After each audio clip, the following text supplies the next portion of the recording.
very normal Kerbal space program things is to have to do a rescue mission. So we're going to pick up where we left off, where we have a problem. We're going to go to the mostly ethical space agency. And that problem is we have people on the moon. And that would be fine. People strand people on the moon all the time in Kerbal Space Program. But it gets so... Oh, was it? It has no hope? Oh, that's a fairy. I forgot we named it that. But if we go to the moon, and we look at what I've actually got landed there, and what the situation is, now you're going to see the problem. So we made ourselves a legit space shuttle. We made a legit space shuttle, lands on its wheels, and all that. You know, went up with the, the giant boosters and all that, and landed. Again, moon has no atmosphere, so we did not use the wings for landing. We kind of just dropped the engines and then tipped over onto our wheels. That way when it comes to takeoff, we go. But there's a problem. And the problem is, it takes a couple of thousand, like 2.5 or something thousand delta V, which is your ability to change acceleration, to get from the moon back to Kerbin. Because we had a bunch of tourists that wanted to land on the moon, and we were like, by golly, we will land you on the moon. I've got 161 delta V, so I'm shy, like 2,000 or so delta V to get off the moon. So we're stuck here. Now you might go, it's like, well, how bad could it be? Well, I have on board, I've got 2 Kerbals in here, 4 in there, 4 in there. We have 10 people on this thing. Now let's see. Yeah, even full. So looking at this, and thank you for the follow, welcome to the stream. So yeah, it looks like we'll need about 400 liquid fuel and oxidizer to fully fill the rocket back up. Because I do think this will be able to take off the ground if I refuel it. And then the question is, can I actually survive re-entering the atmosphere? Because we don't have any type of heat plates, because as far as I'm aware, Kerbal Space Program doesn't have, like, on the shuttle where they've got the heat ceramic on the bottom. But regardless, no matter what we do, before we can save anything, I have got to get us some type of rescue craft. So the big thing is, 400 fuel, 400 oxidizer, we need to get it there. Now, the way I'm going to approach that is we are going to make an unmanned ship, and we just need to land it on the moon, nearby them. And that's kind of the difficult part. Because it's one thing to just land a ship in general, that's not that hard. Like, once you get some equipment, it's not that hard to put something on the moon, broadly speaking. Any way to transfer fuel? Yes. Which is what we're going to do, is I'm going to send a ship that's got an extra fuel hose on it, and I already have an engine... Yes, I already have an engineer. I had to think about that. Yeah, so we got Melali over there. So we already have an engineer there, so when we land it, Melali goes over there, detaches the fuel cable, tethers it between the 2 ships, we push the fuel over to our shuttle, detaches the cable, gets back in, and then it's a matter of finding a hill and then just launching the shuttle in the direction of the hill. And thank you for the follow. Welcome to the stream. Now this rocket, we don't need to worry too much about actually doing a bunch of exciting things. I just need fuel, and I need to land it. So, to approach that, the first thing we're going to do is what we're actually delivering fuel-wise. As I mentioned, I only have enough capacity. I think that's literally the capacity we need. This fuel canister here will fill up the entire shuttle. So that's what we need to get onto the planet safely. So let's go in here, and so we've got our robotic controller. I'm going to put a reaction wheel on here.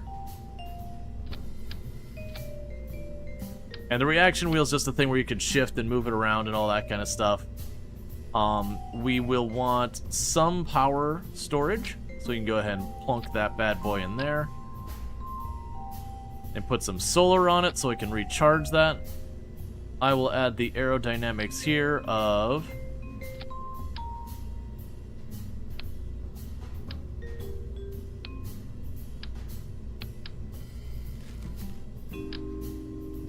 There's a nose cone to make you a little bit more aerodynamic. We can go to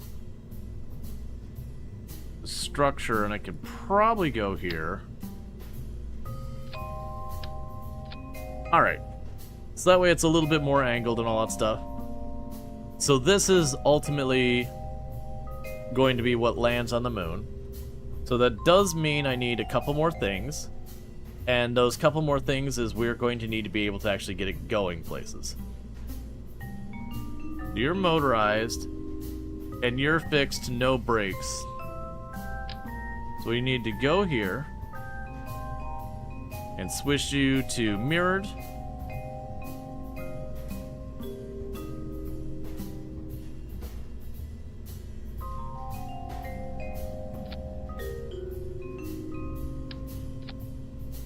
Alright, so this is gonna be a little rough. What I'm gonna need to do here is grab you and offset you down this way.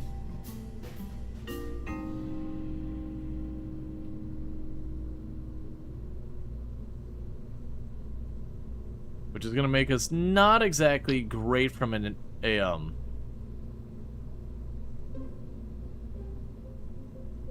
not exactly great from an aerodynamics side point.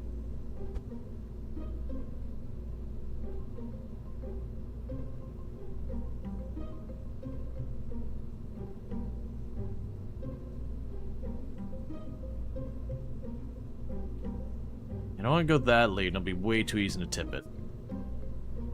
Okay. Now, we do want to not have the engine be able to pull from this. This is what we're trying to bring our shuttle. And so, just so I don't forget it, let's grab a fuel line.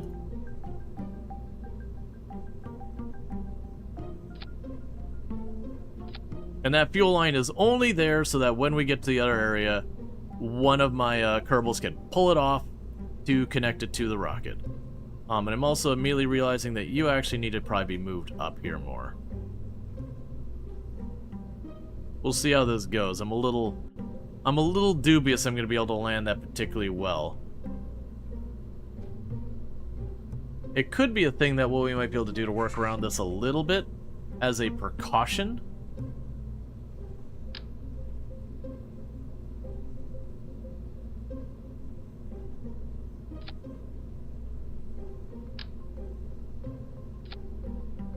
Just put a couple of the RCS on here.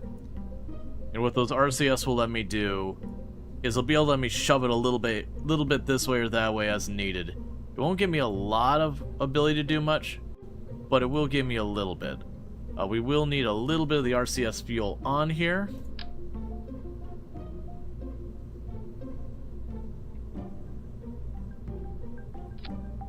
Honestly, putting it like that would also give me a little bit more weight on that side. I gotta be careful with this, because the way I'm doing this right now is going to make it a problem.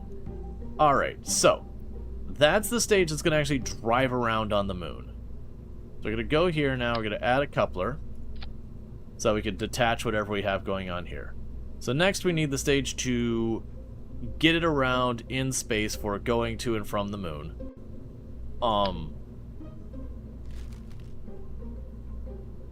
Which I immediately instinctively wanted to go, here, let me grab the tiny little thing and we're going to roll with it. Oh, also, I almost making a big goof here. We do need an antenna.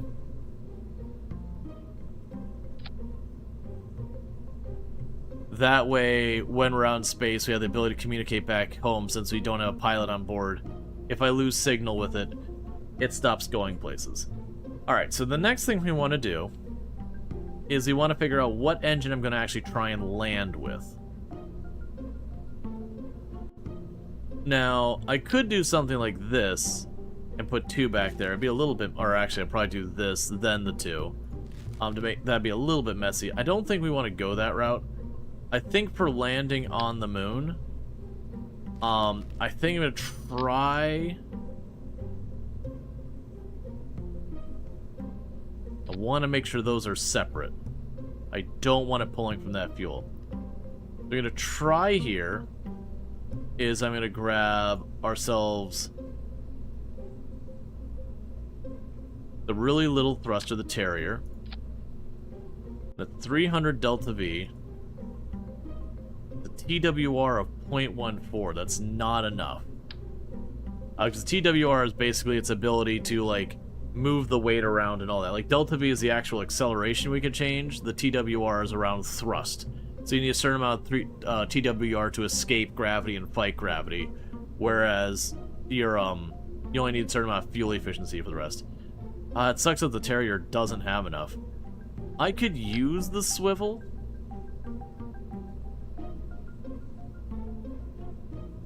Alright, so we look at this. You have a 345 ISP, which is how efficient you are.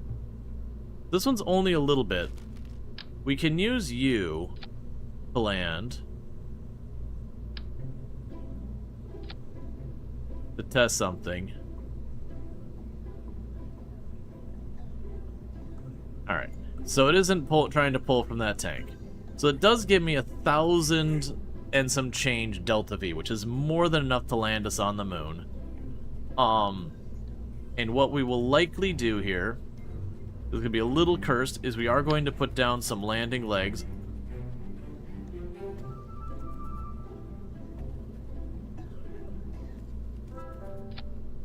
At least that's my intention until I'm seeing that I'm not going to be able to put those down far enough, am I? This is going to be dodgy. Okay. So, we're going to kind of do the way the shuttle worked, which I'm going to try and land this and then tip it this way. And then the idea is all of these with the RCS should hopefully be able to do this. I'm suddenly getting very conscious about the fact that I will likely need this to be able to have enough RCS to not go smashing into the ground too hard.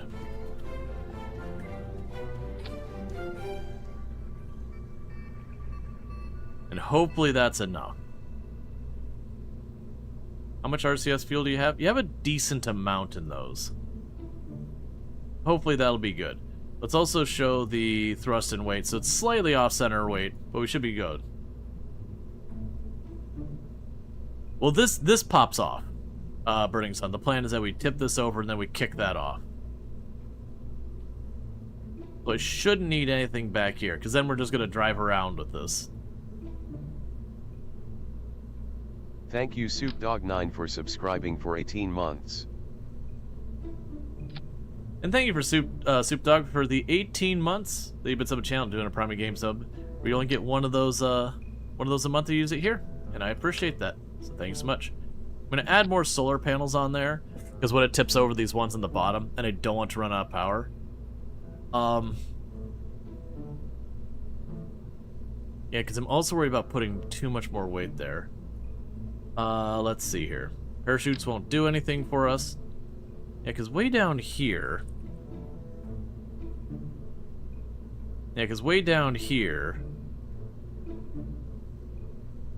I mean, if I do put them way down here, you would be right that, it would tip over on the first set of wheels first, then the second one. That would mitigate the slap against the ground a little bit, so I do think you're probably right that that might be the right call. I was thinking more I'm gonna just ditch it, so who cares if it can roll around.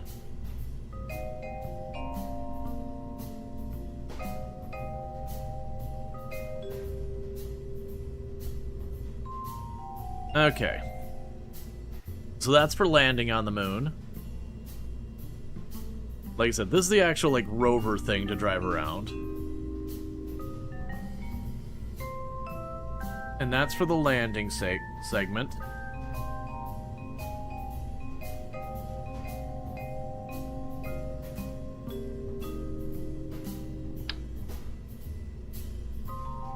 And actually, when it's doing all my numbers on this, is like, oh man, it's such terrible delta V, I failed to do something important, which is to have it simulate being in vacuum. So in vacuum, this will give me about 1,500 delta V. Whereas being at sea level, it's about 300. So it's actually a decent amount of delta V. And what I might do here is, if we can... Oh wait, are these the right ones? I don't believe those are right tanks. Yeah, these are your actual regular fuel tanks. I was gonna say, I'm partly considering putting like 2 extra fuel tanks on here that are just throwaways that we use those for helping the land. Can you use the landing gear with the shorter engine? You're right. Let's get those, because I was gonna do that, and then I was like, oh man, this big engine is gonna be a problem. Oh, that's not the right thing.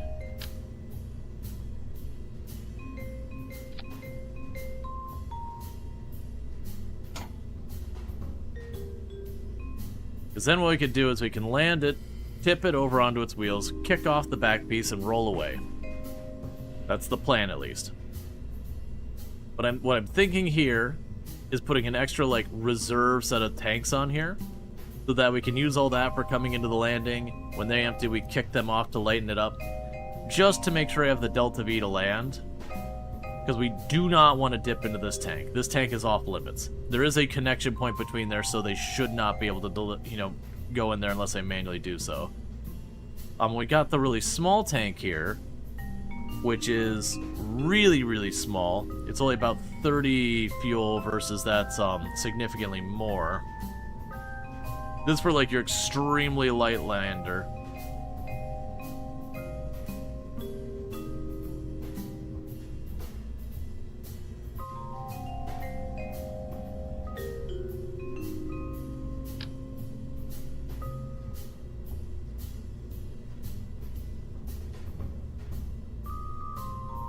Yeah, that's what I was saying, is these little ones I don't think are going to work. And I don't want to get, like, big ones on the side there. We might just go with it and see how it goes. Alright, so that's intended to be our lander. They'll go here to the coupler. And honestly, with our big rockets now, we can probably get away without having to worry too much. But I want my fat rocket. I don't want my kinda big rocket. We're getting our fat rocket in here.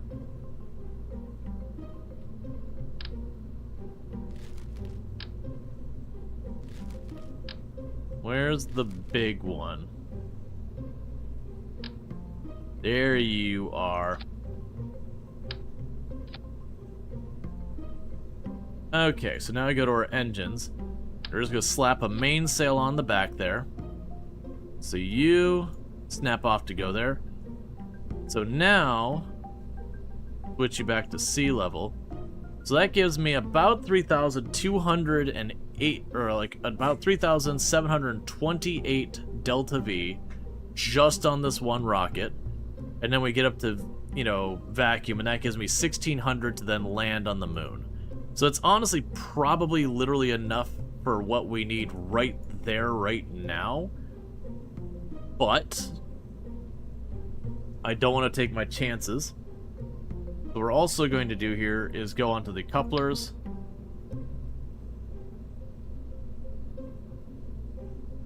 Yep, that's exactly where I'm going. It's going onto the couplers. We're going to put 2 solid rocket boosters to help out. And I think that's all it's going to take is that. So let's see. You have 8,000 solid fuel.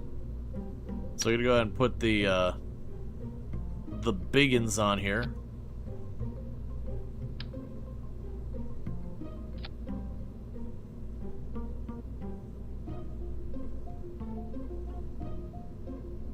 And aerodynamics.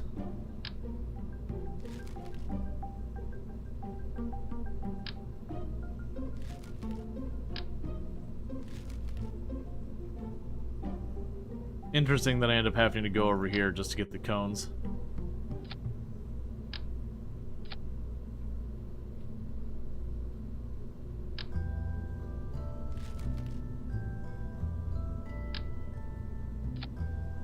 And then what we will do here is, because these actually have fuel in them, is we can go like this, so that we burned a little bit of fuel out of this. If this rescue ship, where are you bringing, what are you doing to rescue? We have up here at this stage, we have enough fuel and a spare fuel line to go over to the shuttle, attach the cable between the 2 ships, drain this into the shuttle, and then the shuttle flies on its own. There's no way I'm landing a thing that can handle 10 Kerbals I will be just repeating my problem. So this is literally just a glorified gas delivery. But this tank here, which is separated by a coupler right there, so we can't dip into it on accident. This tank up here is just a hair bigger than the thing there. Are you sure that works, though the ship's being physically connected? I am not. But from what people were saying, that does... From what I was told, you can connect it between two ships with the fuel line. If we need a docking port, that's a whole other problem. We can try seeing if I can shove 2 of these on here and bring it with me. Because if I can remove that and move it, we'll put those on there because that doesn't add... How much weight do you add? 0.02. Thank you Commodore 1080 for subscribing for 4 months. And thank you Commodore with a tier 1 sub for 4 months, but sub to China. I really do appreciate it. Could bring that extra fuel, external fuel tank thingy. Yeah. I'm a little worried about the aerodynamics of it. Like, not in the... Like, when we're in space, I'm a little worried about having him down here and dragging, and I don't want to have the center of mass too high. It can fit in the inventory? Oh, in an inventory? Okay.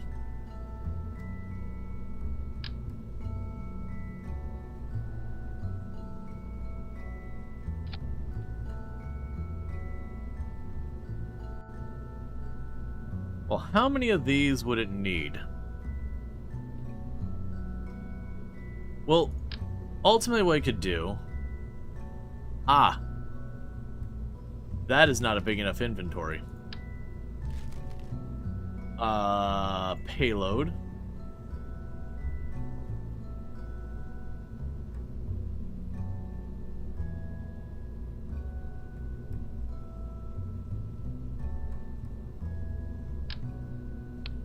Oh, that's way too big.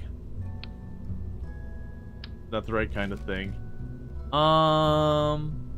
Unfortunately, it seems like that's going to be a pretty big... I think this will be fine because worst case, I can grab this docking port, pop off the cone, put the docking port on, you know, and just shove a docking port on the side of the shuttle, link it up, move the gas over, take it back off the shuttle.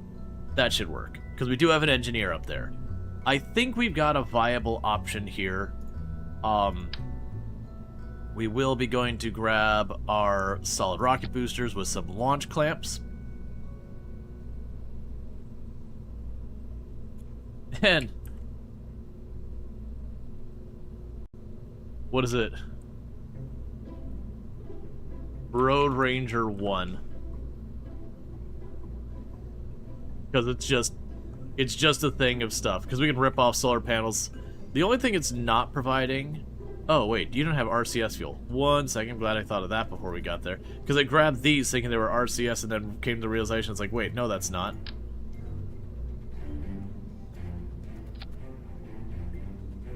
There. So, Road Ranger 1. Alright. So, let's see how this goes. So, we do not reload while we're on this journey. We just revert. Because if we start reloading, we're gonna have problems. Oh, you should be down here. And that should all be fine. And our target here is not only the moon, but we need to get, I think it's not the far side of the moon.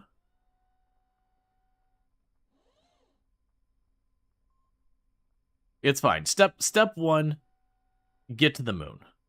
It doesn't matter. Oh, wait a second.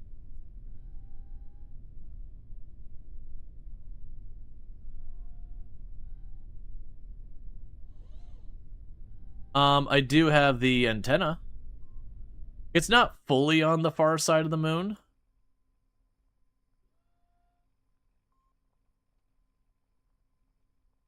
Actually, I have problems seeing it.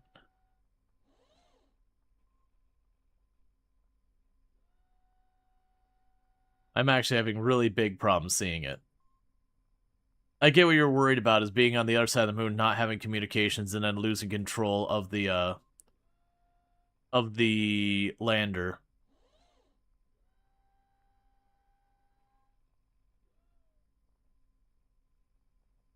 I think that's it there. I think this is the one we're going for on this side, so we should be okay. Because I believe we got line of sight. I don't think it's too far over. I mean, worst case, we wait till it gets around to the Earth.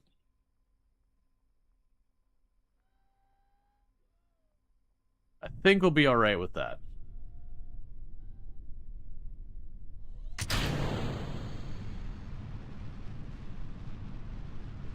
I should have checked what the Delta V or the TWR on this was before we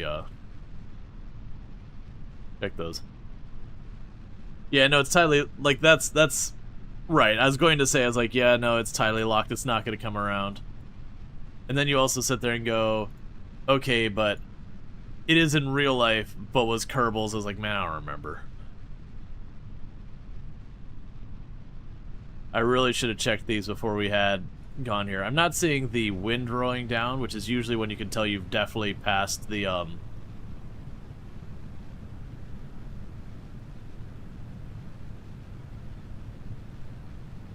definitely when you kind of pass the point there.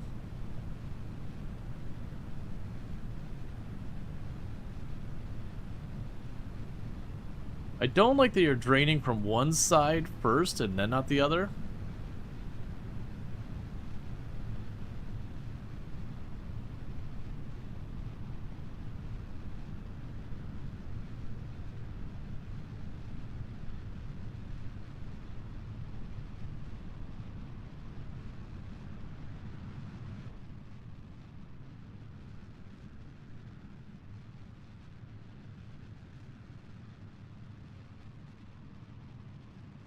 And I know I still have the tanks on here. I got these little bit of fuel in here.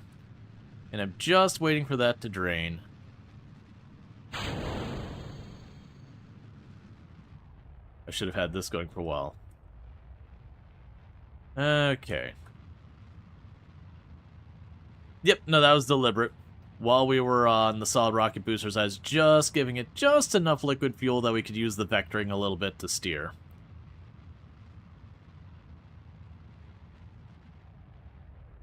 Okay.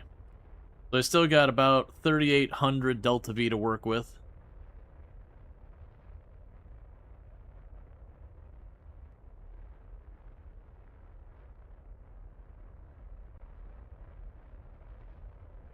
Alright.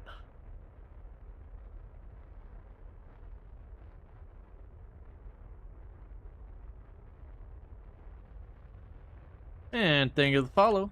Welcome to the stream. Alright, so let's start adjusting this angle a little bit here.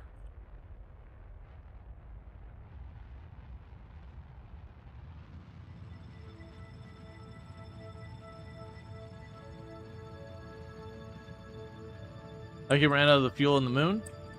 Just adjust, like trying to get the guess of how much Delta V you need, all that. Because I don't look up the guides on the wiki and all that being like, oh, you need exactly this much Delta V to do this, this, and this. You can do all that research and all that if you so choose. That's just not my preference to play. If to play a game I need to open up a website outside of the game to play it, I'm going to shut down the game. Versus Kerbal Space Program, you could do plenty of figuring out, getting an idea of the Delta V you need.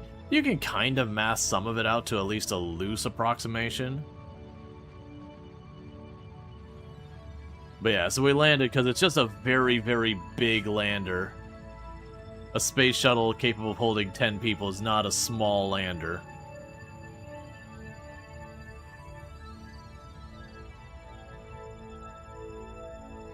So I'm throttling down a little bit because we want to keep moving our periapsis, but our apoapsis is moving farther out. And that's not what I want. I'm not trying to push my apoapsis yet. First I want to get into orbit, then we can line up. Yeah, if you have to open up spreadsheets and whatnot, it's just another job. Nothing wrong with getting inspiration from it if you like the game to begin with. Oh yeah. Yeah, no, running out of fuel is a very, very common thing. Underestimating the Delta V. Or you'll even have the Delta V properly calculated, but then you're going to take off and it starts wobbling and all that, and you just end up losing a lot of efficiency because of, you know, little mistakes and all that. you botch the timing on your going out to orbit, so you know you lose a little bit of delta V there. And it could be those things that like death by 1,000 little paper cuts of just little things that are costing you like 1%, 2%, 4% of your delta V fixing mistakes and all that. So even if you got like good math, you're like, all right, I got a 10% buffer, you can chew up that buffer faster than you'd realize.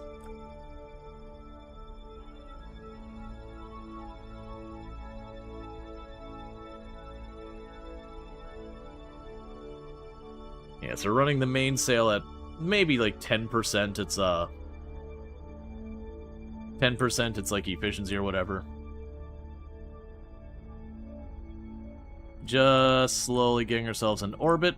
And then we gotta decide what's going to be my best lineup to trying to get it so I can put myself as close as possible to being able to land right near where the shuttle went down. Or where the shuttle landed. Not, it didn't crash.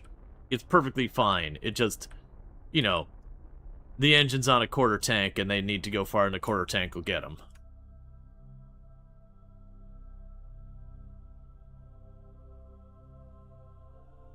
Alright, so let's go around here, add maneuver.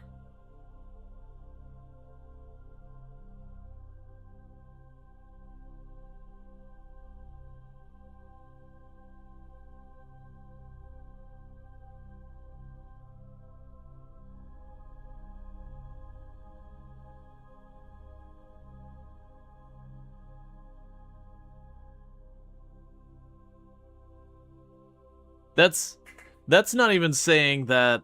That's saying it's a literal moon encounter. Not that I'm gonna change. That's implying I'm literally going to smack the moon. Is that? Am I getting that right? No, that shouldn't be right because it should still show me the loop. It doesn't do that.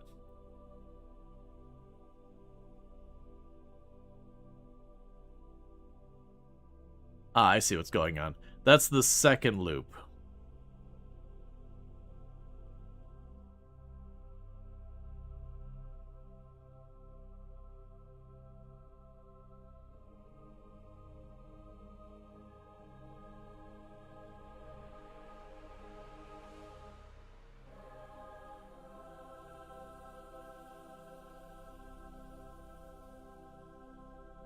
Okay. For our purposes, that should work. Because that'll be able to take me around there, and I should be able to adjust wherever I need to adjust to try and land that. Because I can drop into lunar orbit and then fix accordingly. That'll only be... It won't even be half of our fuel to do that. It's only a 23-second burn, so let's go ahead and get into position.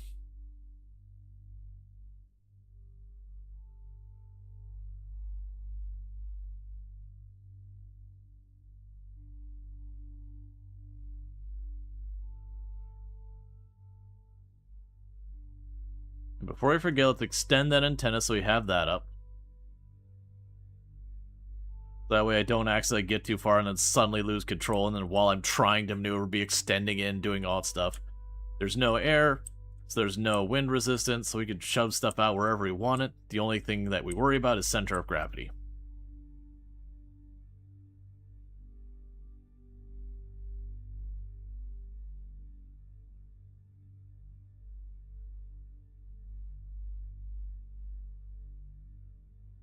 Come on, stop. I did not give myself nearly enough power. I know we started that a little early and off position. Trying to use the vectoring to fix my course.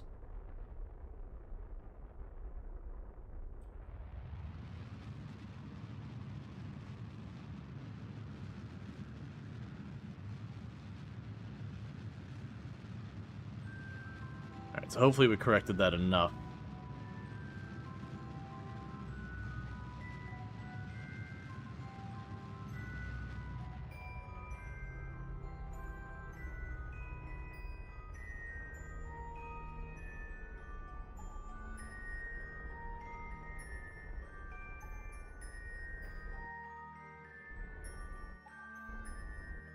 Perfect.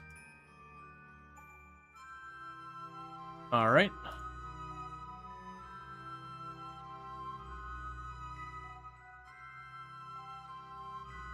You'll need to center it around Road Ranger 1, which is the rocket that's going to do the rescue mission. And then I could adjust our landing with this however I need to get ourselves into position. Can I choose to unfocus you?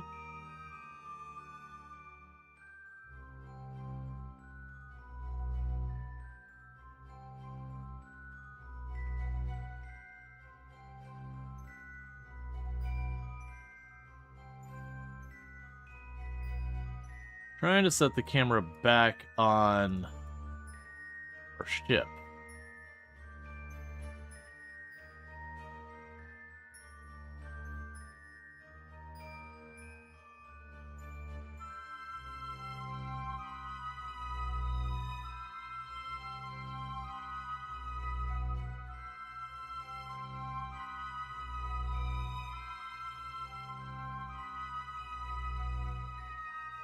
Okay, so with that, if I want to set that as my target,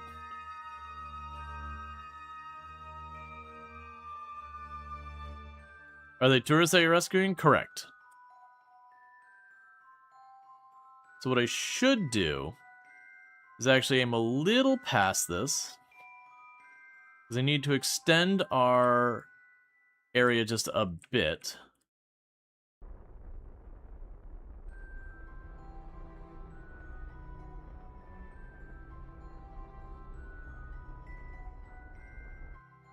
That's going the wrong way. Let's try orbiting at 90, because we want to just extend this a little bit to get over there. Man, why? You turn so slow. I mean, I'm dragging a giant fuel tank, so I shouldn't be too surprised, but still, you turn so slow.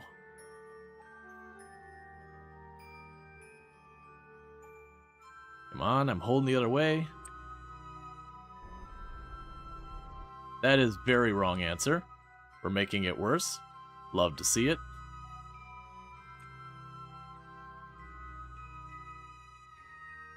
Can you dock landers together? As long as they got docking ports. See, this should not help, because we're looking at orbit.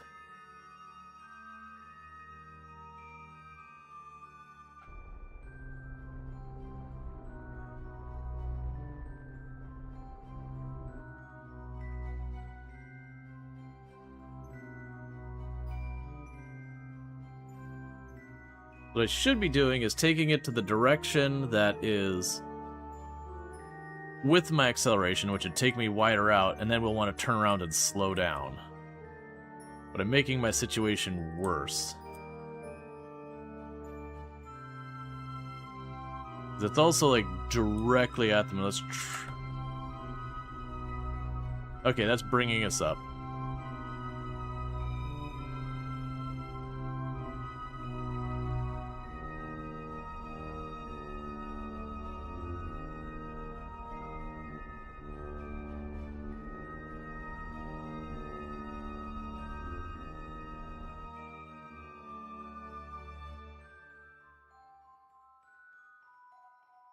So now, I should see if I can't turn us to be over top of that.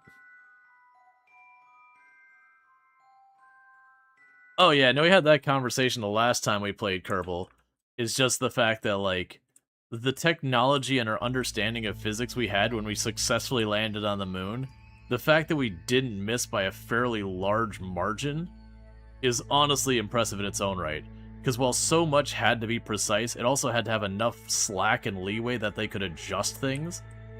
Because very genuinely, we were not working with proper understanding of the physics, which wasn't a failure on the people at the time. You know, we made those discoveries later. Okay, so it's the other way. I always get that wrong. Because I just want to rotate our orbit so that we go over top of this.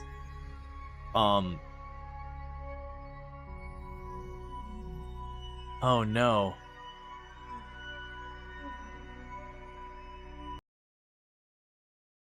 Am I going to the wrong spot? I think I'm going to the wrong spot. Okay, quick adjustment to plan. I am going to the wrong place.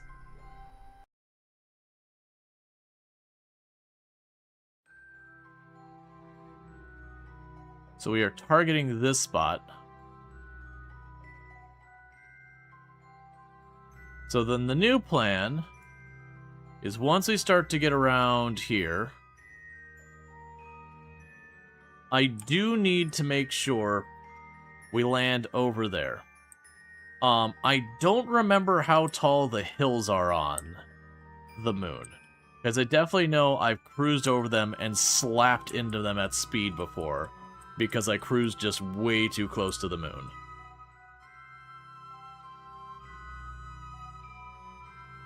Now the good news, our last stage should have way more than enough to just land on the moon, because it just needs to land. Let's bring you around.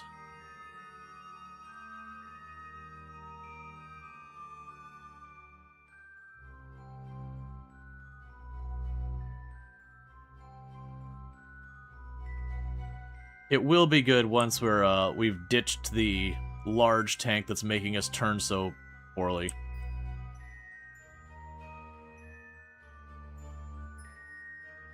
Where's my direction of momentum? Am I going along the wrong plane here?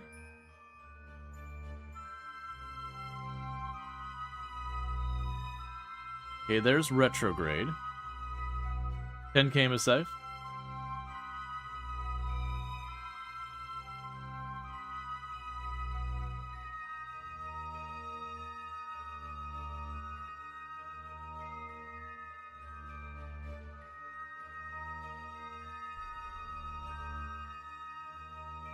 So we go the other way.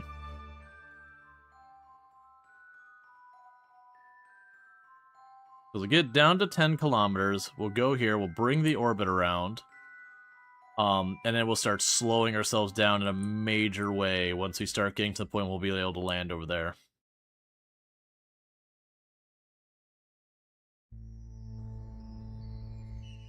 Okay, so that puts us about 15 kilometers.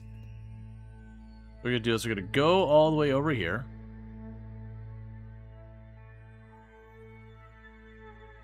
And we're going to get a retrograde burn going.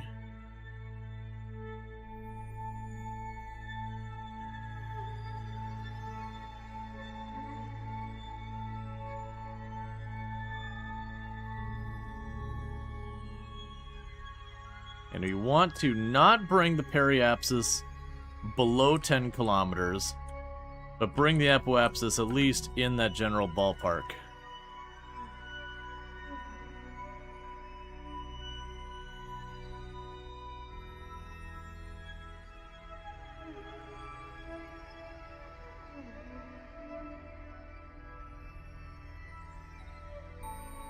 Why are you... Oh no, that's fine.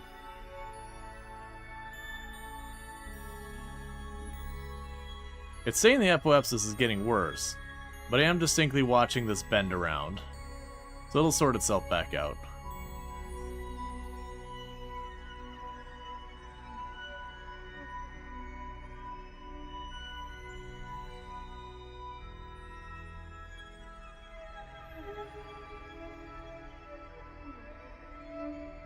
Okay, we are now officially orbiting the moon proper. We're continuing to kill that thrust. Like I said, I want to get it to be, you know, like, doesn't matter exactly where it is, like 15 or 20. Somewhere in that ballpark.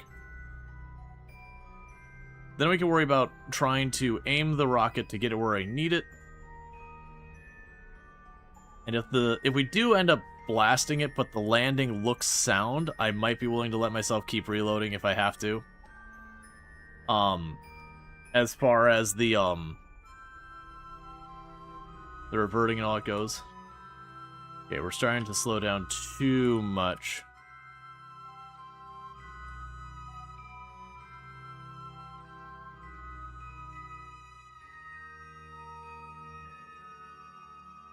Yeah, so right now it's on the high side.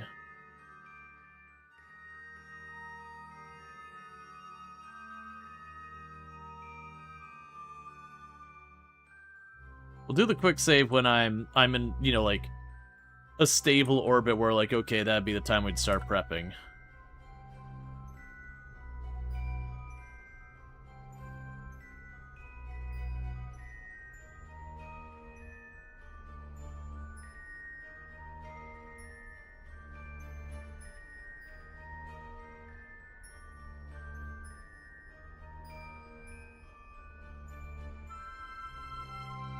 Alright, so we have the quick save there.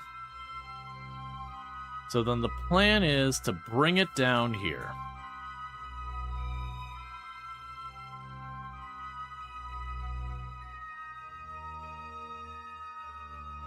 We don't want to go any lower until we're past our periapsis. Once we're past our periapsis, we can start finagling more. But the goal here is to start arresting our horizontal motion to start bringing it down. And then the goal is going to be to try and bring it down as relatively close as possible to where we want to land. Go ahead and put wheel side down for right now. Actually, more than likely, I'm going to want the wheels facing the other way, I think. Yeah, like this. Because as we're angling down, I'm more likely to tip over forward than to, like, hit and then bounce back. Because if I hit and I bounce back, we're probably not landing.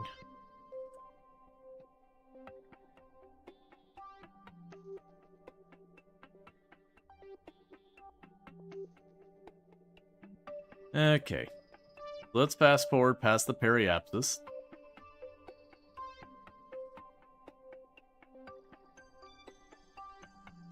And that'll be time to try and aim that apoapsis, or then we'll be trying to swip the periapsis for the apoapsis, roughly, and get ourselves down.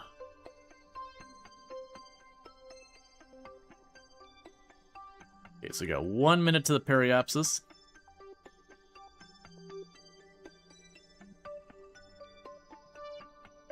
I'm just trying desperately.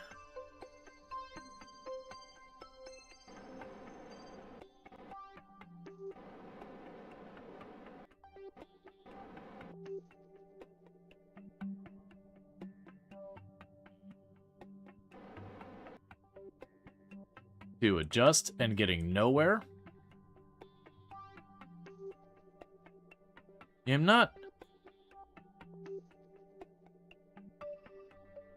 not getting a warning that, like, I can't steer or whatever, the no signal remark.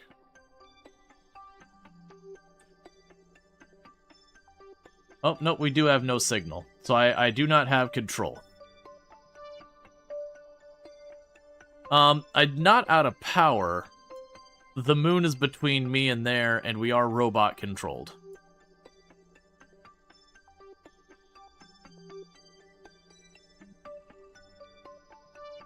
So we're just gonna have to go over here and then deorbit on this side.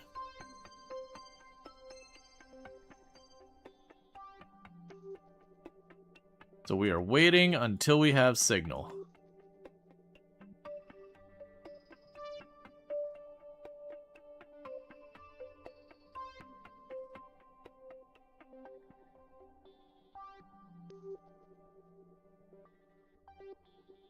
Yeah, because battery is fine.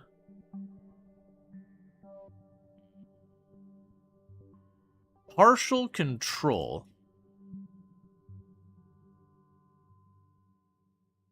Okay, we've got control again.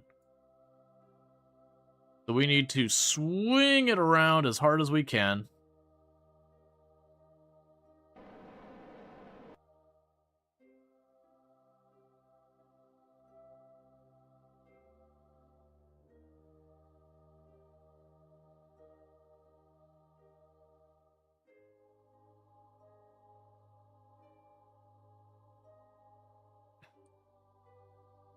It's going pretty good. And then I need to start putting a lot of effort into decelerating.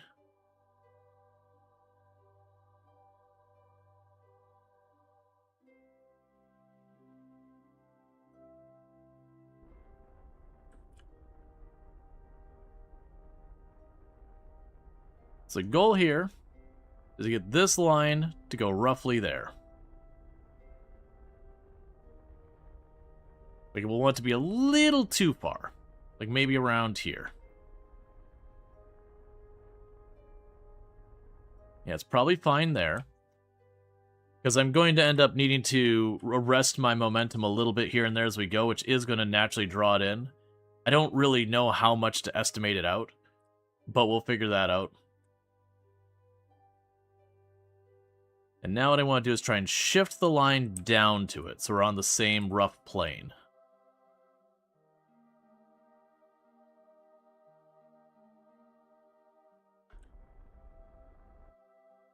Nope, that's not the right direction. Let's scooch it on over this way. So we can adjust our rotation to a line. We don't care where it goes on the other side of the orbit. We just need to put it right down in this general area. It doesn't need to be perfect. As long as I'm close enough we can drive the little rover to it, that's good enough.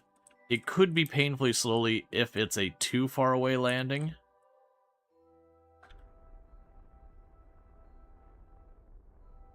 Okay, you're going the wrong direction.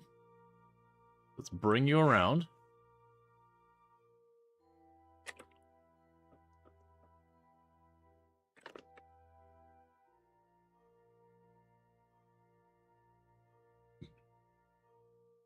But the closer I land, the easier everything gets.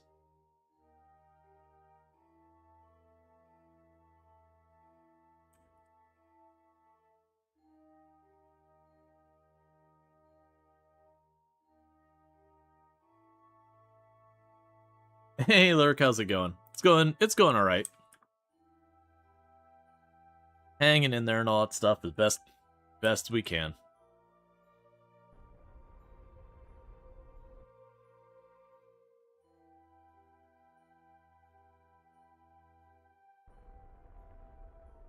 Boom. Perfectly on the money. Okay. So now the big thing here is to just survive landing. I have a decent amount of fuel. I'm going to quick save. And we're just going to hope this works out and not have to revert. So what I'm going to want to do is switch to this being facing retrograde again.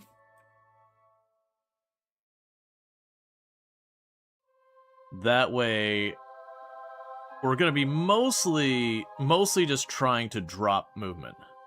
There is no pilot on this rocket. It is computer controlled.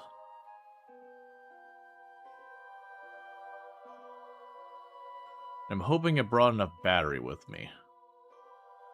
Oh, we do not have enough battery. This is going to be a problem.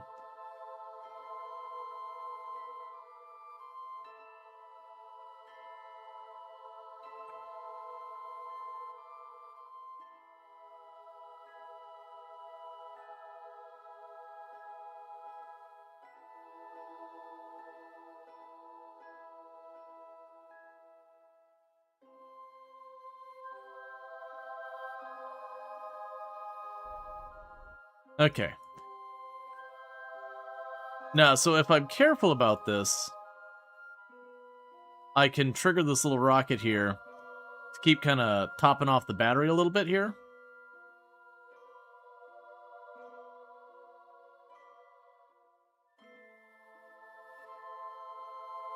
Happy to catch the stream? Appreciated. Okay, there is our destination. It is coming over the horizon now. So I might be able to get away with this nearly no battery, because as I run the rocket engine, it does give my batteries power. But the problem is, until I'm doing that, we're slowly draining battery.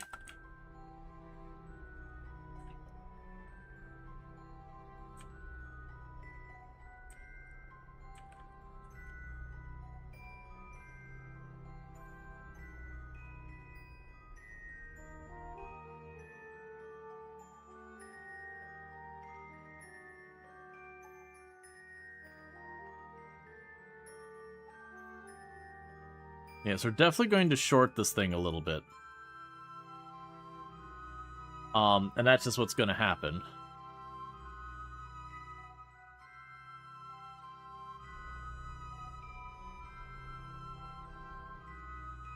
Just because I'm needing to, like, flare this rocket a little bit here and there to keep the battery up and to arrest some of our momentum. So in the future, I definitely need to make that much longer. Like, we're still right on top of it, but I'm going to have to be kicking up this more and more and more as we get closer.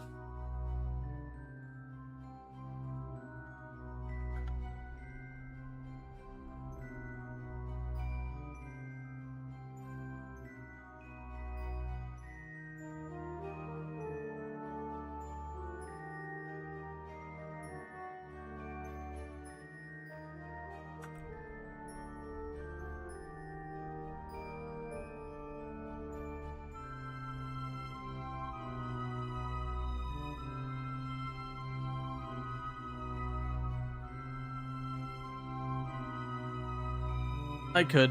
I'm going to try and just get this on the ground, though.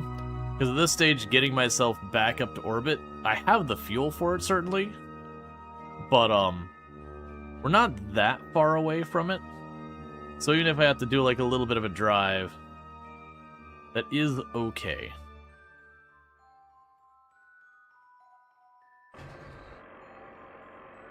Because we will be kicking off this whole thing. And then I've got a whole extra stage back here with like 1500 Delta V. We could do some little bits of shenanigans floating around. I'll switch you over to how close you are to the ground.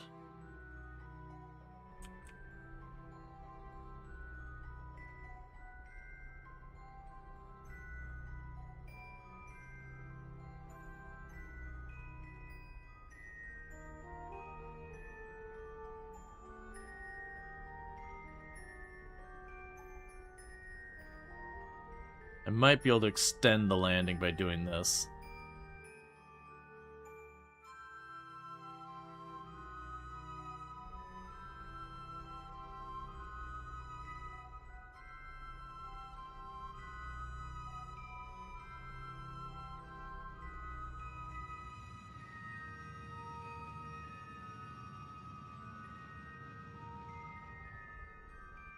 I flared up too much.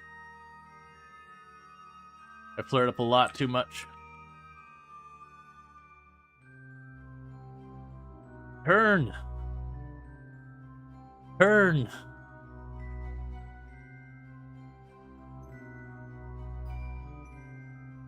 I gave it too much oomph.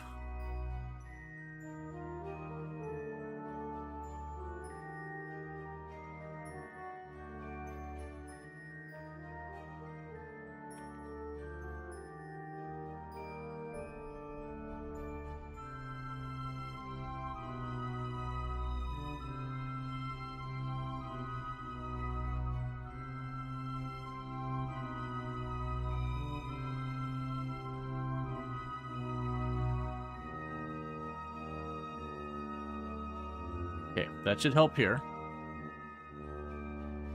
So we should start coming back down. We're going to be a little off to the left here.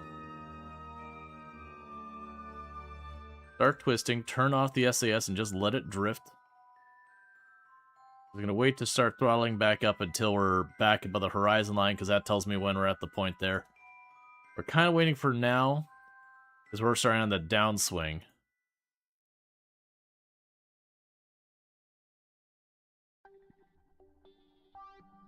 Oh, just like straight up drop the stage on the airship.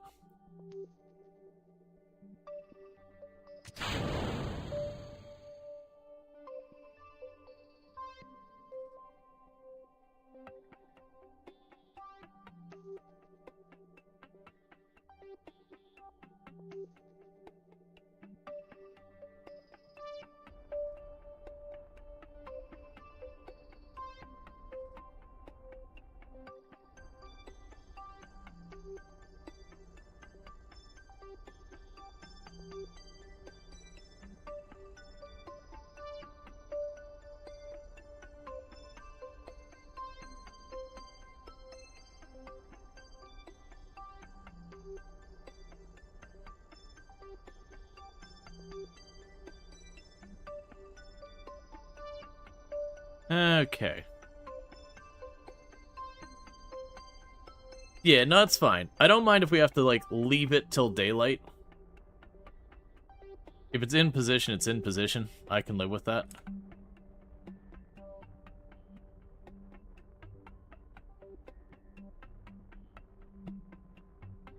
Yeah, so it looks like we're gonna land within a couple kilometers of it. So pretty close. I don't think I'm in trouble. Why am I in trouble?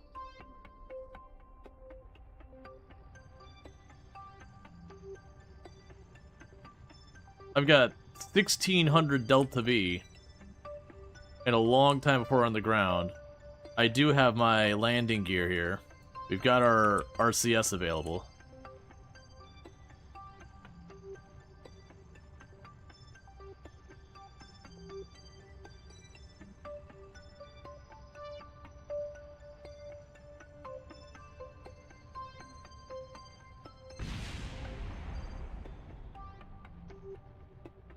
There goes the big rocket stage.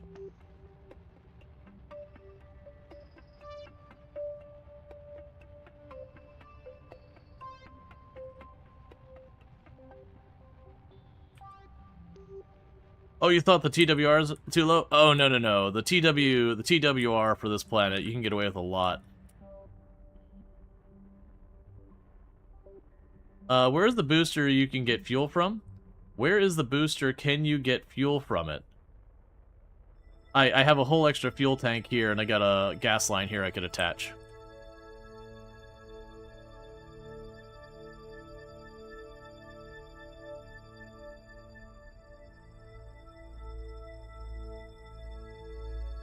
The thing we're doing right now is we're just trying to land this thing. And once we get to land, I could RCS on and tip it forward and let the RCS dampen the impact. We don't actually care about trying to hold itself upright at that stage.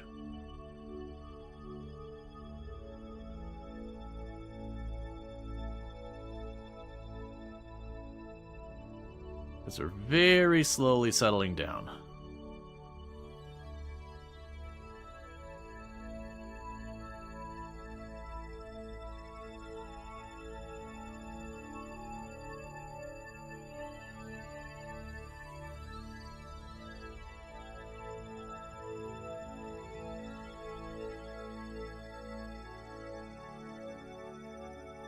Okay, not exactly how I intended to land,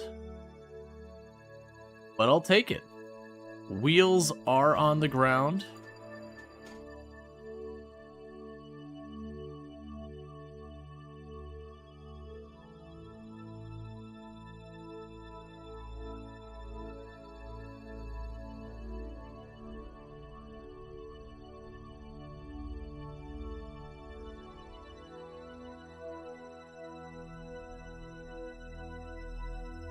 And I'm glad Burning Sun mentioned adding the extra wheels. I hadn't intended doing this because I hadn't intended on the power situation. But it's like, okay, as I need a little extra battery, I could just flare it up a little bit. And we could just slide along the ground. Because unfortunately we do have a 10-kilometer journey, or a 4-kilometer journey, which is actually not that bad. But it's going to take us a hot minute to get over there. That's got to be careful that we don't go too fast that we smash our wheels off. And thank you for the raid, Chunky and Funky. I hope you had yourself a good stream and all that stuff. Doing some Borderlands 2. An absolutely excellent game. But go and check out Chunky Funky if you're looking for some Borderlands 2. You can find it over there. The Welcome in Raiders. And thank you, Klaus, for the 105 stream streak. Really do appreciate it. You think the landing within 5 kilometers of target at all, the way of the moon, is success? Oh yeah, no, that's the thing. Like, obviously I would love to put down right next to it. But, you know, within like 5 kilometers of each other, good. Double raid, Chunky and Funky raid. Oh, who is the second one? Or are you talking about Chunky and Funky as in, like, multiple people? Just trying to make sure I'm giving credit where it's due. Either way, thank you so much for the raid and all that stuff.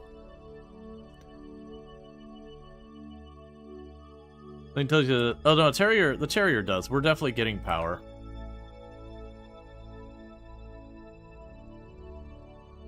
I thought we were.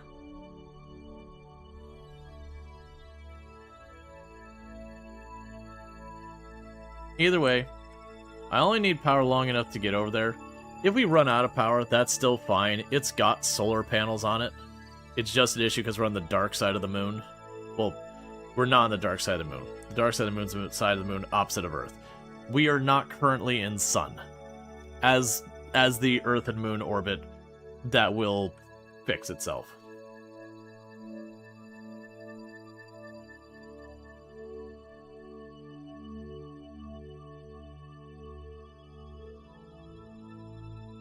We have brakes on that? I've got the rover wheels. I believe they have brakes in them. If not, once we get close to the shuttle, we can, have an engineer snap some wheels off or something. And then plus the other people. Did you say the people? We are actively on our way. The people are right there 4 kilometers away on the surface of the moon. And I've got an entire full fuel tank to refuel the shuttle they're in.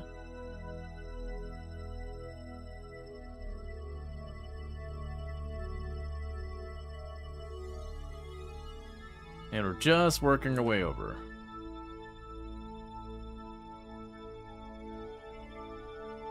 Can you transfer the wheels to the other ship? I have no reason to. The other ship already has wheels. It's literally a space shuttle. It's like on the ground there. And it's even got some fuel. It just doesn't have enough fuel. Yep, exactly. It doesn't hurt to have more. I mean, it actually does because the wheels have weight.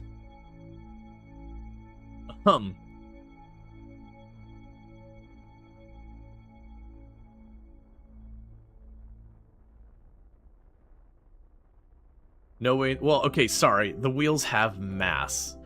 You get what my point was. The point is that costs me delta V, and delta V is the problem. No, so the wheels won't actually give me enough speed to do anything. Basically all we're going to do with the other one is we're going to use the wheels to line ourselves up with a hill, and then we're going to throttle up. And then when we clear the hill, it's just a matter of trying to sweep the engine down from underneath us so we don't come back onto the surface. And then more thrust, more goer, get space, yes.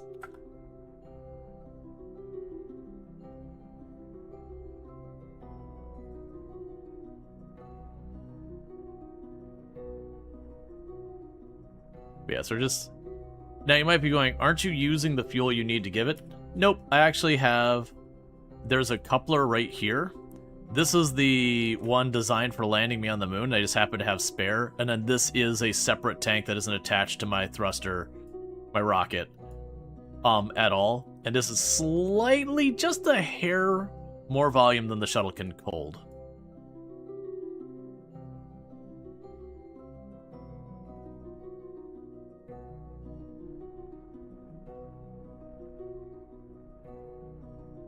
I might also, what I might do is I might actually take the RCS off of this as a precaution, and put it on the shuttle as well, because in an absolute pinch, then I might have the ability to use the RCS to just nudge it the last little bit if it comes down to it. Okay, so we've made it about a third of the way to the shuttle, using our little, our land rocket. Unfortunately, we are gradually draining battery, because we're not where we can get any solar. It is a thing that if we do run out of battery, as long as the thing doesn't just crash into a rock and explode, it'll come to a stop where it comes to a start. You'll just fast forward time a little bit.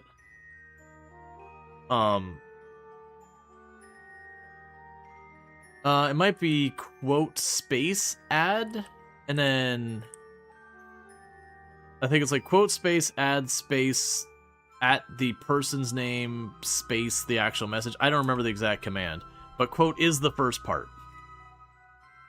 It is a sub-command of quote, and I just don't remember it off the top of my head.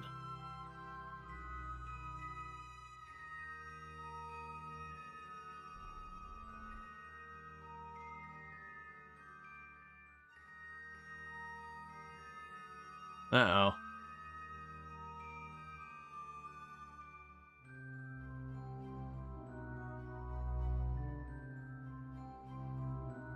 Close enough. Little land rocket attributed to R. There is a thing where you can edit them. I don't remember what that command is. It's probably quote space edit space the number space. I have no idea. I'll let you figure that out. I don't want to figure it out. Oh hey, a thing. You can also do like quote space delete space the number and then quote space add space all that correctly.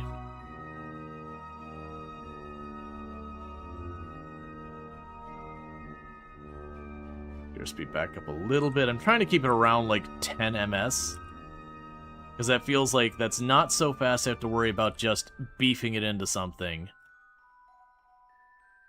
Let me try this. So quote space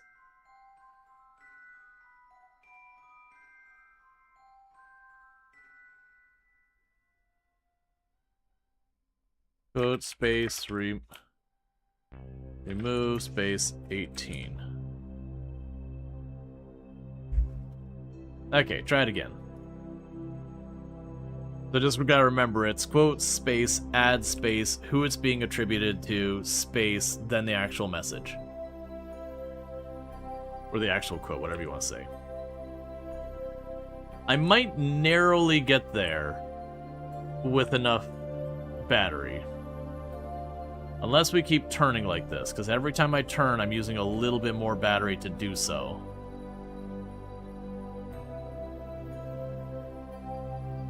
There you go.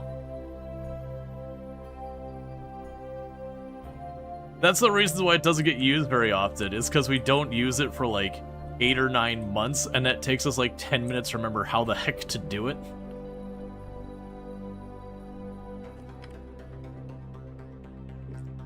Alright, we're about to hit 1 kilometer away.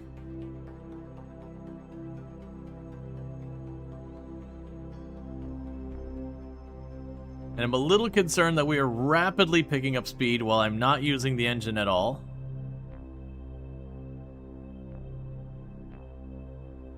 Yeah, no, that's the thing. Like, the editing is like, man, I don't know what the command is. We just gotta figure out what it is to get rid of.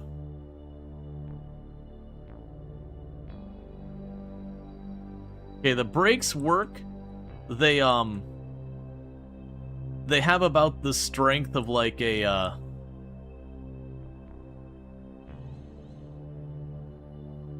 they have about the strength of like a Fisher-Price drill.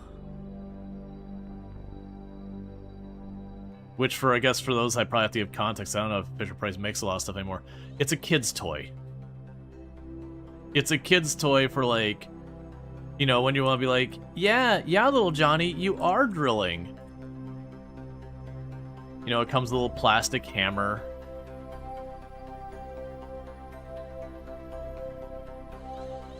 Okay, yeah, even downhill we're slowing down. It's just... Yeah, press the suggest the land rocket stop button. It's pretty much where it's at. It is slowing down.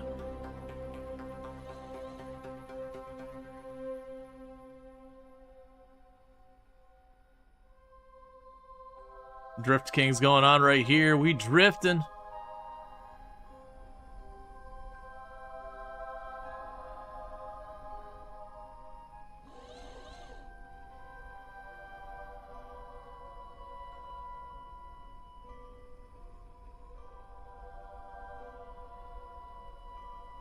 RCS to slow? Yeah, no, I've got brakes as well. Why are you... Oh, no. Can I do it this way? Limiter! Limiter! Please! Please! Please! We ran out of power.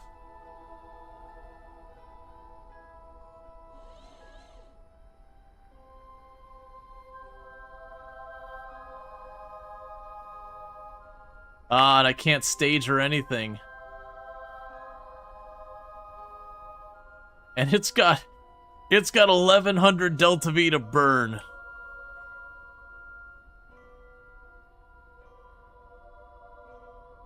When I got over there, I was even like, I should probably stop.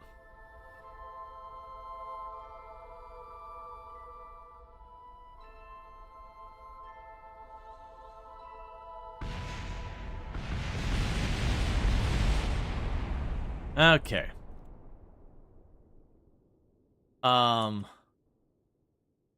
Load. Trying to remember to load the quick save. Alright, so where's the most recent one? So we're at day 198. So there's 196, 198 here.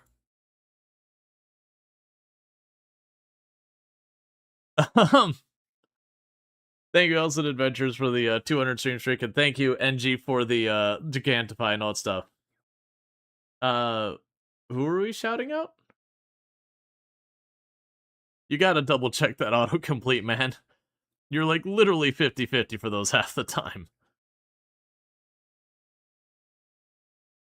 Yeah, no, I know you meant to do Allison, I get what happened. But, you gotta verify before you fire. But Allison, I mean, it's fine. Like, you can always wait for them to talk. Let's see here.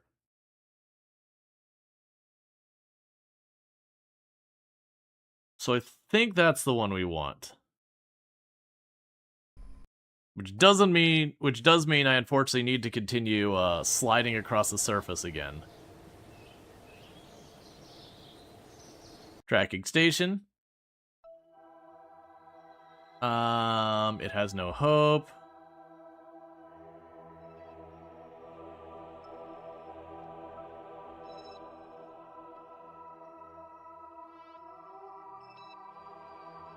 I don't see it.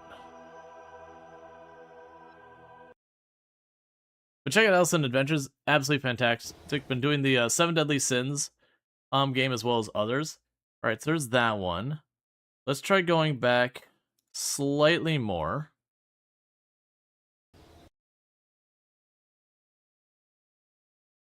Which has a tough best frogs in Twitch. Best frogs in Twitch. Okay, so that's not the one where you landed. Where was the one we landed? I did quick save when we landed. It's not that one.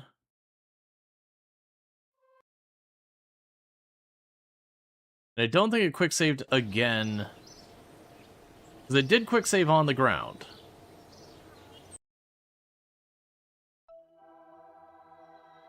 There you are.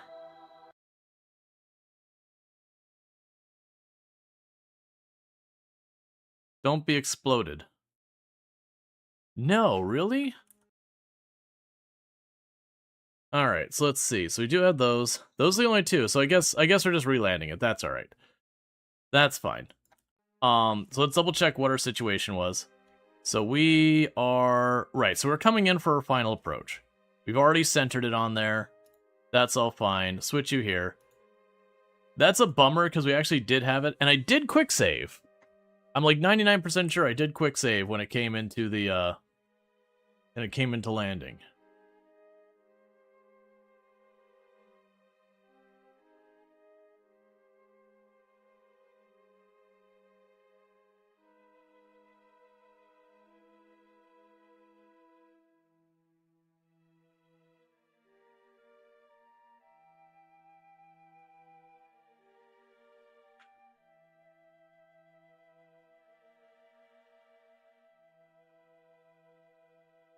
And this is already when we're like solidly on the decaying orbit with the intention of landing right by it. Let's say we can't make this one work as well or better than the last attempt. Because we landed honestly very close, like... Oh, well. I didn't feather the engine, so we're out of charge. Cool. What? So, I'm getting confused by these ones. Like, this says persistence.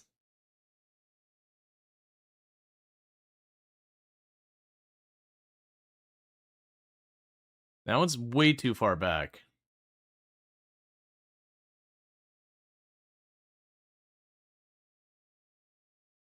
Yeah, so I gotta feather this this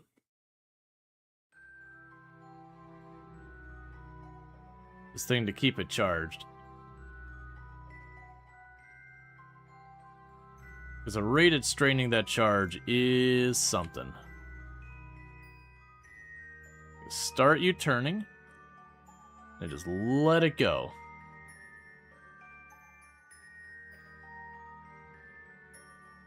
It's not the right way.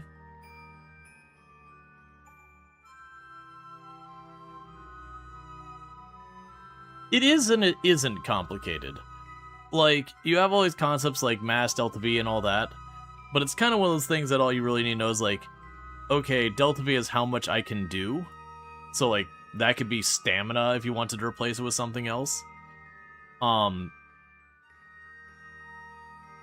there's that kind of thing. And that ultimately delta V is just how heavy you are versus how much go you have.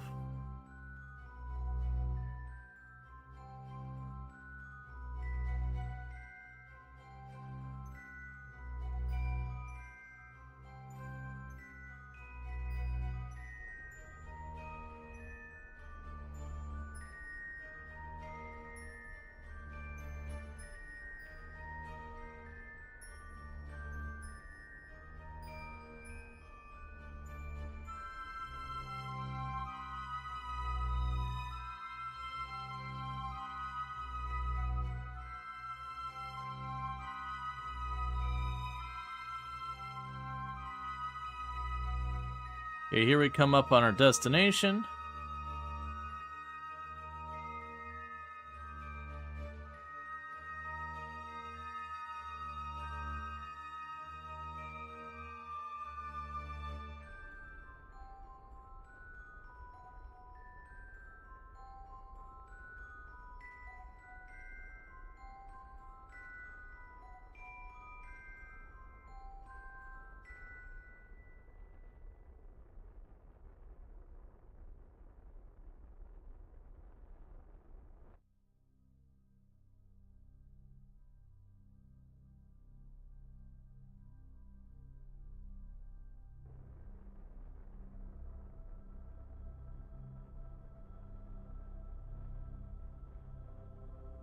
And we're slowly trying to kill that momentum.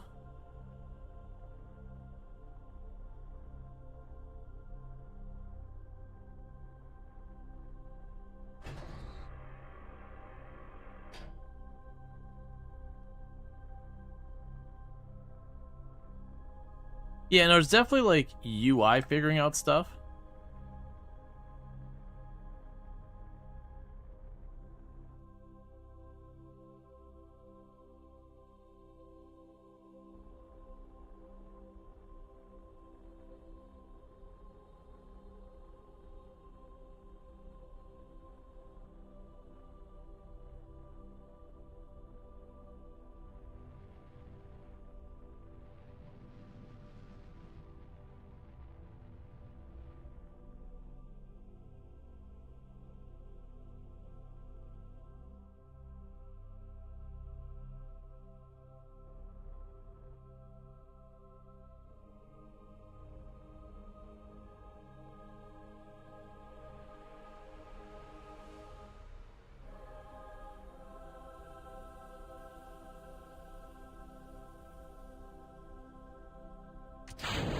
Just get that stage out of there, it's too heavy.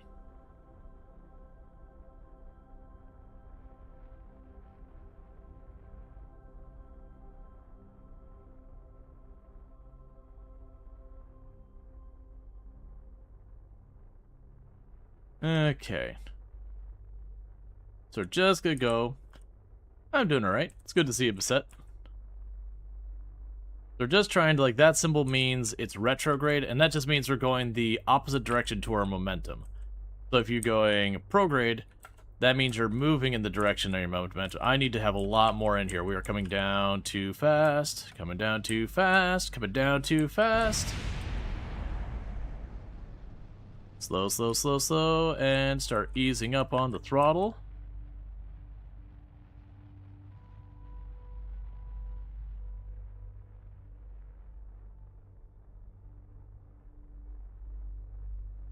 I've got fuel.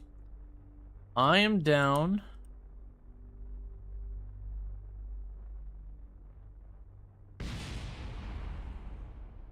Just let this slowly drift that way.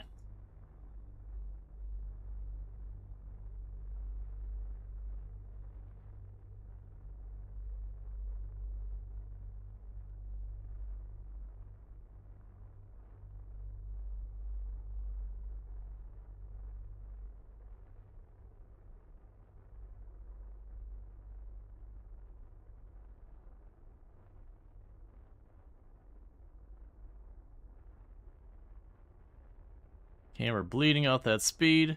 I'm going to try and do exactly what we did last time, which was having just a bit of forward momentum.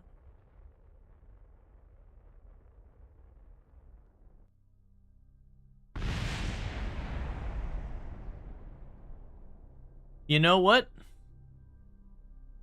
The important bit is alive. I can make that work.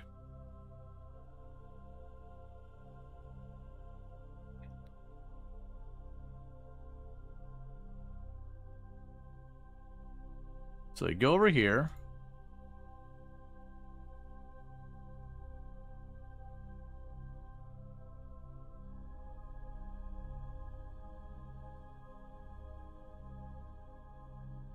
Alright, so I'm going to try and make this work, which is... I just have the wheels in the rocket now. It'll come to a stop on its own eventually. It is going to drift for a minute. So I'm trying to watch, but it should ultimately come to a stop. That's going to be a little bit tricky. Let's go ahead and we can go to the Space Center.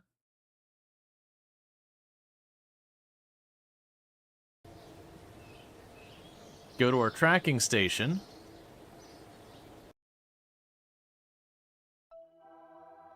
Go to... where are you at?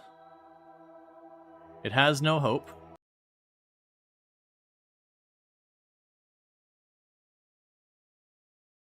Now I just meet up with the fuel tank.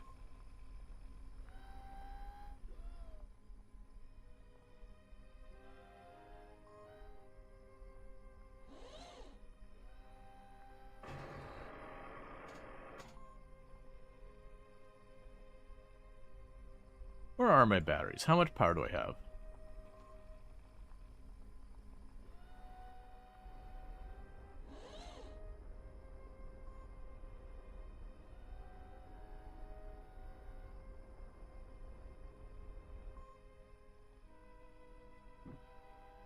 All right.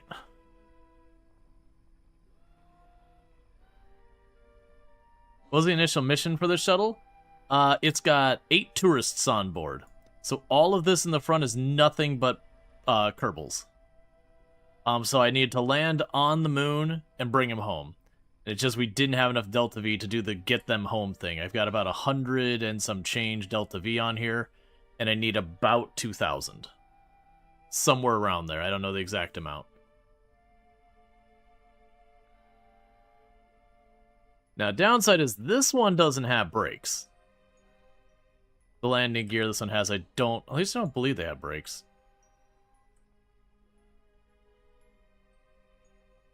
Maybe, maybe not. And unfortunately, the RCS on this one, it's just got a couple of nozzles on the front here. That's part of the landing strategy, that it would land it, tip it forward, and then just kick the RCS on full, and it didn't have enough RCS to like actually fly it, so it just kind of slow it down so it didn't slam down real hard. Okay.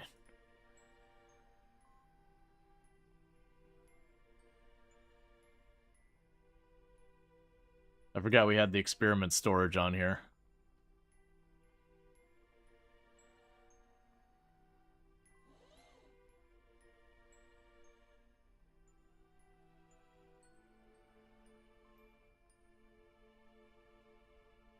Yeah, so challenge here is going to get these to be anywhere nearby each other to park.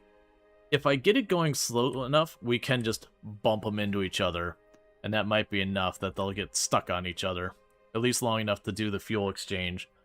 And then these are powered wheels, so I can at least do stuff like drive forward and backwards and all that.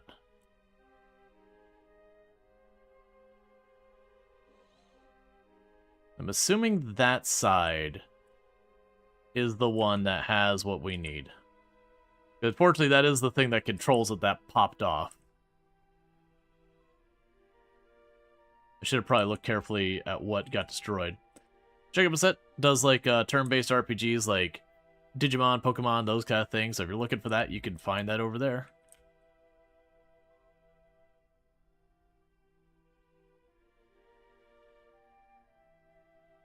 Yeah, it's got it's research. It gives me a very slow trickle of science. Very slow trickle of science.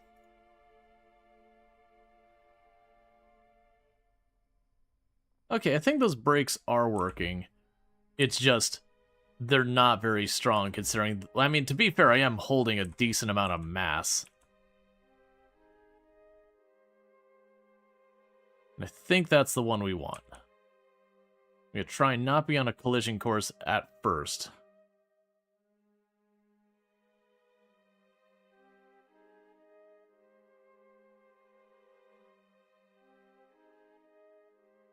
I'm deliberately trying to snake it with the idea of robbing myself of momentum by losing in change of acceleration.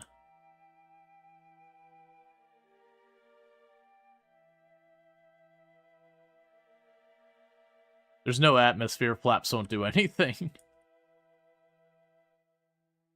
With no atmosphere, I can put the flaps up, down, left, right. Like, this does nothing. That does nothing. With no air resistance. It's all irrelevant.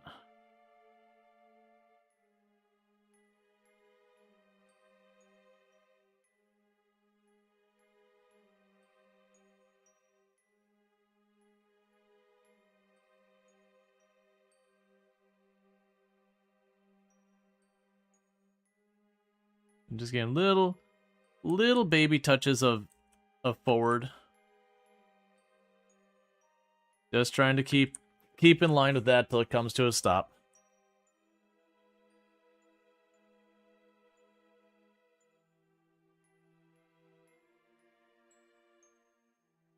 It's starting to come around. Then we'll potentially bump each other. Let's try... Oh, no, this side's work.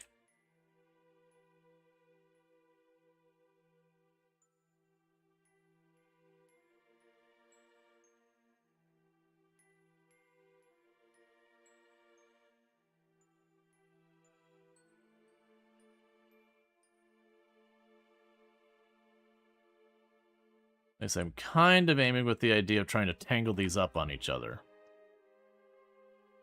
So that the wheels wanting to go a different direction solves my problem.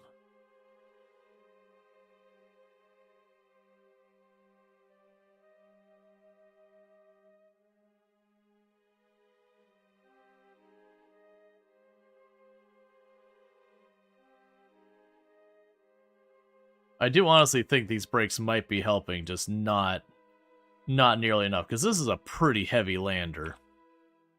And these rover wheels are probably intended for something with, like, 1/50th the mass.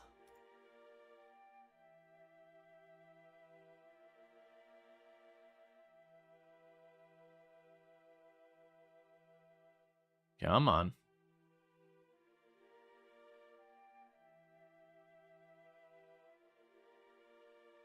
It's just a really big rover, yeah.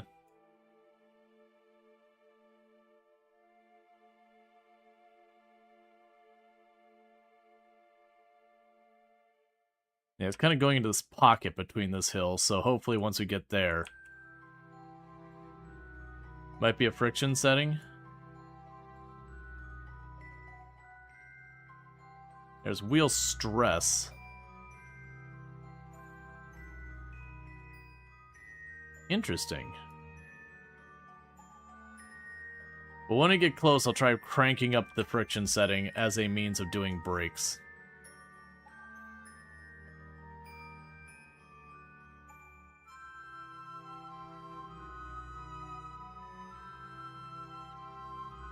How are you continuing to go up that hill?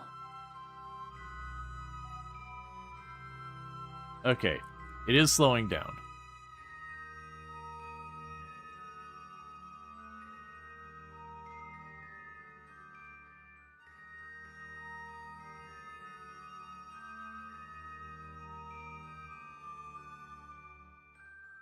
I don't like that your icon just disappeared for me. Oh, it might have run out of powers. Well, no, because the power was in the RP, so it would have been out of power for a while.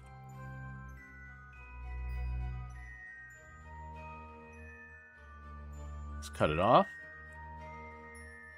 Oh, it's going faster than I was expecting. Don't break.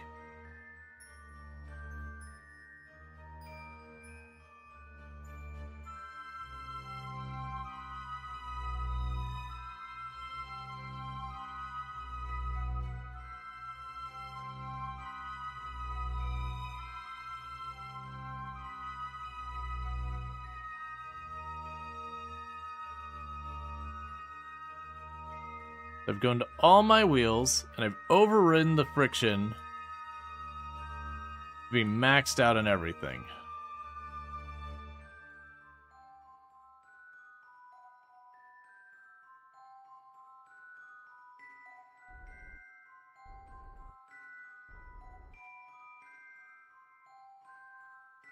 Okay.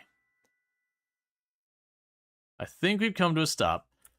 Bear with me, chat. I need to quickly use the restroom, so I'm going to do that real fast, and then we'll get this thing hooked up, start transferring gas and all that. I'll be right back. But thank you again for watching, and I'll be back in just a minute.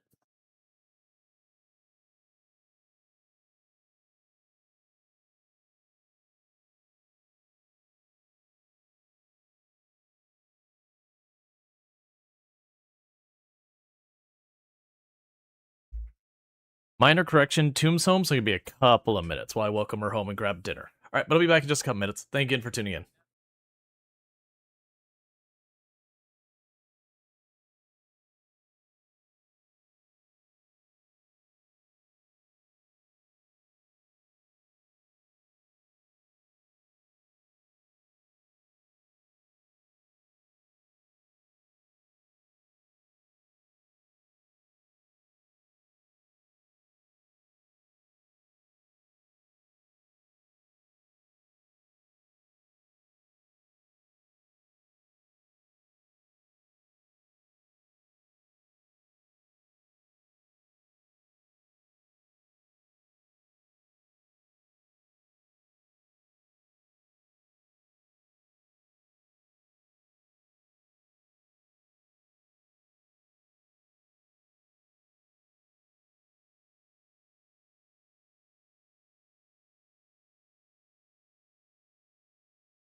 Okay, sorry about that.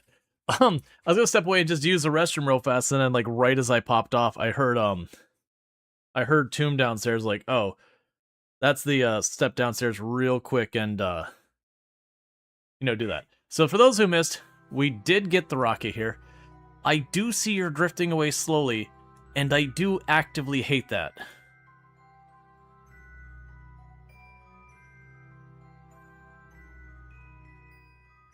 Come on, you can do it.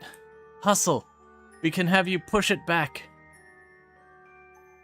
Nope, stop accelerating. Because I got a couple solutions. The intention is there's a fuel line on this side, is we're going to grab that fuel line. Come on.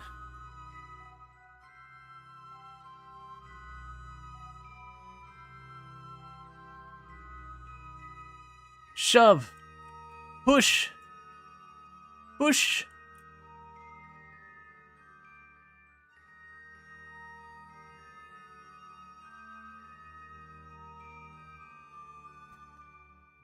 Okay. I don't want too fast. I just want enough to get them close.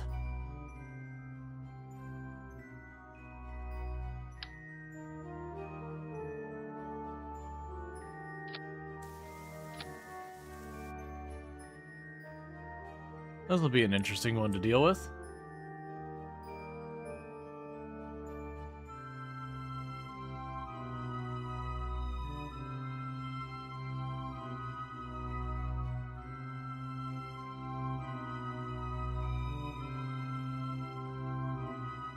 No, no, no, no, no.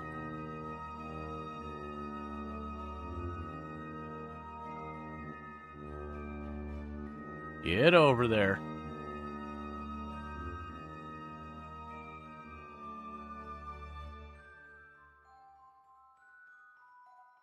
Let's get you into position. No wheels for you.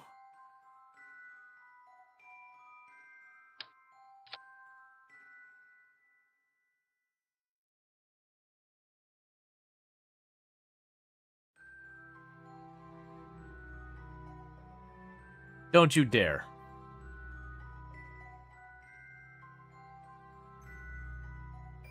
Melody's trying their absolute best, but it's 100% just like...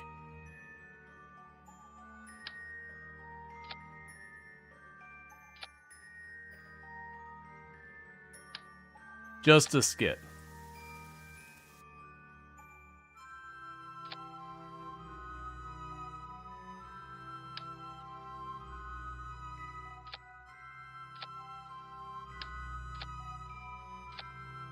I was under the impression that you could do this.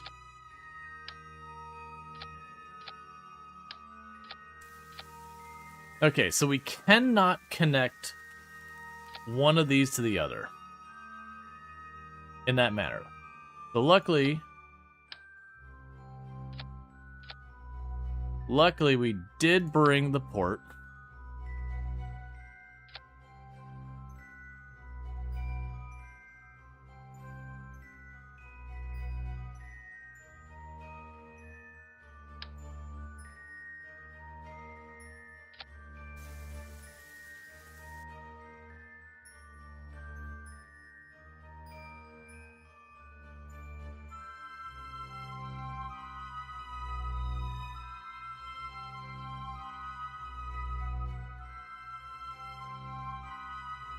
All right.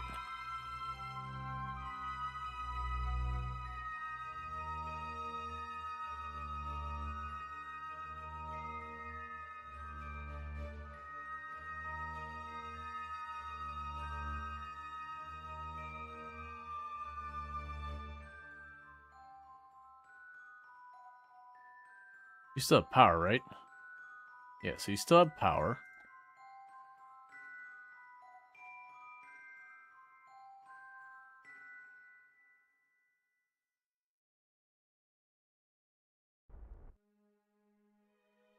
That was way too much.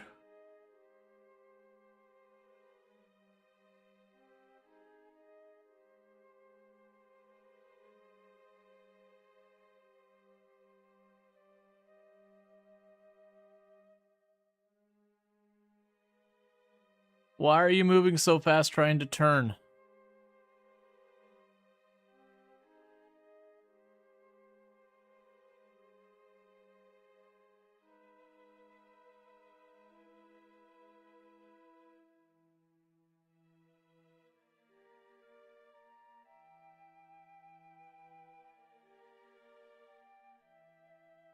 It's weirdly I'm getting a tremendous amount of speed from turning.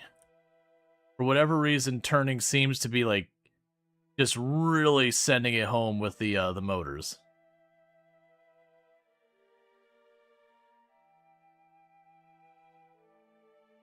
I have the friction turned all the way up. The friction is maxed out on all the wheels.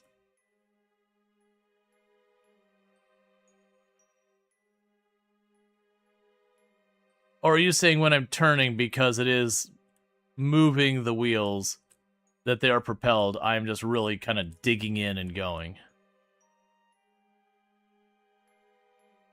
Don't even think fancy if I just get this port where's the other one. Yeah, unfortunately, it's not easy to,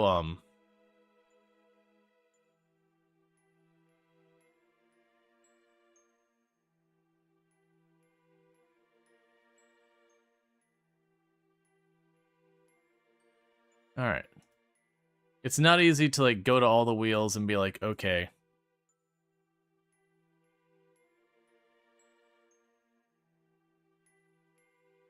Oh, is it affecting all the wheels?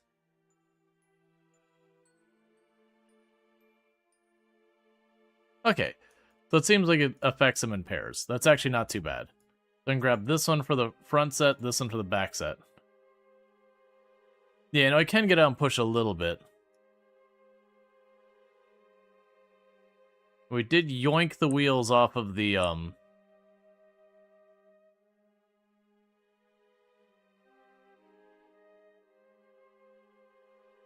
rocket. Or powered, right?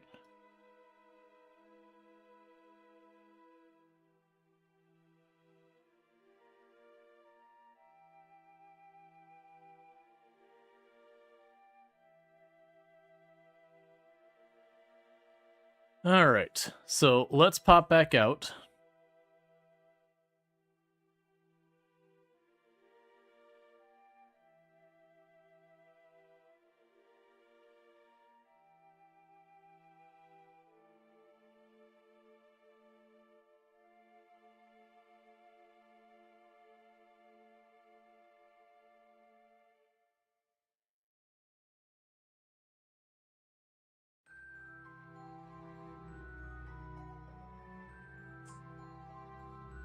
So we can shift you slightly over so you don't get caught in that RCS pod.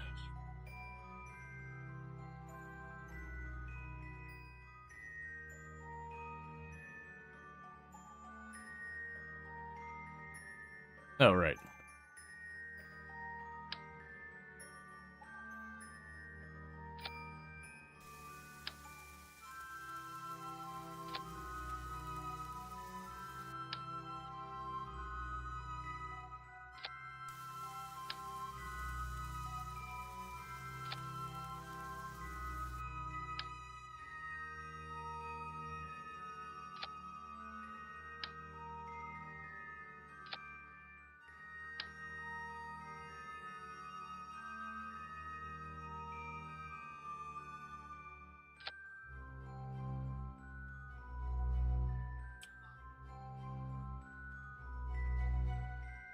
Alright. Just gonna kind of push this along. Because we got those lined up where it should. Is it working? Yeah, no, it's moving. I'm just kind of getting stuck on other stuff. But they're shifting around a little bit.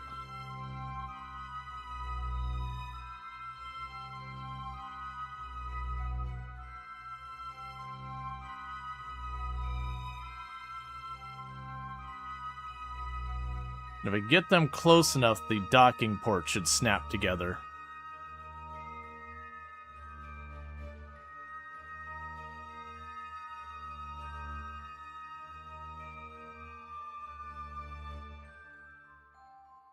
So it didn't seem like it was the length of the fuel hose that was the problem. It wasn't actually allowing me to move it from one to the other.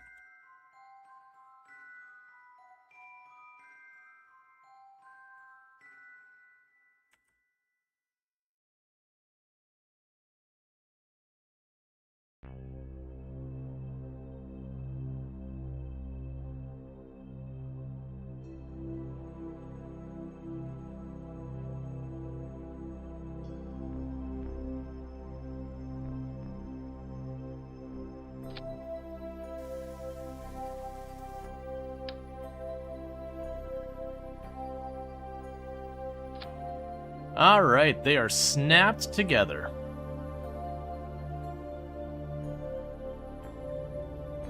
Well, even if I can't do that, I might be able to, do this. Now that they're stuck together.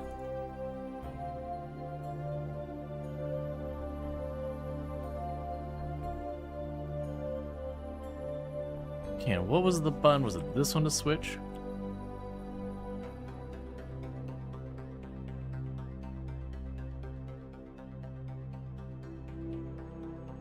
Nope, nope, stop time warping. That's as worried about. Time warping makes physics angry.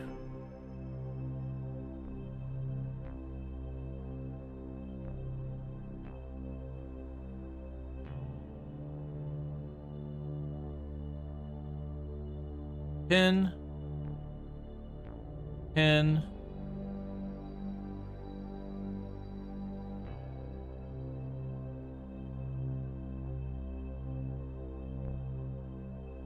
What am I forgetting about how to do this?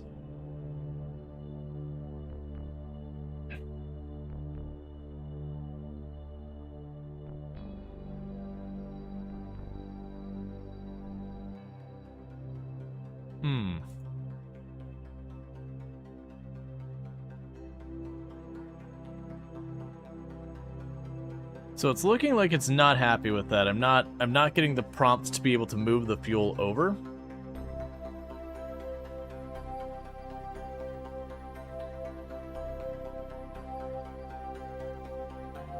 I'm not getting a choice of moving the fuel around at all inside, actually.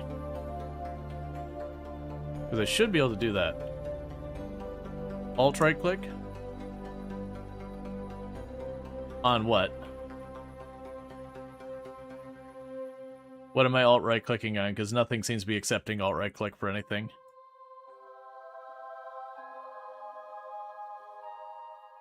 Yeah, alt right clicking is doing nothing. Oh, that was shift, that's move. Stop, stop, stop. Well, right now I have my pilot in the pilot seat. So we are actively in the pilot seat right now.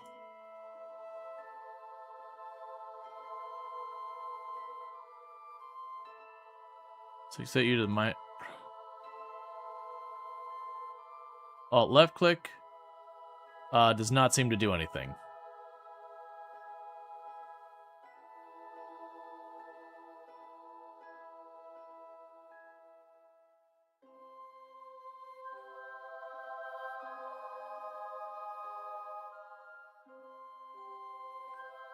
Yeah, alt left click is doing nothing. Let's try unpinning them.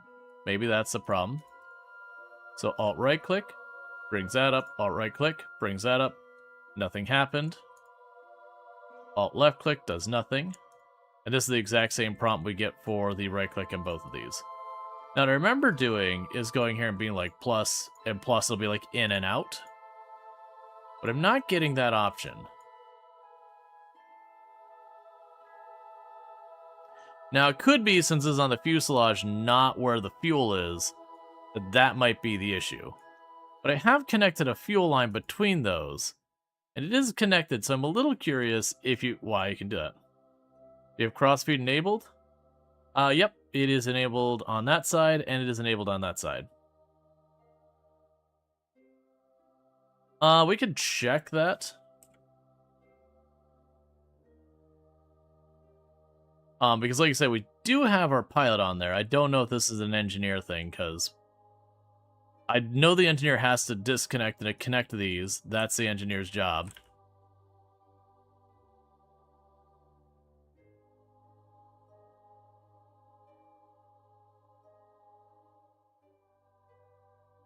Try closing the landing gear pins and only having the fuel tanks open. What?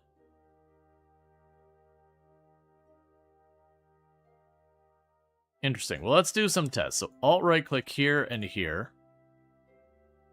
So even among just 2 tanks on the same ship doesn't seem to do anything. Right click on here and here. And same difference, we're not getting any. Let's see, the landing gear windows closed. Close those and have just the fuel tank window. Yeah, we had that as well. We can go ahead and get these out of the way. Oh, weird. That is so bizarre that that matters at all.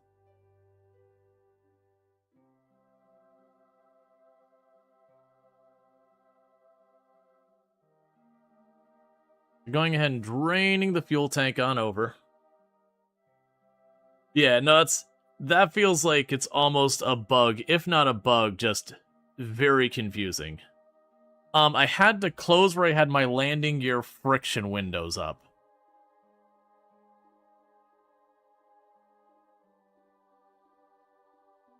Let's bring in all the fuel we can.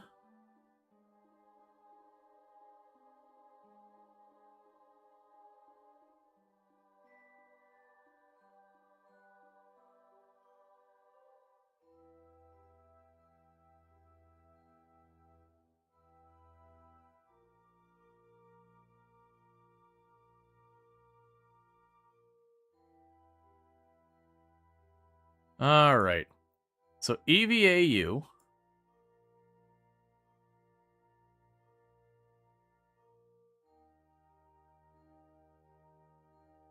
Because now we need to disconnect all of this stuff.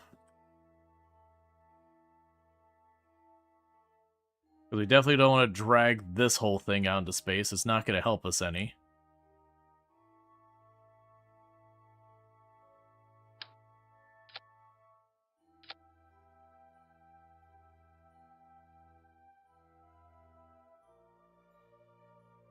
Oh.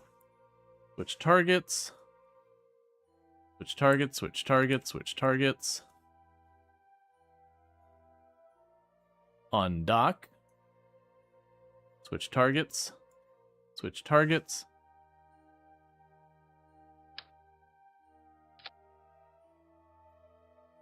Is there anything else we care about here? I don't think I want more of those.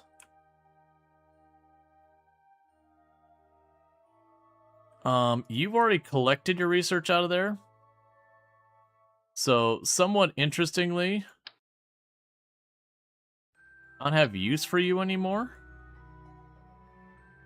The rest of it can all stay.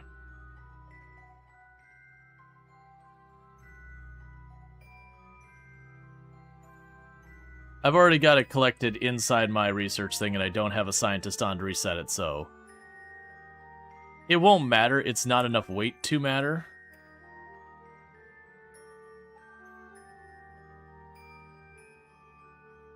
Get the antenna? Why do I need the antenna? This one's got a pilot. The point was to reduce weight. Granted, the antenna doesn't weigh hardly anything. Alright, so we're quick saving. Because now the goal is to get out of here alive. That looks like a pretty steep hill over there. And how are our batteries doing? Not amazing, so let's sit that over there. No brakes.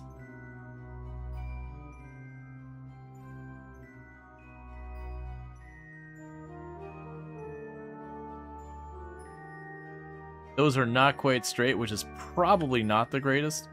And before we start a run, log. Cool.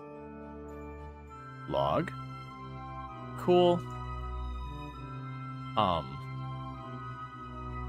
Cool.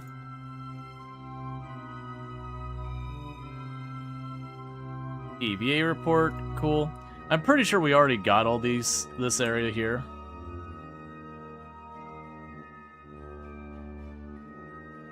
But I figure we might as well collect all. No, I've already got like a bunch of solar panels on here. Alright, so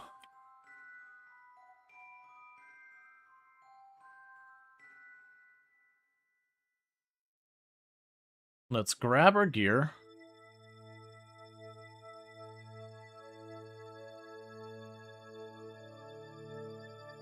Friction control.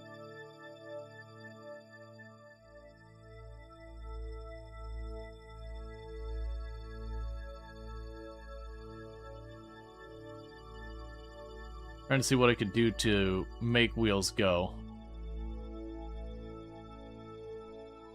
Alright.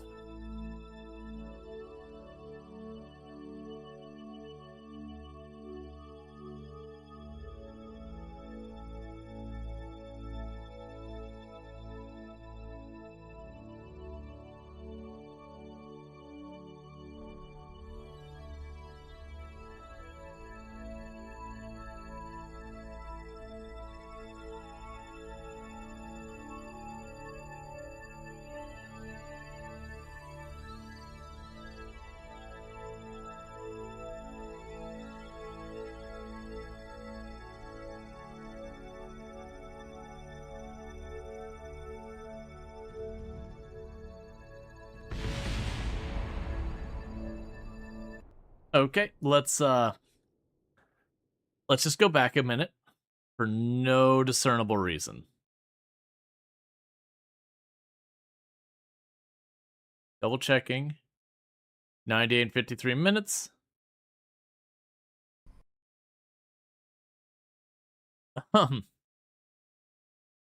So what the issue I'm running into is it's kind of sliding there on the ground.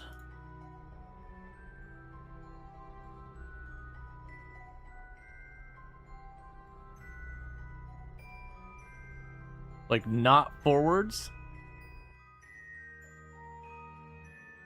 How many wheels are there? There's 4. Oh, you know what I think it is? I think it's the friction.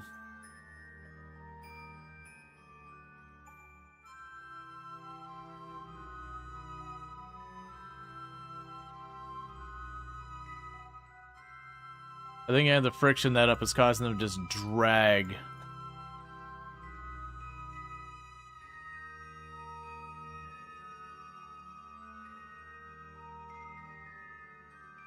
They come in pairs.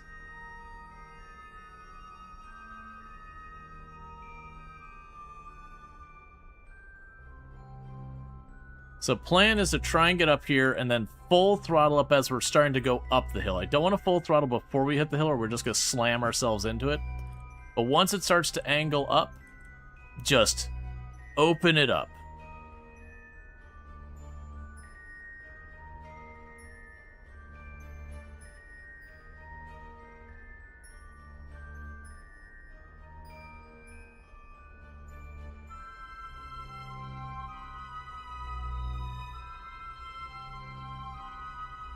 Almost time.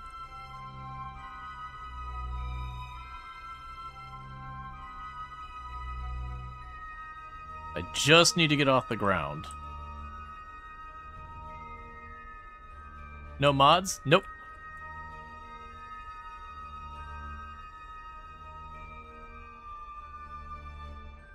The hill's farther up there than I thought it was.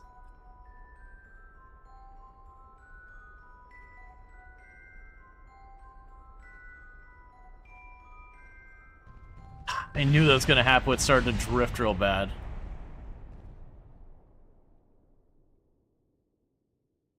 Oh man, mods made this game incredible. I just don't like modding my games.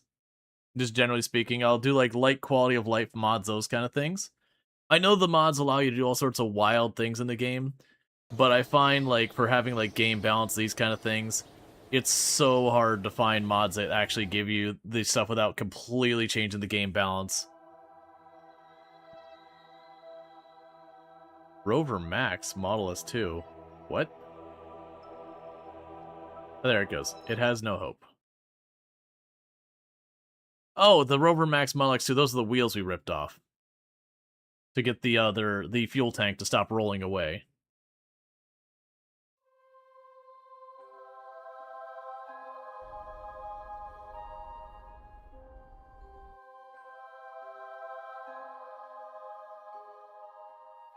I got it. I'm not trying to badmouth mods. This isn't like a stance specifically for Kerbal Space Program. Broadly speaking, in pretty much every game I play, even games like RimWorld that have a very, very heavy mod community thing, I just find when I start getting the mod situation, I spend more time trying to install and maintain and get things to work and troubleshooting and doing all that with my mods versus actually playing the game. Thank you for that follow. Welcome to stream. So I generally go very, very light on my mods.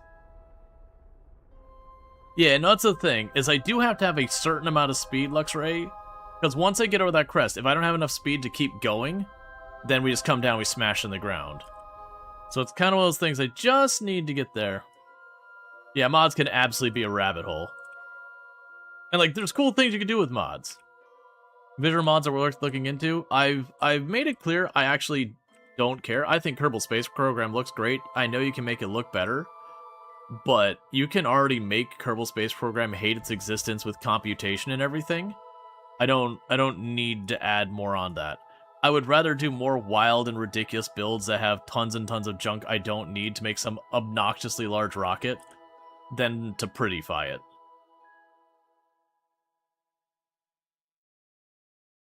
I get it, Chirp Up. I'm trying to say I'm just not into mods. It has nothing to do with Kerbal Space Program specifically. RimWorld, I don't do it. Yeah, and that's the thing. I'm not too worried about that. That's fine.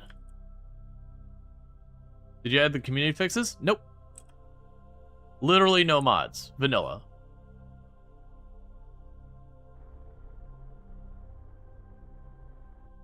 Because honestly, you really don't need the mods for Kerbal Space Program. Like, back in the thing when you'd unleash the Kraken if you didn't have 1,000 struts and all that, that was a very different situation. But these days, they're purely like that's a preference.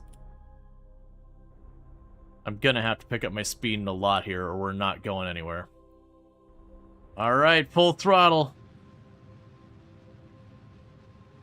Oh, that little bump is gonna hurt us. I saw the bump too.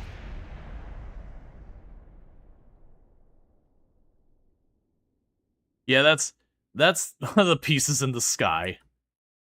Yeah, that's kind of the catch, though, is I have to have enough speed to clear the ground, but also not so much speed that going over the ground, it just detonates.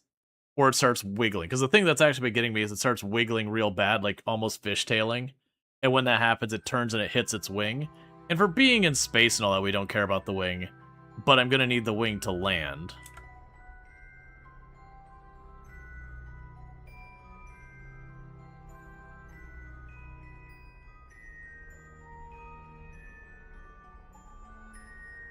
Honestly, right now while we're on takeoff, friction's not real, it's just a suggestion. It also could be that's just not the right hill to do this.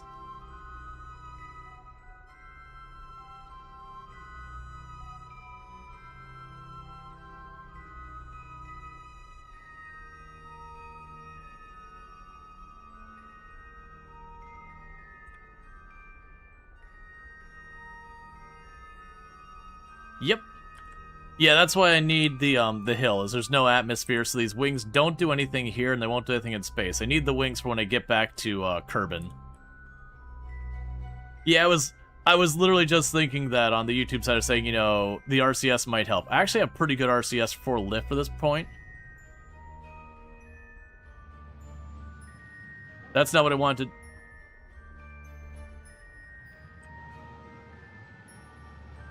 Up. Up.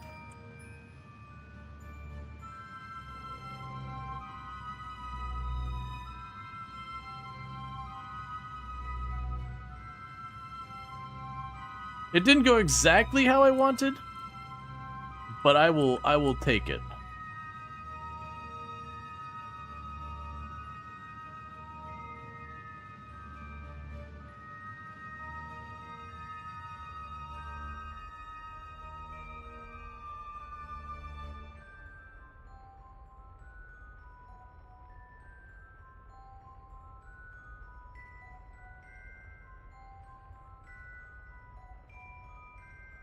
Let's put you back at 0.7 before I forget, for landing time.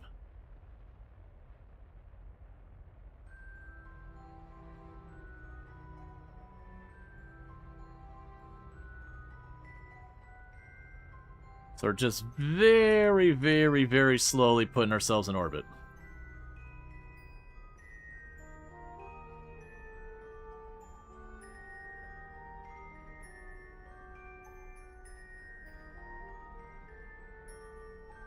Now, downside is I have a very wonky orbit, but I think that'll be okay. We're already moving that way. I think trying to turn it will be a waste of Delta V. If we get ourselves orbiting this way, I still could just throw myself off the back.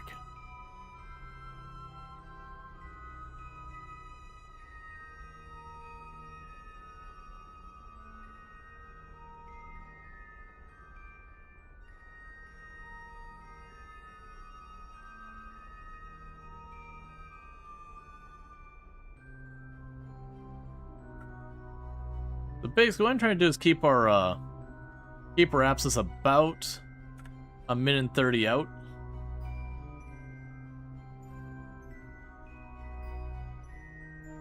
So we keep doing that. We should be relatively efficiently able to orbit. It'll orbit us at around 20 kilometers off the ground. And then we can figure out where's the spot to, like, chuck ourselves off, try and go. Because right now we are burning through our Delta V much faster than I would like. But if we get into orbit, you know, we can potentially send another mission.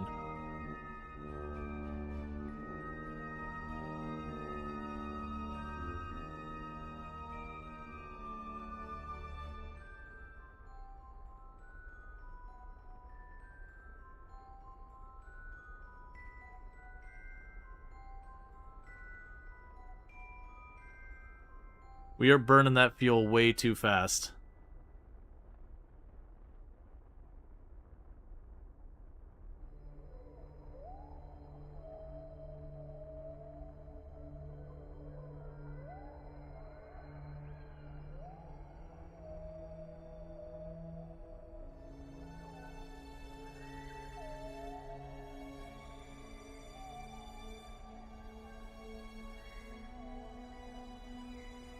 Okay.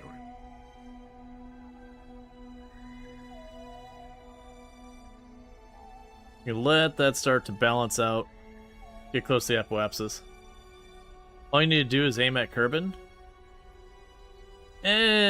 Not really.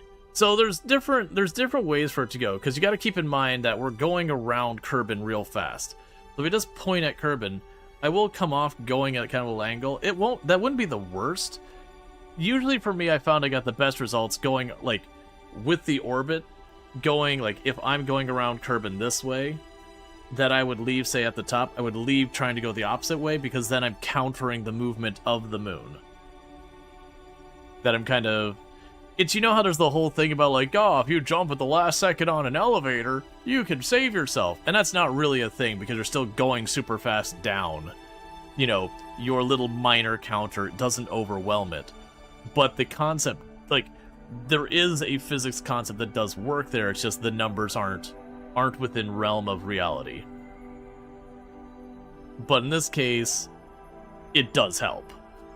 Because if I'm going 100 miles per hour this, or 100,000 miles per hour this way, and I go like 80,000 miles per hour that way, I have a net of 20,000 miles per hour that way. Like, it counters some of it. But what that means for us for purposes of orbiting is it will mean I will be at a much slower speed, so I'll drop in. Would you have more enough, to be honest? Yeah, because I throttled down a lot, we are slowly catching up in the apoapsis, so I am going to have to throttle up. I'm pretty sure this will probably be at about 800 by the time I have a stable orbit. I feel pretty good that we should have enough to get there. Plus, I've got these 4 RCS pods that I've only touched a little bit. I could, nudge myself the last little bit. The challenge we're going to run into is we are not particularly well set up for re-entry. Because we hadn't originally gone in with a plan of making a shuttle. That was just kind of, I was trying to figure out where I could put people, and then I had used the fuselages here because I'm like, they can carry 4. So they're one of my more efficient ones weight-wise. And then it was just one of those things like, well, I have, what's the beginning of a shuttle. Let's build a shuttle.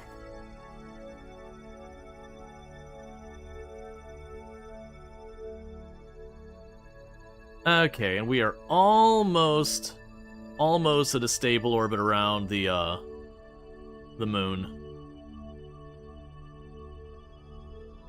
We just want to get it to be over 10 kilometers so we don't smack into a mountain or something as we're going around.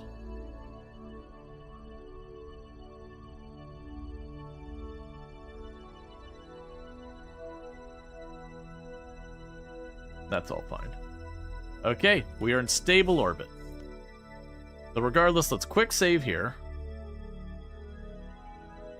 Again, how are you going to brake before re-entry? We're going to kill as much speed as we can. And I'm going to try and have our orbit be as high up as possible to just try and drag down the speed. So we're going to be in re-entry for as long as we can manage to stay in re-entry to hopefully burn off speed before we start hitting the heavier atmosphere. It's going to be a dicey one. So if we're looking at it, this actually might not be that bad. So we're going to come up and over to here. Oh, that's going to be... Right, that's not right. There.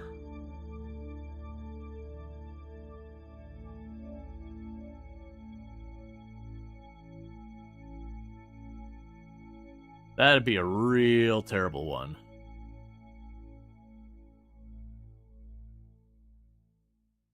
Okay, so that's far more salvageable. We'll be in a really weird plane. But that drops us in at about 4 million. We should be able to bleed off.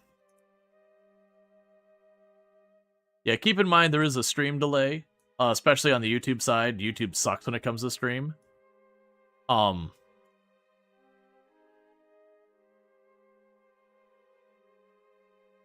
at 4,700.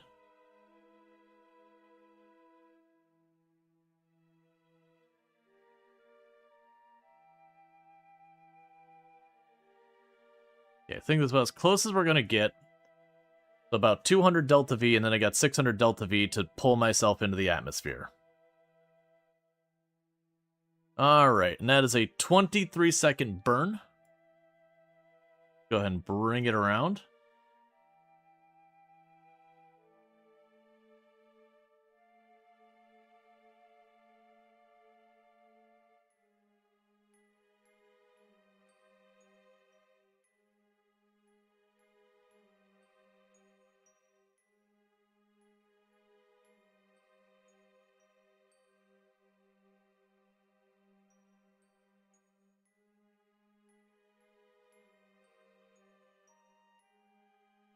Okay, so we got our spot put there. How are my batteries? Bad. My batteries are bad, or what they are. The good news is once we get around here, I should be clear from being blocked by the moon from getting light. We should be able to start recharging those batteries some.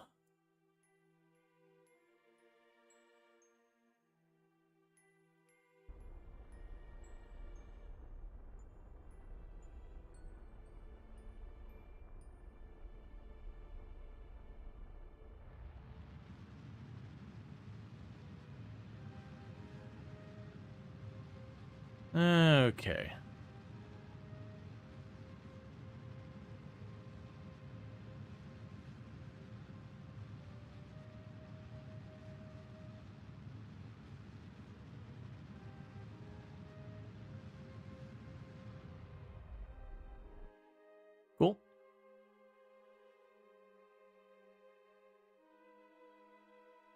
All right. So the next move is once we get to our apoapsis, I want to bring that in till we're just scraping the atmosphere. And then we'll want to go, once we get to the periapsis, of trying to bring it in. Because, again, this is not going to handle re-entry very well. So I know where people are like, oh, you need to point down to 55. I'm very concerned if we go in for an actual proper drop-down kind of thing, that we will just hit the atmosphere and burn up. Now, I do have a ton of parachutes on this thing, so if we could survive re-entry, we pop all the parachutes and we should be good to go. So I don't actually have to land it as a shuttle. The wings are just to avoid just narrowly, like, just diving into the atmosphere and dying a horrific death.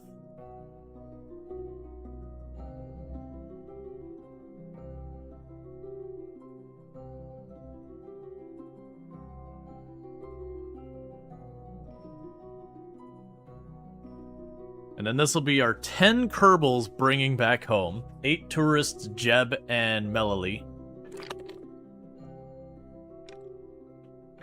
And it looks like it's going to drop me almost exactly on my AP, which is perfect. Because we want to be as close to the AP as possible when we start throttling up the other direction to drop our periapsis as much as we can.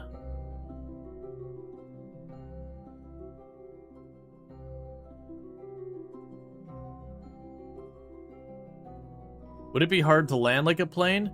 Yeah, no, with the speeds we're talking about, probably. We're gonna be late on our we're gonna be late on the AP, never mind.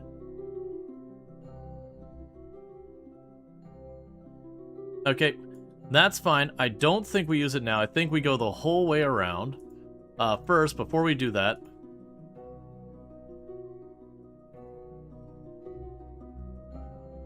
let's turn you so you get in sunlight.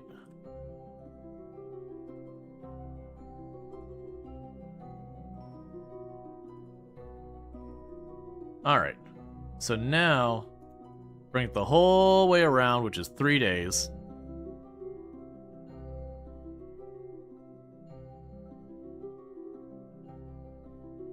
You could watch 1,000 streams of this game, and every scenario viewing is unique. This is very interesting. Oh yeah, no, absolutely. There's a reason why it's such a popular game. Alright, so we're still a ways away from there, so let's go ahead. Because that's still, you know, a real-life hour away if we were to go real-time. So I definitely don't want to do that. But when we get right up to this, we're just a couple minutes from it.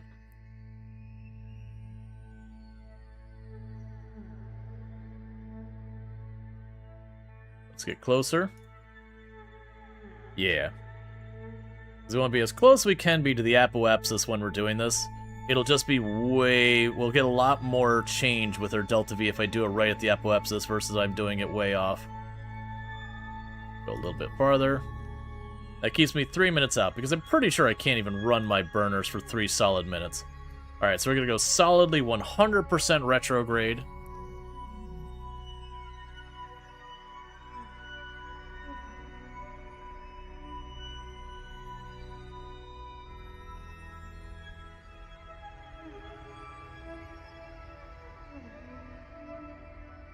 So the goal here is we want to bring that into somewhere in the area of, like, just below 70. Don't intersect the moon again. Don't you dare.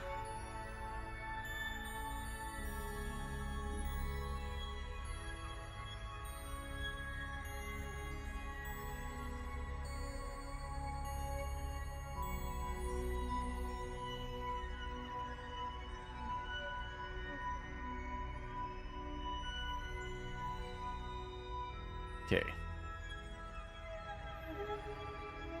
Alright, cool. We're no longer right on the fence where we would potentially catch the moon's gravity.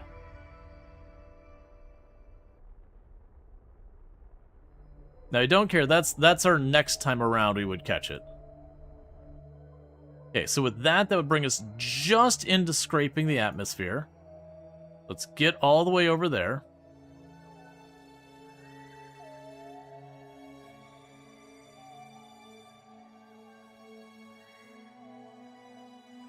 What altitude is the atmosphere? You very first hit the atmosphere at 70 kilometers. At that point, it's too thin to do anything too significant, but it will very, very slowly leech you of movement. So if you're at, like, where we're going to come in at 60.36, if we weren't intercepting the moon, eventually that would cause us to drop out of orbit. Now, granted, at that amount, it'd be like 20 different times orbiting that each time it just drags me a little farther, a little farther, a little farther until I start catching a proper amount of the atmosphere to properly drag us in. But what we want to do here, we want to wait till our periapsis is coming up to really close, because I don't want to dip in the atmosphere any more than absolutely necessary on this pass. I want to bring the other end in as much as I can first before we start properly trying to dive. Because I want this to be a very, very, very shallow orbit.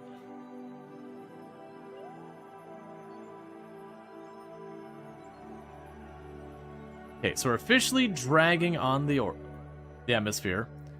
And I'm going to wait till right around the point we hit our periapsis to start throttling up.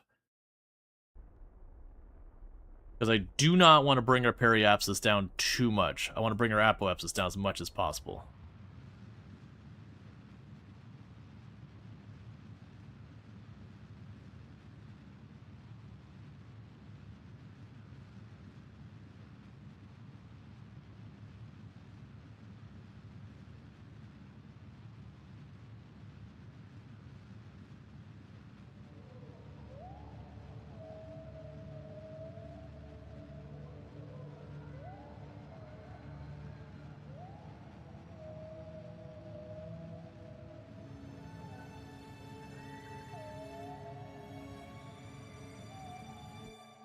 Alright, fuel's gone.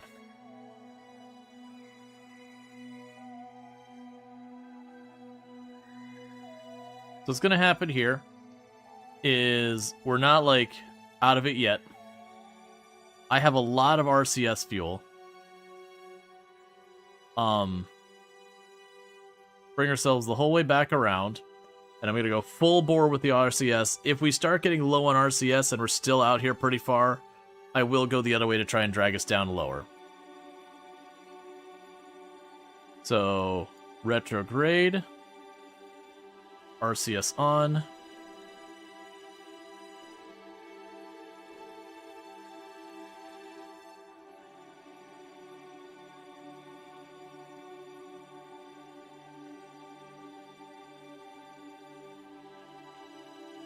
What brings the apoapsis down to the periapsis so we don't re-enter too fast?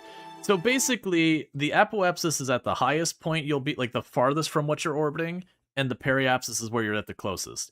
If I retrograde at the, like, if my apoapsis is up here, my periapsis will always be opposite to my apoapsis. And so what I end up doing is if I go retrograde where I'm going against the direction I'm moving, it will bring in my apoapsis if I'm near my periapsis. And then vice versa, like I can pull my periapsis up. So it's kind of being on the opposite side of the orbit will affect the other side of the orbit more. So we are just burning our RCS. This is mostly meant for like minor maneuvers kind of thing, but we are just blasting it trying to drag down the apoapsis. I am probably going to need to bring down the periapsis directly as well, so I can bring down the orbit a little bit more.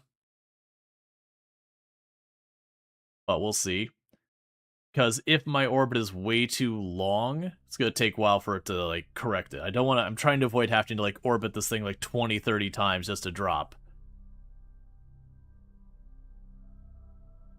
But we are bringing in the like, basically, whichever side you're making your adjustment in your maneuver, if you're going, like, speeding up prograde, or, like, going with your orbit prograde, or against your orbit retrograde, you will affect the other side, like, what distance it's away more.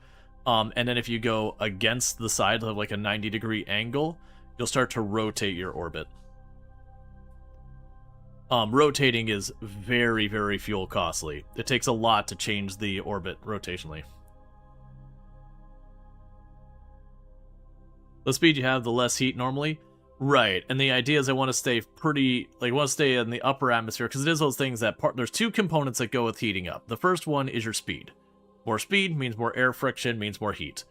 The second part is how dense the atmosphere. The higher up you're in the atmosphere, the more air you're hitting, the more you heat up. So if I can stay very high up in the atmosphere and very slowly come in where I can rob myself of more and more speed before dropping into the denser atmosphere, the better. But the question was more, why don't we just do one long burn into the apoapsis directly, and directly re-enter on the first go? I don't have a lot of heat defense, and if I just slam into the atmosphere at near high, like the highest possible speeds kind of thing, I'm just gonna burn up.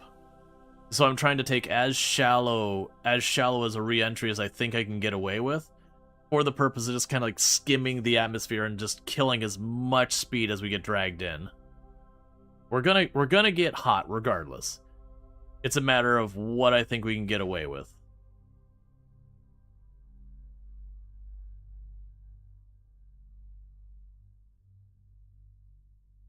It's like right now I can't speed up while running my monopropellant, my RCS. You think 55 is safe? 55 with this ship, we probably burn the wings off. Maybe more. Coming in at 55, if you don't have heat protection, a lot of times you will burn stuff off. That's the catch. I don't have the heat shield. So we're going to have to do a little bit. It's kind of like, if you think about like the space shuttle in real life, because we basically are a space shuttle.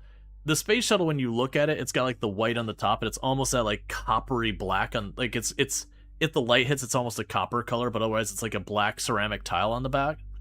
That's because the space shuttle comes in, and that's a big heat shield on the bottom of it. Otherwise, the shuttle would just burn up on re-entry. But yeah, normally you would be coming in around 55 if I had a heat shield. And we might be okay. Like, to be clear, we might be. I haven't done a space shuttle in the game before, surprisingly. So I am trying to approach this and with as much caution as possible.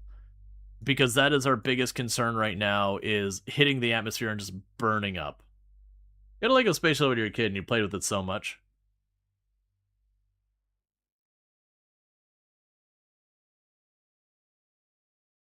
Alright, let's get around to the apoapsis a little bit. And we'll burn that a little bit to bring the orbit in just a smidge more. Then we'll go to the periapsis and start doing our RCS again. Because doing it at one of the ends is going to do me more work than on the sides.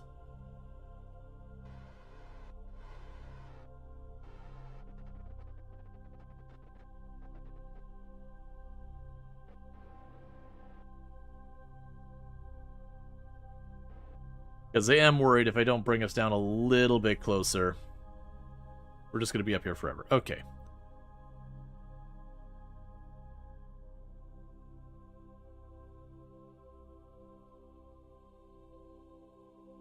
That's currently our biggest concern right now, is just burning up in the atmosphere because we don't have the heat shielding.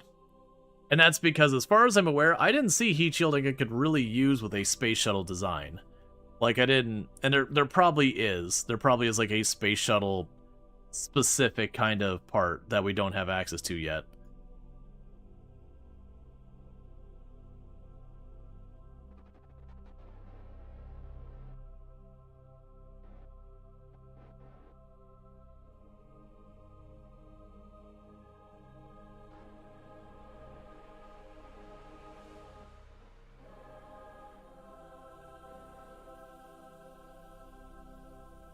Okay. Can I adjust your output? No.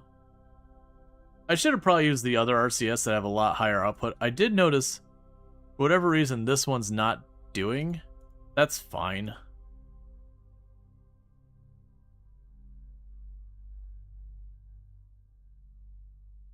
Yeah, as we hit the atmosphere, we should start getting drag. And the hope is that we can bring this apoapsis down a lot. To be fair, that body and wings are pretty strong. The problem will be the wings in the back. Yeah. Like, they're definitely durable, but the problem is with the heat. I'm also concerned if I don't have the wings hold up, I won't be able to slow myself down enough for the drag chutes to deploy. Like, that's... I haven't used this design, like, anything like this before. So I am approaching it with extra caution since we do have a lot of Kerbals involved. We got 10 Kerbals on board. So we got 11 souls on board. Assuming that Kerbals have souls, which, you know, isn't really a safe assumption. Because they look like they might be plant-based. And I don't know what the stance is there.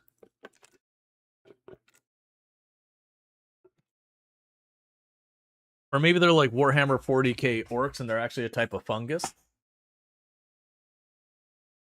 At least they're excited. To be fair, this is supposed to be a quick land on the moon and go away. And they've probably been there for like 2 weeks. So they're probably very eager to get home.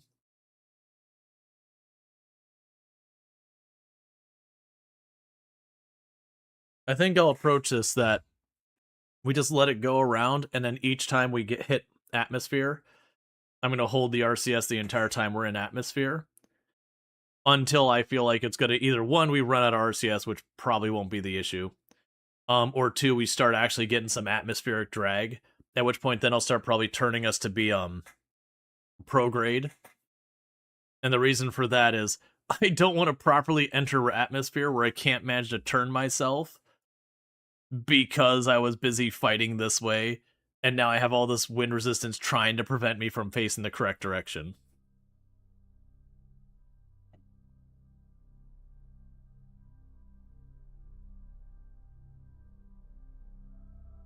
Okay.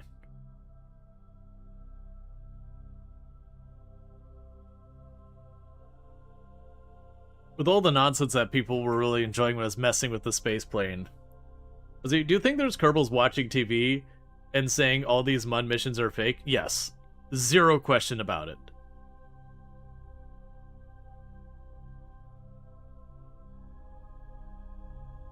Absolutely zero question about it. There are 100% flat Kerbin people. There are 100% people who are like, the Kerbin... You know, the Kerbin launch is fake. They didn't land on the moon. It's all a soundstage. Look at the shadows without having any understanding about how light even works. 100%. There's going to be a whole bunch of conspiracy theory Kerbals out there. No, there's no flat earthers. What's an Earth? Can you eat it? Yep, the flat Kerbin Society.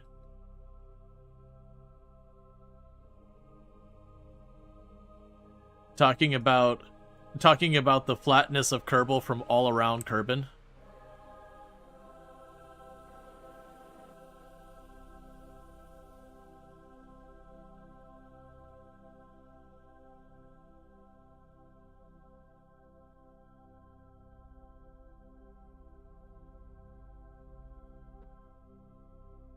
Okay, so next pass will probably be coming in at about 65 kilometers. We're about to drop below the moon as a hologram. No, absolutely. Absolutely, there'd be like conspiracy Kerbists.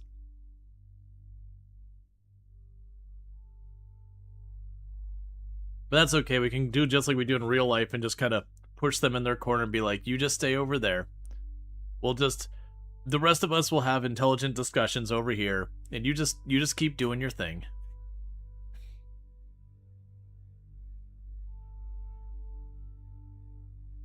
Like, we don't need to get into like actual conspiracy theories or anything. That's actually one of the things that bothers me about the Flat Earth one specifically, is you look at so many conspiracy theories like, well, that their government's doing whatever. It's like, you know what? I can't disprove it. I cannot disprove it. It's probably completely baseless and on nothing, but like, there's not a way to disprove your claim.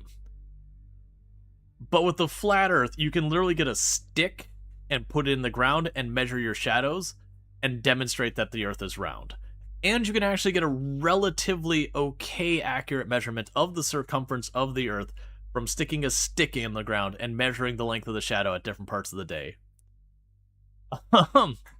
You can even do it like, there's like tons and tons and tons of different ways to prove that the Earth is round. Yeah, no, I actually made that joke, Burning Sun. The Flat Earth Society has members all around the globe. Yeah.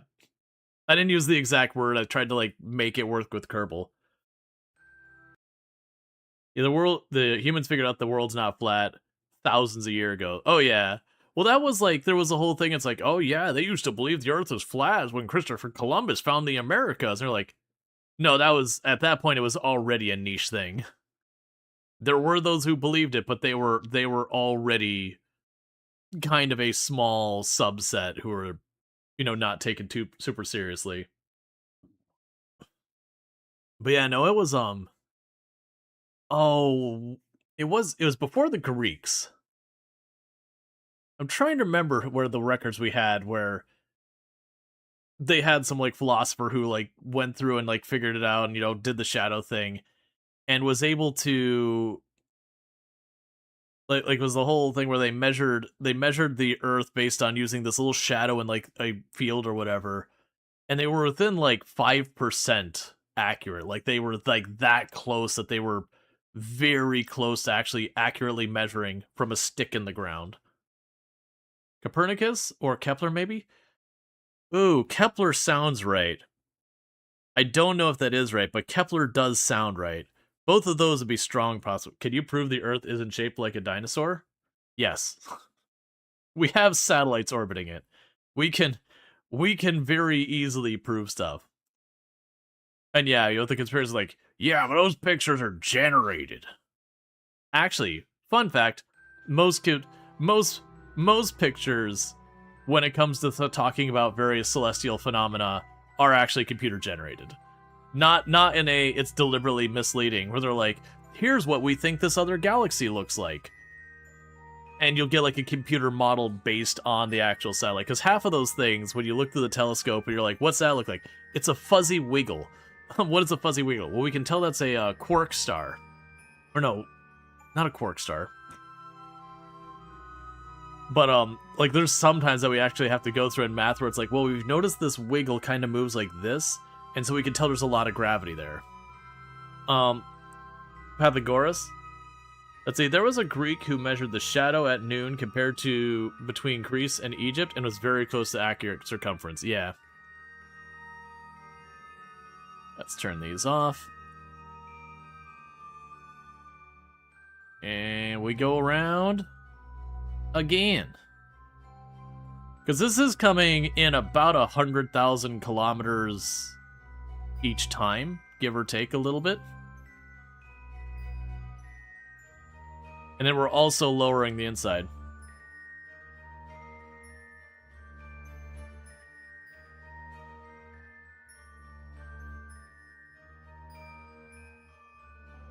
Let's see, was it light going down as well, since wells are built straight down?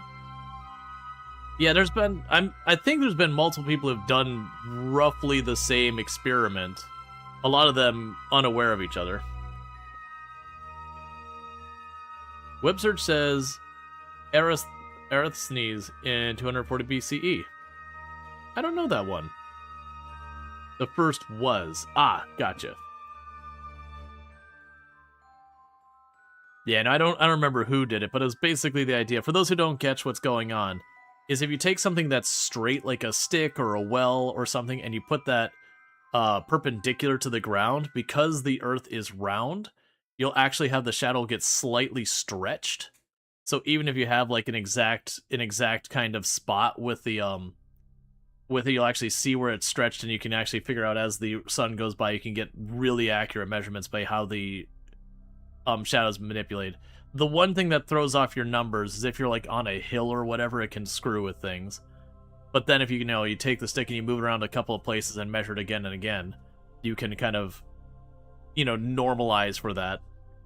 But that's where you get it where it's like you're accurate within like 5% or so, is because you're probably not going to have a hill that goes straight up and down like this and be like, yep, that's flat land. We can measure this.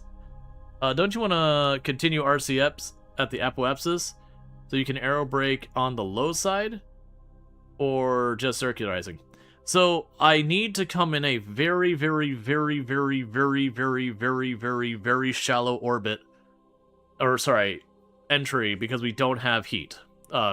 Things to eliminate heat. So I want to lose as much speed coming in as possible before we hit the denser atmosphere.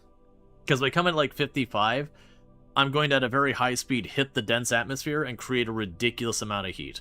It might be survivable. Like, for the record, it might be. I'm dubious, but it might be survivable.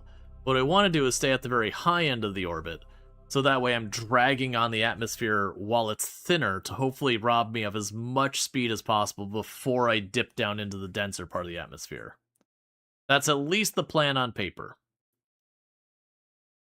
But this is bringing me closer on the periapsis. We are coming down about half a kilometer per orbit, so we're going to end up coming down in not too many more passes regardless. But I am trying to drag the apoapsis down. If we start to get low on RCS... Yeah, no, I've done a saver too. If we start to get low on the RCS, the monopropellant, I will go to the apoapsis to drag us down to like 60 or something like that. Let's see, early astronomy fascinates you. You think it's already impressive that people figured out where the planets in the sky were, but you think the Romans guessed their distance from Earth based on their movement in the sky? Oh yeah, no, absolutely. There's a lot of stuff that we think back to cultures in the past. We don't think of them particularly sophisticated, you know, because as you look at like warfare and all that, or some of the things they did medical, like especially medical, that you can look at being like brutish and all. It's like, oh man, they try to treat people with leeches. You know, oh, this was like so primitive. But then at the same time, you look at other places and you're like, you know, you have, for example, the I'm blanking on it, like the Maori, that, you know, they could actually look at where the clouds are and be like, we know there's an island that way. And just by the clouds, they could figure out, it's like, okay, well, the clouds make this kind of shape. Well, there's land that way. Okay, well, no, these ones are swept. There's probably no land that way, at least not nearby. And that they could navigate very long distance, way past what they could see, and safely, you know, go out to and back. And just be like, they could look and be like, yep, I know I can go that way and it's fine. And then work that way. And that they could, you know, navigate without any type of star charts or whatever. That they, you know, they knew which certain stars and all that meant. So far as, like, cardinal directions and all that. Like, it could be very impressive what, you know, what was accomplished with just not having, you know, a lot of those tools. Alright, come around another time. So each one of these times, like, in the game universe, we're only, like, taking an in-game hour. Humans are very smart when motivated. When there is something that they're trying to accomplish, humans can be incredibly smart.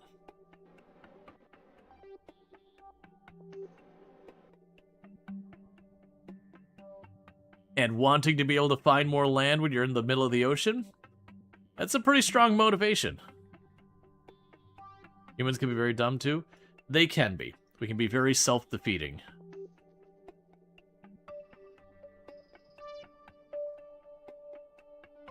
Okay, so this pass are probably going to drop down to 65-ish kilometers. Humans collectively average out. I would agree to that. I'd agree there's more smart people than dumb people. I would even argue when we say dumb person, that's a little unfair. There are a lot of times, you know, people who do things that aren't very smart. It's usually more along the lines of they don't do their diligence. So it's a lack of effort / motivation in a lot of cases than actual capability. Like, given more time, if they took it, they could come to a better conclusion. But it's often easier to be like, this is what I think, that's good enough.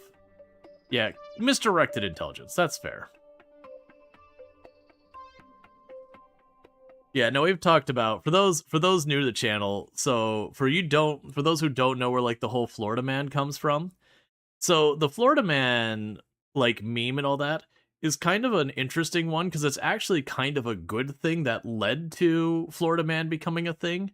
So in the state of Florida, we have what's referred to collectively as the Sunshine Laws. And broadly speaking, they're laws around government transparency. that outside of things that are containing like account numbers and like specific stuff, that almost all of that is public record.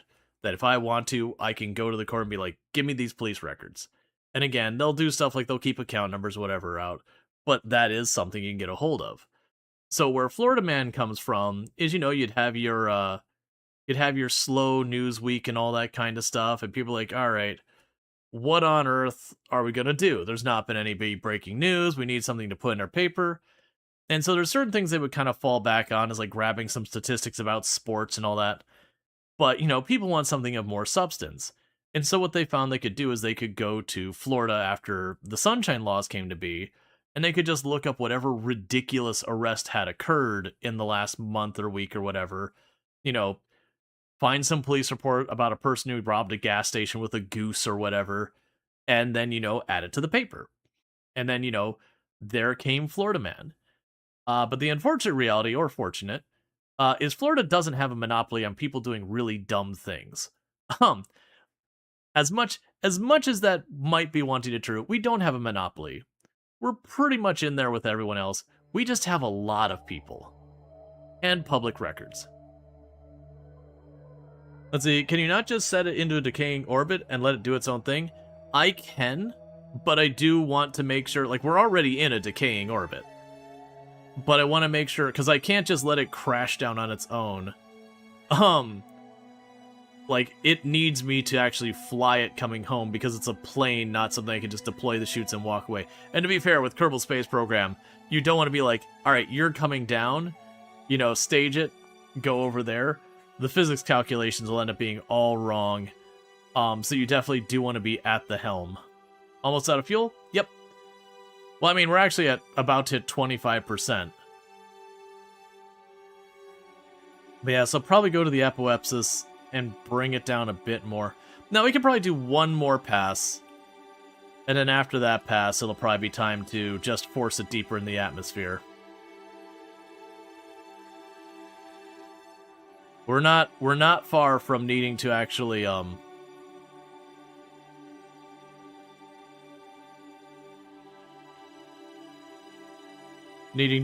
like, commit to bringing it down.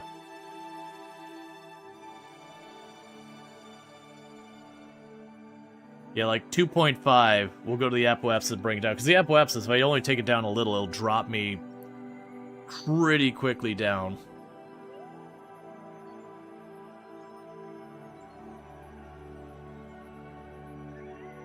Ramen to Wendy's with your alligator tomorrow? Sorry, Achilles. That's been done. I don't think it's a Wendy's. Are we out of rocket fuel? Oh yeah, no, we're absolutely out of rocket fuel. I wouldn't be doing this if we had any rocket fuel. Like, regardless, this is coming down. So, is your rescue guy stranded on the moon? There was no rescue guy, it was robot controlled. We made AI do it. That's how we feel about AI. It has no soul.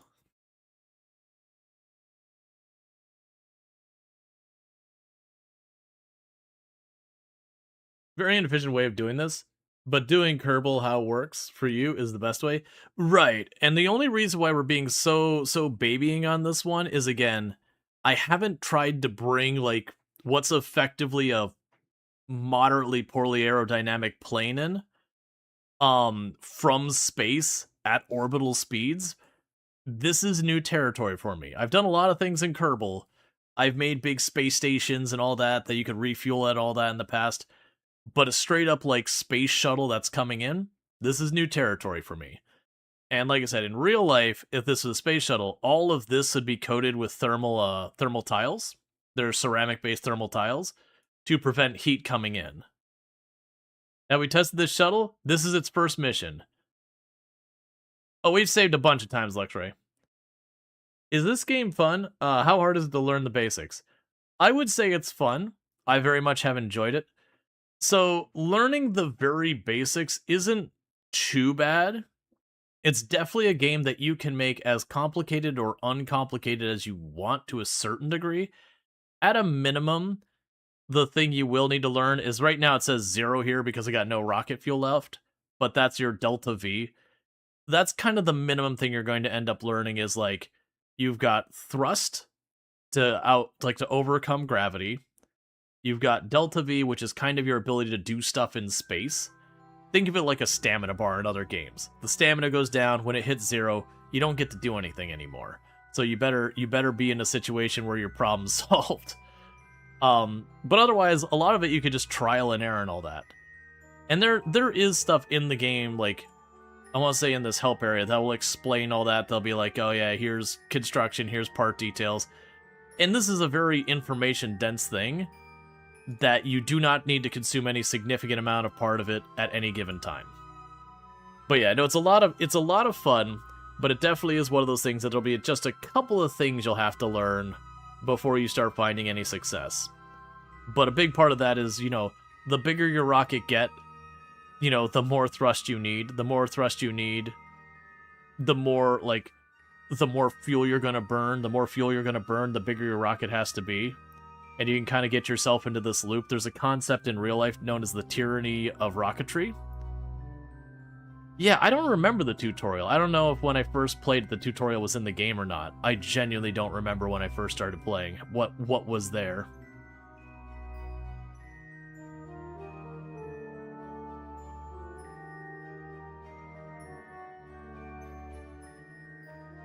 You'll alert. Yep. That's the thing. I don't remember what's involved.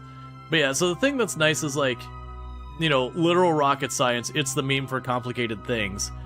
But, yeah, that's the thing. Is I don't remember the tutorial, or if I've ever done it, or if it was a thing when I played. I imagine not, because I played pretty early access. Yeah, there's a number of creators out there, including Scott Manley. There's a number of creators out there who do actually have pretty good, introduction. All right. So we're bringing it in closer.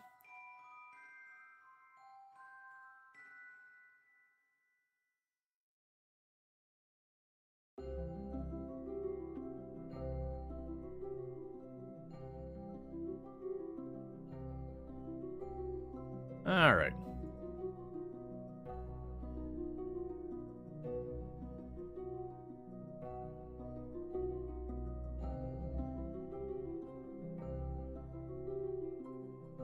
So I got that there.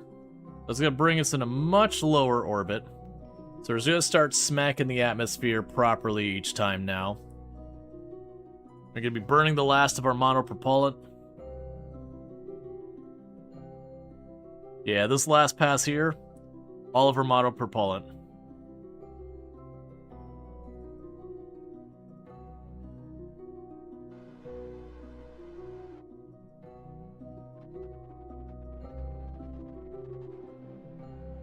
Let's burn the last of it, and then we go around and again. Oh no, I don't need to get out and push. Literally, we could just keep going around. If we just keep going around, we hit the atmosphere every time now. It will drag us in each and every time on its own. Let's see. That's how it works for, as if it doesn't actually stream on Twitch anymore. At least not that I've noticed in years. Scott, you've not set out their content in years either, so no idea what he's up to. Pretty much all the KSP creators used to watch walked away with the disaster KSP 2. Why will you burn our? Use our PS to align re-entry? I mean, I shouldn't need that. If we're trying to use RCS to keep ourselves in line as we smack into the atmosphere, that's probably not gonna we're already in a bad place at that point if that's the thing. But yeah, no, that's I've used KSP and City Skylines 2 as examples, where there used to be a lot of creators who did KSP regularly, and then KSP 2 came out, and it was a colossal disaster because just the devs did it dirty. And for the record, that's a different dev team than KSP 1. The KSP 1's dev team is now working on Kitten Space Agency, but it was one of those things that you can have that situation where you've got a game, it's complete, it's great, there is a following, it doesn't really need updates to kind of keep people interested in, but having a sequel that bombs bad enough can kill both the sequel's viewership for content as well as the previous title. And that happened to City Skylines too. That you had a lot of people like civil engineers and city planners, and that was kind of their whole gimmick and all that. Was, you know, they'd go in and be like, we're gonna plan a city in City Skylines like a real city. Oh hey. Or you've had people who did stuff like they'd be like, okay, we're gonna start a city as if we're in like the 1930s or whatever, and like kind of walk the city through like how the city developed over time and going, oh well, you know, you start building these things. Oh well, then, you know, in this part of the world, like these were kind of some of the policy changes which would have led us to moving trains through here, and then we go and do that, all that. Burning all the RCS. What is the plan to hold the angle on entry? We are a plane that has flaps. We got controls. We are plane. You still believe cities in City Skylines too? You think it sells potential? I'm curious. So, and this is the reading between the lines, no like official anything, but it sounds like what ultimately happened. How are you going to aim on entry? I'm just like we have a reaction thing in here. We can steer it. There's basically a gyro. It's not as strong as the RCS, but it's enough. And then we are a plane, so we're aerodynamic. So as long as this part's pointing forward, you know, atmospheric friction to take care of the rest.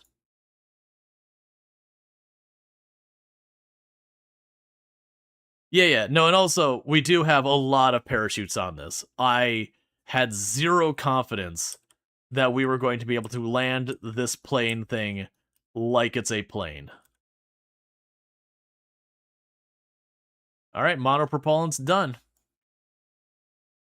You think City Skylines is doing okay? It doesn't have the community like Skylines has, but it's recovered since launch. Yeah, no, that was the thing. Like when City Skylines launched, it definitely had problems. Like to be clear, it absolutely had problems. But also, I do feel like people were, in addition to it, perhaps harder than was fair either. Like it had problems. Like this isn't dismissing that the economy was busted and a whole bunch of things.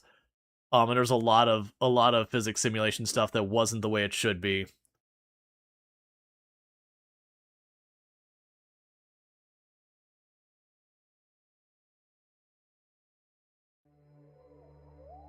But it is those things.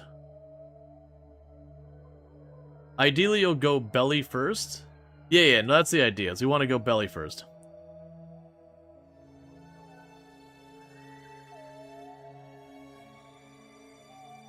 Yeah, no, we're gonna take a couple of passes. We're gonna have a bunch of drag.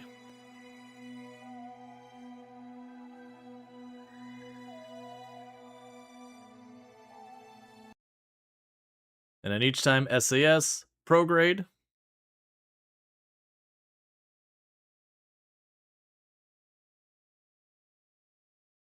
And you want to turn it so that, vaguely speaking, hemisphere's up. We will turn that just a little bit. It's the first time I felt very critical of the DLC marketing that Paradox is known for, though. The fact that a month after release they were still a broken mess. Yeah, no, that was the thing that kind of really was the big thing that Paradox messed up with.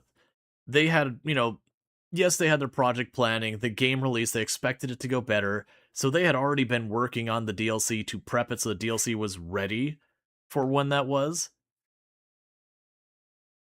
And so they went,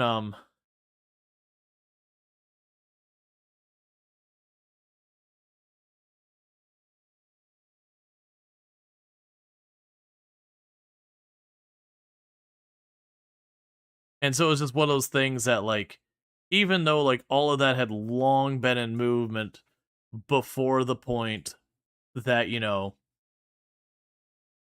like, the release had gone poorly or anything, all of that was already moving. And it really, really kind of hurt them badly with all that coming around. That it was definitely one of those things that they could have played that way, way better. Like, once it was poorly received, they either just need to give out the DLC for free, be like, hey man, this is supposed to release, we missed the mark, here, we're throwing this over the fences like a we owe you, we're working on it. But the fact that it landed and it went on sale very understandably the thing. So you're like, do a flip and you're expecting a barrel roll, but that's not what you're gonna get.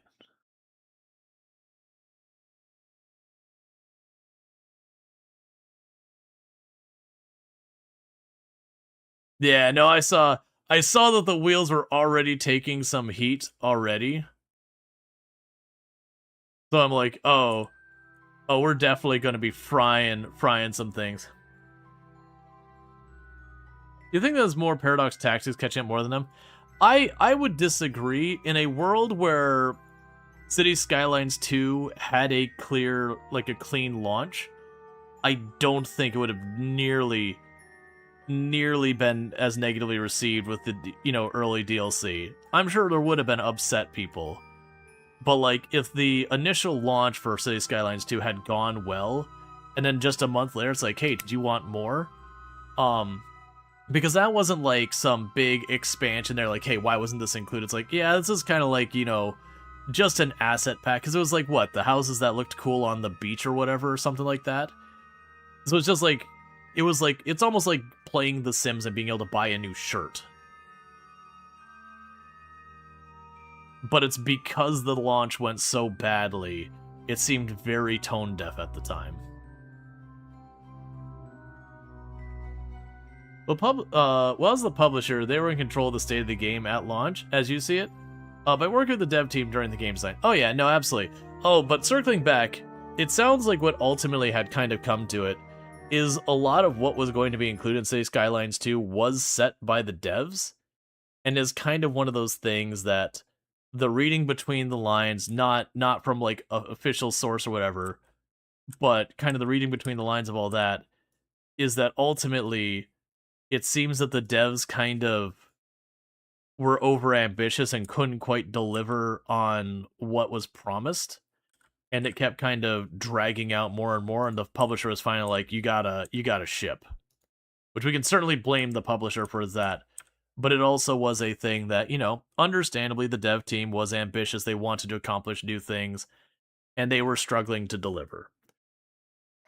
And then it's kind of one of those things that even after all of that time that the game was out and it had been there for a long time, a lot of the stuff didn't get fixed in a very timely manner. It was taking them a very long time to address some pretty significant problems. And while we don't know exactly what discussions happened within Paradox and the dev team, the fact that they both were like, we're mutually parting ways, it sounded like they probably kind of got like an ultimatum being like, hey man, you have to fix this or else. And, the or else came into play. We don't know if that's true. That's just kind of a lot of things that were like rumblings from people back channeled, 2 degrees removed done, so who knows how true what is it. But it did sound like that kind of thing.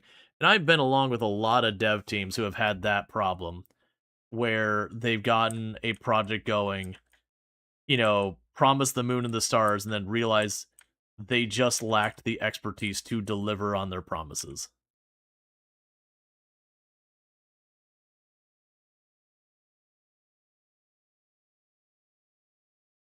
Yeah, a suggestion's fine. I'm trying to nose down a little so that the lift isn't pulling my periapsis up. We are pulling down our periapsis about half a kilometer each time, and then the apoapsis is coming a good 50, 60, 70 down each time. And each time that goes down a little bit, we will be in the atmosphere dragging longer, which means we'll slow down more each pass until we get deorbited.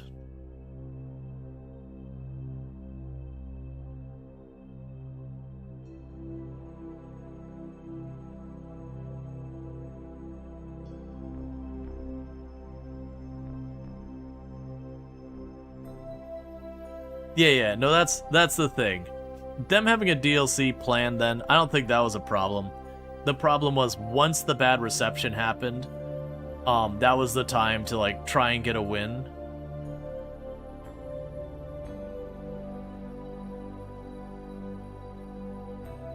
No for solar panels? I mean, we're fine.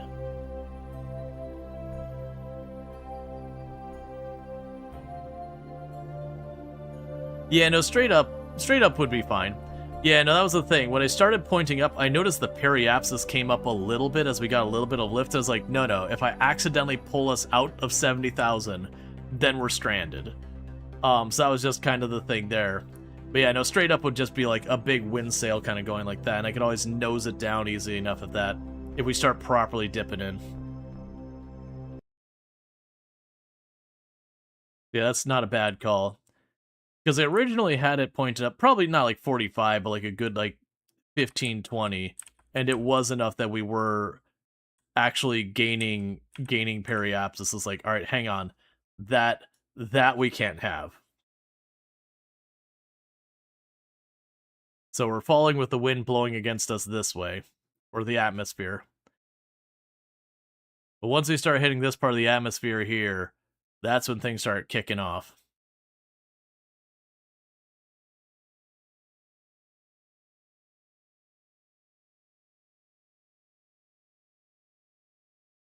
Because definitely when this starts to cut down to like 55, we're going to start coming down real fast. But you look here, every second we're dropping a whole kilometer on our apoapsis.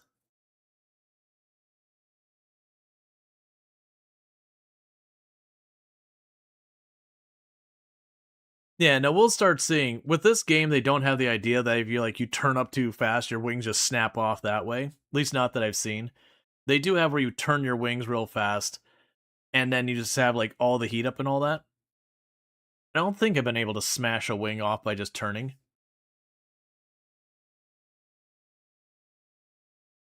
I've done some pretty risky stuff with planes. Not this style of plane, but like just a plain plane.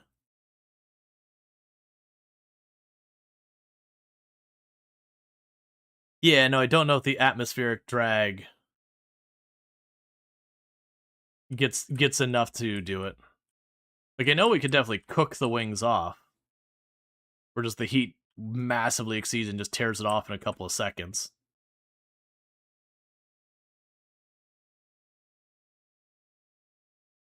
There is pressure effects that'll rip your wings off? Gotcha. Yeah, because I know I've taken sailplanes and pointed them at the ground and then pulled up real hard. Because I used to do that in,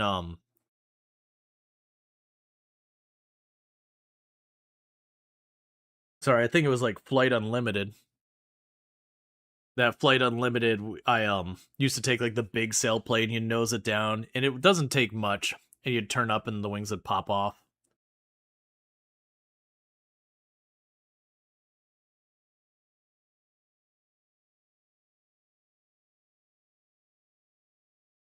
All right, and we're over 70, so no more atmosphere drag.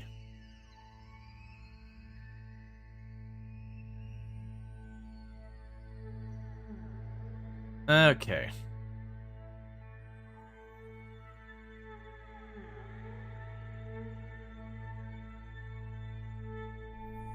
And we come around again. And point it back up again.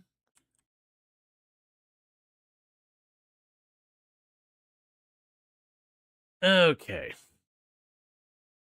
But yeah, once we start dipping below 60, we're going to start coming down real fast.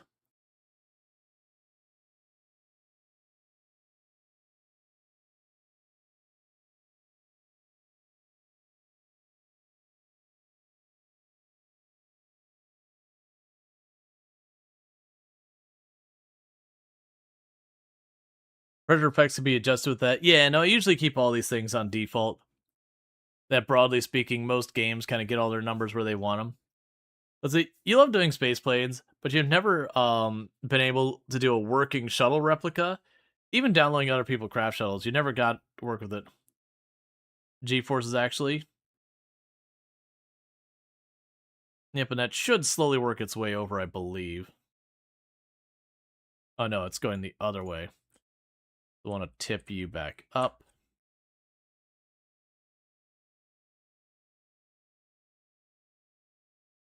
Yeah, so we have maybe one more orbit after this one before we come down.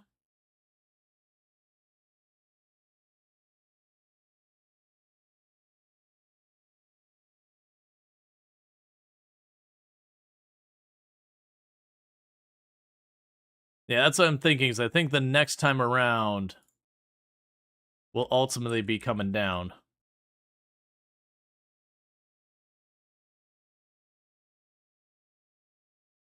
Because also we've been bringing our periapsis down a little bit. Okay, and before we do, let's go ahead and quickly pivot you down like this. Recharge them batteries.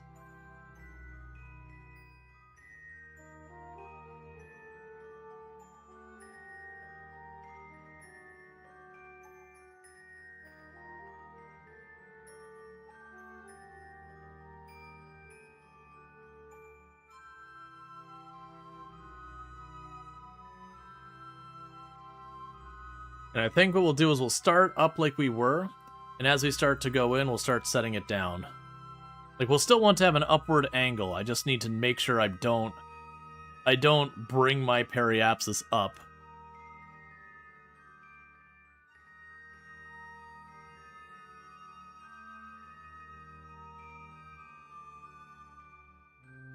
Yeah, and it's gonna be a juggle of like making sure I'm angled enough up to drag the space plane out of atmosphere, but not at such an angle that I actually start, pulling myself out of the atmosphere. Just kind of finding that middle gap there. So I'm gonna start mostly pointing straight up, and as we start seeing it, either hitting atmosphere, we're gonna start bringing it down.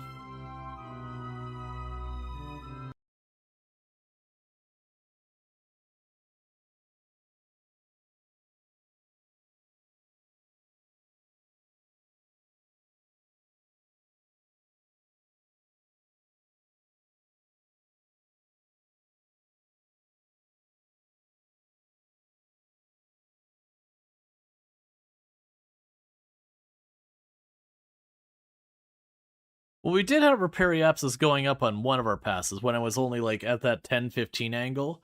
The apoapsis was coming down, but the periapsis was going up just a very slow rate.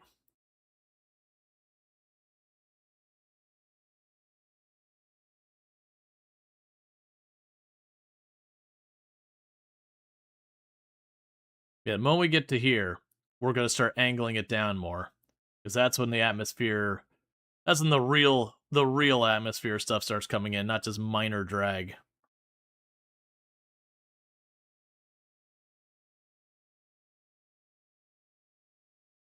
Let's loosely make sure we're wedged, so if it does try to throw the shuttle one way or the other, it'll try and nose it down versus tail it up.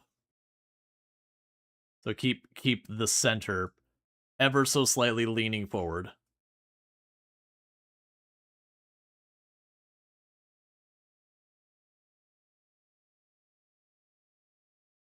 Yeah, and that was the thing.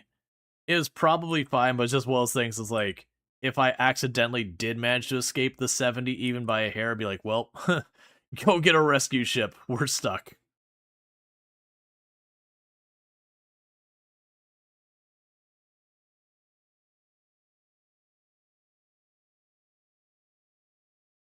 Huh? That's aim at 61 kilometers, which is less than my periapsis, which is at 62 kilometers. Oh, wait, that's ground distance. Okay, yeah, it checks out. I was like, wait a second, how is my periapsis higher than my current height?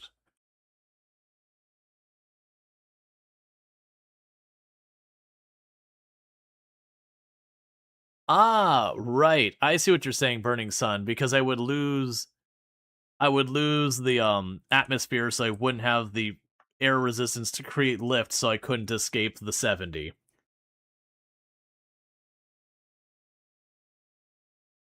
Alright, we're starting to heat up the wheels. I'm going to endure.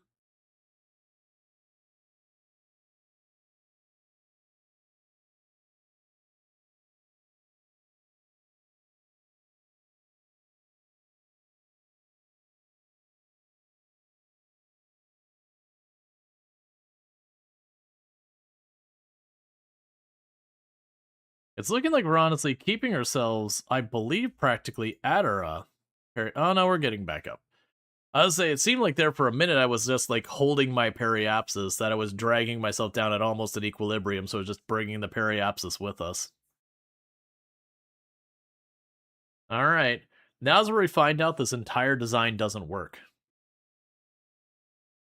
And I had been deliberately not quick saving once we got to the point that I was out of RCS and everything in atmosphere, just in case it's a thing I couldn't recover. You didn't want to like put all that effort in and then realize you've doomed it with no potential escape. Oh, I should probably switch you like this so I can see when you're escaping. Hard save before you go to land? That's not a bad idea. Will it land?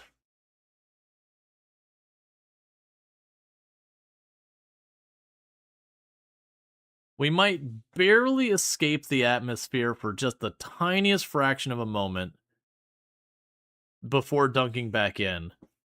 And then, like I said, at that point, we want to probably angle this thing down so that we actually do want it to get lift at that point.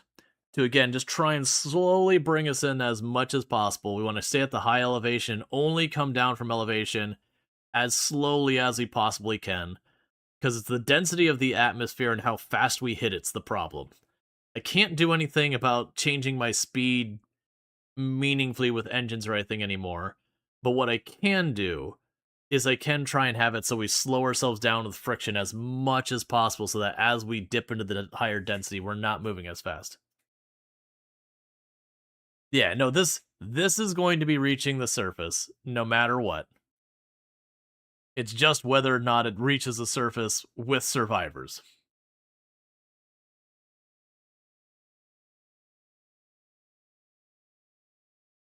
Well, I mean, we'll reach the surface. It's what will be left of it. Oh yeah. No, we have a quick save when I was like starting to orbit this before we started pulling ourselves in the atmosphere. Yeah, so we're just barely going to escape the friction of the atmosphere for a moment. And then we come back around. Probably burning all the fuel is a mistake. Not really, because if I tried to counteract the movement... I mean, one, we used all our fuel to slow down to get us into dragging the atmosphere. But if I were to try and do a retrograde burn as we entered the atmosphere, it wouldn't help us because I still, like, that would cause me to hit the atmosphere faster. So we'd be back to square one on that one.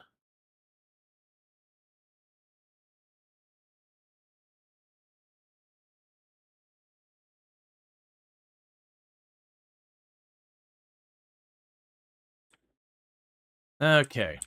So let's start at about a 45-degree angle, because this is it. This is the final approach. Let me snooze those ads so that we see it make or break. We start at a 45.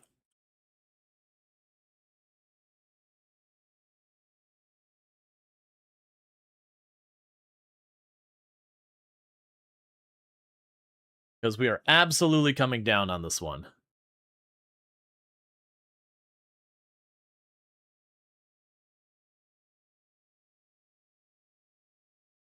Yeah, I think 12 minutes will be fine. This is going to be settled in 12 minutes, make or break.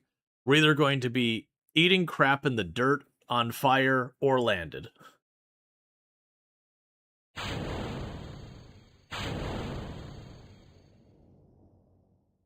Alright, so if at any point we are at the point that the chutes will work, they will deploy. Using RCS thrusters in atmosphere is like being one person on a 3-masted tall ship and then blowing into the sail to try and get it to move. Yeah, no, it's just... The RCS doesn't have a lot of force. It only works in 0G because there's nothing to resist you. So you are against minimum. That's what reasons why for the theoretical best engines we can come up with in space, there's stuff like the ion engines and all that, where we're literally just putting out the tiniest amount of thrust as efficiently as humanly possible. Because we don't care. There's no resistance that's, worth measuring.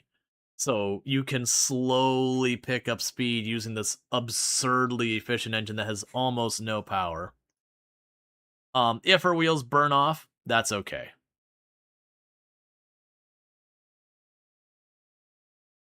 All right. All we care about is the fuselage. And the science.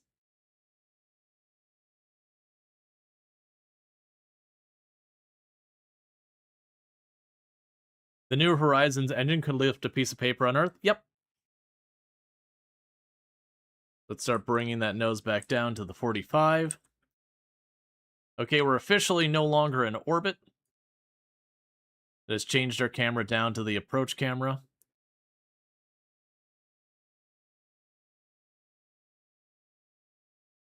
We are bleeding off our approach way too fast. I'm going to start bringing it down so we start generating some lift.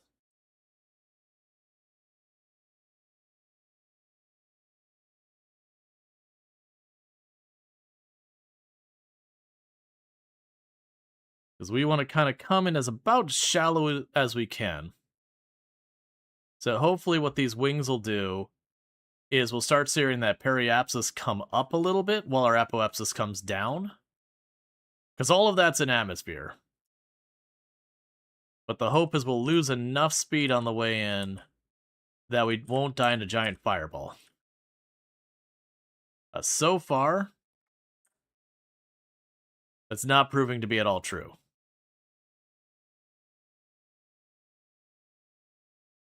We're about to start hitting where the atmosphere is going to get thicker. Yeah, and that's the thing. I don't expect to get much lift.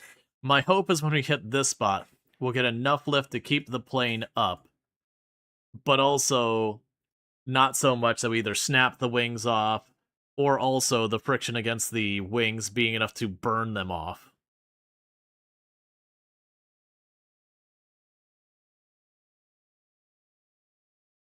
Oh, if we're not going to see any lift until 2030, this is going to be long done before then. Yeah, these wheels are 100% getting cooked off.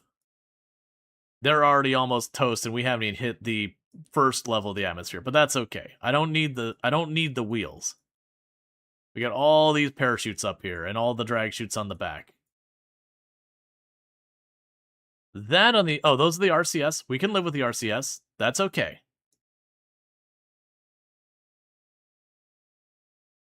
There's the back wheels that are starting to get mad.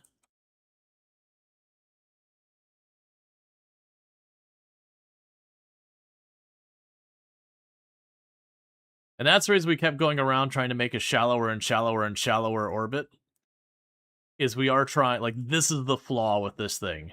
It doesn't have a means of dealing with the heat. Okay, we are making atmospheric re-entry. Get ready to hear those wheels rip off. Periapsis is coming up. And rapidly. That's more RCS ripping off. We can live with that. That's fine.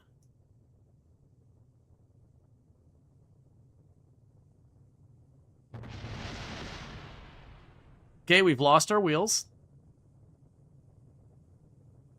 Oh, you're right. My apologies. You are correct. We are actually not going up yet.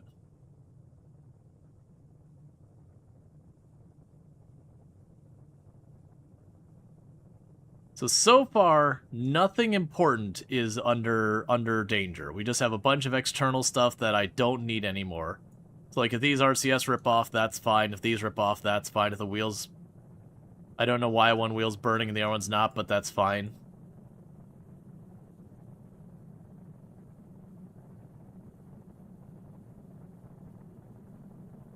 We're just trying to watch for the fuselage itself and the wings.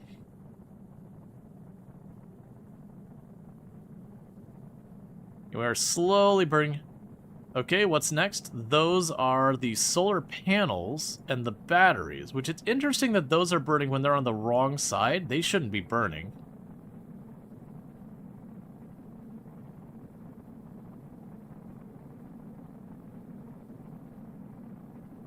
Yeah, the inside view is nothing.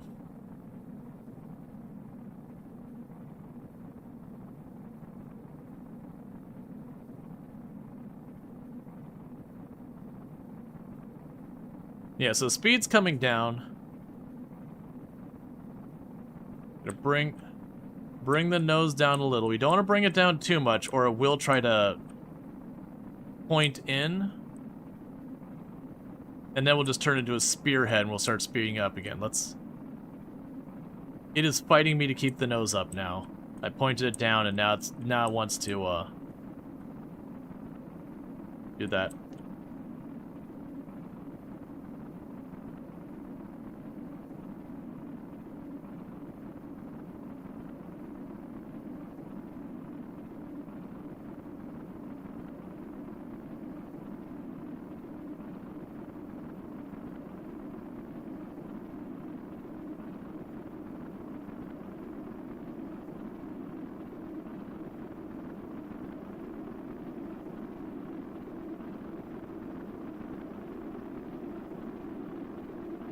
Okay, it looks like we're going to lose our front RCS, which that's fine. They're no longer needed.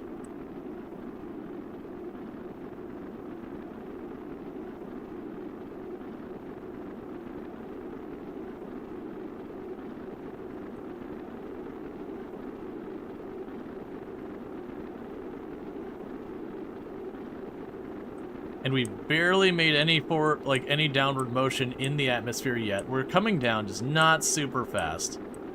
We are killing our speed, which is the plan. This is exactly, I mean, other than the wheels ripping off, this was basically the plan for how we would re-enter, is I would just keep bleeding off the speed while not actually losing that much altitude very fast. Because eventually we'll lose enough speed that this will stop being a threat.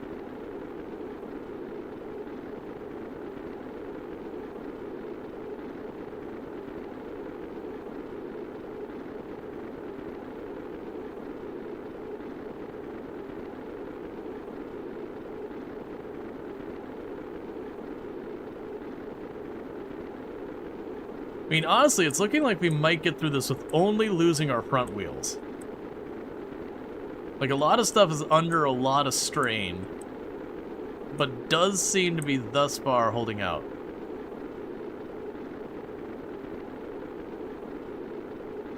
I am full back. I am full back. We are all the way holding back. We're just trying to keep this nose up as hard as we can. Oh, we're not landing on this like it's a plane. All right, we're about to be out of the danger zone. We're starting to see the temperatures come back down. So all I need to do is keep this nose up.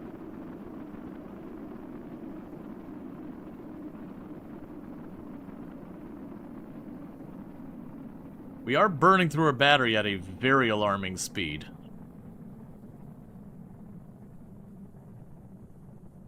Just will straighten back out. We're listing.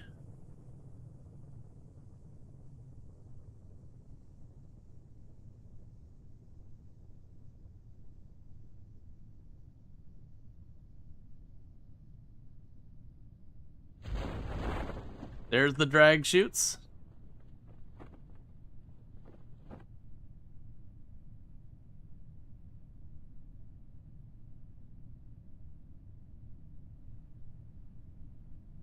Yeah, so honestly, all things considered, we only lost our front wheels.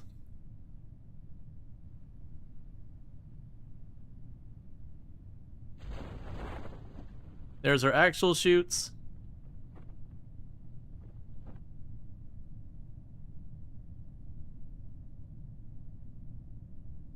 SAS off. Go and get that out of the way. It's not needed anymore. Because when these go full deploy, it should swing the whole thing back up and be relatively flat. Meanwhile, you're sitting inside this thing, and what you see is the ground. Nothing but the ground.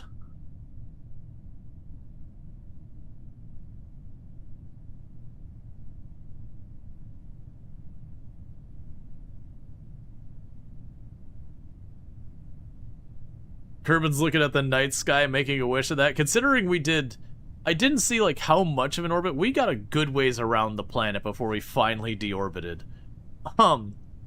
Like once we started burning up in the atmosphere, we got a pretty good distance before we finally did break through the atmosphere. So we We wouldn't have circumnavigated the globe or anything, but we would have traced across like the better part of a full continent.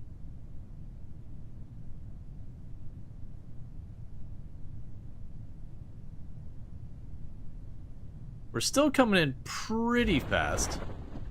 Okay, there's the drag chutes fully deploying. Do you think we'll get a good tip from the tourists? That depends on their priorities. We definitely over-delivered on their stay, but that's not always a good thing. Like, if you're like, hey man, I want to go on a week-long cruise, and then you get stuck in there for a month, you're definitely going to have some people who are like, heck yeah man, I got way more cruise than I paid for.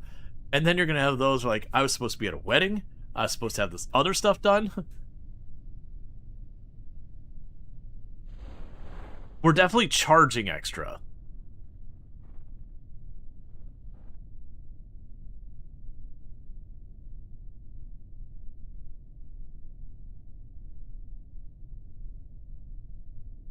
Yeah, that rescue rocket wasn't free. Oh no, we charge extra for that.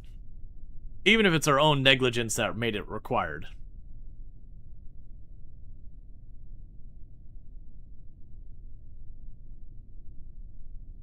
So we might lose the back engines when we hit the ground. Those diapers in those suits would be packed by now. Yeah. I mean, I don't know how roomy these are. I mean, those actually probably have room to move around in there. If we think about there being 2 seats here and 2 seats there, and there being an aisleway there, it'd be like being on a plane. But you'd be able to change at least a little. There's probably like a washroom in there. You landed on the moon and 2 days later you got your PhD in physics in the mail. Yeah, we're gonna hit a little hard. I think we are gonna snap those engines off. But we should be fine for the rest of it.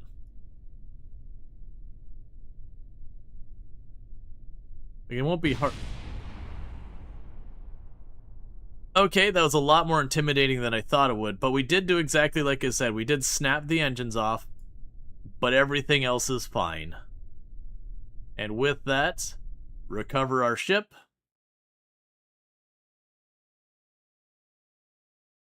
Yeah, it was just fireworks. It was by design.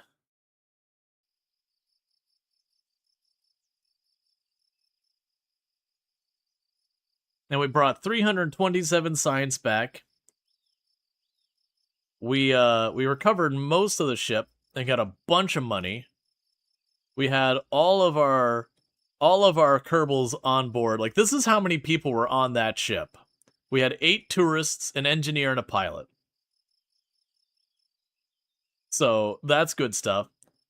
So we gained a bunch of other goodies. All right. So with that, since we're about to have an ad break here in just a minute anyways, I'm going to quickly use a restroom and just trigger the ad break and go ahead and do that real fast because we delayed the ad break as much as we possibly could, which I'm glad we managed to land that right before it happened because I was worried about that. So I'll be back in just a minute. Thank you again for tuning in, and I'll be back in a minute.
Okay. And we are back. But see, that's one of the things you always thought was cool about the Soyuz return capsule. The chute technically isn't power enough to gently land, so they fire off SRBs just before touchdown, landing on an explosion which creates a cushion of air to fire to softly land. Yeah, no, it's especially when you look at like some like the Mars landers and all that, and the different strategies they had, like the whole like the balloons that they just bounced and rolled on. It was the one that didn't make it, but they had one that the entire point was basically a javelin with the actual like thing on the back. So the entire idea is it hit the ground, and the friction of the javelin hitting it would take care of it.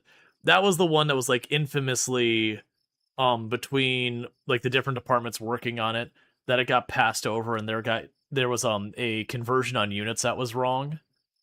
So it didn't so much come into land so much as just smashed into the ground at full speed.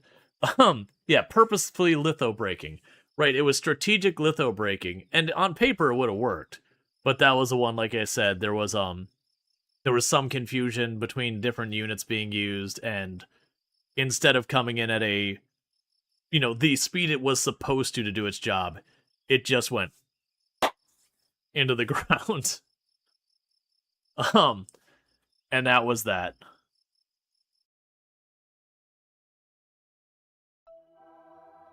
Which has to be a really awful thing to deal with, that you've launched this thing, it's been going for months to get to its destination, just to, beef the ground at full speed. Let's take the wheels that are just laying on the ground, so they're not on the tracking. Those can go. The robot front of this serves no purpose. It can't do anything anymore. It has no way to recharge, and it's detached. So let's get rid of that. We emptied the fuel out of you for the most part. Let's get you off the surface. So that's one that was a mission to rescue that person. And we have the damaged satellite. Right, and you have an alert on my calendar that in about a year, this is supposed to go to Eve. So in about a year, we do the maneuver to deorbit it down to Eve. To put a... Did you need to be just a satellite around Eve? I think it was just literally a satellite around Eve in general.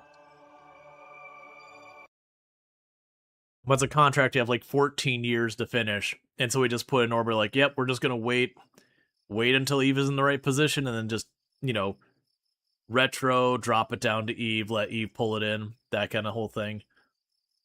Yeah, it's telling me that that's what my alarm is. Alright, so let's go to mission control. Okay. Ferry tourists safely to their destination and back. You just want to orbit Kerbin. Build a new station around Kerbin. Okay, the new station must have an antenna, a docking port, can generate power, facilitate 9 Kerbals, have 1,000 units of monopropellant in your station. And it must maintain orbit for 10 seconds, and it must be put into Kerbin orbit. That's potentially one. I've got 5 years to do that. I'm pretty sure we can do that one at this point without too much of an issue. Let's go ahead and grab that. Ferry 3 tourists to destination. So they want to fly by the moon. Ferry 3 tourists safely to their destination. That's the same one. 2 to their destination. Land on the moon. Build a new moon surface outpost. Test the decoupler. And test the decoupler. Okay. These 4 here is just doing what we did again. So that's 1, 2, 3. 4 or 5, 6, 7, 8, 9. I take that back. It's 2 extra people. So, in theory, if we could get a rocket there with an extra 1,000, like 1,200 Delta V, well, we know how to do that now, complete with the 2 ships required. Yeah, I mean, but the idea would be I would try and set it up to have, like, an extra, like, 2,000 Delta V to do it. But, let's worry about the space station first. How long do we have for this? Expires in 4 days? I mean, these all have 10 years, so I can do them.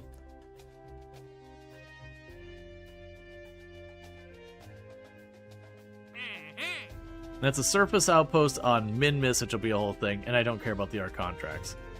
Alright. So, we have new tech. Those are all for, like, different engines. We have nuclear propulsion. We have the precision propulsion, which is for landers. We could do the advanced construction, which would get us into actuators, and then specialized construction, which is an interesting thing. Advanced aerodynamics would give me... here we go. So the Mark III pod, I think that's the one that's just straight up a space shuttle.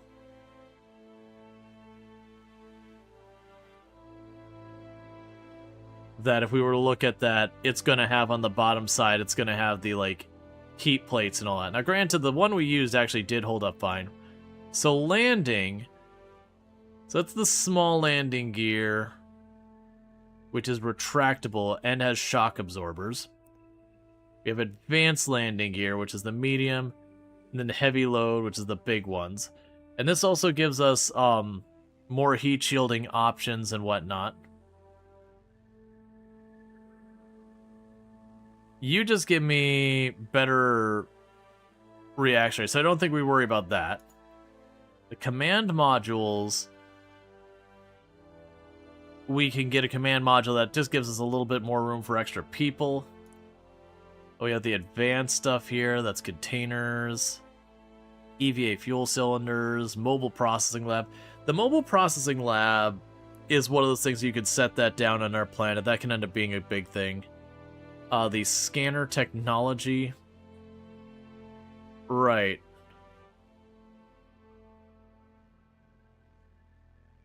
And a lot of these are where we can start scanning for stuff for different science to bring in way more science. We have precision engineering. This will give us the weather analyzer. We have the better power stuff where we can actually put out proper solar panels off the sides. Thermal control system. Deploy a thermal control system controlling multiple liquid cool radiator panels.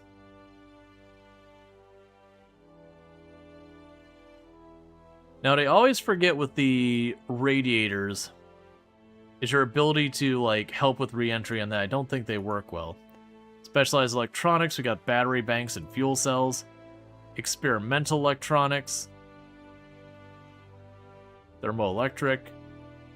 We've got better radars and all that. We have the ability to monitor seismic activity. Better communication. Better control stuff for our probes and whatnot. Yeah, ion propulsion. Yeah, so this is the one where if you look at our in-space propulsion, our normal thrust on those, we get about 350 ISP for most of our stuff, whereas this one is getting an ISP of 4,200. So those are your, I want something that can go in space for a very, very, very long time. That ends up being a huge one. We have advanced science.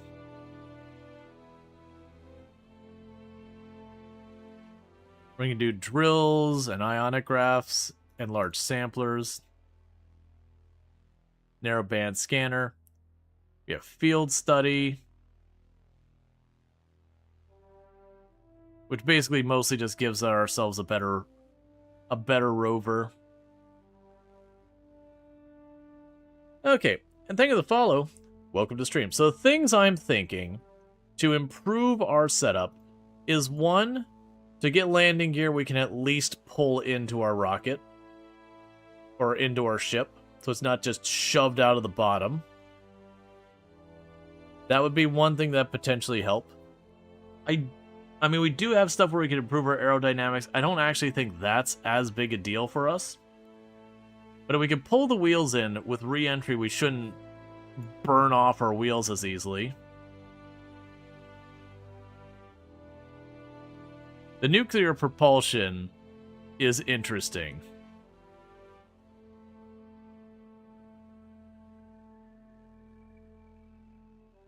I don't remember ever using this. Its engine ISP is very high. Precision 1 I don't think is going to help us at all. Alright. So the things we're considering is nuclear propulsion, going down here to get our better wheels, which I think might be the correct decision for this. I don't think that one matters for us right now. I don't think that'll help us on our mission right now. This will help us get science if we start going down these routes, the precision engineering and all that. The solar panels would have their bonuses.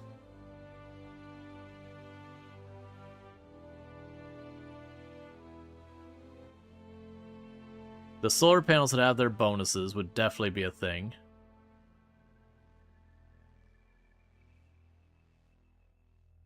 Let's do the landing gear. I'm going to start. I'm committing.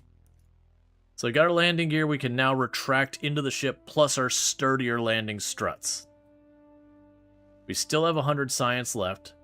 So we could just go back here since advanced construction is the only one at this tier and just grab that for the sake of grabbing it.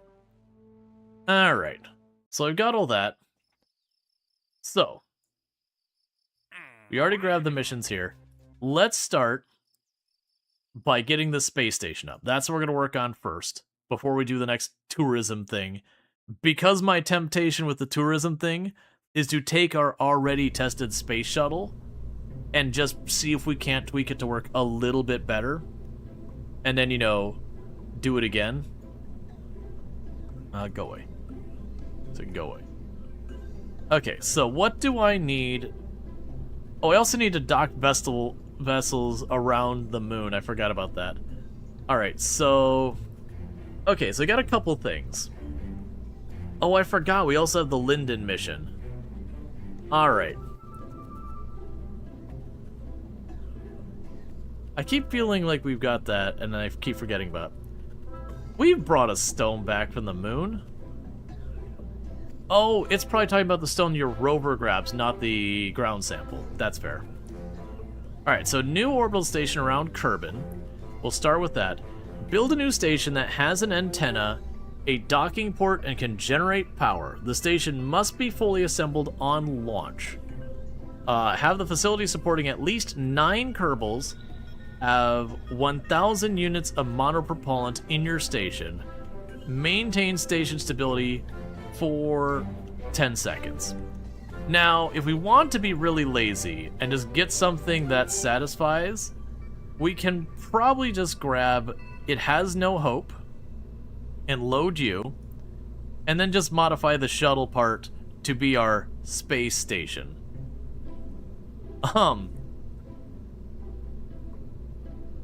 Which is absolutely the lazy way of dealing with this.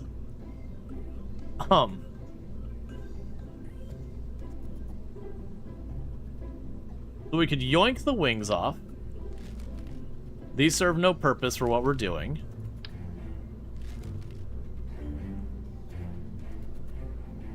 If you have a science lab unlocked, it's extremely OP for generating science in Kerbal orbit. I don't believe we unlocked that. I think that was one of the ones that we could have unlocked and I have to do something else. Let's grab the monopropellant out of here. Grab the wheels off of here. And this is a space station that we're probably not going to do anything with, so I'm not going to bother putting the sensors on here. You won't need the parachutes or drag chutes or anything. You're not doing any of that.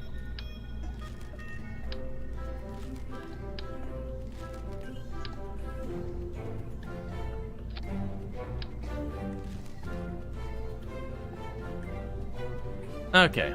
So you want me to have a docking port and 1,000 units of monopropellant.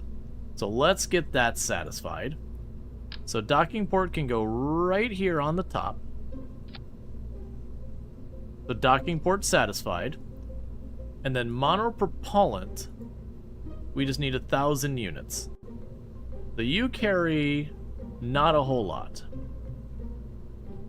We can go in here, and there was some of these that I want to say were monopropellant canisters. Yeah, it's these orange ones up here. So you want me to have 1,000 monopropellant. Oh. Alright, new plan. We're not using this thing. Get it out of here. Let's go back out and re-enter. Because that's going to be some big old monopropellant canisters. Yeah, no, we don't have the science lab unlocked. That's fine. Okay, so for this, since it's going to be a station in space that we're not really going to do anything, we're just going to use a little robot to manage it. Here is your power, little friend. We could do the solar panels at the end. So for satisfying what it needs to support people-wise, let's go here, and it would be under our utility. So we can get the cabin that supports 2 people. We get the hitchhiker storage container, which supports 4 people. Gotcha. And you needed, what, was it 8 people? 9 people? What would you require me to have here? 9 people. So we're gonna need 3 of those. Fair enough. How do we want to set the aerodynamics on this thing?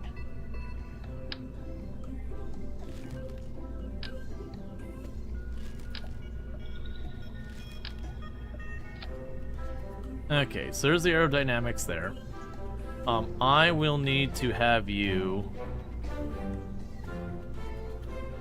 drop down here. That's a service module. You don't really need it, but that's fine. It'll bring it down to closer to being the right size. Then we can go down to this. Okay, so that'll be another spot. We could use the fuel tank that scales.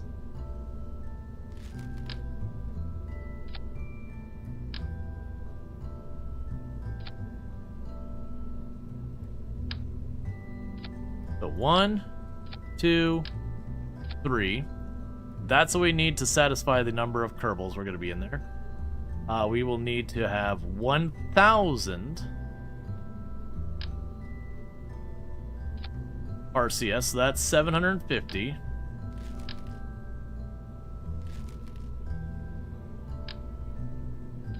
We'll stamp another one. So this will satisfy all but the power and the antenna. Let's see. You need a docking port. Let's get the docking port.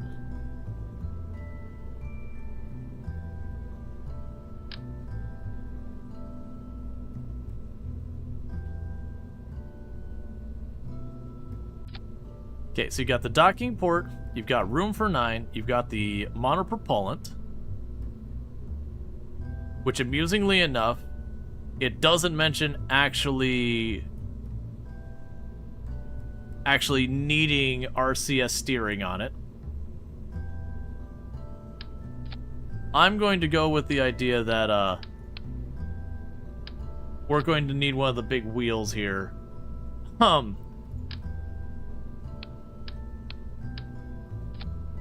To steer that.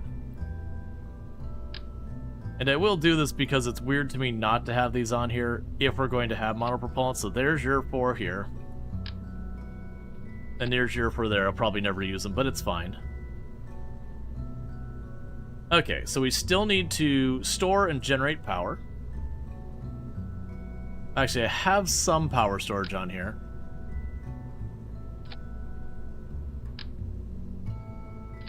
There, we've got power there. Okay, so this is a whole big mess of a whole big mess of a whole big mess. Fair enough. What we're going to end up doing here is I'll put a coupler on there. There. What are you? What am I looking at?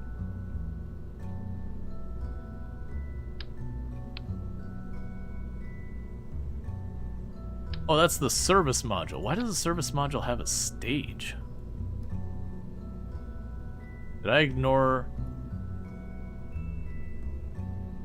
Oh, I mean, I don't care about that. I just put it there because it's the right shape. Alright. So, with that, we now just need big honkin' rocket. The one. Hold, please.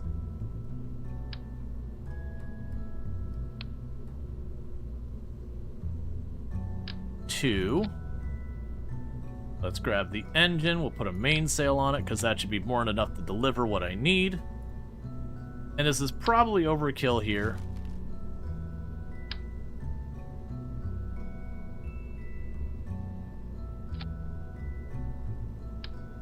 We'll put our 2 solid rocket boosters on there.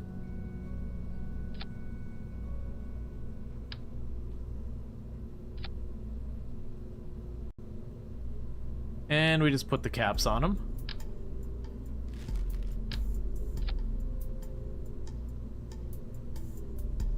Okay, so move you down. If we do that, that would give us 2,400 ms to get in orbit around Kerbin. It doesn't specify a specific orbit, so we'll need to double check that. But we should be able to potentially do that, and then we just basically get in orbit. This part can handle the rest. So it is going to be a little rough because we are moving a fairly heavy payload. Moving a big chunky station. Let's put it on the top part. Actually, let's put it here. Fins? This is true.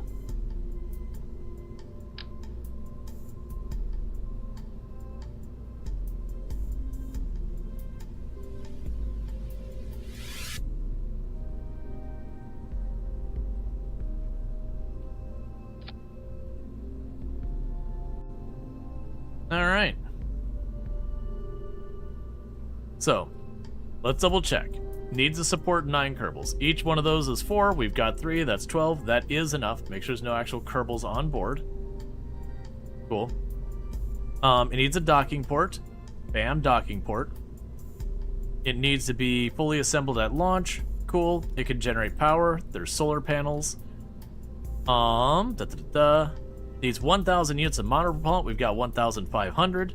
Needs to maintain stability for 10 seconds. No problem. Get to orbit. Probably no problem. And it doesn't mention the communication thing, but I'm just paranoid, so I'm just going to go ahead and slap one of those on there anyways. There we go. Alrighty then. So let's just take a quick peek and make sure it doesn't have like a set orbit it wants me to do, because that could potentially complicate the whole thing. If I just have to get it in orbit at all, that's whatever. So we're gonna...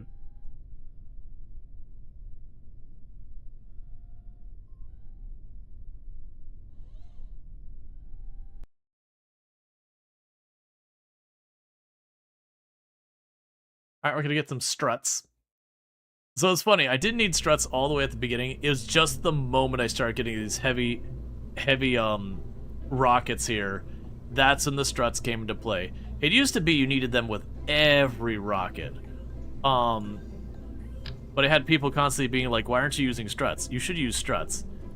And I didn't need them early on at all. But the moment we started going for like the really heavy rockets, it's become a problem. Alright, that should do it.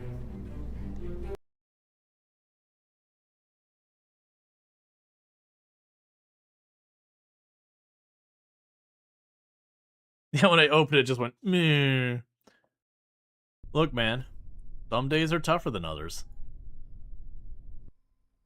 Okay, yeah, so we don't have a specific orbit I need to be doing, so that's fine.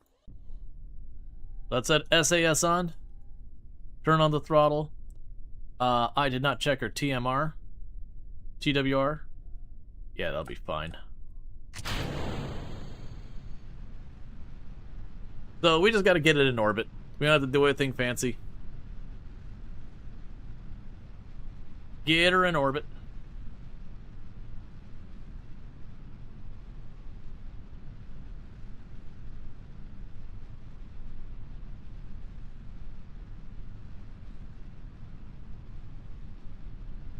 All right.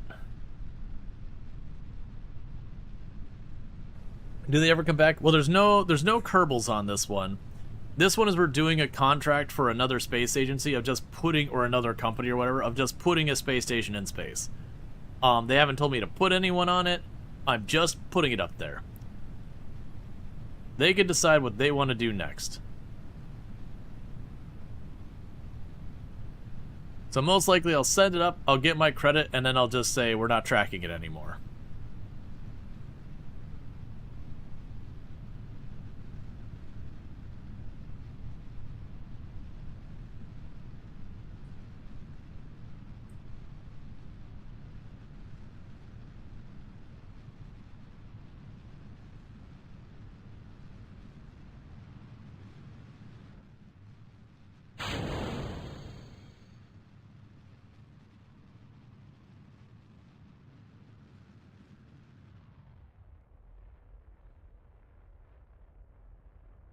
Okay.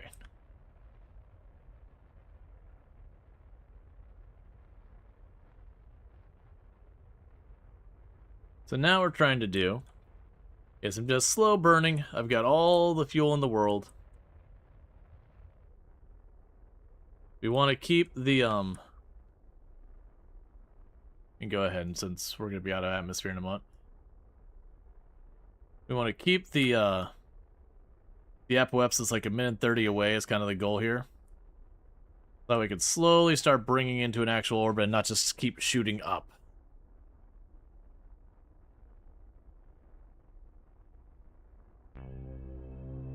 Even though this doesn't matter, we'll extend the antenna.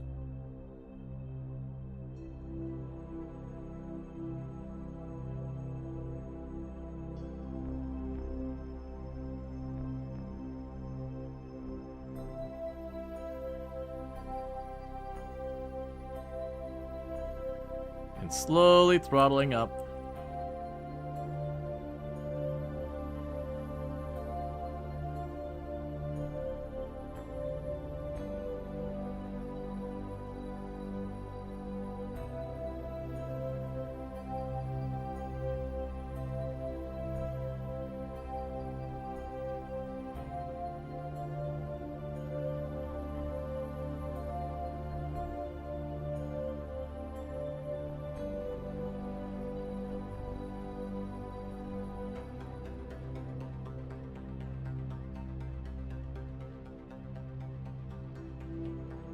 And gradually we're getting our periapsis to be into orbit, and when we're in orbit, we basically have finished the job.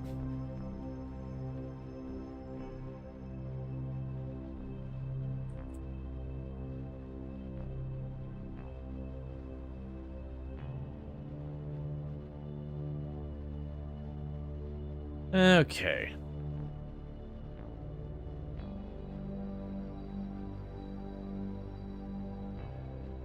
Yeah, I think it's around like 2,100 meters squares when you're in a proper orbit at about that speed. We kind of hit the point where we're keeping our apoapsis at almost exactly where we want it. Well, the periapsis is being drug up, which is what we want. Yeah, if they would have been like, hey, we want you in this specific orbit, then that starts to get complicated, being like, okay, what orbit do you want? Is it like equatorial going the direction that the Kerbin rotates? Because if so, that's easy. If it's going the opposite, that's hard. If it's going north, like north to south kind of thing, that's really rough.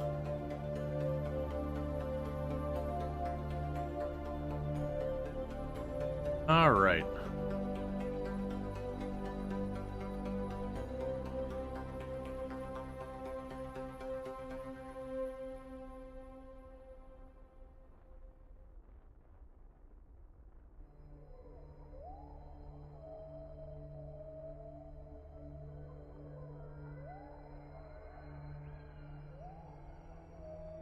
We've got our throttle cranked way down. It is still technically running just barely. But like I said, this one's like a no-frill station. We gave them what they want. We'll turn it in, and they'll just say, like, stop tracking it. Get our money and run. Take it off the list. Because the entire mission was basically lift heavy thing into space.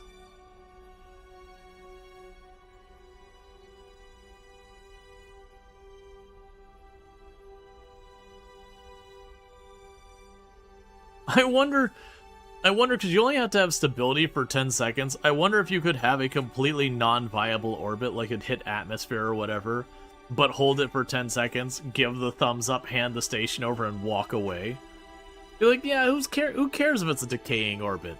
Or like it's an orbit that's gonna smack into the moon after a rotation or two. Should have put that in the terms in the contract. Orbit must be stable and not life-threatening in the immediate future.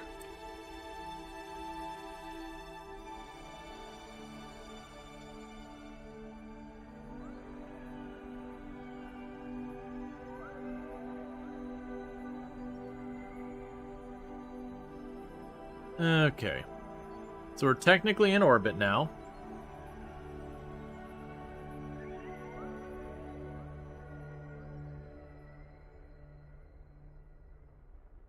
Now, if I had the science lab, it would be potentially worth it for me to just send the scientists up, have them live up there in the little science lab over Kerbin.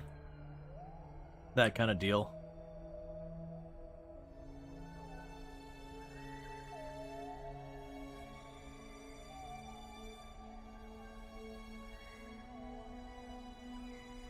Okay.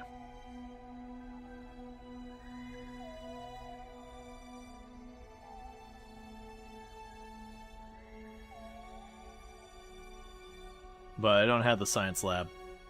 Really, if we wanted to get a ton of science fast, it would be I go to Minmus. We land on Minmus, we put down all the junk on the ground to have the science trickle in, do all our stuff there. Alright, so we have finished the mission. Congratulations, team. So proud.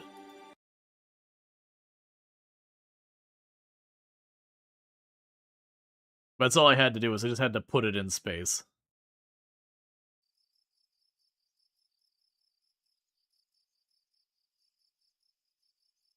Yeah, so we look at our notifications over here. Contract complete. You got new construction and orbital station around Kerbal. We got 25 fame. And so the very first thing we gotta do over there is we gotta go right back to that thing and be like, I don't have anything worthwhile on you.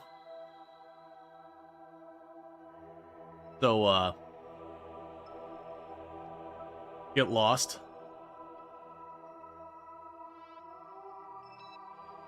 Alright. Got paid, immediately shut down the controls to the whole thing. Okay, so nothing new there. Alright, so you want to build a new surface outpost. So that would need to be 7 Kerbals, have 5,000 units of electrical charge, have 2 pilots on the outpost, maintain stability for 10 seconds, land the outpost on the moon. I don't think I want to tackle that one right now. So right now what we've got is, if we look at our contracts, I have 1 contract to take an engineer to repair a faulty satellite, and I've got another one to rescue a Kerbal in space. We do have one for doing a bunch of stuff around the moon. Like a bunch of stuff around the moon. And so if I were to try to do all those at once, I think we'd have a headache with that. Oh, you know what? I should have left that satellite up and... Well, I mean, it wouldn't be around the moon. Never mind. Okay. So. We could probably take all the ones... Well, I have to check. I'll have to see what this satellite one requires for me to finish it. So let's put you away. You served your purpose. It has no hope. Let's bring you out. And let's go and rip off your wheels. They're terrible. They were the only thing that went wrong with it. Were the wheels were the only big one.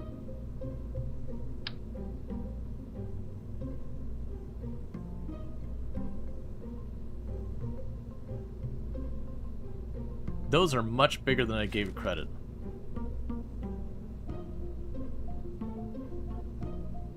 So, let's see. Stress tolerance 9,000, stress tolerance 56,000 or 5,600.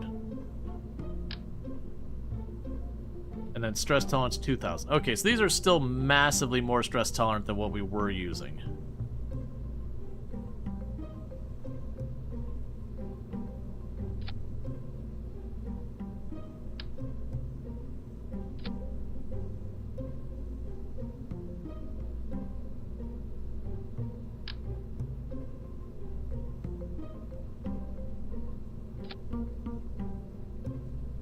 Okay, so let's fix these. So rotate you.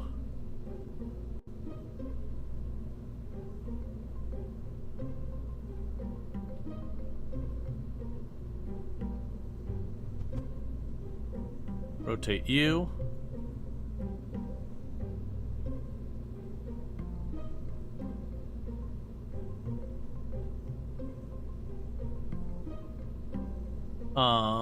Move you.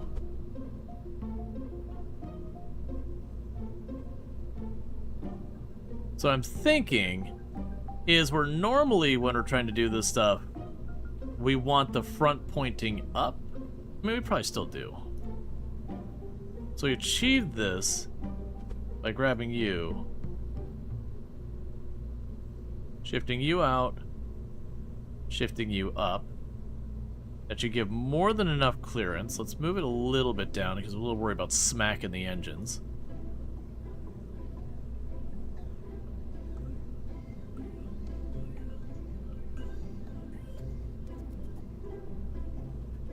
Probably not that far back. I don't know what the implications are of you being in the engines, if there are any.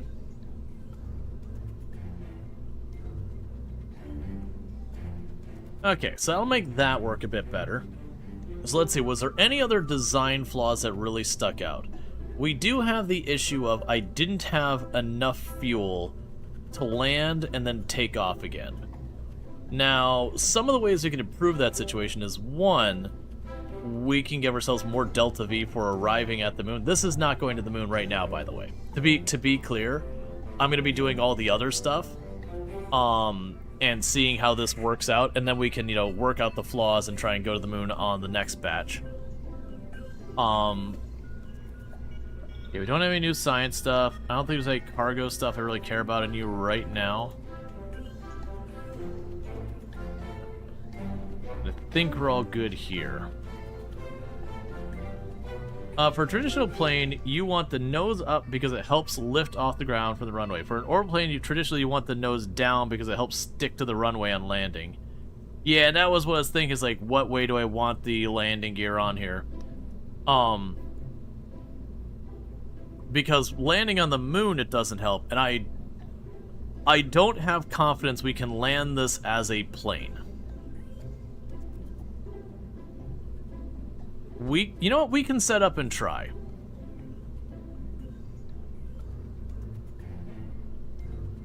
Yeah, because we lifted that so that... Yeah, so go here. Do this. And then just reverse what we're doing. Like...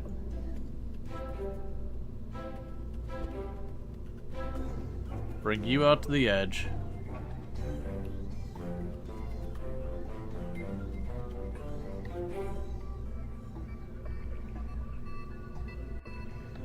Yeah, and that should give more than enough clearance. So that'll have the back landing gear.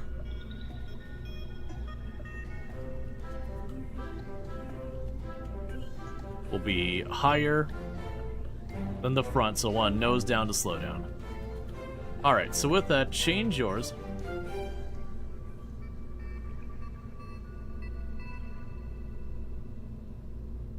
Start retracted.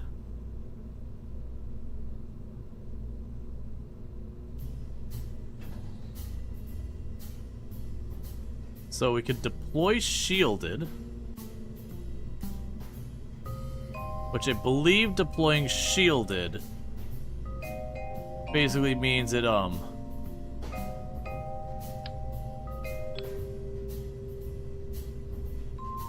actually get the steering. We can't actually get at those.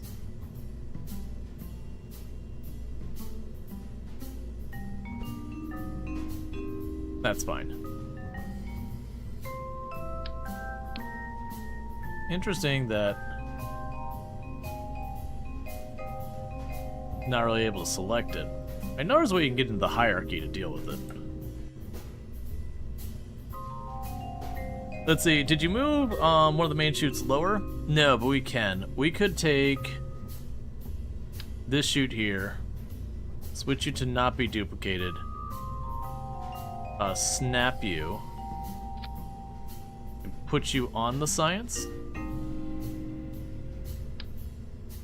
And actually the way the game works is that should be fine too. So that should be better.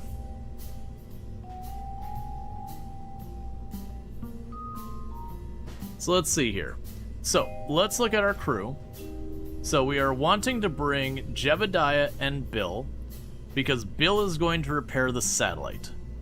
So the next thing is, what on the itinerary can we help? So you two want suborbital flight, so you're welcome on board, good to go. So that's Atvis, welcome on board. Andrin, welcome on board. We do have the engineer to deal with trying to fix that. We'll be rescuing Lyndon, so we'll leave a little bit of space open. I don't think we're going to make it to the moon on this one, because I think it's go for the satellite or the moon. So these ones we won't be doing, those ones we won't be doing, those ones we won't be doing. And that's fine. So yeah, so I think the only tourists we're bringing is that one. So the goal is get the satellite, rescue the person in orbit, and then, you know, they'll get their satisfied thing by just flying around Kerbal.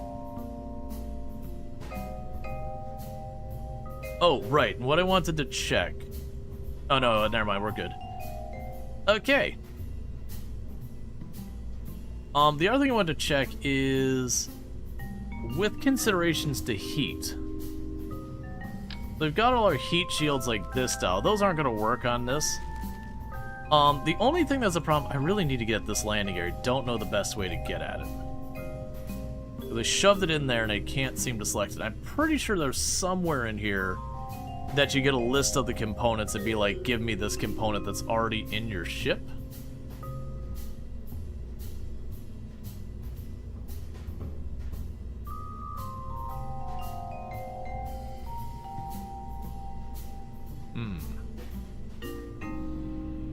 I'm trying to get at this landing gear up here so that I can set it to be shielded. Because the thing with shielded, we could actually bring this in normally. I might rip off the RCS, but... Actually, the RCS, yoinked you. I probably don't actually need you. Which honestly means I don't need you either.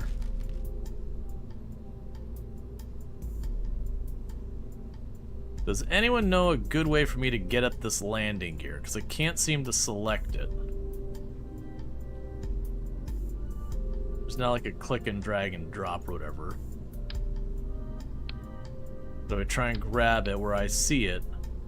It's counting the fuselage because it's the head of this thing. I might be able to do it like this. What am I looking at here? Oh, struts.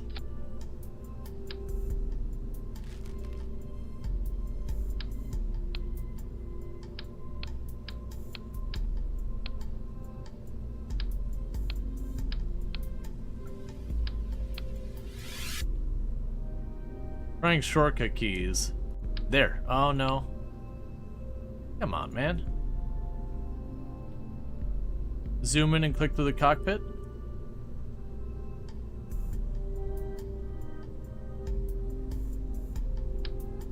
That works.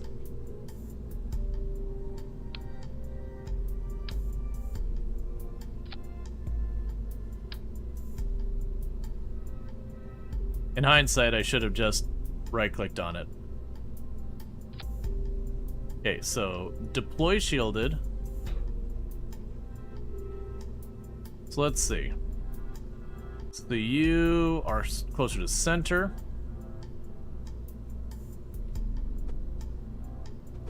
Move out towards the edge.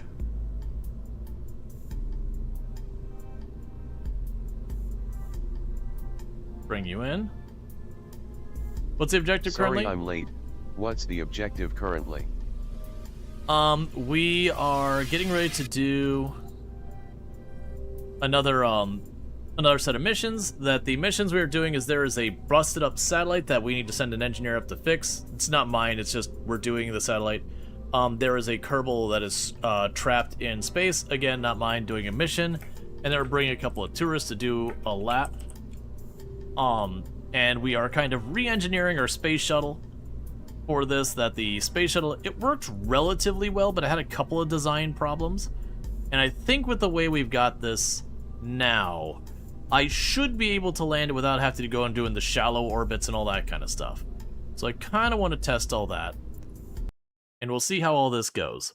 Because I am really digging the whole space shuttle thing. Even though it was really not the most efficient way of dealing with this. But we're going to check on our different... Oh, I got rid of the struts on accident. Yeah, so you wibbly. You wibbly wobbly. We gotta put those struts back.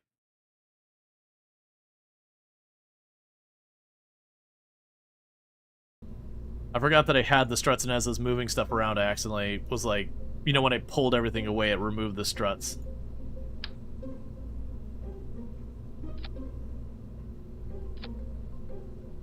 That should fix the wibbly wobblies. Yeah, and you've got stuff on there, and they've got stuff there. Alright, so save, launch. So, what we do need to decide, like, for approaching, is whether I'm approaching doing the rescue first and then trying to go out for the satellite. If I'm going for the satellite and then the rescue, that kind of has to do with which one is closer to the equator. And that'll let me decide that. So, the rescue is cleanly just following the equator, just a little off of our position. And honestly, the satellite is also not too far off. I think we go for the rescue first. That'll be our target. And you get down to 72,000. So you are barely outside of atmosphere. And then from there, when we get to this point, we can go and switch over to the satellite. I should have enough fuel for all that. With all that said...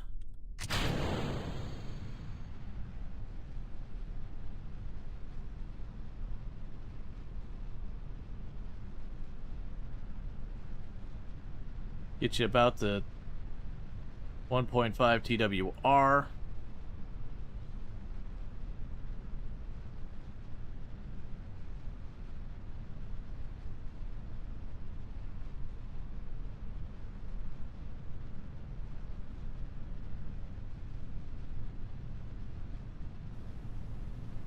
I keep bringing it down because I want to keep it about 1.5.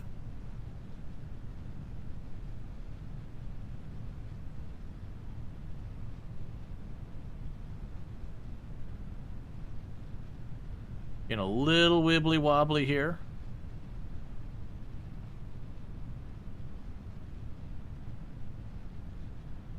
As well, the atmospheric resistance, the fact that this is giving it a little bit of lift.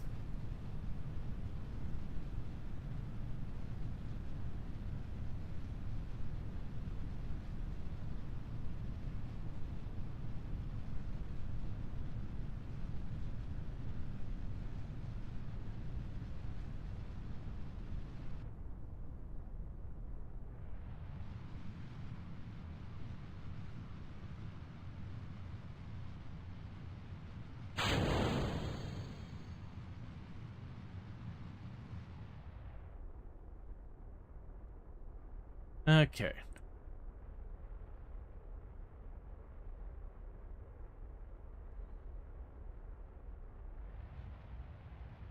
It'll take a little finagling.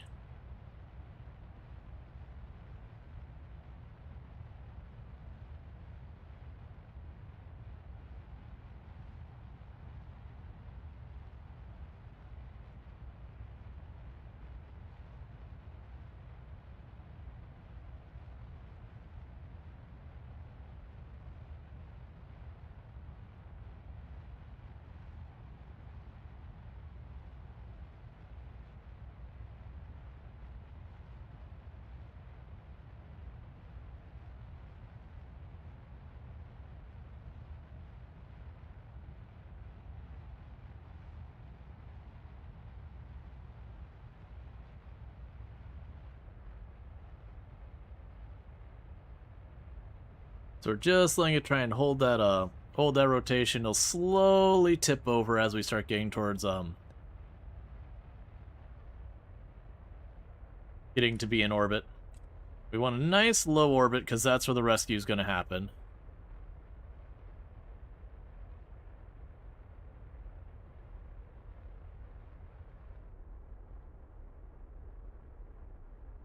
Okay.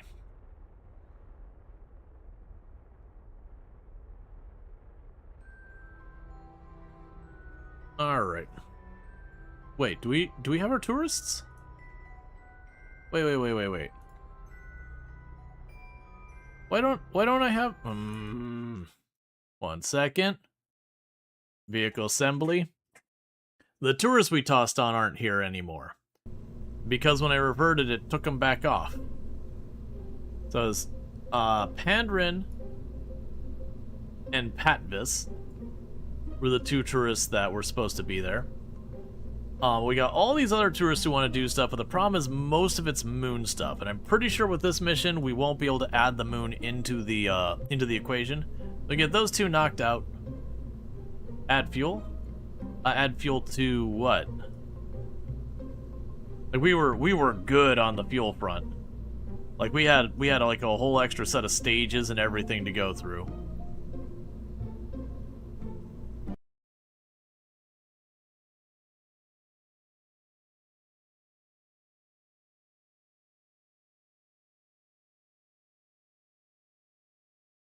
Like, for landing on the moon, we would need more fuel, but it doesn't make sense to try and dip that many things into one time.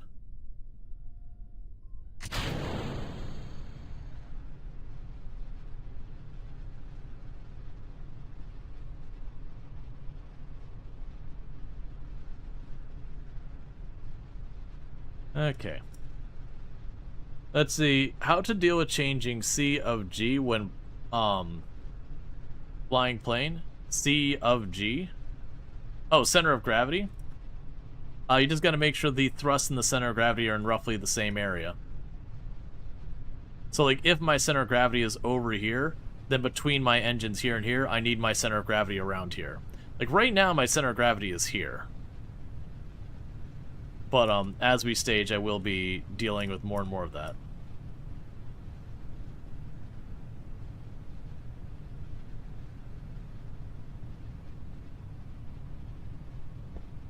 Alright.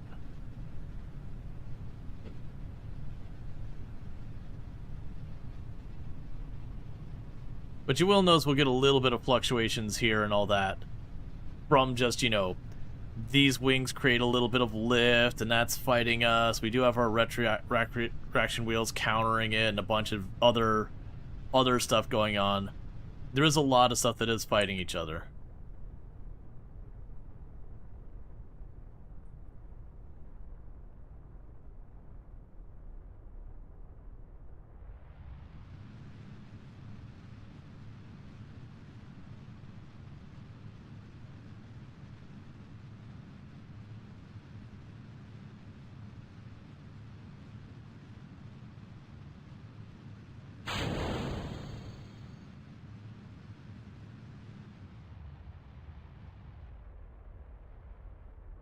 Okay.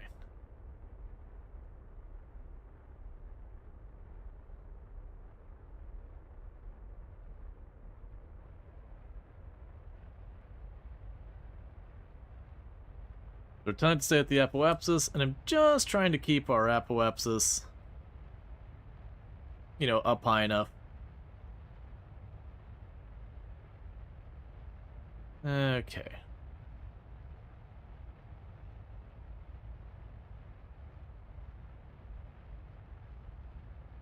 We're just doing the slow burn.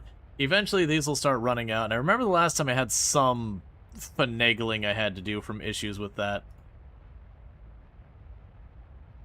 Oh, you know what I think it was? I think it was the problem that this held fuel and this held fuel longer than the mainsail here.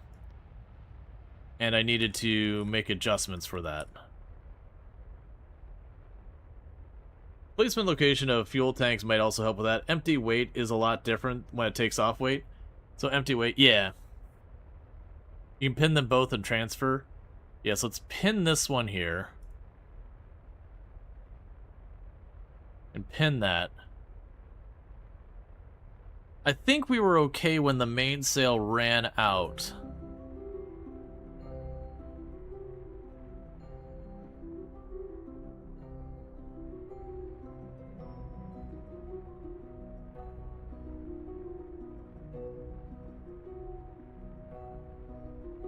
And then these ones are last. So remember my staging. Yeah, so all of these pop apart to release the shuttle last.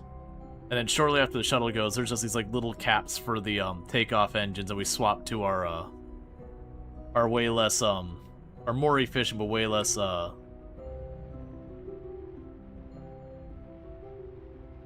going through them engines.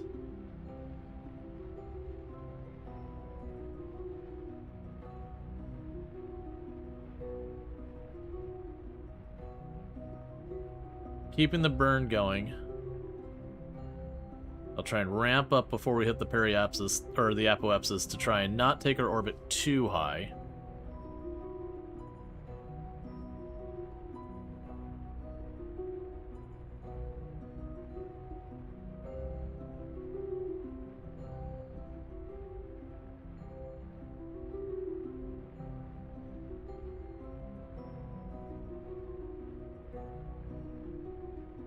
We'll see if it starts flipping out of control when the mainsail drops.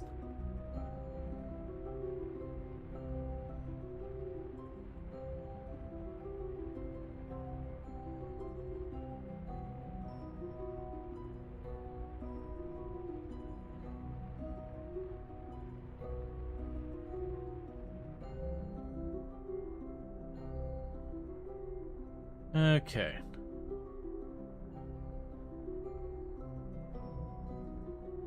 So very, very light. And now we gotta correct our orbit to do the rescue. Hi. I love you the most. I love you more than that. Not possible. And yet it is.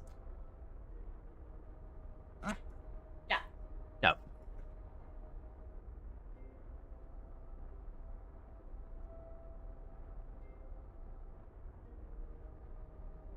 Alright, so we're very, very close to getting our next thing sorted. Yeah, so we're gonna watch if we start to lose kind of control of ourselves when the mainsail cuts off. We will pump all the fuel down to the mainsail and then kick you off manually. I just don't remember.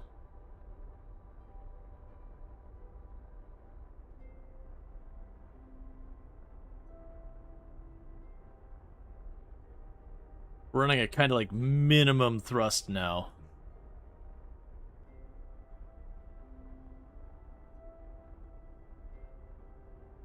Alright. We want to bring that just above 70. Okay, so we are officially in a proper orbit. We still technically have the tiniest bit of fuel in the mainsail. Alright, so what we're trying to do is with this, we have Linden right there.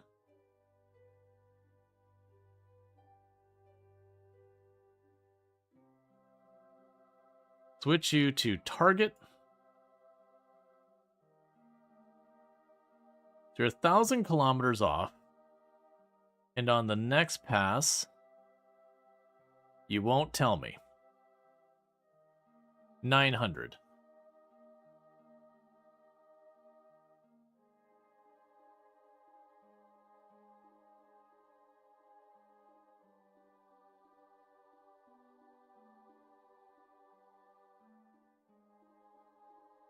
Yes, let's go when we go around this 1,000 kilometers.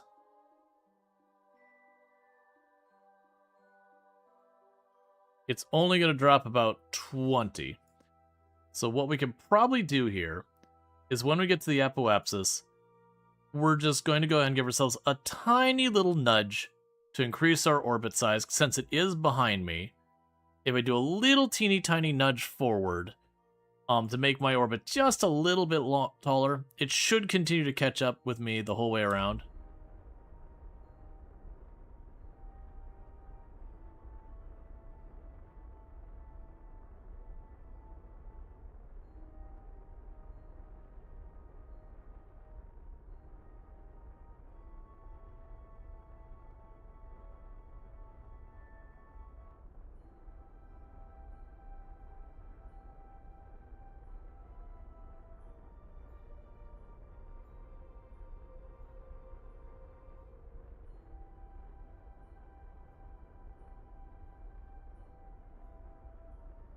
Here, orbit is higher than theirs for pretty much the entirety of it. So let's stop there. We'll turn this off to not waste battery for the moment. Okay, so you did run out of fuel and you're fine. Let's keep doing what we're doing. So let's go ahead and we can fast forward time. So you have 96.5. And what should happen is it should gradually catch up to us. And what do you change to when I pass you? Alright, so let's go ahead and do a couple of orbits here. It seems to be catching up just a bit shy of 100 kilometers a pass. Yeah, it's almost exactly 100 kilometers a pass. So I could make it a wider one. 500.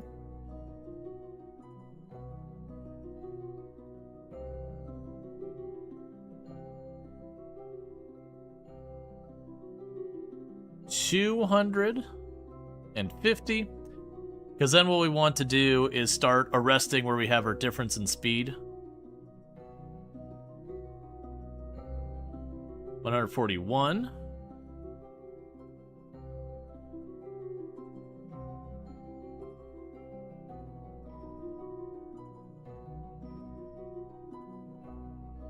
It's going to be 121. We'll want to go around one more time, and after that one, we need to start correcting.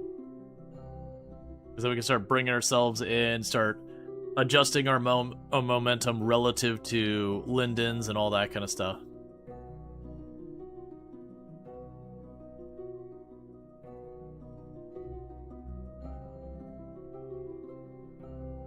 Because in the next pass, we would overtake it.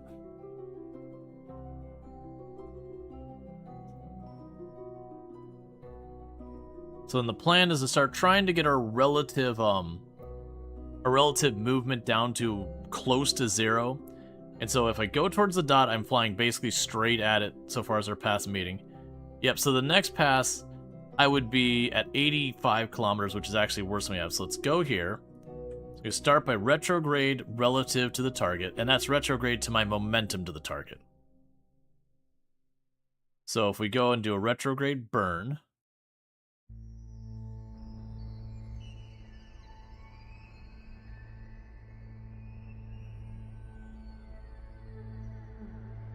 the number should start getting closer and closer.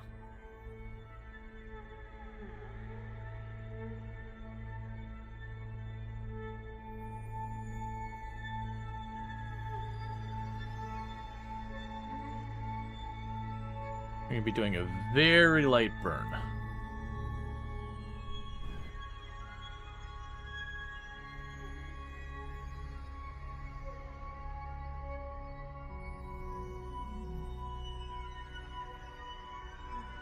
Because we're just trying to get that target difference.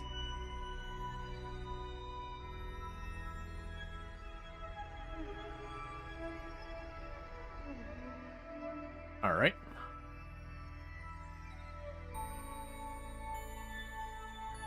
So now I want to switch from there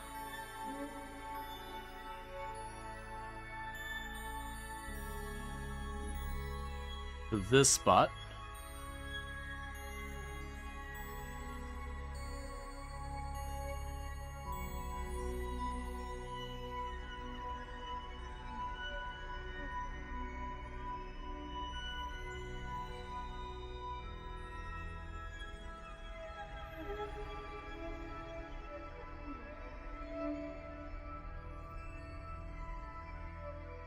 And that'll take us to 2.2 and 8 kilometers away from each other.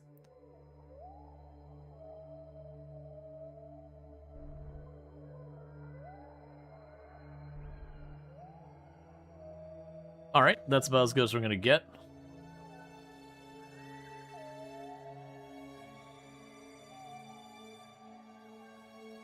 Yes, we're at 27. So want to bring it on over here.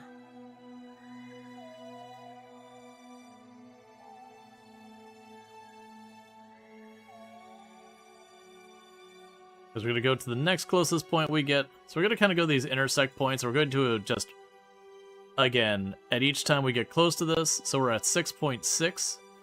So we are gaining here, so let's go SAS retrograde. We're pretty much just trying to bring ourselves in. For each pass, we get a little bit closer.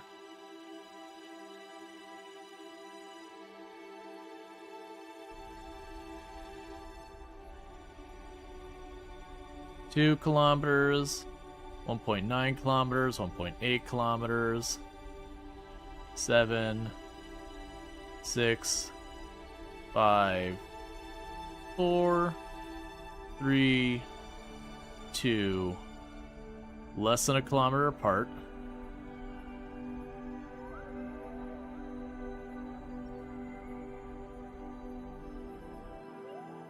Okay, got down to about 1.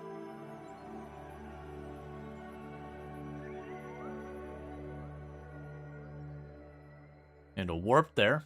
So that takes me to about 1 kilometer apart.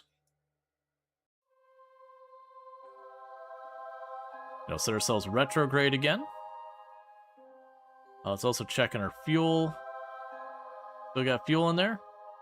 You do? Do you still have fuel in here? You do, surprisingly.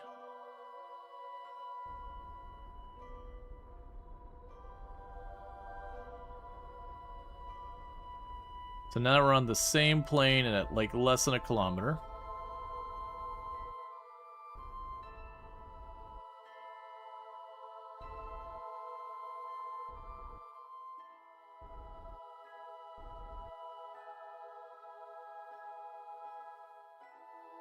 Okay.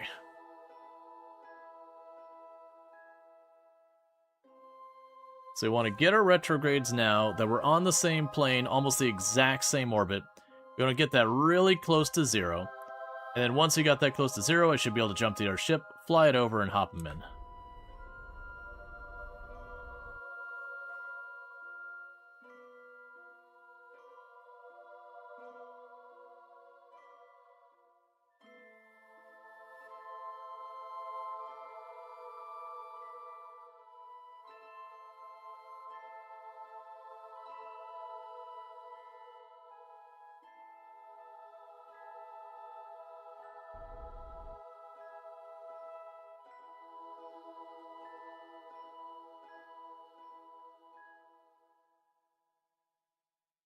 Alright, let's try with that. That might be close enough. So I've got you here. The first thing I'm going to do is before we start having them over, hey, Bill, I'm going to need you to transfer crew here. Where is it at? Transfer crew. Transfer. Well, we need to step back for just a minute. Alright, with this, we pop over to our pod. And where is the other ship relative to you?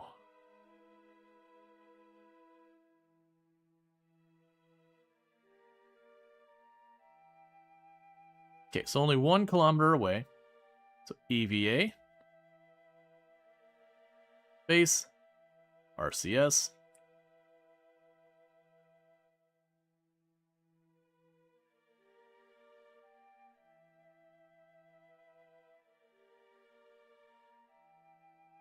And they're on their way to the rescue ship.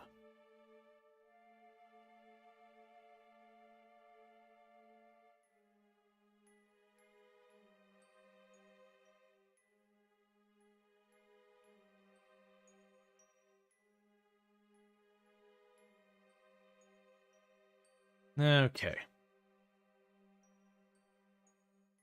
And then we have them just hop in. They trade places with Bill so that Bill can get back in the front for when you need to repair satellite. And then we should take whatever fuel's left and go for the repair satellite.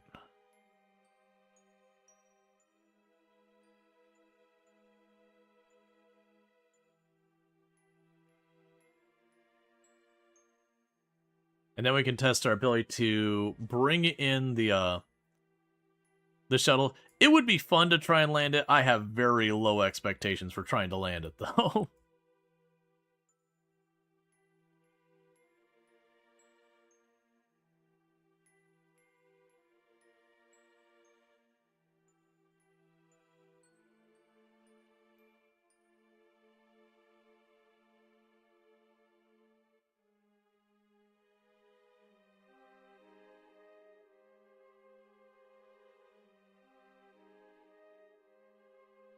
Okay. So we're just going to drift up to this thing, slow ourselves down, get oriented towards the cockpit, climb in, swap people around, and then see what it's going to take for us to reach the satellite, get into its orbit, and home. And check where our fuel's at with all that. Because it might be worth taking that secondary tank, draining it into the mainsail now, manually kicking it off just to ditch a bit of weight. Use the mainsail to get us out to there a little more efficiently than I would from dragging all that extra weight with me. And then once that's done, we kick off the mainsail, and then the ship gets really light. We would be switching at that point over to just our tiny little thrusters on the shuttle. And that should be plenty to get us there and back.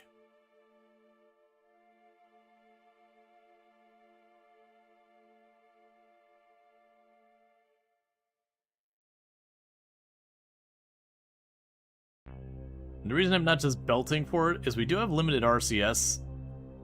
And it's really easy just overshoot and then have to burn a whole lot to try and get back. I'm just trying to make corrections so that we're at least drifting towards it. Because as long as we're nearby each other, I shouldn't need any more RCS to kind of like keep us moving towards it. It's going to be a matter of just tweaking where I'm off a little bit. We're trying to eyeball it from that far away.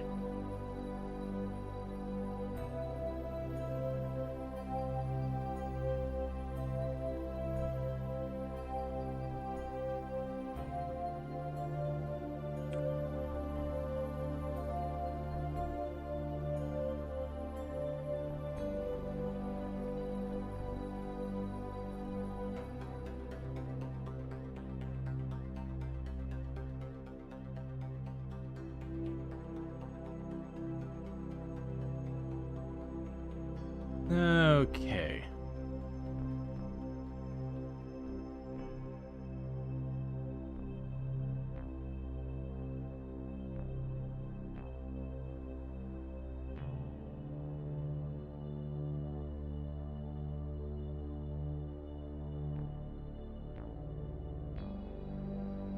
I actually think anywhere along here I could grab on.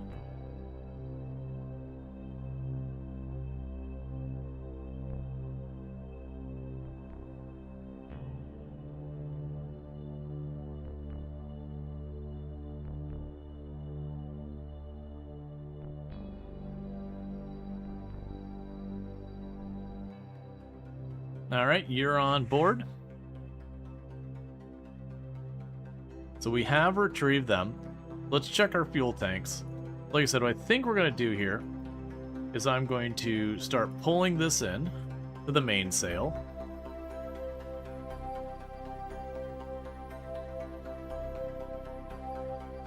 Pulling you into the mainsail. And pulling you into the mainsail. So that's all empty. So kick you off. You're dead weight now. Now the problem with this is I will need to go in here, and I will need to like fuss with its limiter to keep us from just having all sorts of grief. So the next move here is that is our new target. So let's go to our periapsis here. We're going to add a maneuver. And how much off are you? 9 degrees. That is not amazing.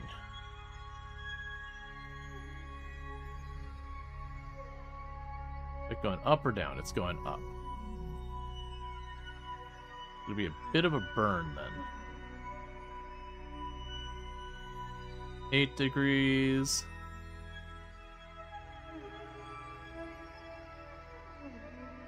How would you like to see it's going back up and down? 8.6.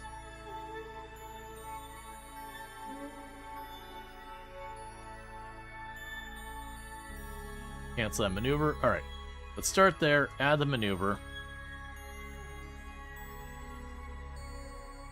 7.7. 5, 3, 2.5, 1.5, 1. That's right when it flips about halfway is when we know we got it. 0. Okay, so we actually have a pretty sizable burn coming up here. More than I thought we were going to have at this stage.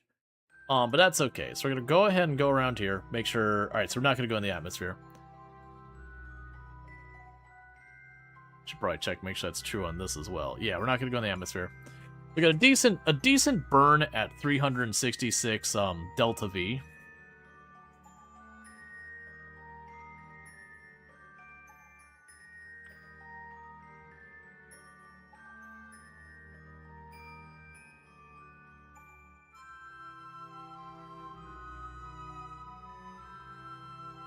We gotta make our orbit on the same plane as that one, then extend it out the periapsis, then extend out the apoapsis, and get ourselves roughly in an intercept. But until we're on the same plane, nothing matters.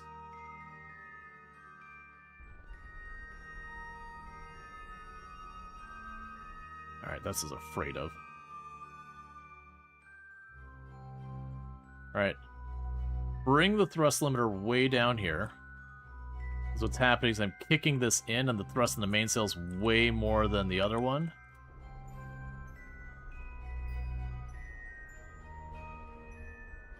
That's causing us problems. You need to bring that up.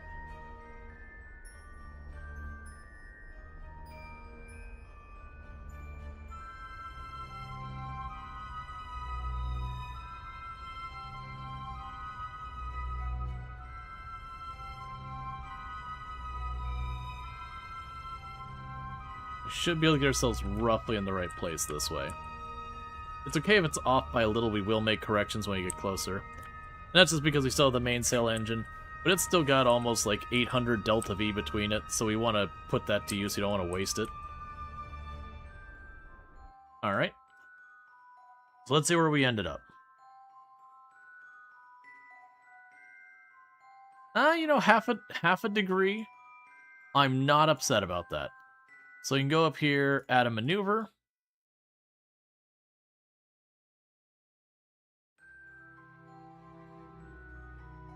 And we still, so it'll only take a little teeny tiny burn to fix that. And we also need to push the apoapsis. Are you really going to be that? Oh, no, you're 10,000 kilometers. I was about to be, I was like, wait, did you really just intercept almost immediately? That would have been amazing. I don't think we'd have the go to get that sorted there. Okay, so get that. You'll be right about where we need it. That burn is in 7 minutes. So you can go here. And fast forward so we're closer to that point.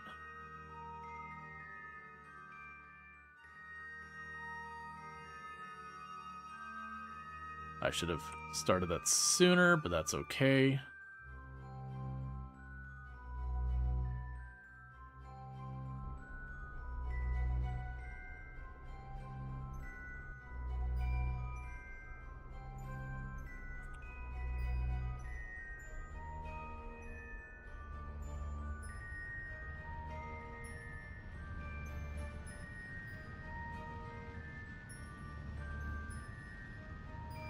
Alright, and I got the limiter about where it needs to be so that we don't lose control of it.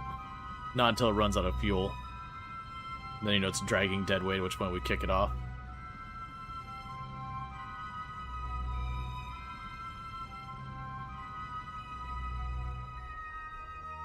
And I think that might have just happened.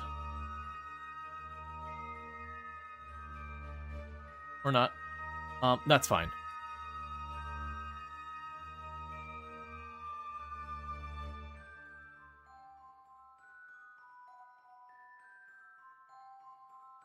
So go here to this end.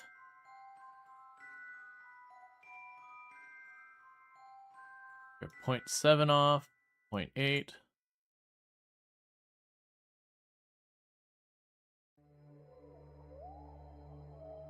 Okay.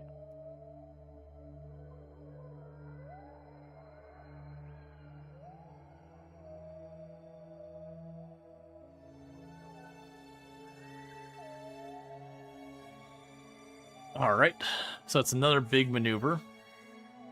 I'm actually wondering if we're going to be able to pull this off. It's taking way more Delta V than I thought it was going to.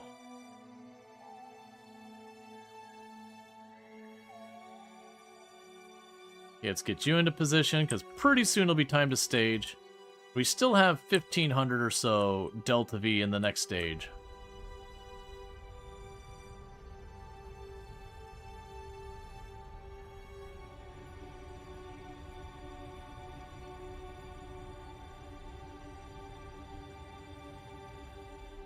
Okay, and it's out of fuel.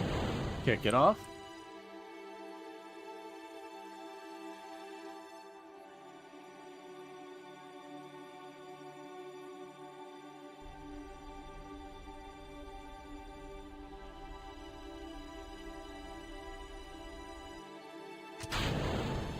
And there goes those.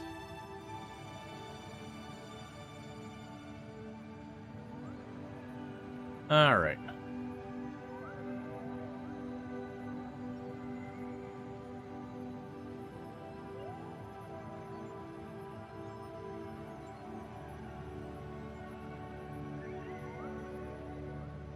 And we're just getting out here for this maneuver.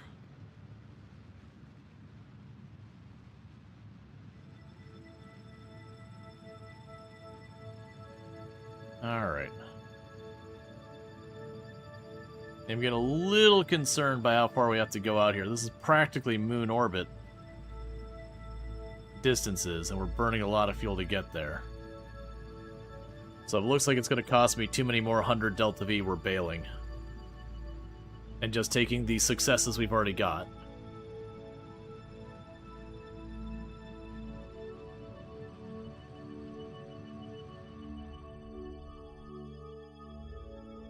Okay.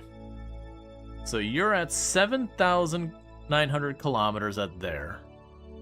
And you're at 6,000. So it looks like we're going to drop about 1,000 kilometers each rotation. Let's go ahead and just do that for a couple of rotations real fast. Also, turn that off so you're not wasting power. And then when we get a bit closer, we'll try and do the whole thing where we approach, get ourselves into position, that whole nonsense. And that'll be 1,400 on our next lap.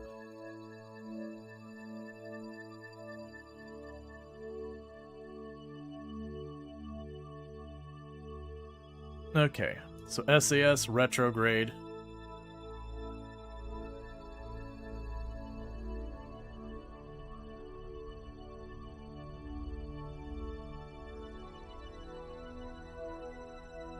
We're going to start trying to get ourselves into a similar orbit.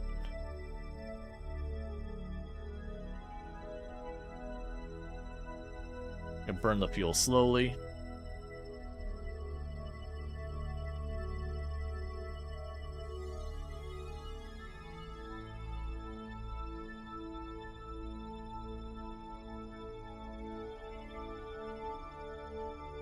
Because right now you're about 2 million from me.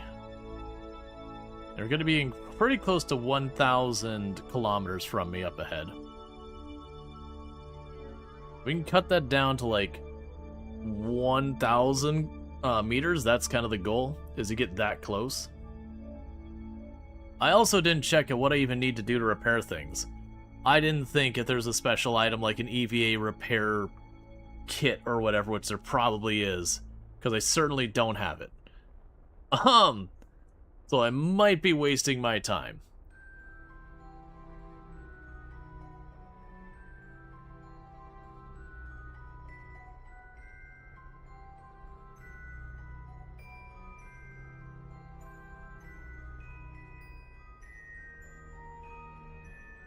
Okay.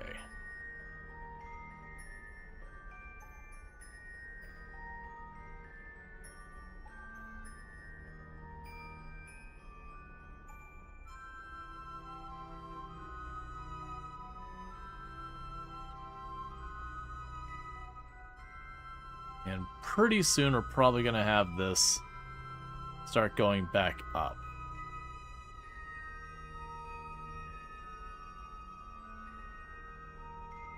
We do not have a clean orbit on each other.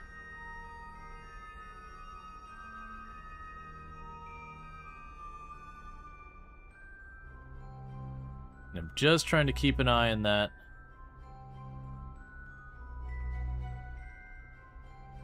When we get those lined up, I'm going to do a quick, like, if I were to retrograde to come back out of orbit, how much delta V would that take?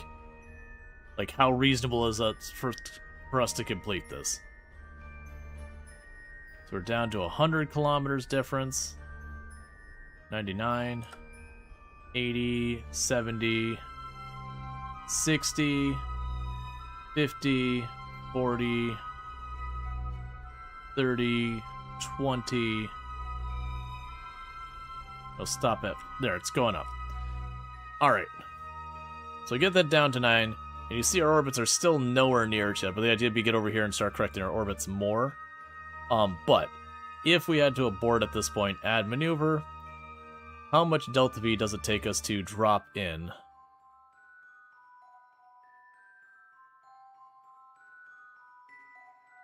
So at around 143 delta V is what it takes to get in. So we actually can go quite a bit farther. So let's go till we're up here.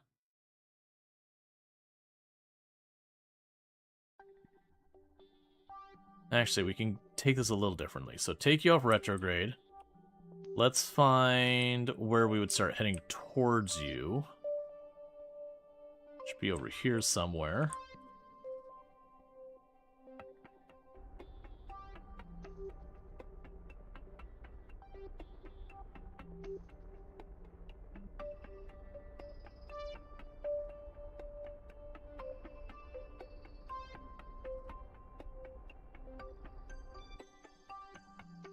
And retrograde it again. Let's say we need at least 250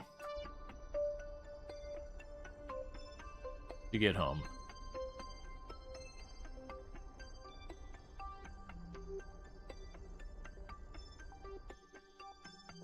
Alright, so let's warp over here. And try and correct our orbits a bit more again. Because we're not on the same orbit. I gotta shift this whole orbit over.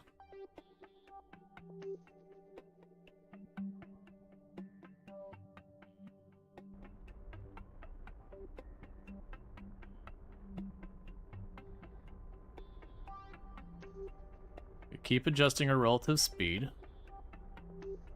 It is bringing you out. And you out. We are slowly correcting our orbit.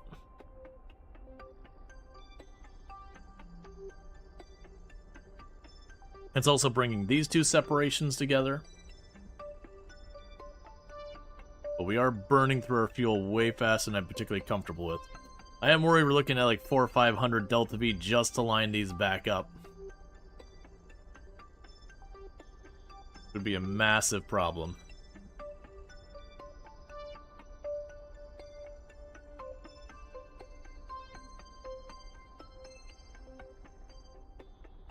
Yeah, no, it is correcting all the positions. We don't care about that intersect, it's too close. We care about this intersect.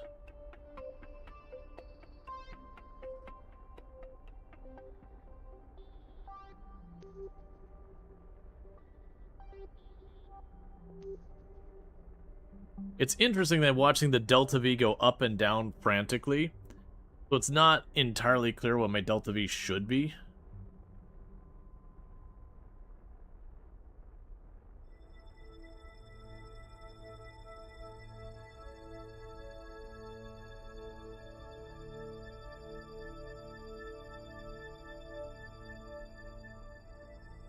Yeah, but as you can see, we're moving the apoapsis out towards that one. We're basically trying to get our orbit on the same. That we're going to get our target to be... our relative movement to be pretty close, and I'm going to have to kind of finagle back and forth between go towards and, you know, retrograde, go towards and retrograde. And it should gradually put us on its orbit. And we'll see this continue to come around.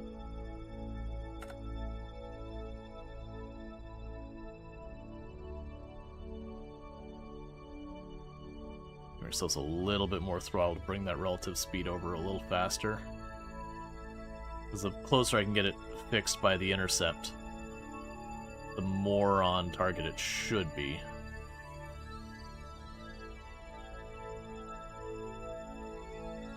Still have 800 Delta V, so we might be okay. Assuming I didn't need a special kit or something and the engineer just has to go up to it and, like, click the button. If I need a special kit, we're going here without the supplies I need.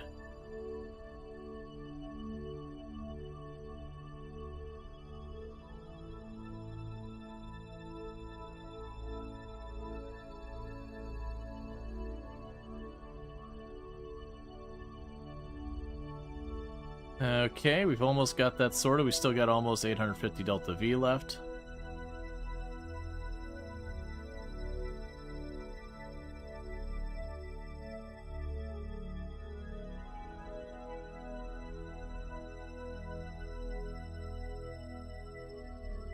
Okay. So this isn't a repair pack you need? Well, that's the thing. I'm a little worried that I need a repair pack and I don't have it. Just because it is one of those things that very genuinely I haven't done this in a hot minute.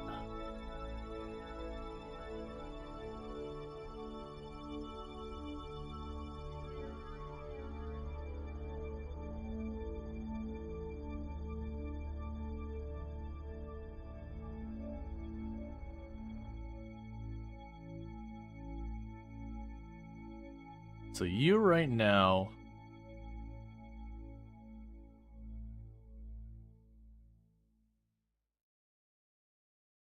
are a long ways away.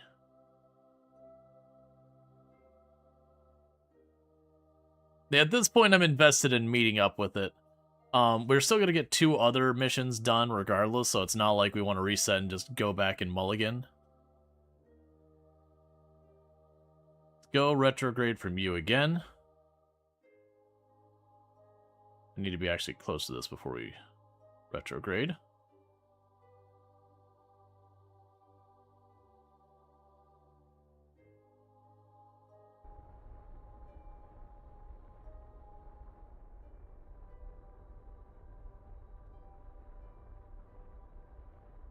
Okay, we're just watching that end.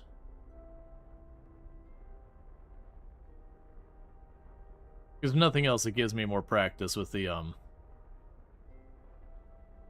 orbit stuff.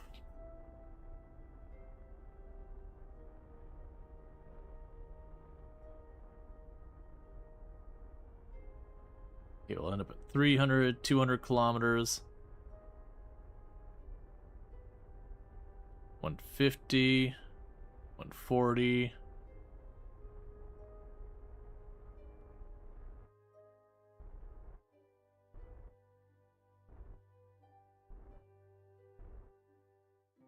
.2 kilometers away.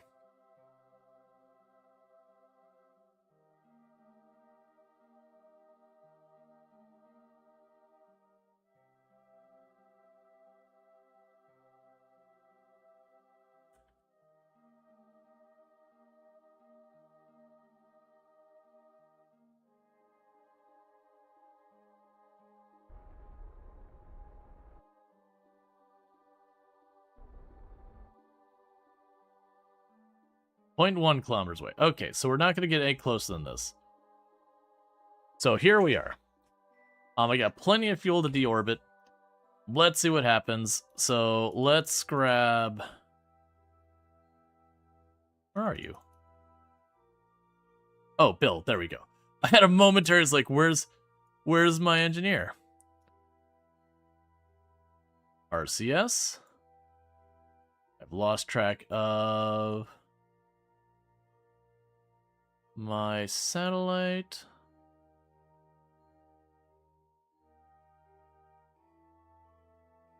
There you are.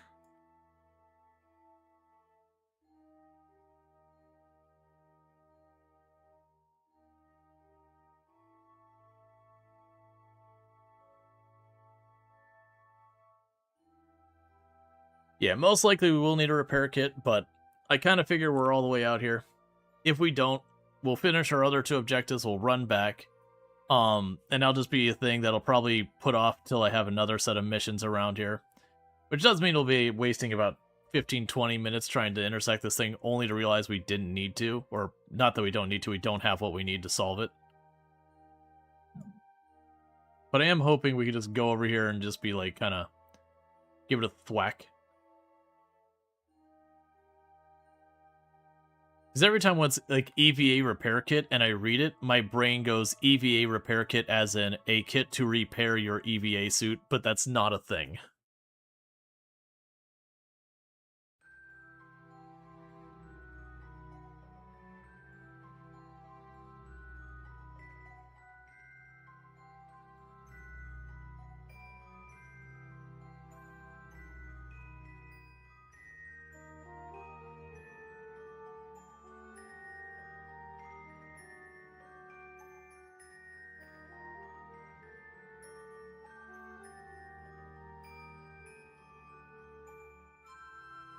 Okay.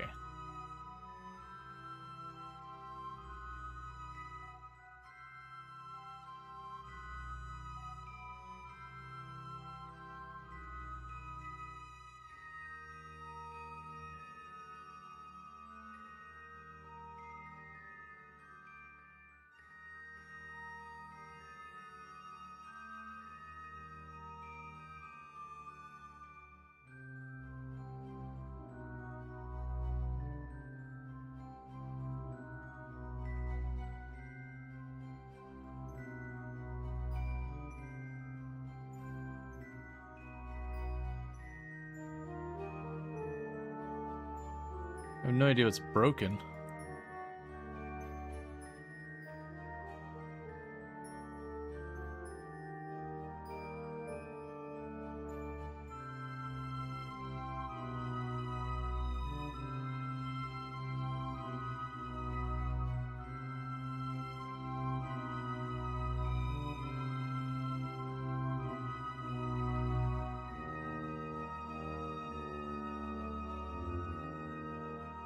I have no idea what I'm doing. Because nothing's marked like yellow or red. Nothing's sparking or smoking.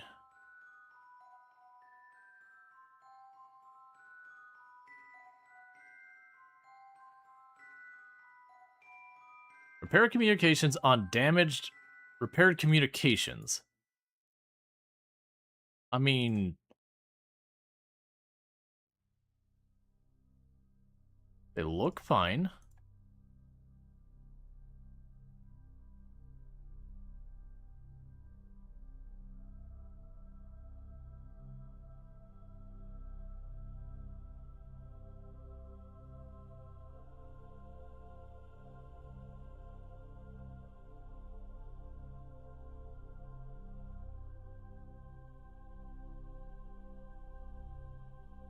Yeah, the 8-8.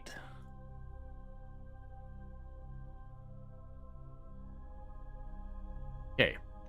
So I need level 1 and 2 kits. So even if I brought a kit, it would have been wrong.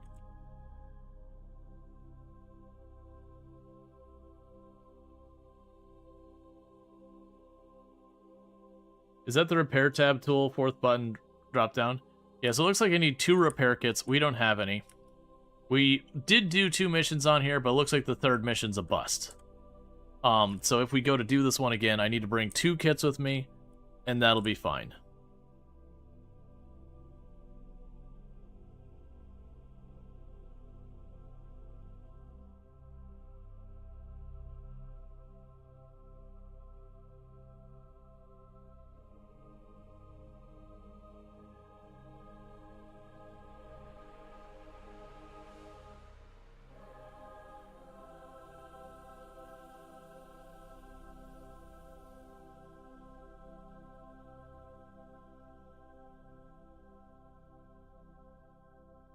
Alright, regardless, we still have 800 fuel, and we just need to get home now. So the plan here is we want to go all the way up to our Apoapsis.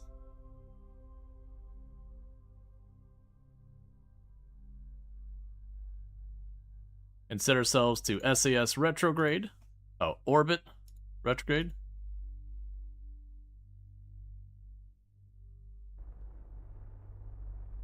And bring her on home.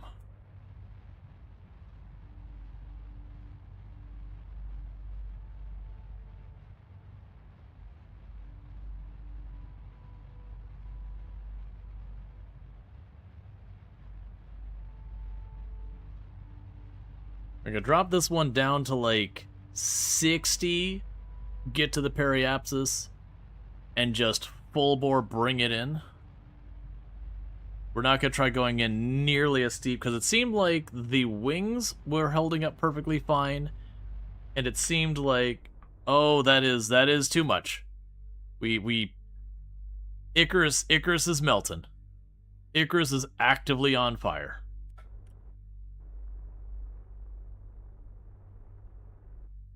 Perfect. Icarus wings didn't melt. Icarus straight up caught fire. We're gonna bring it on in. Because we'll lose a little bit of altitude on the periapsis once we start burning, because we'll be doing it a little bit before we get there. But then the plan is going to be to bring this in as much as possible. And I'm going to try to not have to do too many orbits.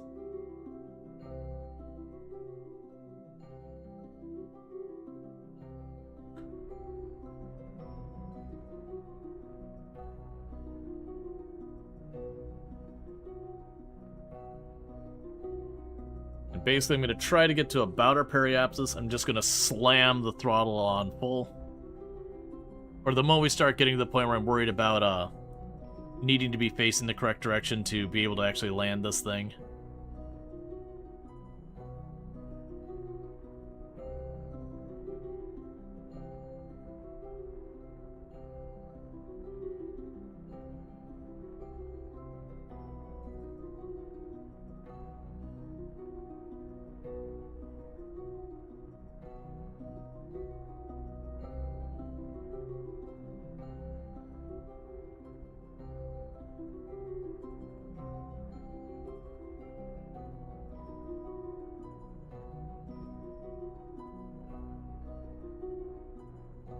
It's in. Oh, that's my current speed, not.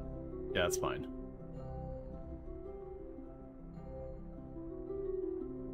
We'll say 1 minute out, full throttle.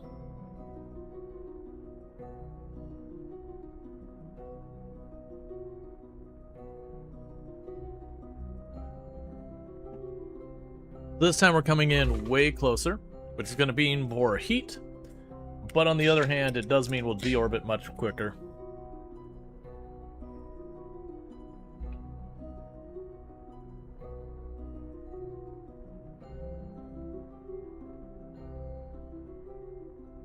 All right.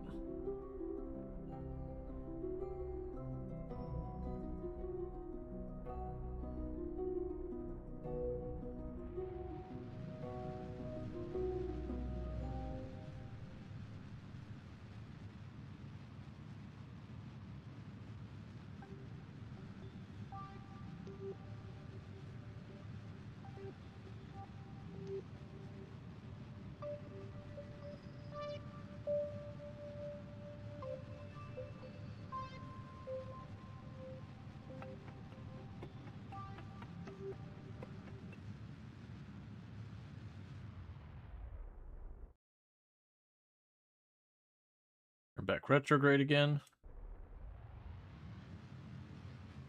I just went too far and I was panicked when we start dropping down to like 50. I'm like, all right, 50's a bit heavy.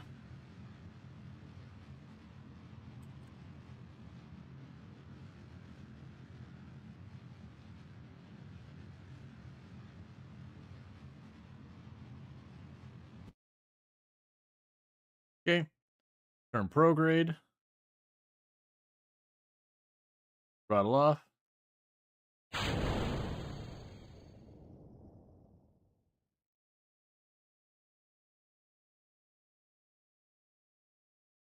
All right. We can turn the body of the plane up. Gonna naturally want to try and pull itself down, but that's okay.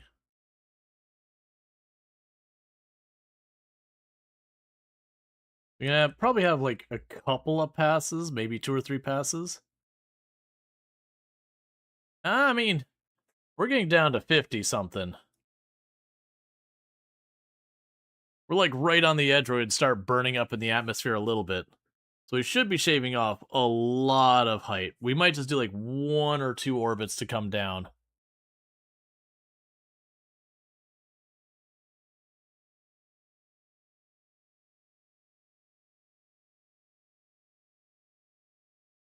I mean, we're going to shave off almost 300 kilometers just from the wind resistance.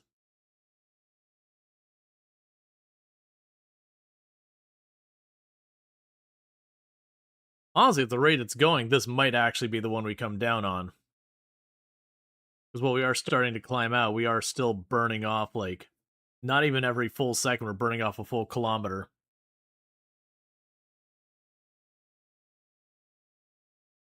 We'll see.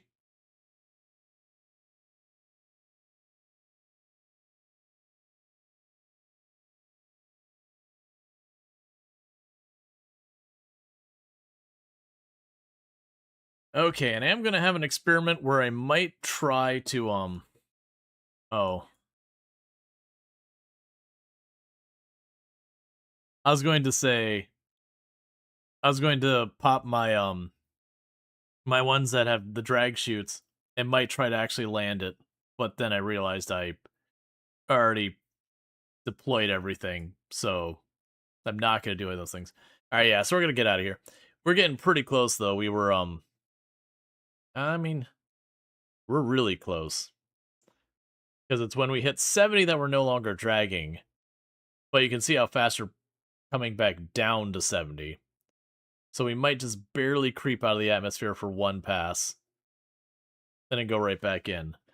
At which point, then we want to land.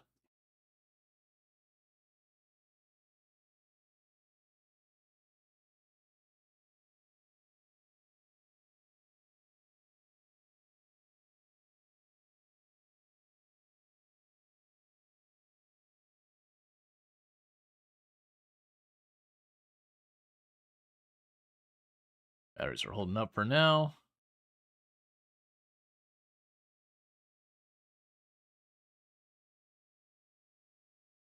Yeah, I think we're just going to barely tuck out of the atmosphere and come right back down in.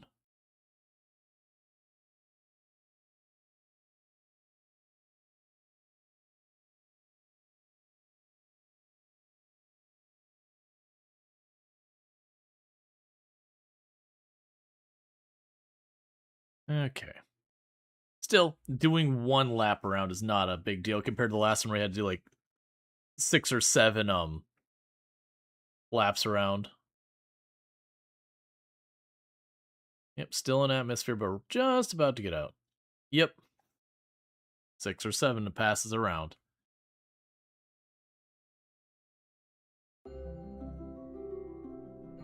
Okay.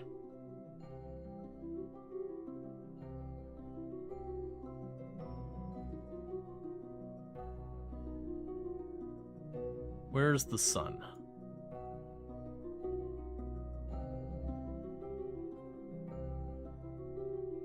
Because I'm figuring we go ahead and orbit where the sun's facing us till we're ready to dip back in, so we're at least on a full charge.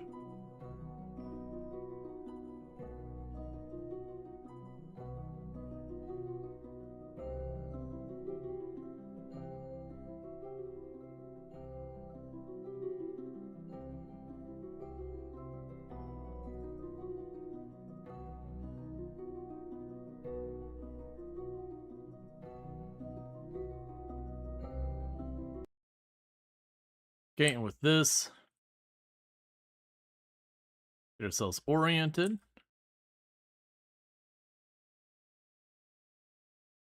Right now we'll start at a steep angle. It's time to come into the atmosphere and properly bring it down.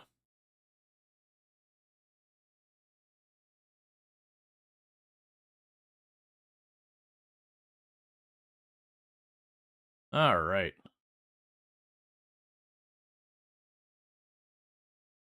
Our camera should change in not too long to be like the chase cam instead of the orbital cam. We'll see how this time it goes. So last time the landing went smoothly, we just popped off our front landing gear due to overheating. We do have better landing gear now that we actually have shielded, so my expectation is we won't have anything in danger of overheating at all. I also just realized we didn't do any science the entire way. Sure, I'll keep the science that's basically worthless.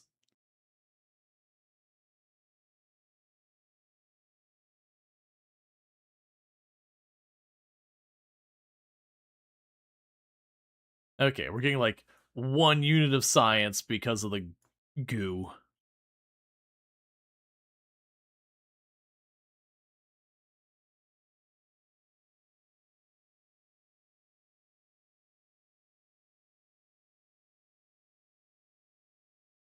Let's try and keep around 45. Because we're definitely coming in now.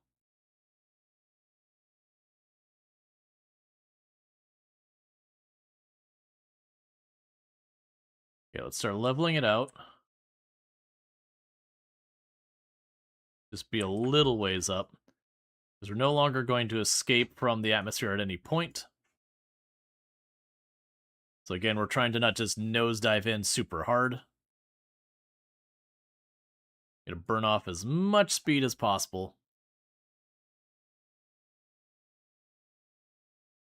I kind of wish I hadn't deployed the parachutes early. Just to see, like, does this thing fly at all? That's fine, though.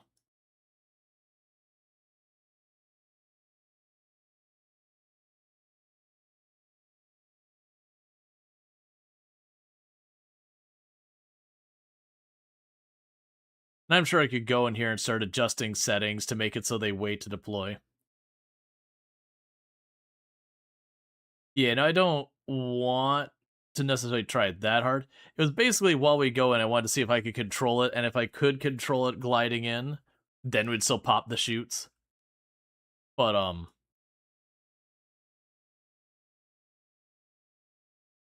we'll see. Either way, we gotta get through the atmosphere and all that. We'll see how this goes. Because we might learn that information trying to get in the atmosphere and then realize it noses in and then it can't pull it out, and then we all die in a horrible fireball. Okay, we're starting to heat up.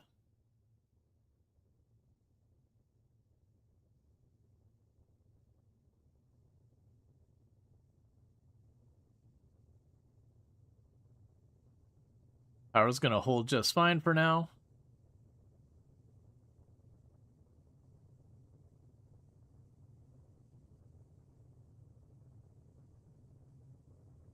Alright.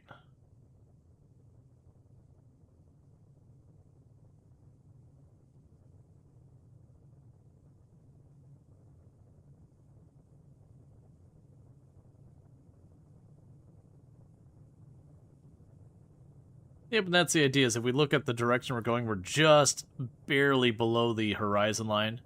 We're just barely dropping in. Very, very slowly.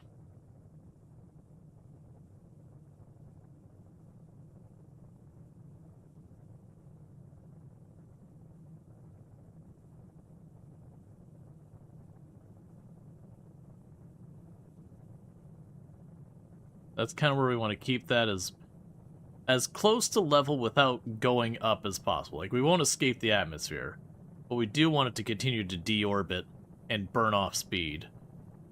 We just don't want it to, like, slam in real hard and just go full arrow, just, like, arrow into the ground and smash in super fast. What's the Kerbal's point of view? Nothing. Just nothing. They're just looking at the sky with a little bit of fire licking over the hood.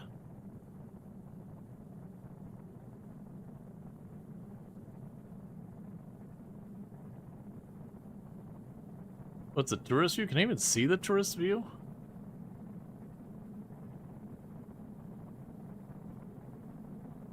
Even more nothing. A slight uptick in the amount of nothing they can see.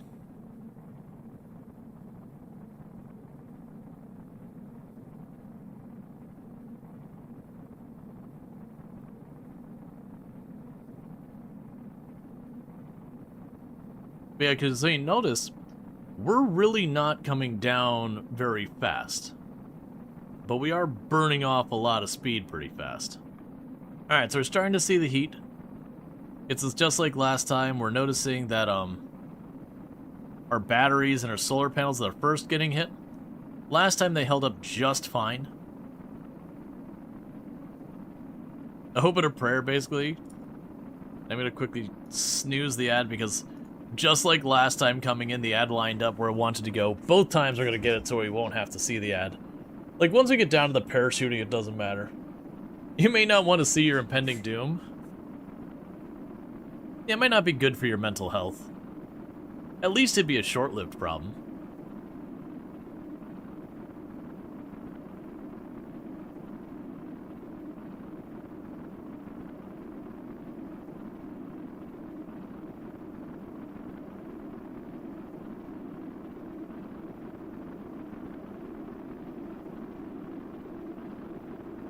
Yeah, no, this is perfect.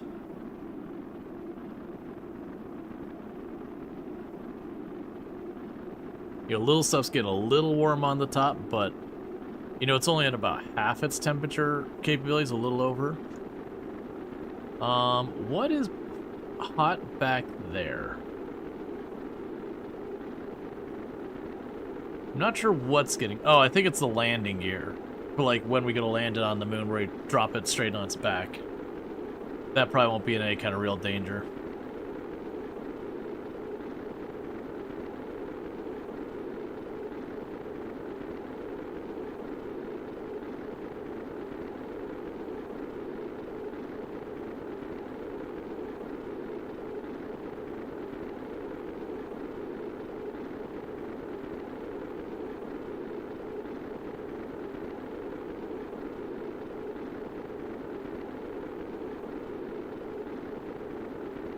I'm also suddenly realizing I don't have my mouse. Oh, I hit the wrong button. Let's not do that. Let's not try and nosedive right now. I am fully trying to pull up. We had this happen last time. Not the twisting on accident. But once I dipped to a certain point, because we do have it set to try and nose it down for like when you're landing. Makes it hard. Yeah, no, we're well in the heat tolerances.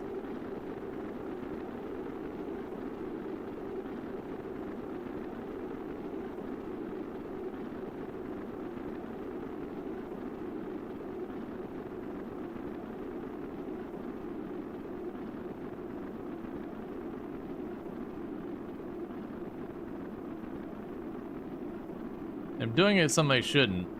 I see we got something that I put a flag on over there. I'm seeing if I can't turn towards the something we got a flag on.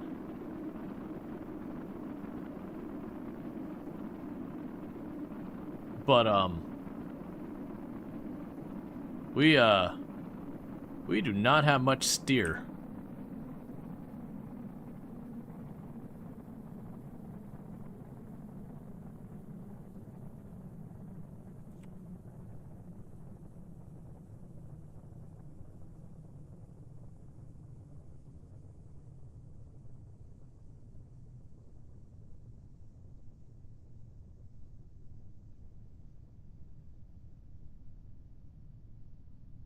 And I'm like, full, you can see my elevators there, like, full deploy.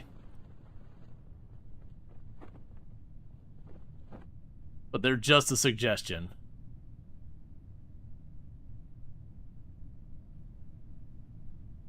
So we have yaw on the tail. Oh, actually, you know what? Might have worked better if I just tried to straight up turn it sideways. Right now I'm fighting with parachutes, so that's fine.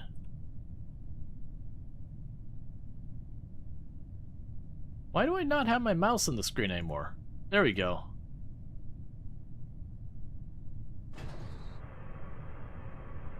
Set up the landing gear. Kill the SAS.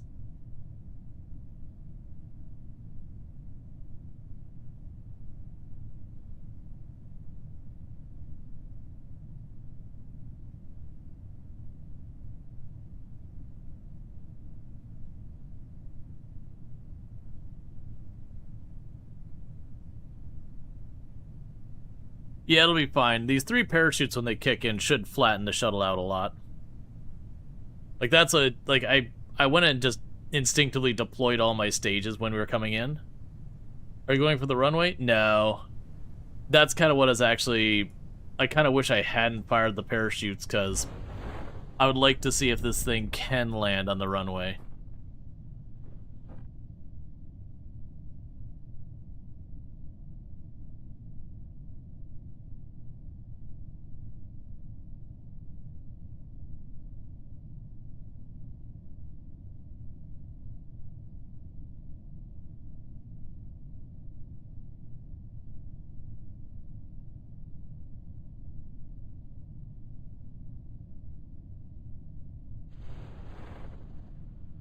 Interaxial shoots, pop.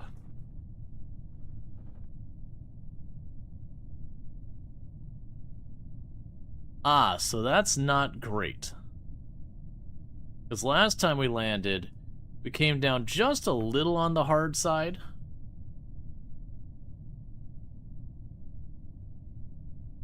And not that we snapped the engines off the back, but when I moved this parachute back, I think I moved it too far.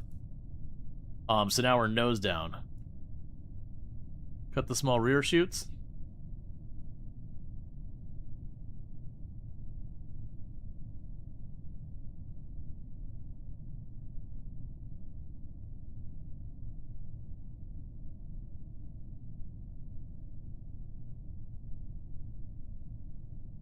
That's the best we can do. I don't want to cut the actual parachute.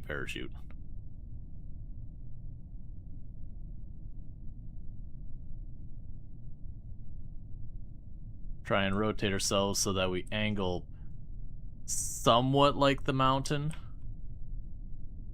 Alright. Coming down a little hard.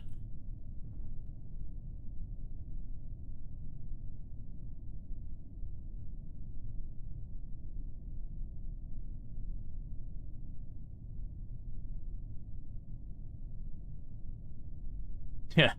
Whee!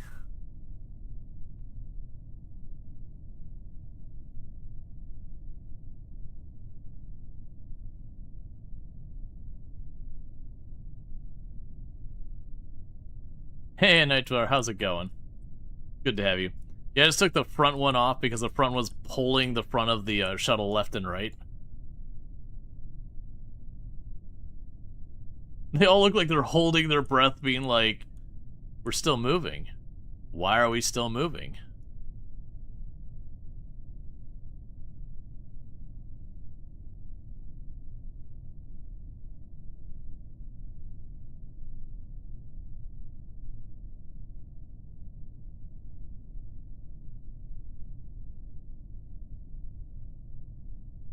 And we do have the brakes turned on, by the way.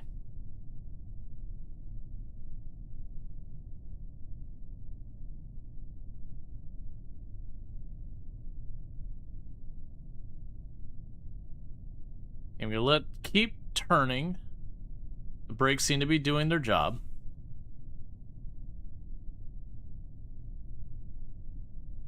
But we landed safely, and there's the ad brake because I forgot to delay it again. But we are on the ground safely now. It's just going to slowly drift until it settles.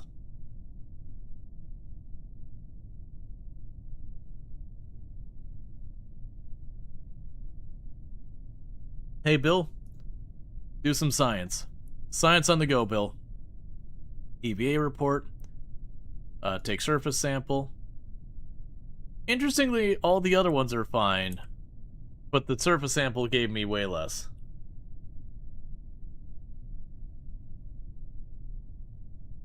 Collect all.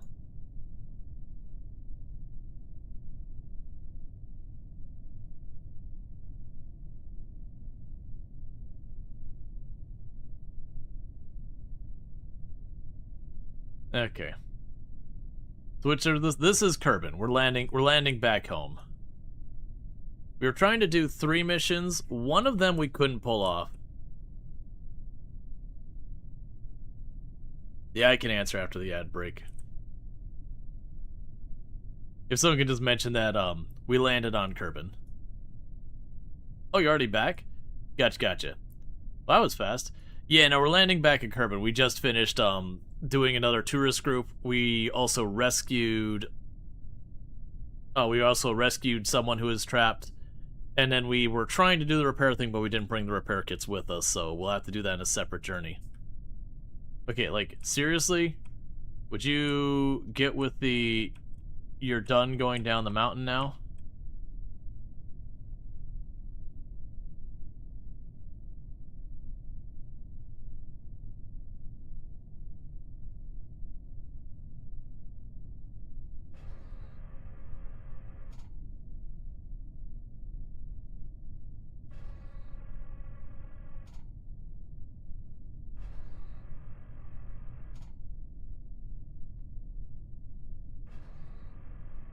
Playing once an adventure? I guess.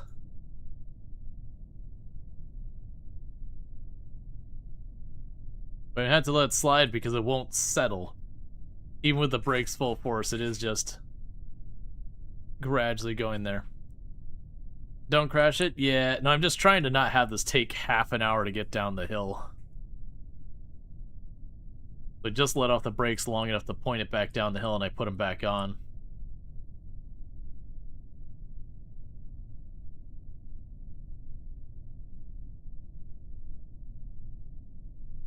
Because the thing is going to keep... Oh, thank goodness, finally. Alright, and we already did our science, let's recover it. Get the little bit of science we got from hitting a new area on Kerbal I hadn't hit. We get our 2 contracts done. And I don't think I'm going to immediately go right back out to try and do the satellite. Because doing just the satellite by itself feels like that's not going to be amazing. Yeah, and that one wasn't a high amount of science. We did get a bunch more reputation and all that. Ferry 2 tourists to their destination. Oh, even more want to land on the moon? Sure. Rescue someone from Kerbal orbit. You got 5 years, so we'll do that someday. Conduct observational surveys on the moon. I've got 10 years to do that. And that's space flight basically on the moon. Ferry 5 tourists to their destination. Okay. Ferry 3 tourists to their destination. Okay. Alright. So, okay, how many tourists do we have that want to go on the moon now?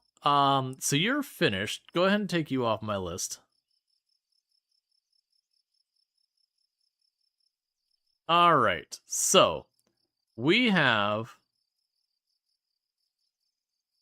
1, 2, 3, 4, 5, 6, 7, 8, 9, 10, 11, 12, 13, 14, 15, 16, 17, 18 tourists who want to go to the moon. I mean, you want to orbit the moon. Yeah, no, that's the thing.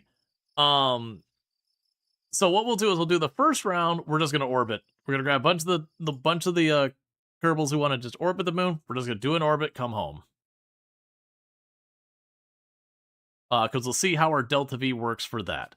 Because the last time we went to do the moon, we got to the point we were able to land on the moon, but not much more. Like, we had to send a rescue vehicle. Right, so we definitely don't have the Delta V for it, because we look at this, I've got a bunch of Delta V here. So the catch is, about halfway through here, this switches over to vacuum. That gives me an extra 3,000 Delta V around here, an extra 1,500 Delta V there.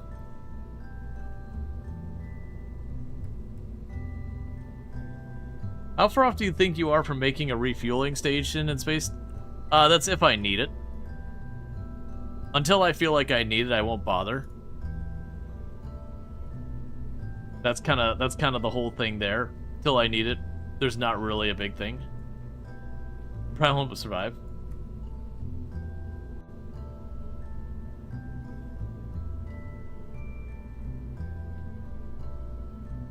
I'm actually, in my head, I'm like, wait, should I just add more on here? So, okay. We definitely have enough to get into moon orbit and probably right back. Because again, when we get to that last phase, if I switch you over to vacuum, then we should have tons.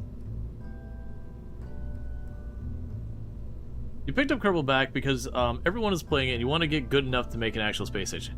Gotcha. So to be clear, the difference between what we're doing now and a space station is where, like, I've got the ship here, you would put a space station part. A lot of times you just shove it off the front of it, but it's just a chunk that has a docking port.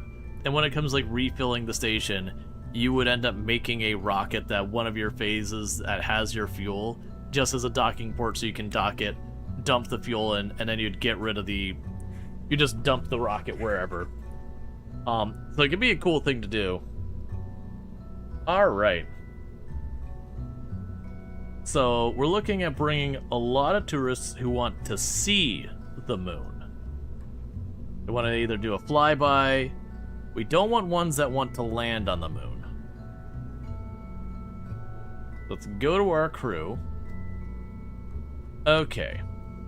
Who wants to orbit the moon? Alright, so we got Trial. There you go. Welcome aboard. We got Chris Rod. Welcome aboard.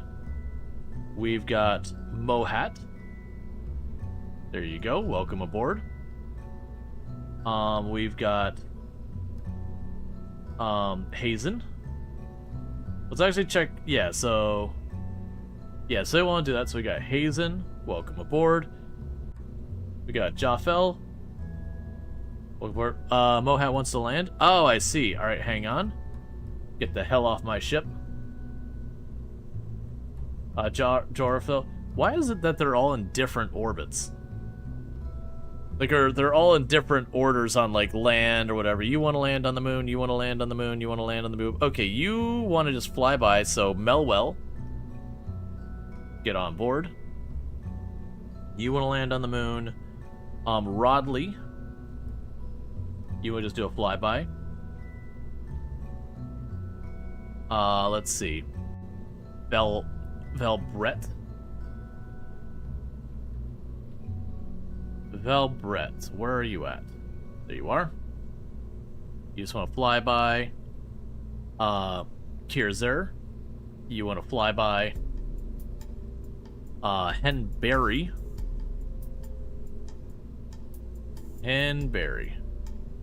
You want to fly by.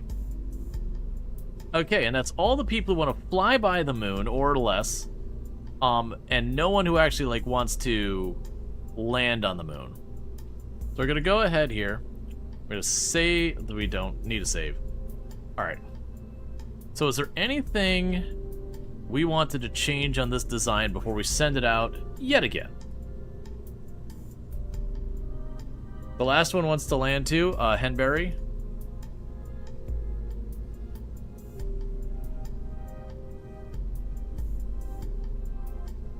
You're correct. Get the hell off my ship. In that case, do we have anyone who is part of my crew that doesn't have a star? No, they all do.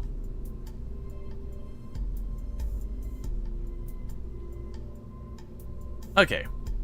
So we got 7 people coming on board. Then we're going to end up needing to come up with a proper landing solution. Scientist for science? We can bring a scientist on board. I don't think they'll be able to do much to change the science situation, though. Because the scientists, I want to say, it's mostly they... Oh, right. You get extra science. You can run experiments in EVA.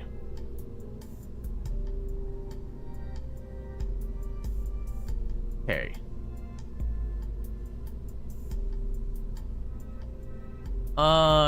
Sure.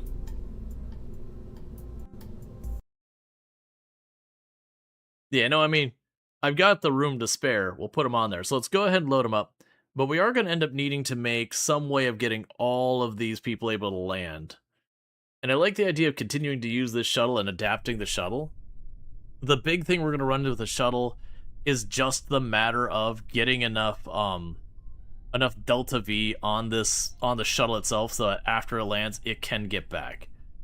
So we would need probably to extend this stage down here so that we can get the shuttle over there, and then this stage would be enough to land us, because then the rest of this should be enough to get us home. Alright, so with that said, let's go ahead and pop you open. And set to go for the shuttle, or go for the moon.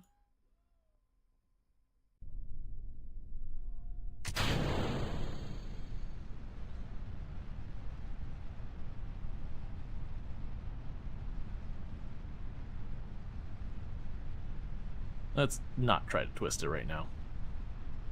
Okay. No music? It doesn't always play music. It's got the classic thing that half the games have nowadays, where it's like, it just randomly is like, no, not feeling the music, no. It's okay.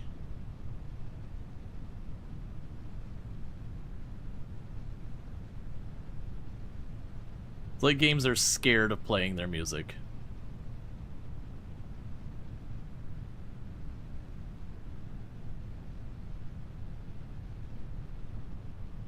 We'll probably get music when we start getting into orbit and all that. Losing a decent amount of efficiency with this wobble I caused by trying to turn, like I was trying to rotate earlier than I should have.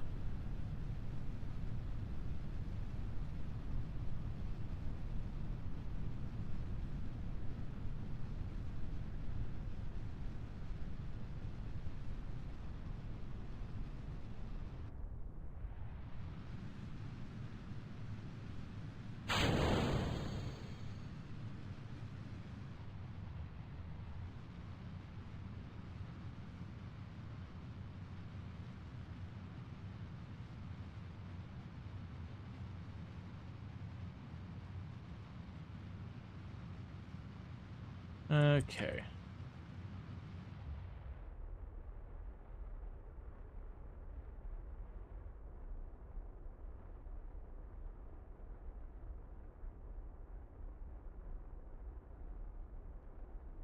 All right.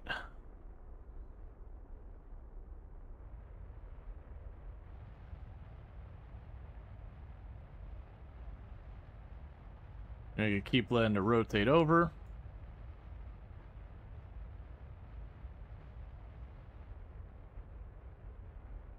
I'm trying to keep the epilepsis at about a minute out.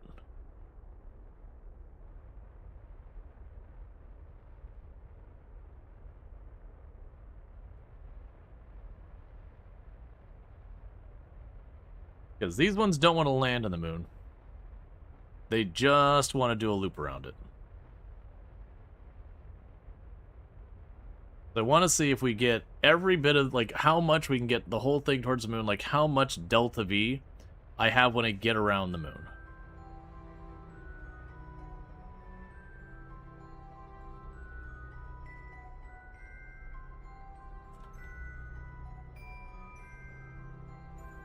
Okay.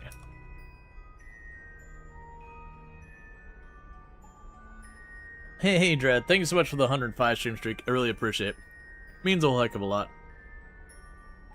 Alright. So we've got our shuttle going, full of passengers, gonna do a loop around the moon, get our money. I keep getting all this money. What I really actually need is science.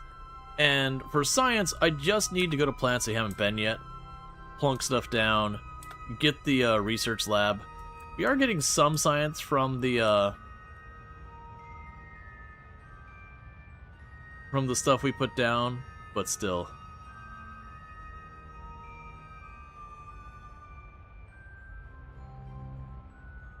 All right.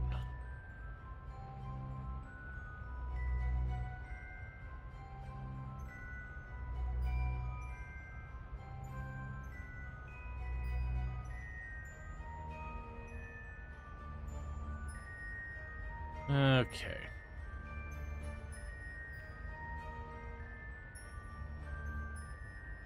How far have you gotten? In the past, like way back when Kerbal was pretty new, I did get out to their equivalent of Pluto. Like, I used to play this game a lot and build a lot of stuff. But that's been a long time. The game's had many, many updates and iterations since then. Versus in this save, we've only done Kerbal and the moon for the most part, because I keep taking the contracts because we are in career mode and getting the cash and all that. And so they've been having me do harder and harder missions nearby. I really ought to get myself set up for a min-miss mission. And go see if we can't drop down on min-miss. It's also those things, if I unlock myself the, where we could do the remote science lab, we could potentially do that, drop that on the moon, make a ton of science. I haven't been investing enough into the science route to be where I can unlock a bunch of extra science.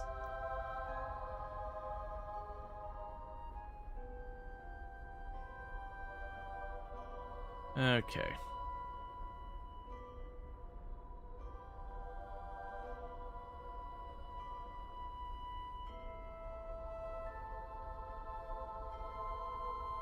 We can live on the moon?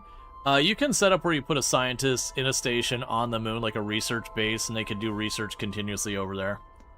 That's kind of thing, like, early on, you just go there, you do, like, whatever science, and that's all you get. But, later on, you can basically make research stations, and they can kind of keep giving you a trickle feed of research. And then, you know, if you set it up right, that trickle feed can actually be pretty significant. Like, we actually do have on the moon in Kerbal a couple of space stations and all that kind of things that very genuinely they are giving me a little bit of research. It's only a couple of points per, I think it's in-game day. But it is a thing that you get those set up, and even if they're only giving you 2, 3, 4, 5 science a day or whatever, as you build more and more, it'll give you enough to unlock all the research in time. At the same time, you just land on min-miss and you do research, and suddenly you come back with like 500, 600 research all at once.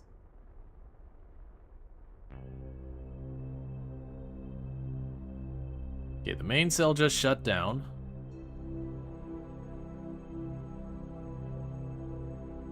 What I'm gonna do is I'm get this where our orbit is balanced. We're gonna dump the fuel that's in this one into the main sail.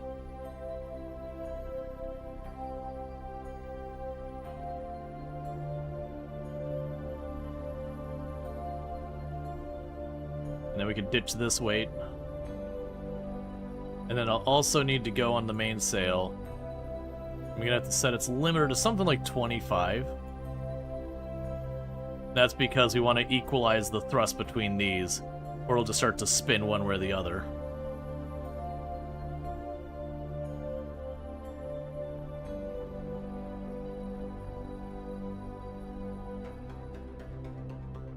Okay.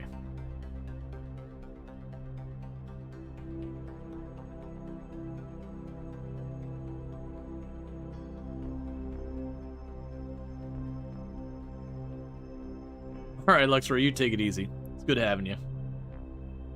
Like, honestly, we've been doing all our missions with this and making variations of our space shuttle. There's definitely rooms for improvement with a lot of this stuff, but at least the base design seems pretty good. It doesn't have a Science Junior, which is kind of a bummer. And we could definitely use having the cabinet to store stuff in.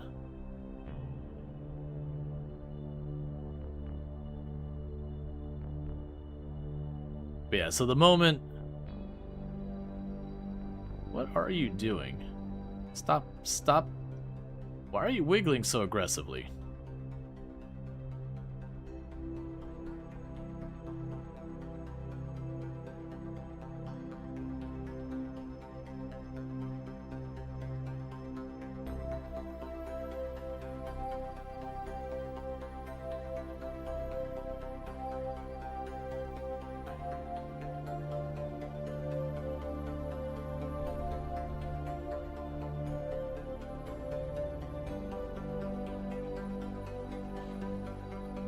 I just goofed up in a big way. How much fuel did I leave in you?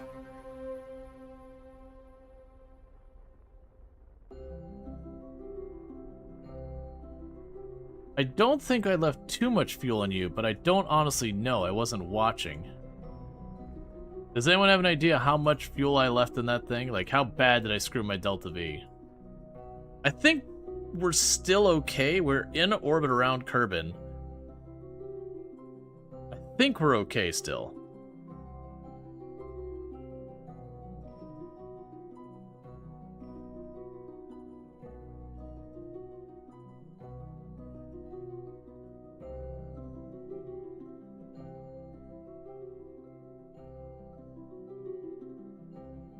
Okay. I was gonna say it's pretty low. I probably just missed, like, the cap for whatever.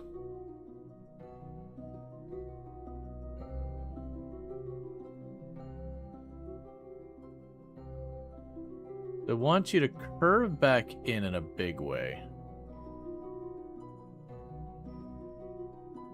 Yeah, somewhere around there,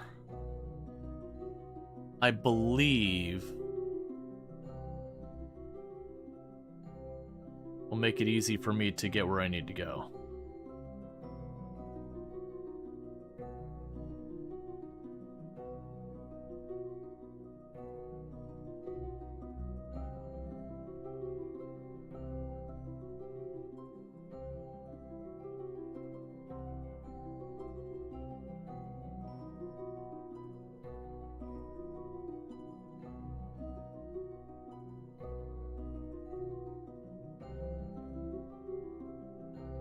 Let's get lined up as fast as we can. Throttle up here.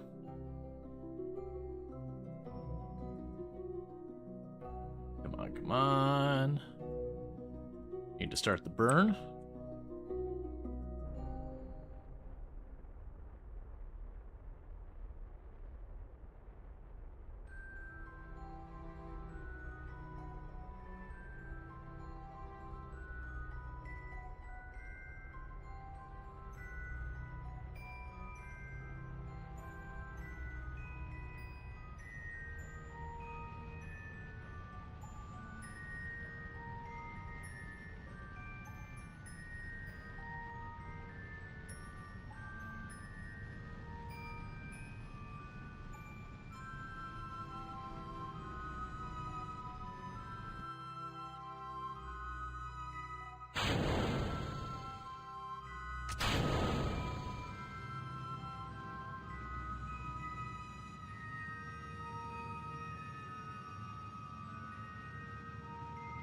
Okay. Not the cleanest, but that's alright. Are you winning? I mean, it's going pretty well.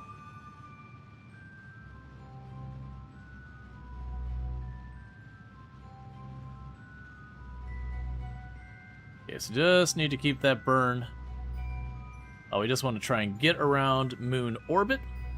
I believe we just have to get to moon orbit. We don't even have to have it, like, right where it wants or anything, just vaguely in that area.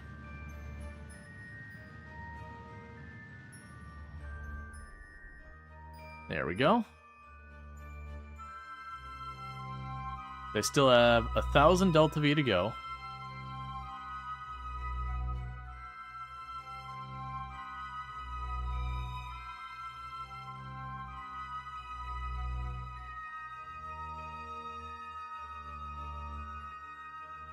Alright. Oh, I'm off by quite a bit. Actually, that's a very sloppy orbit. Okay, that's interesting. That's gonna be fun. You can see how it's gonna rip us down this way.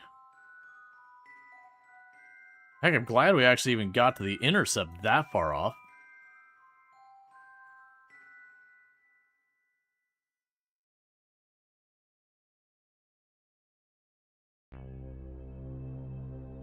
Okay, so let's check here. So you want us to orbit the moon.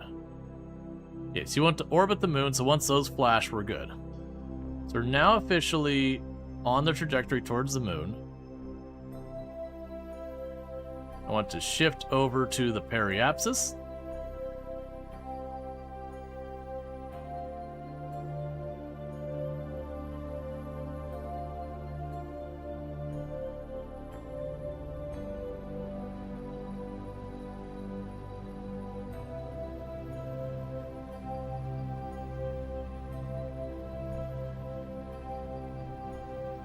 just until that flags its orbit around the moon.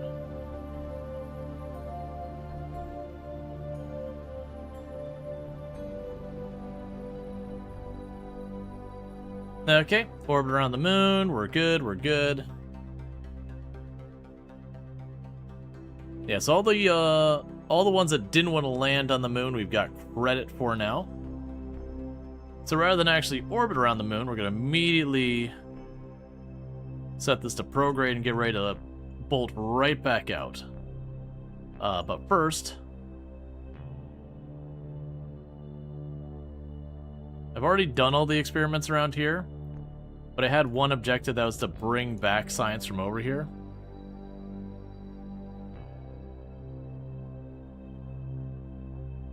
So I do want to have all the things be done.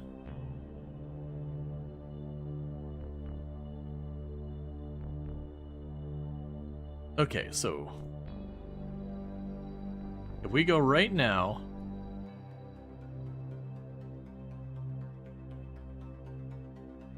we set you immediately to do just the tiniest little boost. You will drop in there.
Okay.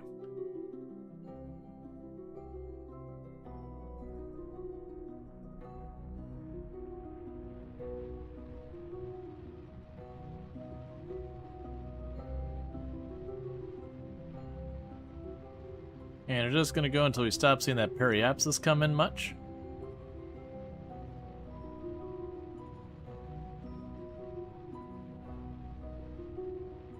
Yeah, no, we got tons of fuel for this.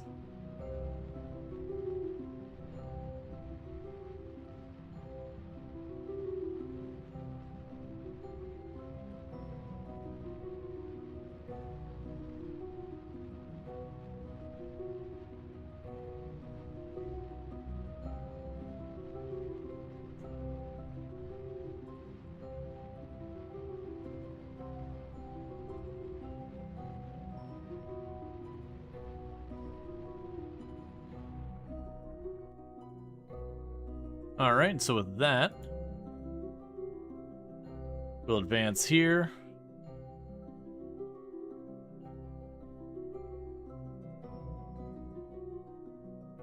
And then there.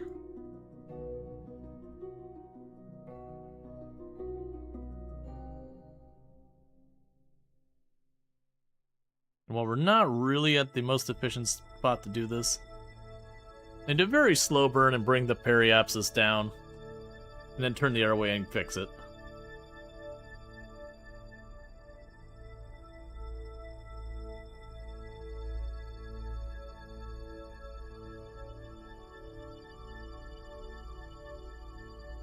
And then once we've got all that, we can go ahead and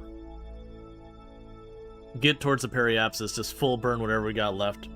We're going to go ahead and bring it down all the way to like the 55. I'm feeling really good about our ability to come in on orbit on this thing.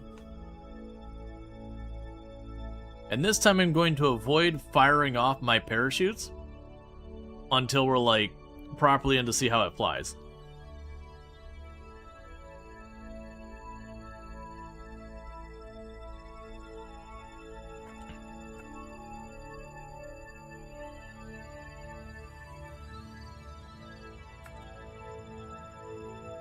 Okay. That was once again too much.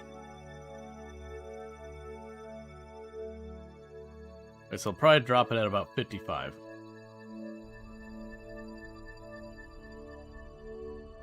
We'll let it go up to about 60 and we'll bring it down to 55 when we get close. Okay, so bring it all the way around here. And we still got 600 Delta V. It'll just shed it off here.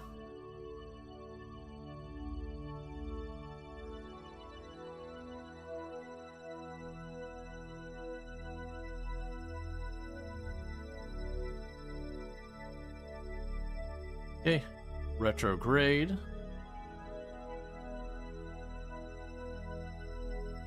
Our batteries are probably great. Yeah, batteries are full.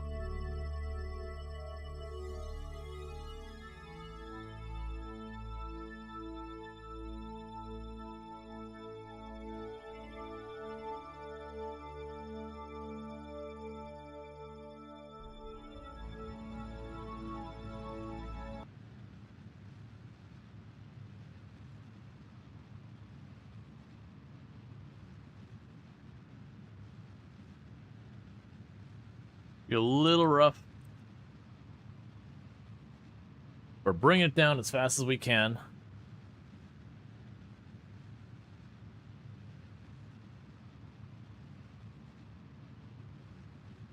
And the reason it's going to be rough is I'm going to be hitting the atmosphere pretty good, facing the wrong way. I don't think we're going to come down on this pass. I think it'll be the next pass, so we actually deorbit. But we want to go ahead and do this to make sure it's the next pass.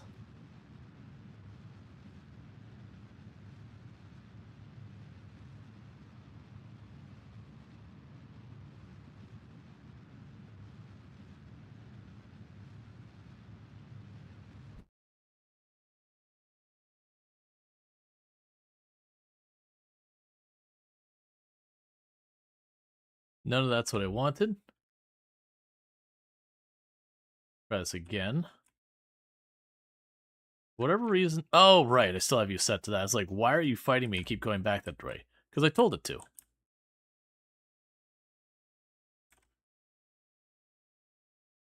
Okay. And flatten our ship out to be just a big wind sail.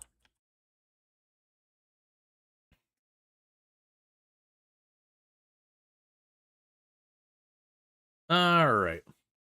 So like I said, we'll probably have one orbit we'll make around here before we actually properly deorbit, because we just hit our periapsis. We are shaving off a lot of height on our apoapsis very quickly.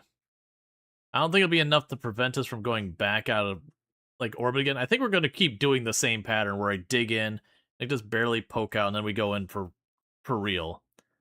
It's been like the last 3 launches, that's all been exactly how it's gone.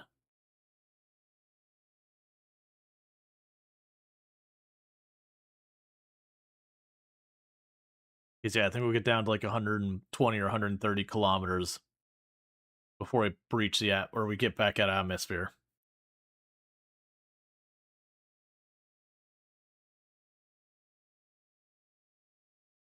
At 70,000, then we stop doing that.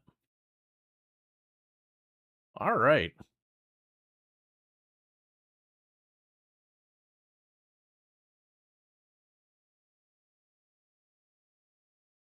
And then we'll see if we have any ability to fly this thing. And then we can just pop the parachutes whenever needed.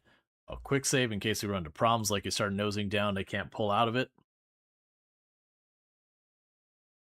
You might actually... This might actually be the pass we go down. We're getting really close to the 70 km that would keep us from going back out. How far away is the Eve satellite mission? It's a ways out. Because I had to wait for like a full year at least for it to go around. So I think we're still like 300 plus days out on it. Because each one of these missions I'm doing is technically only like 3, 4, 5 days a lot of times. Some of them a little bit longer. But they're all relatively short missions, all things considered.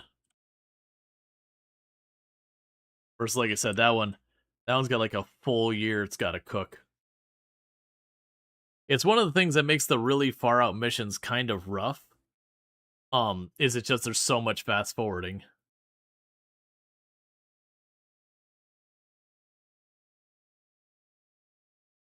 And as we get more reputation, you'll probably notice that our missions are getting harder. That they're wanting, instead of moving just like 2 people to land on the moon, they're saying, well, we want 5 to land on the moon. Oh no, it looks like this is the pass. We're not even going to breach the atmosphere back out. We're really close. Well, I mean, we're right on that fence. We got 4 more kilometers and then we're out. But we also only got about 13 kilometers before that. So it's kind of a which one reaches first. Even then, we're coming down soon.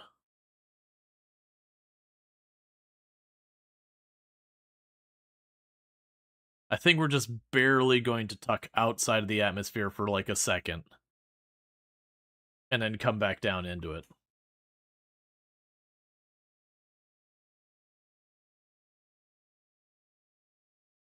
Gonna be right on that fence.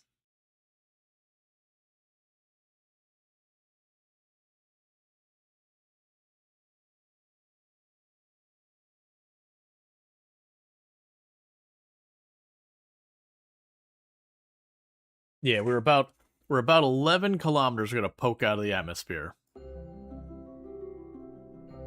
So I go like this.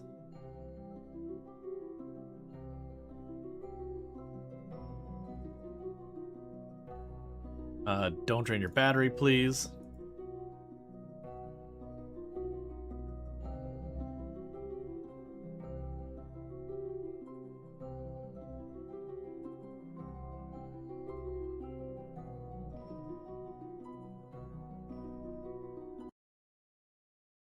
All right, get ourselves back into position.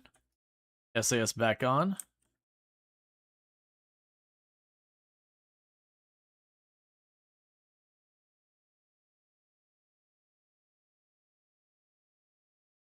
Turn towards the direction we need. And bring it up.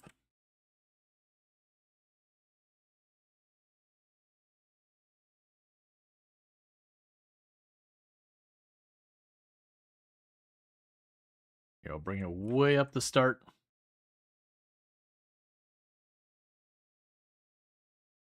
Just to get us in the atmosphere sooner.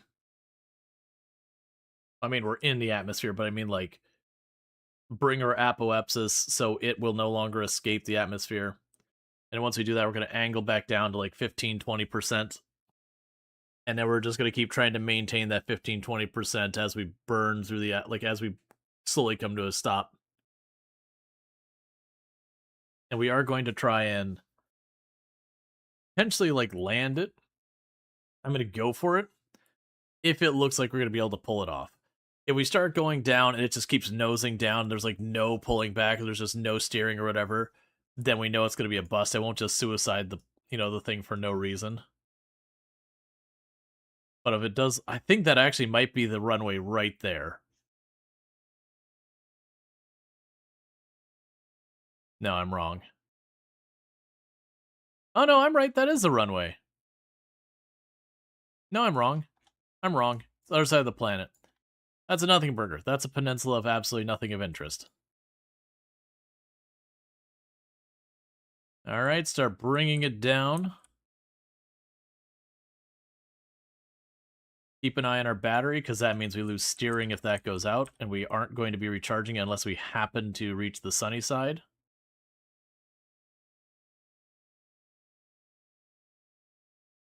Anywhere can be a running rate if you try hard enough. Right, that's going to be kind of a thing that happens.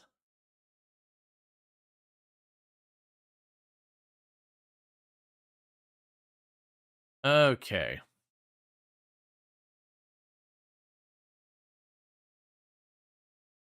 So we're going to start hitting atmosphere and heating, like again, we're in atmosphere. We're going to start heating up. Here in a moment, we're going to start seeing the fire coming over the front of it. I see it kind of getting a little bit yellowish red up here in the front. We got just enough light that our battery is going up when it's not trying to correct the steering, which will be constant. That's Instant Crash you have there? Yep, we basically made a space shuttle. And it works. This is the first time I'm going to try and actually properly land it like a space shuttle. Or at least I'm going to see how well it glides in to maybe go for it. Because there are times it just has a massive number of parachutes.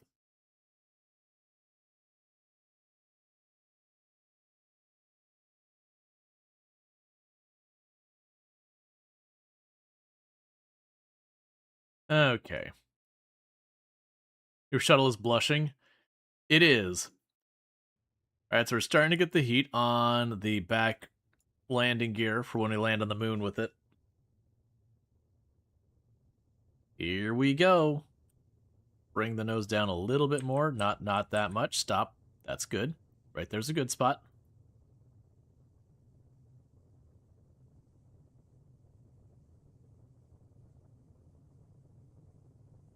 Let's see. Yeah, so we're not going to land near anything. Just straight up ocean. Part of me wonders if I could wiggle this thing just to the right a little and land on the Arctic.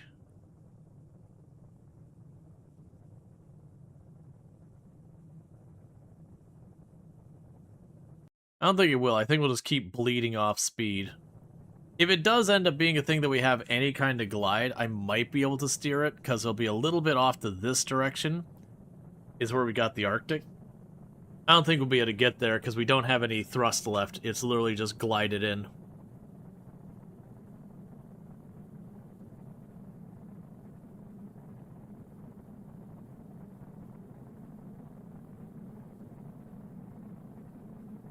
You're gonna land in the ocean. Yep.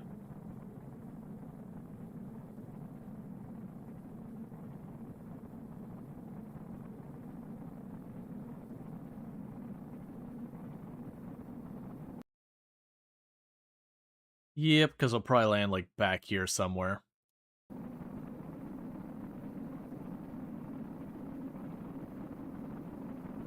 But it can be one of those things that, if when we break through the atmosphere we have some glide... I mean, no, there's gonna be hardly anything nearby. I was gonna see if we got to the atmosphere, if I'd, like, steer it over here and try and land. Unfortunately, because we have this really strong north-south entry, not much to work with over here.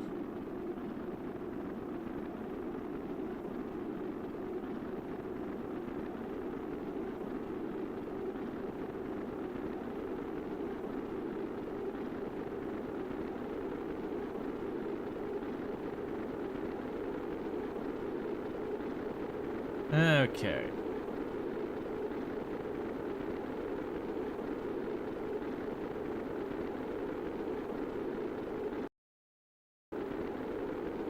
And I honestly think we're gonna only be a little short. It's gonna be like right over here on the right. But just a little too far.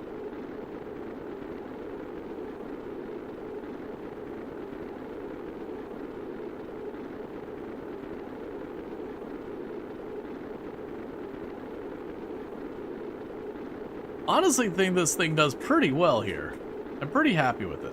Like, we got, like, landing gear that's getting a little cooked, or we're getting some solar panels and batteries that are a little spicy, but nothing honestly in too bad of danger.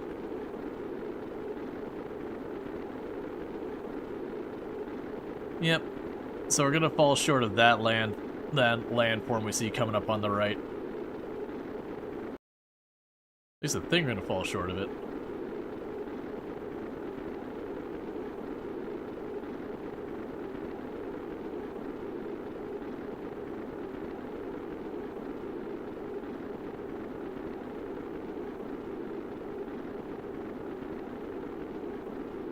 Okay.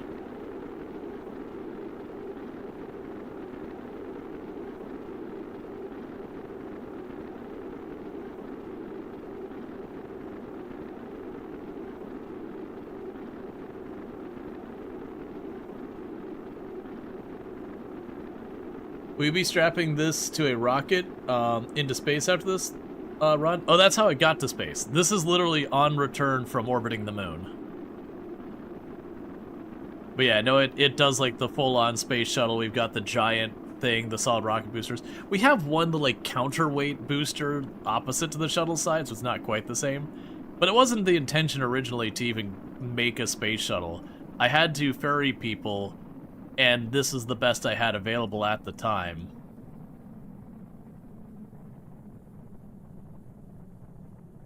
So I kind of just made do.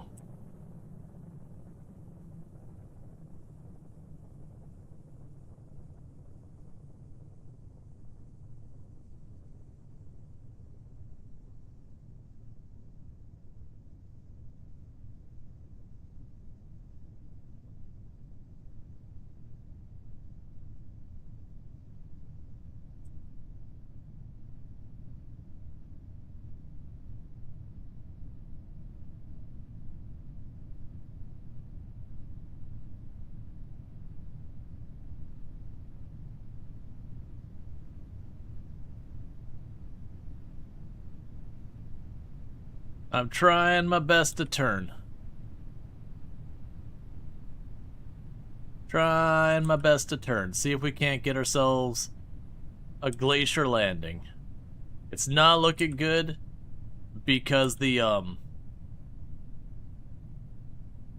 forward to down movement is a lot more down to forward, which is actually accurate of the space shuttle. Most planes, I want to say it was, oh, how many feet forward versus how many feet down?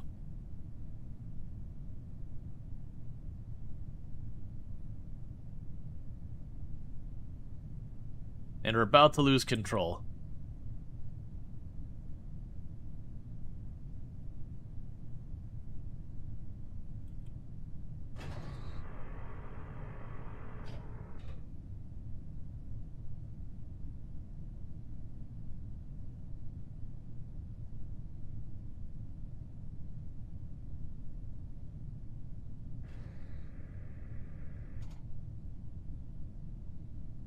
Which are fine, for the record. I have tons of parachutes on this thing.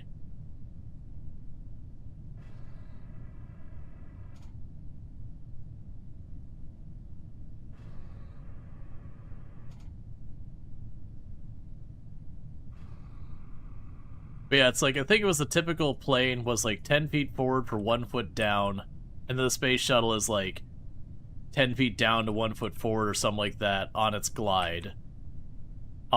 Which is pretty bad. I can't remember.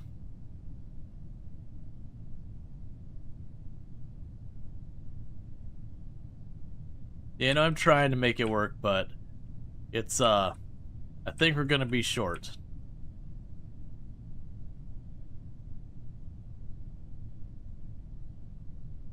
Yeah, Space Shuttle was 4.5 to 1, where Jet was 15 to 21. Yeah, no, that sounds about right. I think it was like a prop plane was like 10 feet forward to 1 down. But either way, the thing is, as far as a glider, the shuttle's only okay, but the thing is you're coming in at like supersonic speeds, so it's not really intended for long flight. So it is one of those things that like right at the end, when it's coming down, it's not really going forward, it's coming down. Yep, we're gonna be just shy, I think.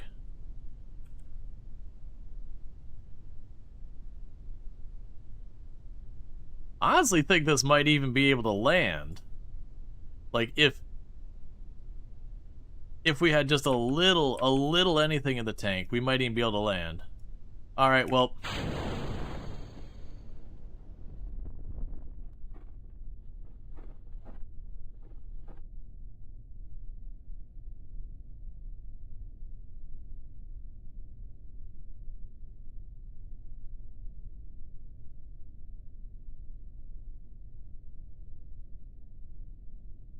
That's kind of the thing, is we have the emergency, well, we want to land without death. Pop the chutes.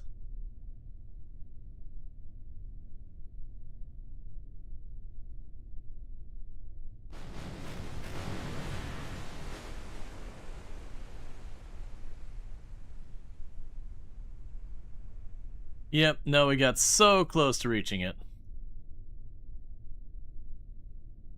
Alright. And that should be good.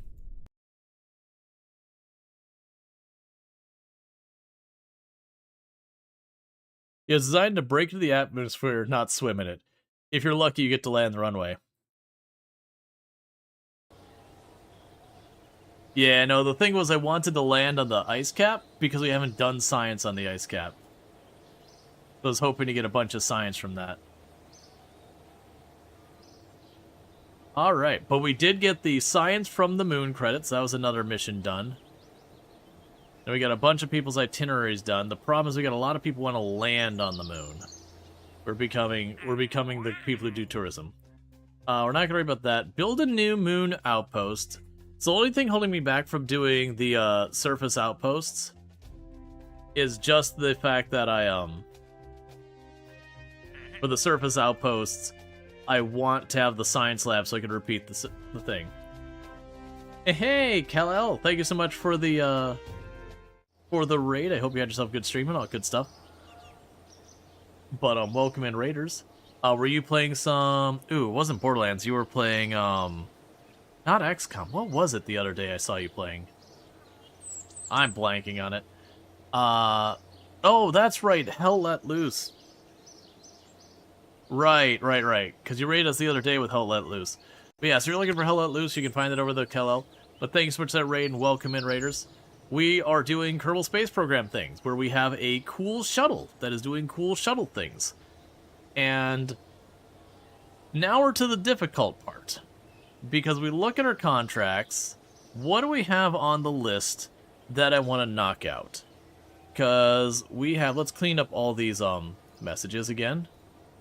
So on the list of contracts, we have dock 2 vessels. I'm not too worried about that.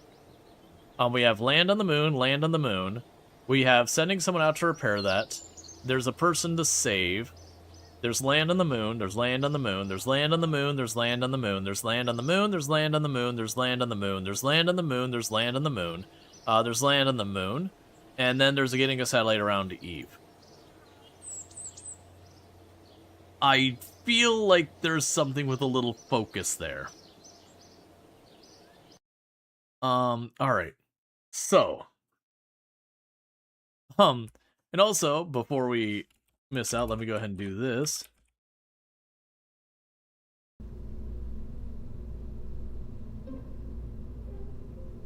Which is a shout out for Treacle, who's another fantastic content creator. Does like RimWorld and a whole bunch of other good stuff.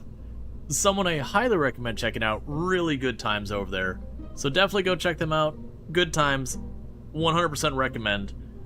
Does a whole variety of games, similar stuff to what we got here. So if you like the content here, you'll probably like it there. Somehow it feels like there's an interest in landing on the moon. Yeah, no, absolutely. So what I think we're gonna do is a couple adjustments. You're going to be reversed. So we're gonna let this one pop first, and then the next one. So let's go here, and that means on this stage, you get your own stage to pop that. And then we're going to need to be able to adjust the limiter. And the reason for that is once we pop this one off, our thrust becomes unbalanced. I have to turn the limiter down really low on the mainsail so that these thrusters balance with that one. Now the catch I have is we can definitely get everyone we want on here and land it on the moon. So far as I will be able to fit 9 people on here, plus Jebediah to fly. But we don't have enough Delta V to land and get back off the ground. That's what we've got to figure it out. Now, these ones are just for the first stage. This gets me landed there, but we came up shy almost 2,000 Delta V the last time. I had to send a rescue mission to save them. And so what I'm trying to think is what would be the best way of dealing with this. Now, I've got the option of adding a lot more fuel back here. Use the baguettes as drop pods. Wing tanks. Can you use the lander like the real moon missions? You can make those if you want. I'm set up with a shuttle to land. So I do think we would be leaning towards the idea of having the shuttle land with a bunch of extra fuel that we can discard while we're here. The problem with these, they don't carry much fuel. They're only about 30 fuel each. Whereas my main tank here is about 400 or 500. I'm leaning towards potentially going on the back here where I got the little teeny tiny fuel tanks and making those way bigger. And that would help a lot. But I also do think it is worth having some type of extra like fuel reserve on here that we use it to land, discard it, and then we can take off again.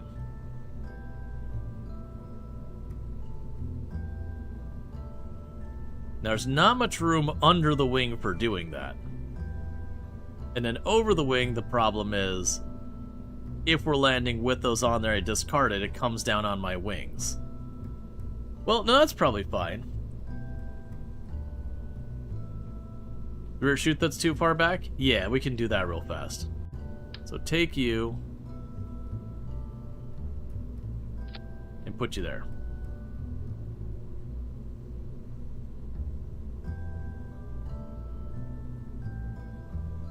Yeah, so I think that's step one. Yoink you out of the way. Take the little ones here. That's, I mean, those are bigger.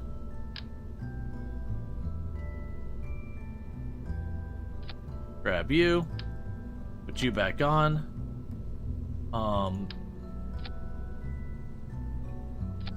And do that.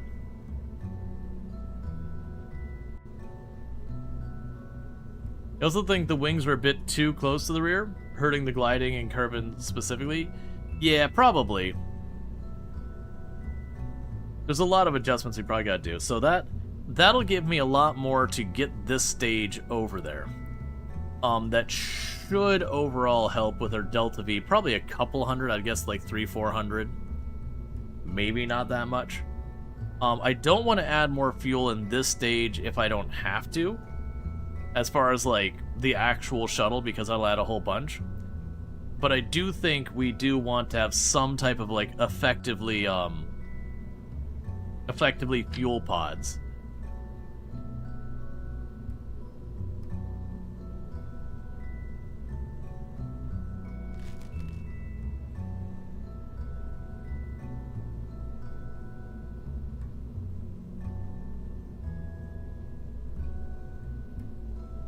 You could extend your existing side pods taller with fuel. Your existing side pods. Oh no. So getting this out here. Yeah, no, I could have also added more here. You're not wrong. For getting us to the moon, we could do this.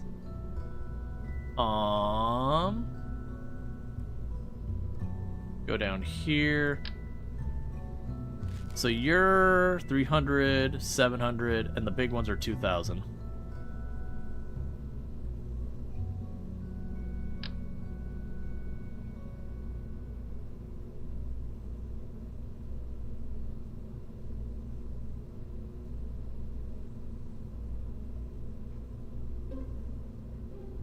I appreciate you're trying to help me with this game.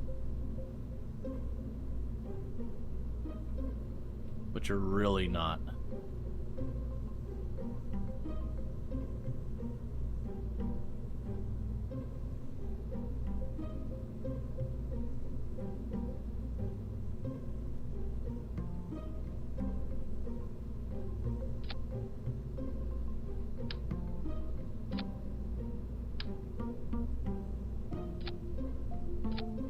Okay, so that adds basically 2 of those tanks worth of extra fuel.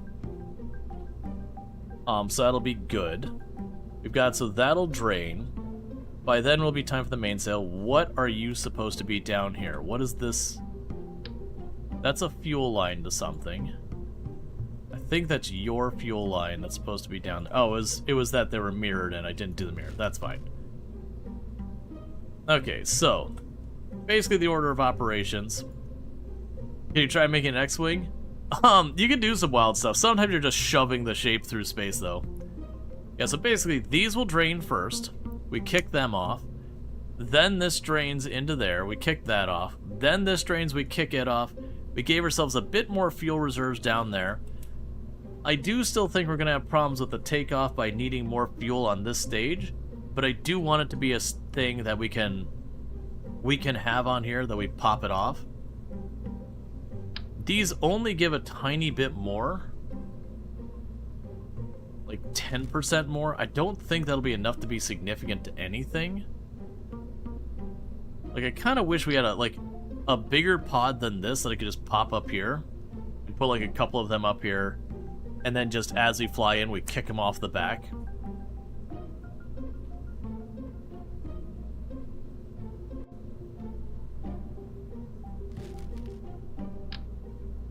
Oh, I think those are the jet fuel. This is partially like leaning, like these are too big. But something like that where we can put those on there and again kick it off as we're flying.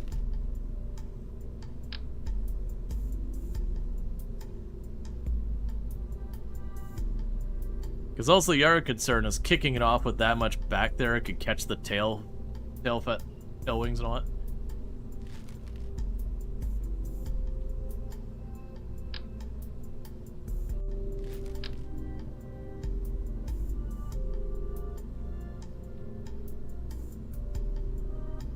Or like put them on the wings, so like they would almost be like they would look like missiles, but it'd be just empty fuel pods to drop. Yeah, you want to lock on perfectly there, but you need to snap on the wings and the angles I'd like.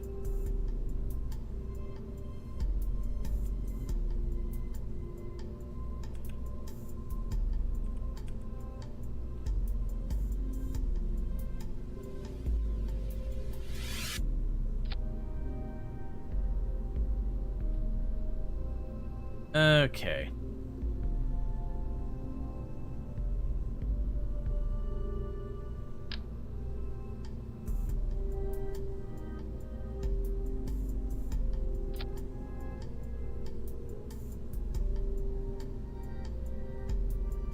It's not much, but we are giving ourselves like 10% more fuel.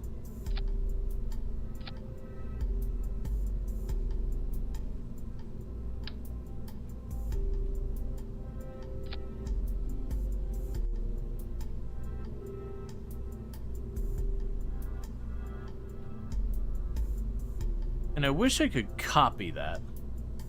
I haven't found what button copy paste, because then I'd copy paste that over and we could just daisy chain them and just kick off like 2 or 3 of them.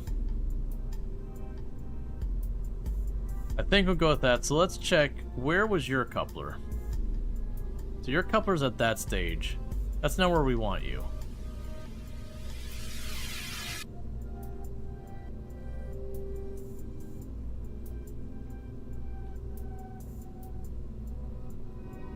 All right.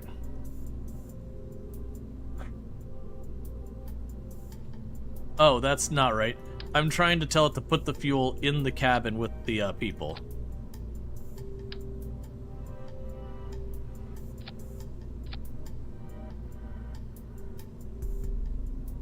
Yeah, it's supposed to give me like an extra 380 or whatever. We need to show that as vacuum. Yeah, so that should give me an extra. So we'll try this. So we'll do the Mark III version.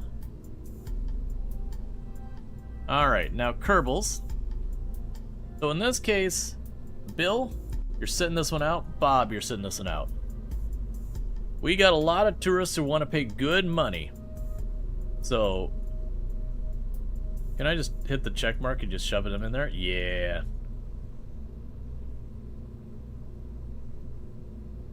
I can't quite fit them all. That's okay. So I grabbed who we could. So it's just Jebediah and 9 tourists. Jebediah's gonna love that. So we will, again, save, launch, and this needs to land on the moon, drop off all these tourists. You could totally add 2 more seats. Yeah, well, the problem is I would want to put another one of the, well, actually, let's see. Oh, it's probably like 2 tons. Yeah, these things are like 2 tons if I recall correctly. The things here. I don't think I actually have the outboard seats. Otherwise, we could definitely memeingly do that. Yeah, so these add 4 seats, but I think they're 2 tons. So, like, that's a tremendous amount of weight. All right. So we are going to the moon. Because the tourists would like to go there. I will set you so I can keep an eye on your Delta V here.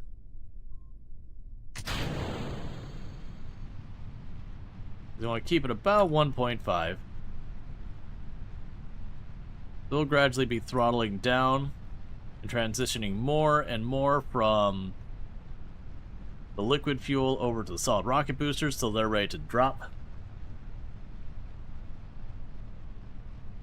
And then we'll, throttle up the liquid boosters again. Let's pin you over here. And pin you over there.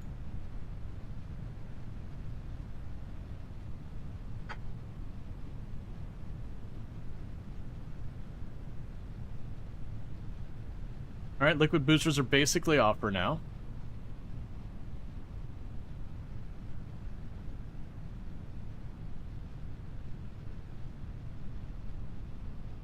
Okay, we'll also turn the maneuvering thing so we can see our periapsis, apoapsis, all that good stuff. Now, when the solids go out, we're not done yet. It's when this Rockman tank empties out. That's when we kick off those, because they do have fuel storage in the top.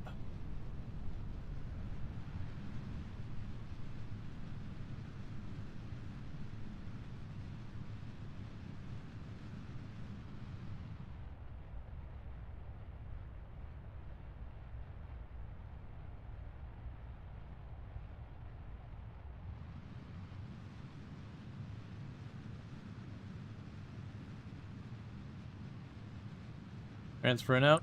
I mean, I could.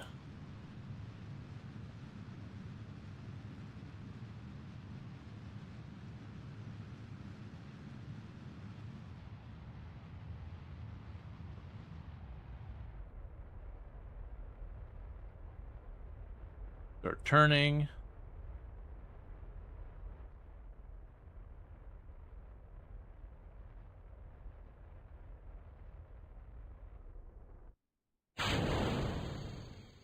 Why are you empty? You shouldn't be empty. Where's my fuel lines? Alright, 1 second, revert our flight. We don't have our fuel lines going to our rockets, so our last stage fuel things ran it. I'm not using any mods.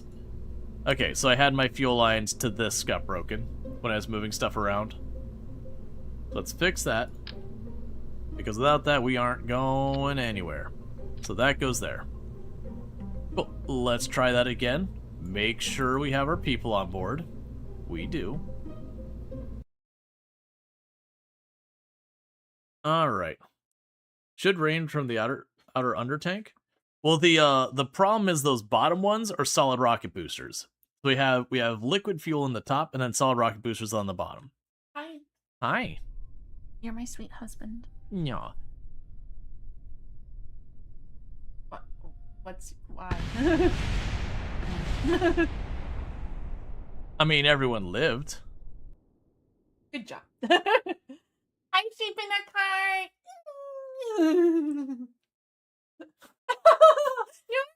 No, hi, Harry. I couldn't handle the kiss. Oh. I guess, like, the clamps are on there. It is just like, no. No, I didn't do it. Hi, Cynthia Cookie. Alright, I guess you're going to bed? I'm going to bed. Alright, you sleep well. I'm sorry I broke your spaceship. No, it's... Hi, Chico. Hi, Hansby. You didn't. Kerbal's physics, they get weird sometimes. Jebediah's life.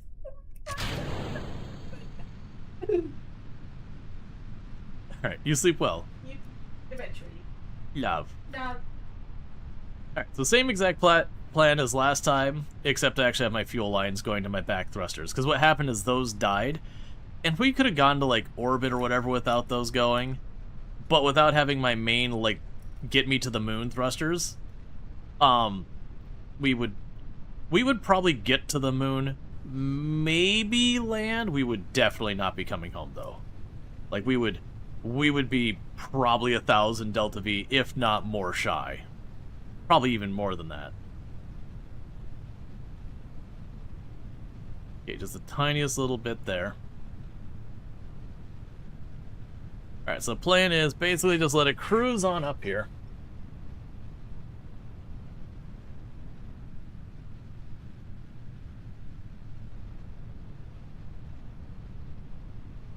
You can open those fuel tops and set them out. Open up those fuel tops and... Oh, right.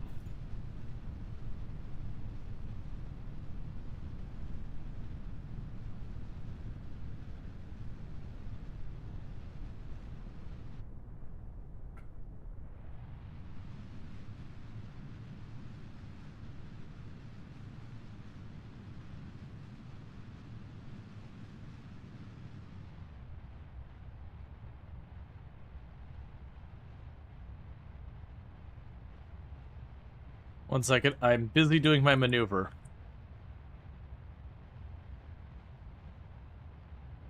Like, I as much, I get what you're saying, and as much as what I want to do it.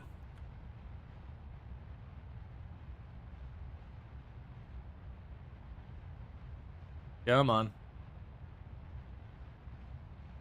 Okay, so you do that.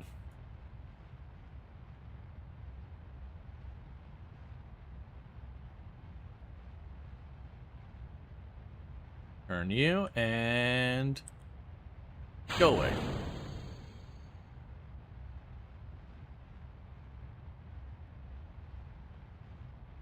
Something is not right. We're having balancing issues here.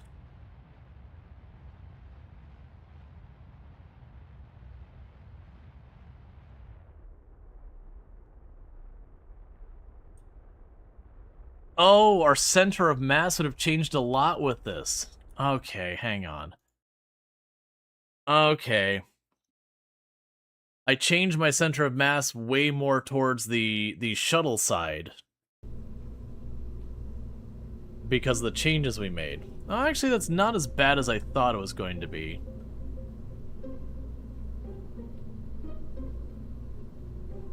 Why did you have such an issue?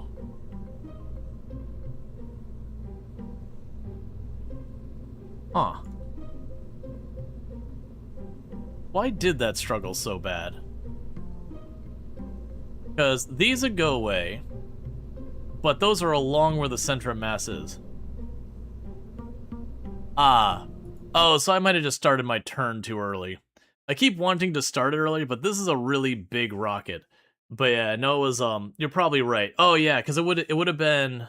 Right, I was probably getting lift on my wings because it was tipping, it was pulling me down versus the lift of the wings just fighting to kind of keep it roughly aiming up goes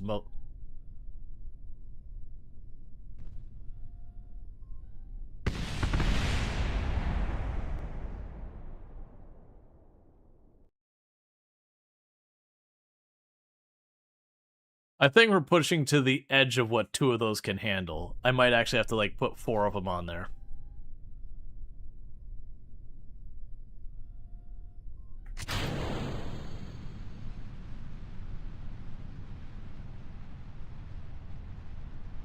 Okay.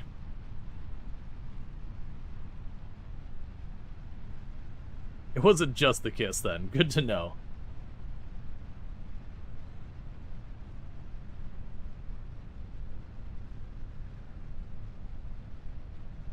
Got it before it got away.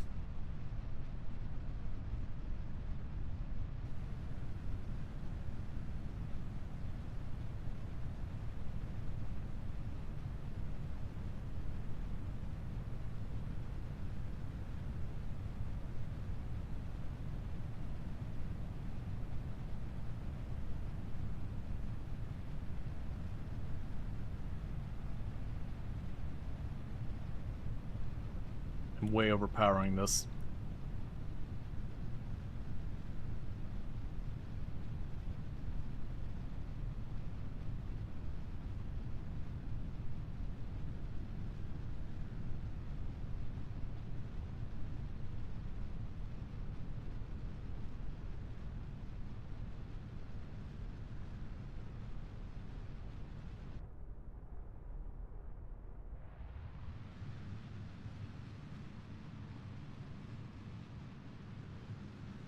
Okay, we tried to move as much as we could back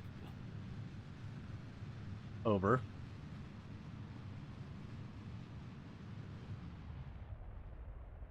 Kill that, kill that, kill that. You all empty? Get rid of them. Put you over.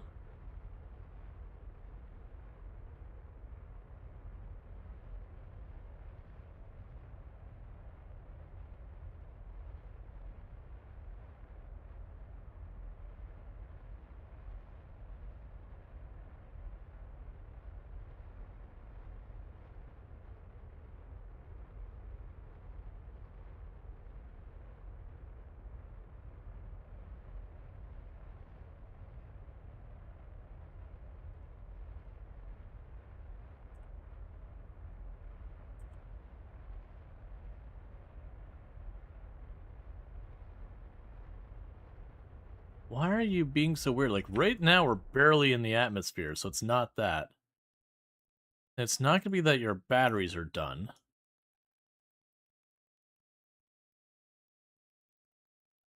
And I've got you set to try and hit your,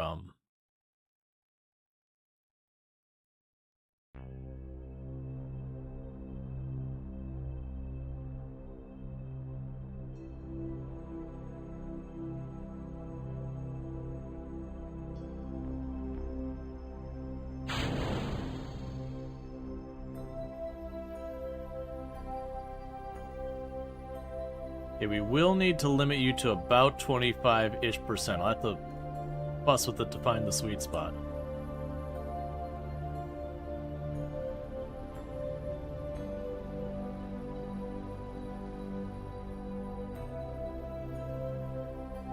You need to go the other way. I'm doing great. All of this is going well. We changed the balance and everything is catching fire.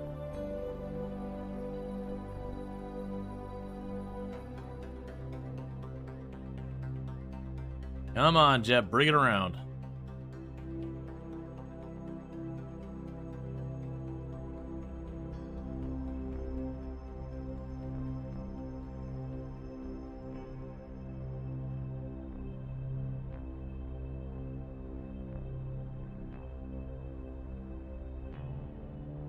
That's on me, forgetting to switch you over.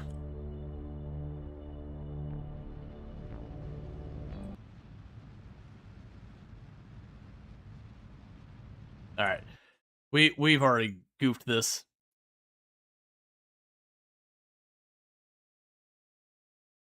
Yeah, I'm not sure what's changed with that. Like, we did change the balance of the weight a little bit. Why are you being like this? There's something getting weird, and I don't know what it is exactly.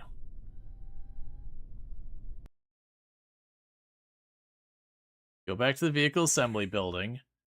Let's try starting by changing those clamps. Because they're just not working right now.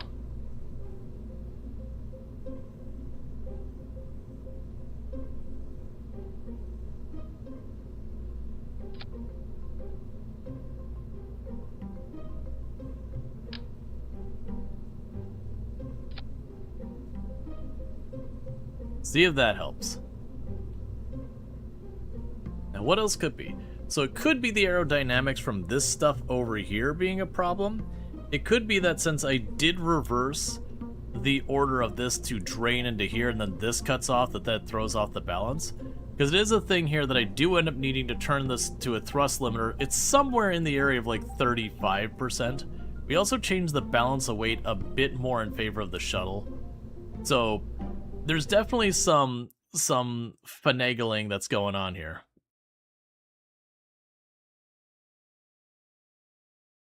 Well, I didn't have any settings on the plane's engines.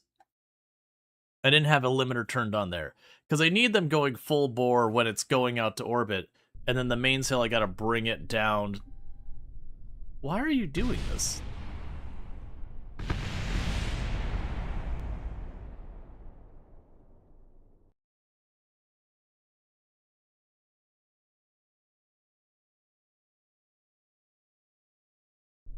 You're having, like, physics wonkiness.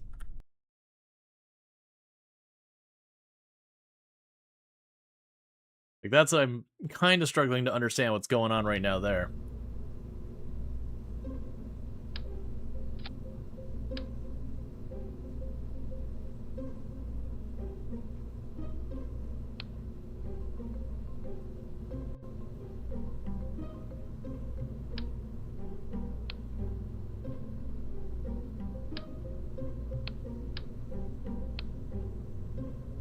Okay, we'll try that.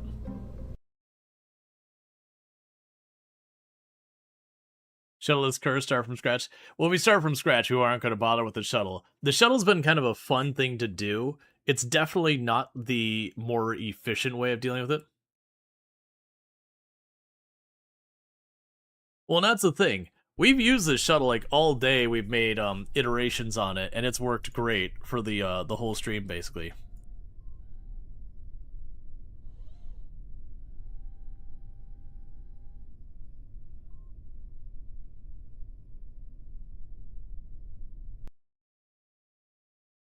Let's add more struts. Because we don't want the main engine wiggling. There are a lot of things we can get away with the wiggle. The main engine is not one we want to let the wiggle happen.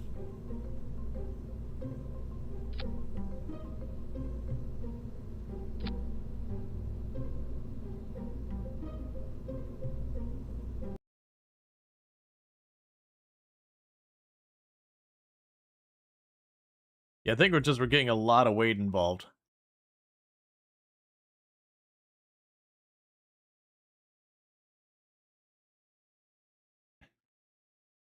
With a lot of weight, the physics can start getting a little weird. It's like any...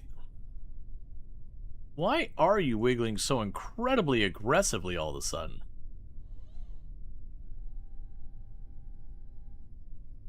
Put struts over here in the back. Because we also didn't have that wiggle just a minute ago when we were dealing with it. It's like we stabilized it sitting on the pack.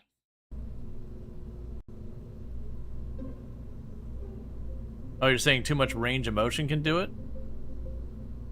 We can limit your gimbal. I got enough things I can gimbal on here. Oh no, the clamp is still there. We can see it right here.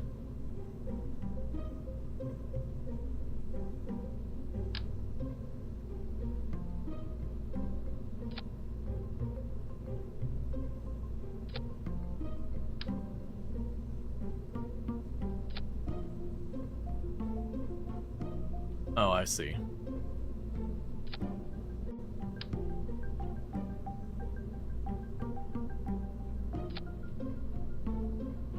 Could you...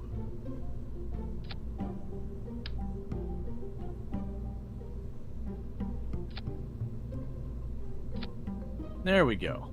There we go.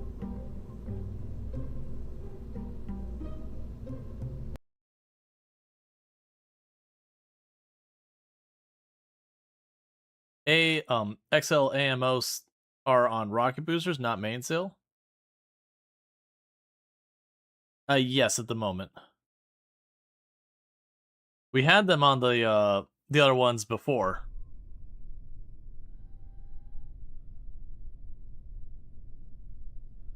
Why are you made out of elastic all of a sudden?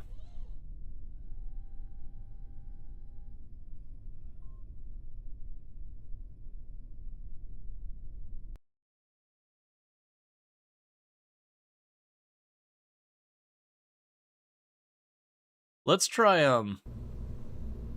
get rid of you for a minute. Grab you.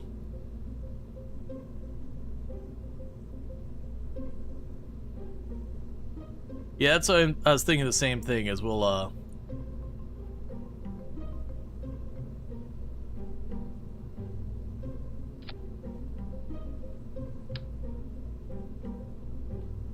see if we can't find an angle I can, get these clamps in here.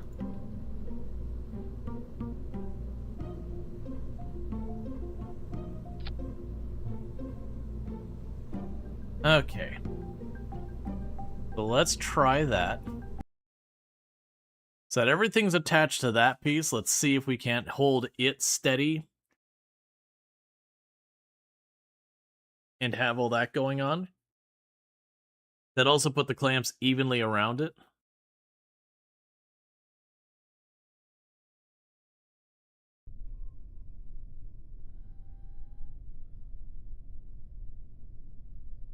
You're literally wigging so hard you're gonna hit that. All right, you know what we're gonna do? We have a different strategy for dealing with this.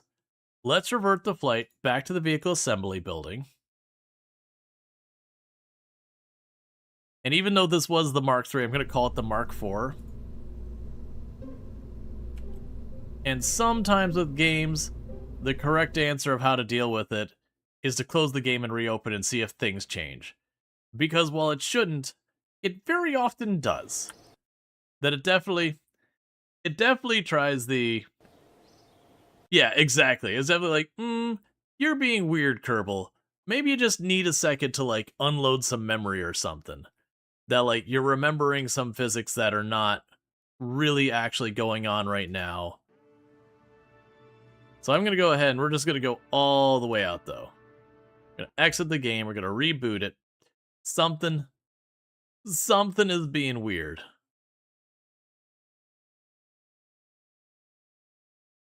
And Kerbal just takes a moment to kill itself. And it crashed. Yeah, something was getting a little temperamental in the Kerbal engine. Kerbal summoned the infinite Kraken, yeah. Kraken's still around.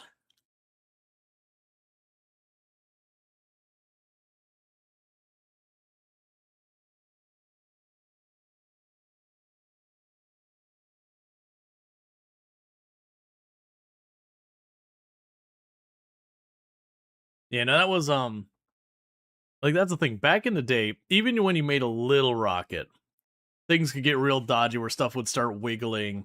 And so it's just like, you put your solid rocket boosters on, you put, like, six struts to hold it there. The game was acting like none of the clamps between the center engine and everything else were even attached. That the only thing keeping the whole rocket together was the struts. Yeah, no, it's definitely like something was funky. Worst case, we can try loading up one of the previous versions because I have been doing iterations, and we can go to the iteration before I tried to add the extra fuel and rerouted the fuel lines. Because I'm still not sure if that's going to be enough for our goal. Because we're trying to get it where we can land on it. I mean, what the more correct answer would be probably to do is, while I'm really loving the space shuttle thing that we've made, honestly, the correct answer is that's got a bunch of weight that's just not needed, like the wings and all that. We could just make a normal freaking rocket that has our little station to land on the moon. I'm trying to basically wait until we unlock the science lab, and then we'll make a proper moon base. Alright.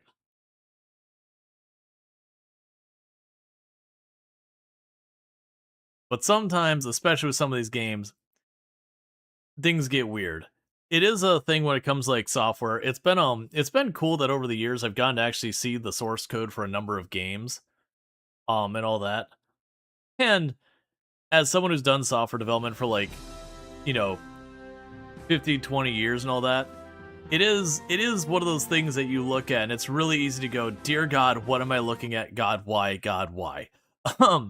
But at the same time, they deliver a commercially successful game, so while there's certainly problems, and I have not seen Kerbals code, by the way. I have no idea what's going on in their code at all. But, it's just stuff that ends up happening is they go through iteration after iteration after iteration. Okay, so grab that. That's the last one we saved. Everything should be fine. We just immediately try deploying it and see if everything works, or the Kraken remains. If the Kraken remains, it means there's going to be something wrong.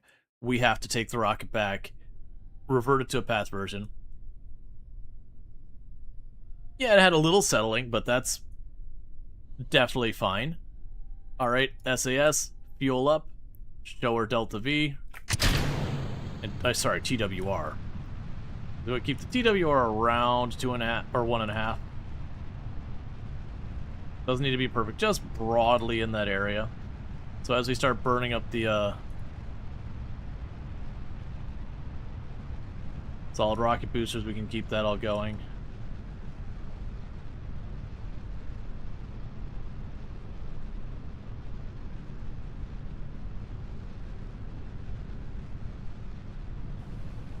Oh, crap. You're correct. We do not have the tourists in the rocket. At least we caught that right before we go in that. So get out. Yep. You go and get the next one.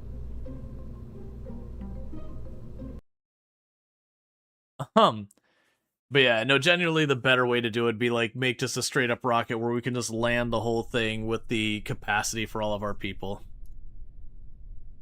Alright, same exact thing.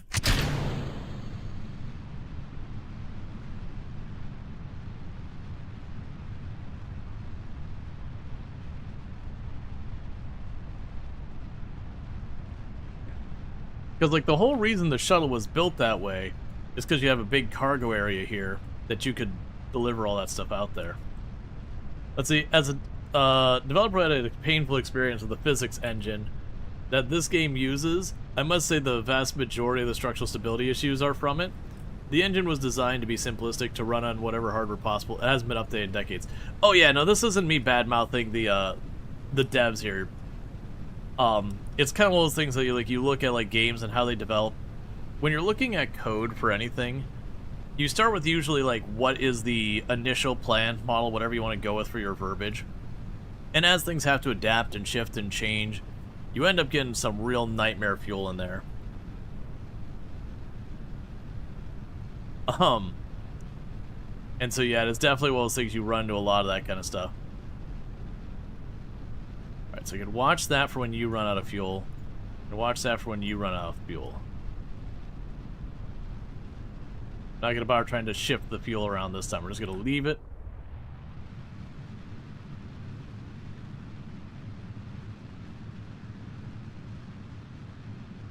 And when that runs out, it kicks off the side.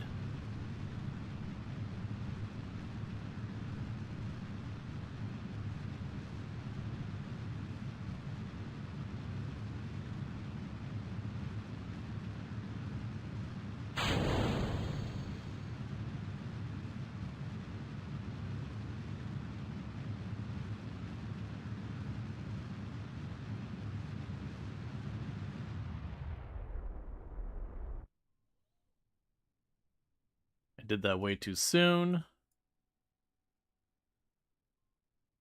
That's okay. We're not in trouble until we go over the periapsis.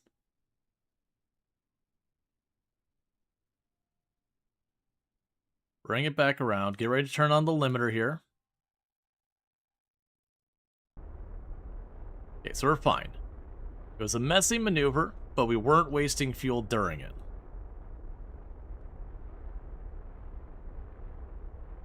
And honestly, we'd want to wait to start properly burning. Why are you being this way? What is happening right now to you? Not atmosphere. It's like we're getting way more thrust on this side than the rest of it.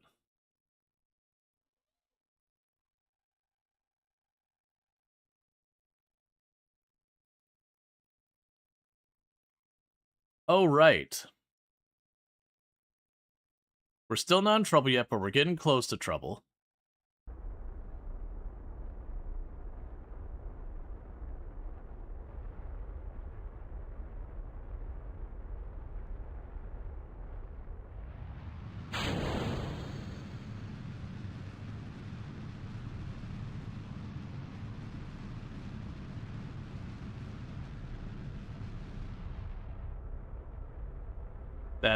That's too much slop. If we keep trying to do that, we'll just not have enough fuel when it comes to actually getting where we need to. Okay, so we need to fix the gimbal on the main engine. Let's get that sorted. Main engine, gimbal up.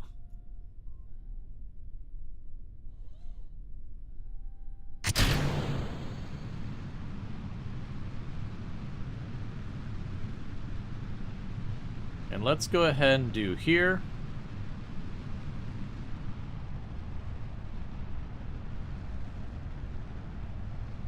And grab you here. Grab you there. And grab you there to watch our fuel levels and all that. Know when to do stuff. Alright. So the reason I grabbed these is I think we're going to do is once we start getting towards out of atmosphere, I'm going to take the thrust limit on this one and start bringing these down to try and balance this out so that hopefully things work better.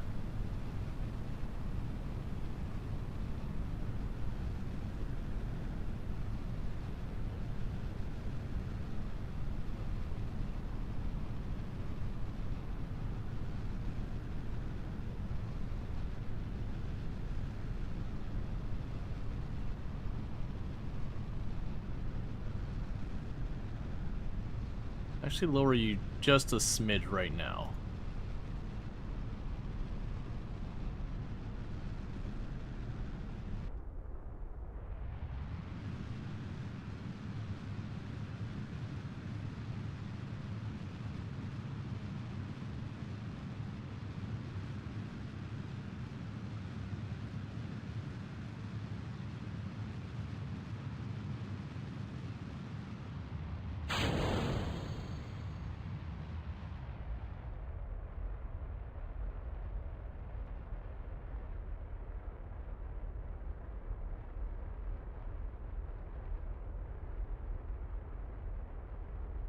Deliberately try and drag it down this way a little bit.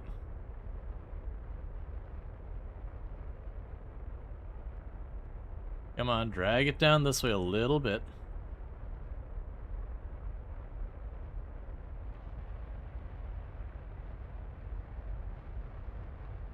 So want to make sure at least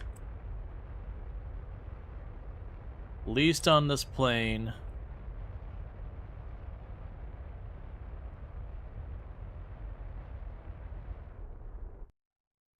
All right, and that should be all your fuel, right?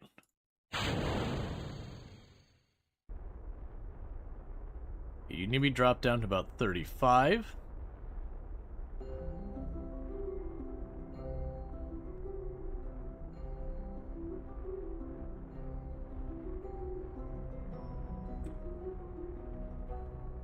It's fine. We can correct it when we're there. Get you lined up. We can always fix it when we're close there. So take all these off.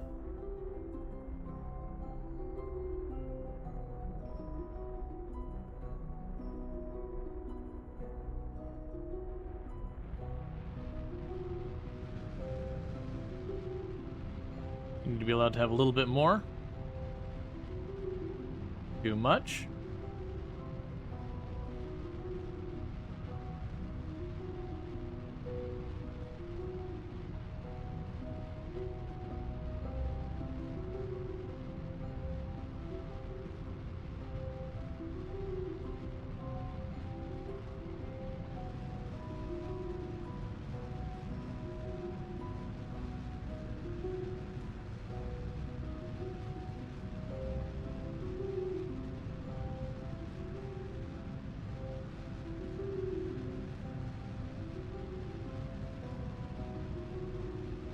So we're going to be inefficient here for a minute, unfortunately.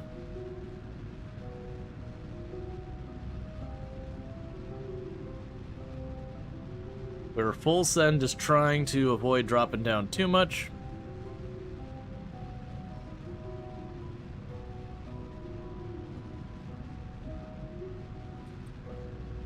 Oh, that was a mistake to touch anything. It's not the way I expect you to turn me.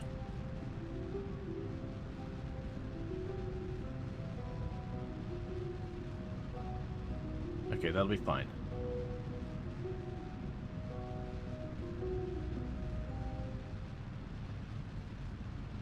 Alright, so we're doing our best to try and adjust things.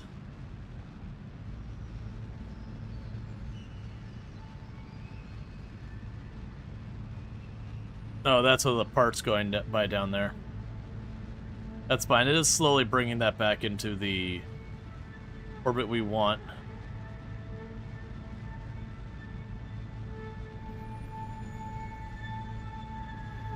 We're trying desperately to get this thing in proper orbit. We still got a lot of fuel left on our mainsail, at least for now.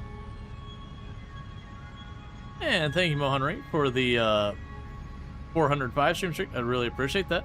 I do hope you've been enjoying the stream and all that good stuff. Yes, we're trying our best here. It's not looking promising, though.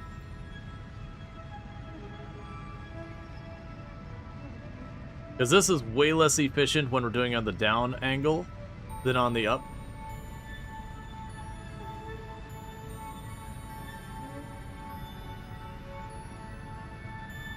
But we're getting pretty close to... Okay, so it looks like we're not going to go into the atmosphere. That's the big thing. If we went into the atmosphere, we were going to be burning off a lot of our momentum. Because actually want to back that off now. Switch you to the pro grade.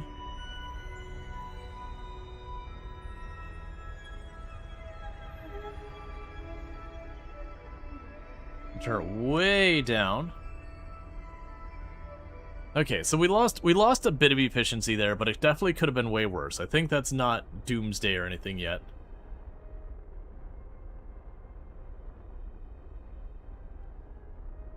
All right.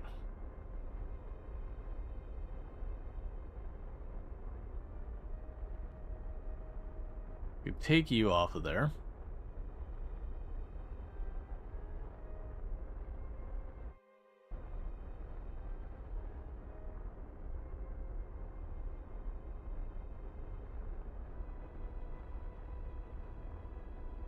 Let's get ourselves to orbit. Did we rescue the people? We did. We're about to put another group of people right back down where they came from, but we did rescue all 10 people. We sent a lander there with a fuel, a docking thing, and just poked it up there, docked it up, sent the fuel over, and brought it in. Honestly, the shuttle has been working pretty good. We almost landed on the polar ice cap. We ever so slightly shorted. Not that that was the original plan, it was just we were coming home, and it was a really wonky way path. I'm like, oh, we're just going over the ice cap. That might work. Okay. We're just slowly burning.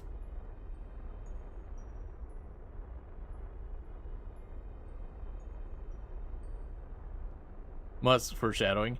Yeah, no, there's a very likely this is going to be another one that's going to result in a rescue mission. The exact same rescue mission, which I did save the rescue ship. For the record, we do have a copy of the rescue ship. So, if it does happen, we already have the rescue ship. I just need to be like, launch, get it over there. It's fine.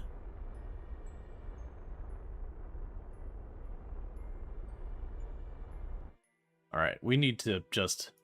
I'm wasting fuel just trying to like keep it... So where are we at? So there's our apoapsis. Yes, let's get over towards the apoapsis.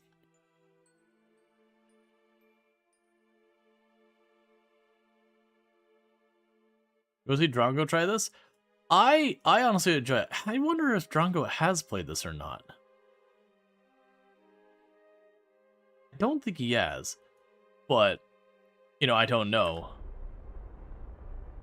But yeah, no, I'd want to watch that. Okay, so we're now in a stable orbit. Okay. You don't think he has? You were bugging him last night that he should. Yeah, no, he absolutely should. Okay, so we're going to the moon. So let's try and go around here.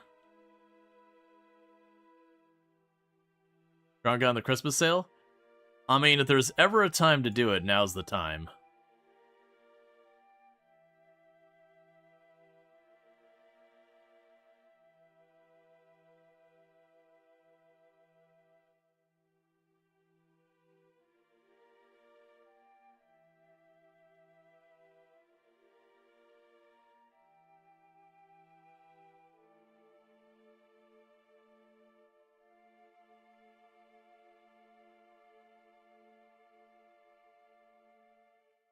Yeah, no, I would argue, because if you think about when like Drongo does RimWorld and all that, part of the reason so many of us do RimWorlds is it's such a great game for, you can kind of go and be like, alright, let's just stop and focus on chat for a minute.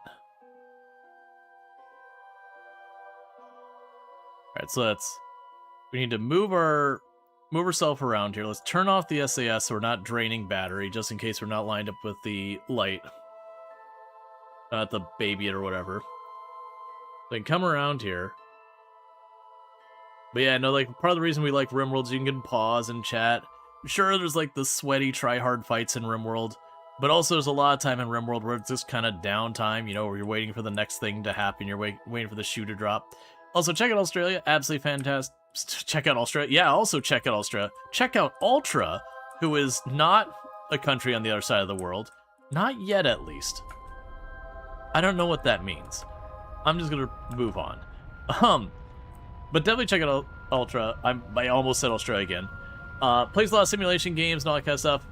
Absolutely fantastic content creator. Highly recommend. Oh, we must have, do we fuel out? No, why are you being a troll on your balance? We're definitely not hitting the limiter here.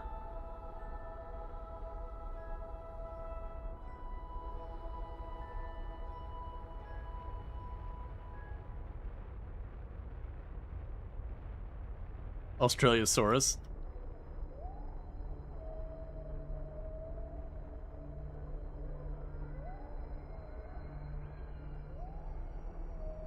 I actually don't think it's the balance of the thrusters.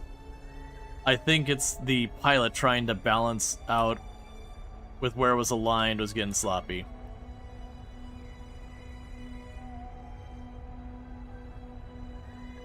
This is gonna be pretty messy.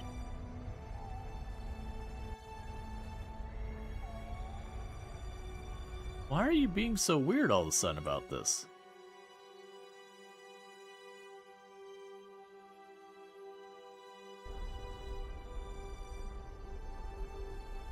I don't think I did. I'm pretty sure we had swivels.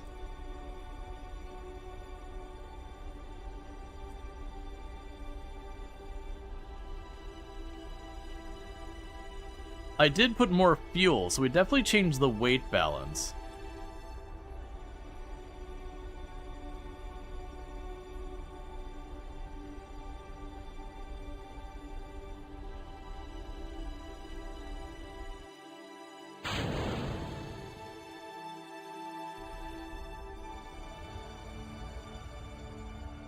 That's fine. It'll probably be okay-ish. Or not. Yeah, no, I've done that solo. Solo, we actually were adjusting the throttle. I might have needed to adjust it more, but it's a little tricky to juggle all that while it's there. But we didn't have all those problems when we set up before. That's the thing that's curious, because this is not this main voyage for this rocket. We had a new iteration, and I'm ending up with some weirdness with it that we're trying to figure it out. And I think it's because I changed the center of gravity with my my two larger fuel tanks on this stage.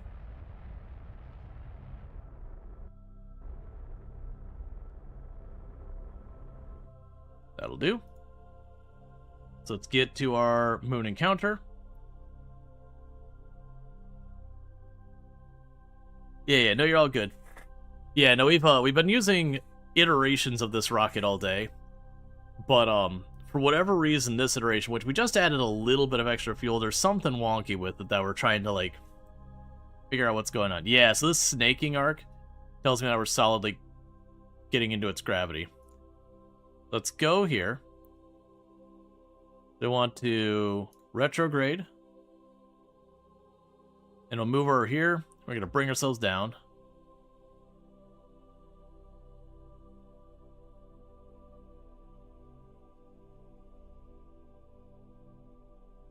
We go just a little bit before the periapsis. We're just going to bring it right on down here.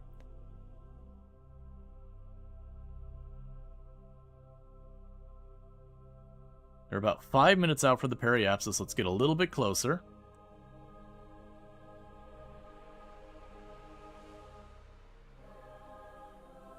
Little closer.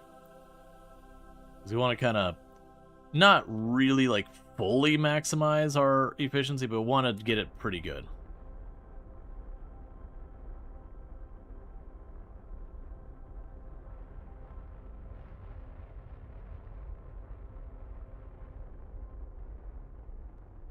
Yeah, so the periapsis is slowly moving away. Just want to do a very light burn. Try and keep the periapsis at this distance. We'll just see this start arcing in little by little. And all the lines are going to go trippy from where we're going to, like, leave orbit of the moon, then come back in orbit of the moon, then leave orbit of the moon, then come back in orbit of the moon, and all sorts of nonsense. But this is promising. I've still got my stage for traveling to the moon. So we might have enough to land, do the nonsense there, and then take back off. Now, one catch is my landing gear for landing on the moon is designed with the intent of the next stage being where we land. I actually don't have it set up where it can land with these ones without, like, landing right on the nozzles and just hoping it balances, which, good freaking luck is all I gotta say around that one.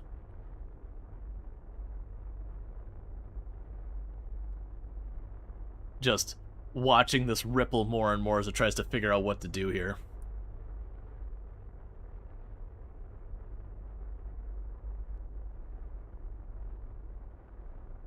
Now, unlike before, I don't have to land this at any specific spot. We're just bringing it down where we can bring it down. We'll drop a bunch more science junk on the ground to trickle feed us science. Alright. We keep that slow burn going. As our apoapsis comes in, eventually they'll switch. Did you do that mission to bring back science from space around Kerbin? Yes, a very long time ago, yeah. It was around, the moon was the one that we delayed, and I got that one taken care of. Yeah, so I got a lot of people on board. We don't actually have all the tourists we want on board. If I was smart, chat, do you know what I would have done? Oh no, never mind. They're both from the same mission. It just happened to work out. I didn't check what missions people were on.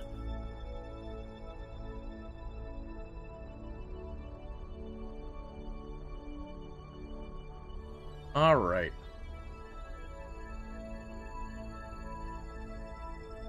Yep, so we're bringing this in.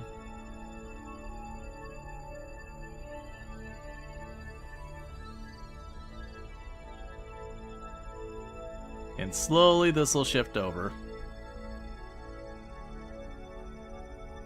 But yeah. So unfortunately we don't have the rover to get the moonstone. Yeah, so we'll get that one done. You're gonna get a lot of contracts done. I need to start pursuing science more instead of just the money, because, you know, money's cool. And I like it. But, like, I probably should actually put more effort into the science.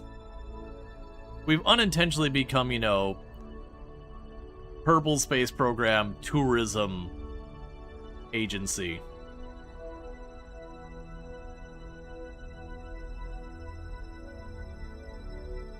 So we're very slowly going to get this to a point where it's pointing down on one of the sides of the moon. Preferably a side on the sun this time, that way if I do run into a problem, then, you know, I'm still at least in the solar and not working on a clock for my batteries until the, you know, the whole thing orbits around far enough for me to, be back in the sunlight.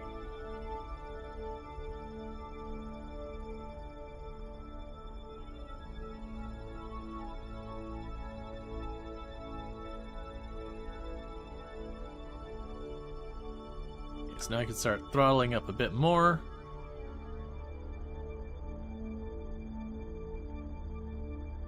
And we're just bringing this in. Like I said, we don't have a specific spot in mind. Just to bring it in.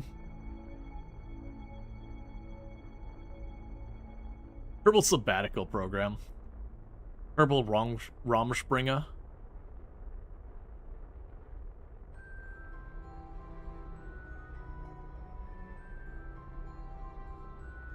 You know, they said go out and explore. They didn't say how far.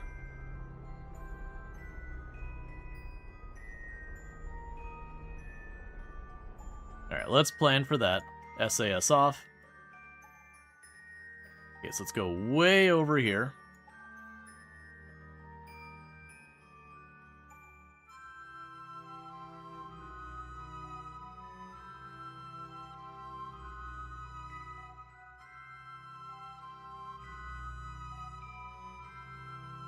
Let's keep fast forwarding.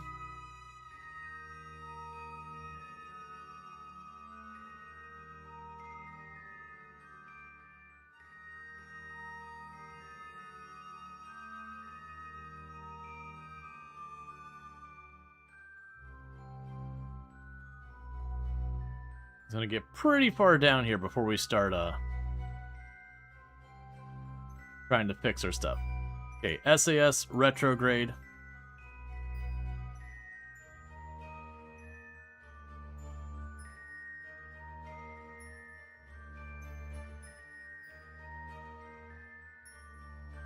Turn us up towards the sun.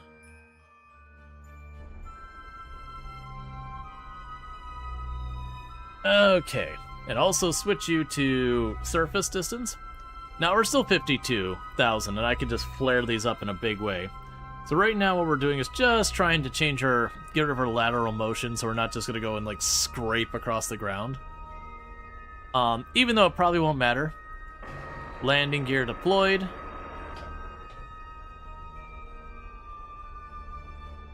I mean, this will matter, but just in case we set this down in those. Why do we need wings in space? We don't. That's for coming home. That's the reason I have the landing gear back here, is we sit straight up when we land on the moon, and then when we launch back up, we land as a space shuttle, space plane, whatever you want to go with.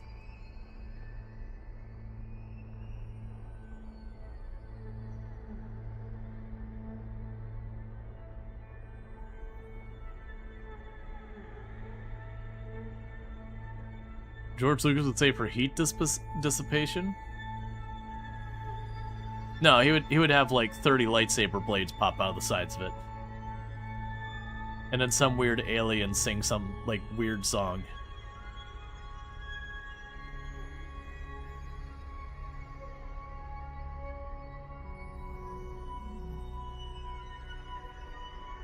And also, Jebediah's head would suddenly jerk to the side, and the laser would hit where his head was. So that way Jebediah would have a reason to fight back.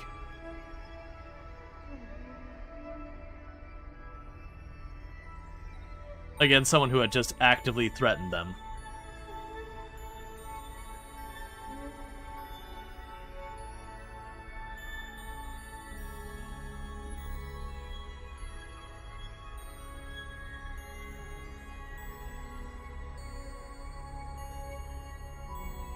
Roll shot first? I mean, in that scenario, absolutely. When someone's like, hey, I'm gonna turn you into someone who's gonna murder you, I'm like, alright, well, that's basically telling you you're gonna kill me. You're just adding steps to the process. Is this the American version of with ocean landing? So with a survival rifle and landing in the wilds?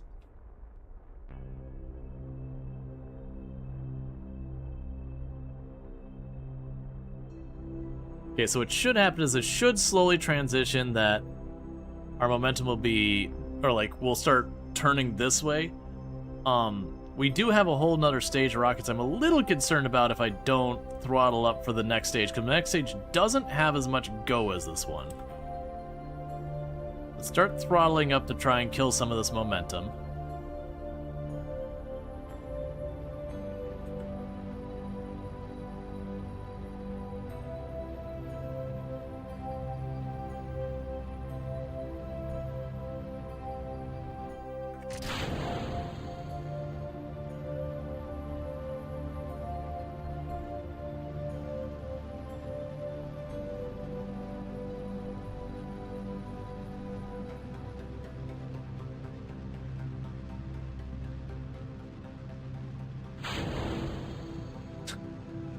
That almost felt like bombs away.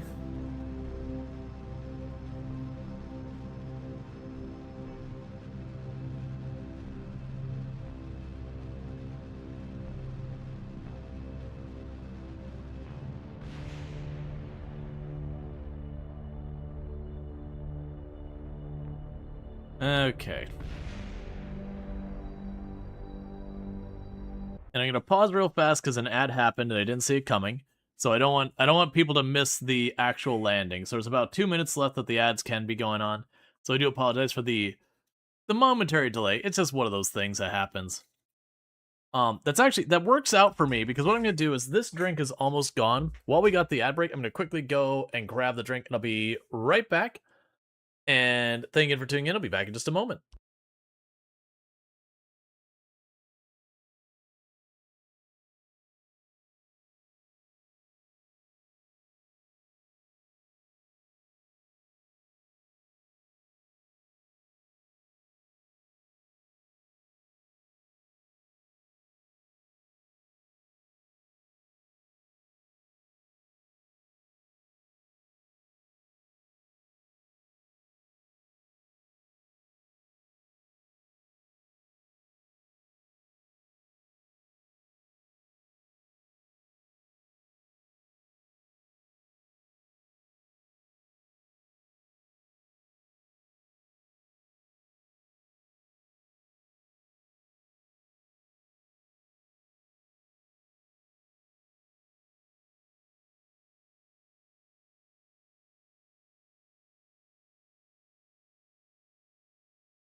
Alright.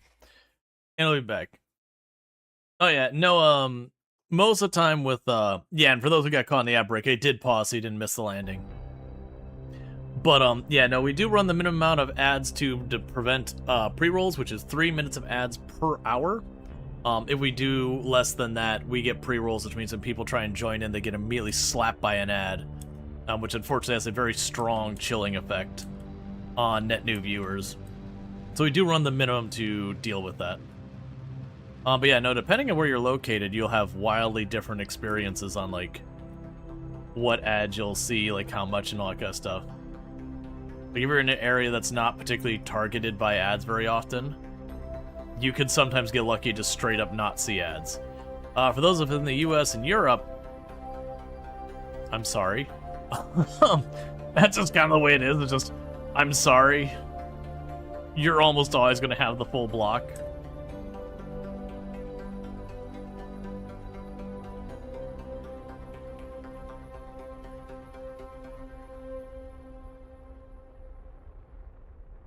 Being here, no ads. Yeah, broadly speaking, the stricter the ad laws are in your area, generally the fewer you're gonna end up seeing.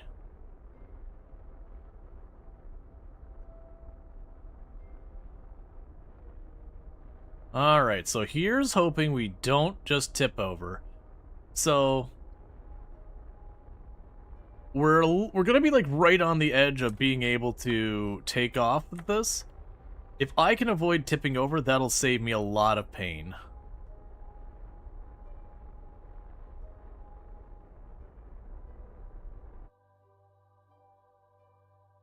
Excellent. Excellent. All right. So with this, we have landed on the moon. Everyone's getting credit for landing on the moon.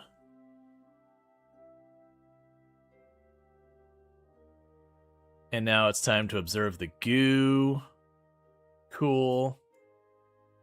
Get the barometer. Cool. Do the thermometer. Cool, we've already done these tests. They're not actually giving me much of anything. We'll do our crew report. Cool. And then we don't... Oh, Jebediah will have to do it. That's right. I didn't bring an engineer this time. So Jebediah's going to pop out. Don't you tip it over, Jebediah. Don't. Jeb. Jeb. Don't you do it.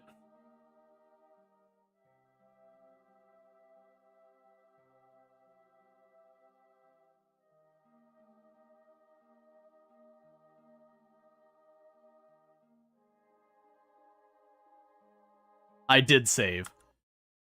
Jeb, buddy. You know when we said to, like, maybe chill it on the tacos? You know, perhaps you should have a salad. The fact that you're causing an entire rocket to lean on your own. I'm not trying to say anything. But maybe I am. Can I wiggle? Can I wiggle, yeah? Wiggle, yet? Wiggle, yet? Wiggle, no. Wiggle, yet?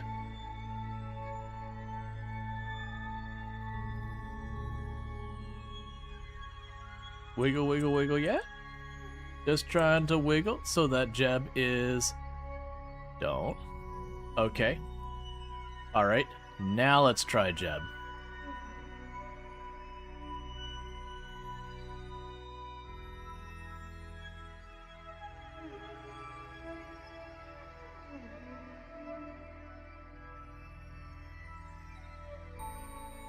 Nope. Try that again. I had the plan. The plan was there. Was to just wiggle it so that Jeb can drop out on the other side. So instead of dropping out towards it going down the hill. Oh, you're right. There would be no assist to the pilot. Unfortunately, Jeb is the only one who can get out.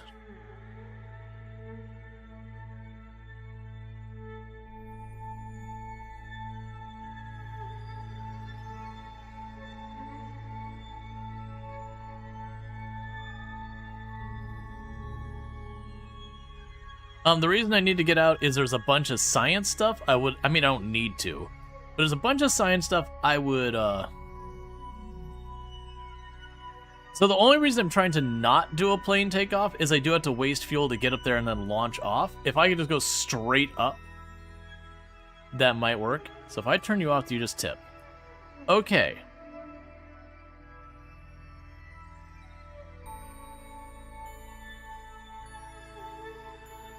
That might be fine.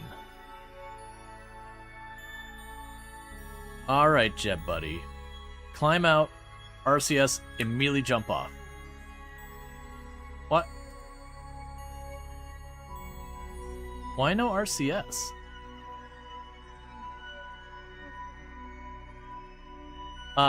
Do you see RCS on this?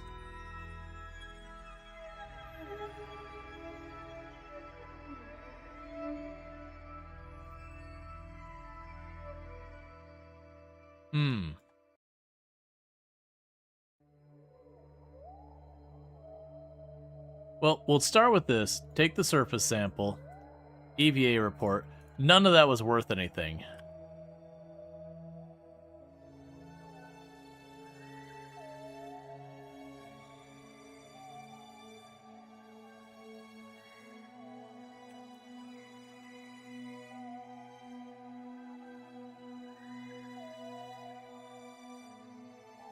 Okay, so new plan. The heck with all of that. It's not worth any science for us to do it because I've already done it here. So, I could take the time to, like, put down another one of the whole kits. We're just getting our mission and getting out of here. So, SAS on. We have achieved our goal. So, step one here is just get back to orbit.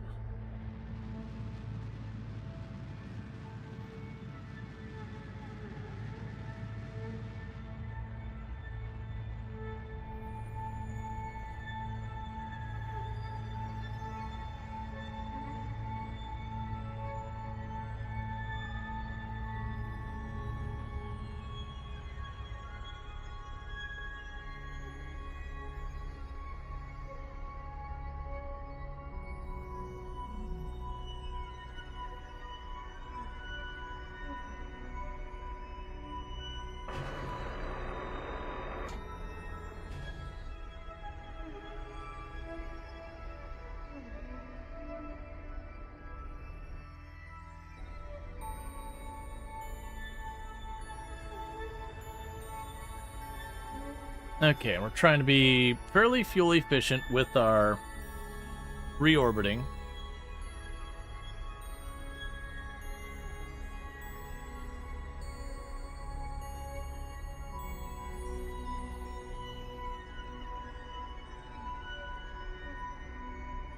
That's fine.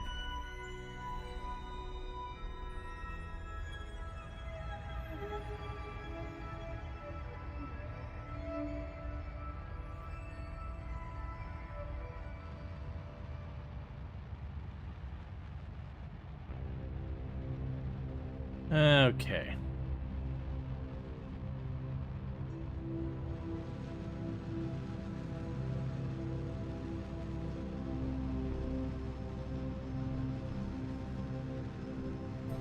We're just trying to get ourselves into orbit. I may have needed to do that earlier.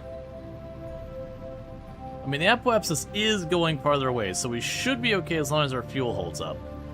Which is a big if.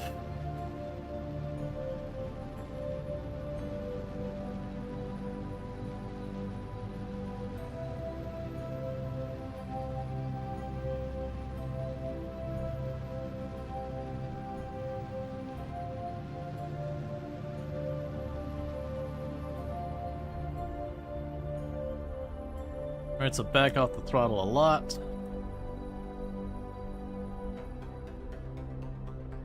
Because then we'll get ourselves in orbit and all that.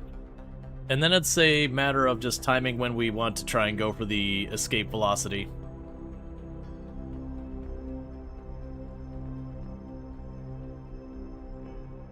I mean, the first time we did this one, we just landed a vehicle next to it and put fuel in it and then used this to get back home.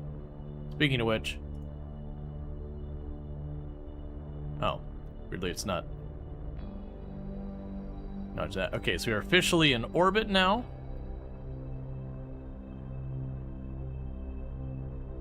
I'm just trying to get to the point that our periapsis is at about 10 kilometers.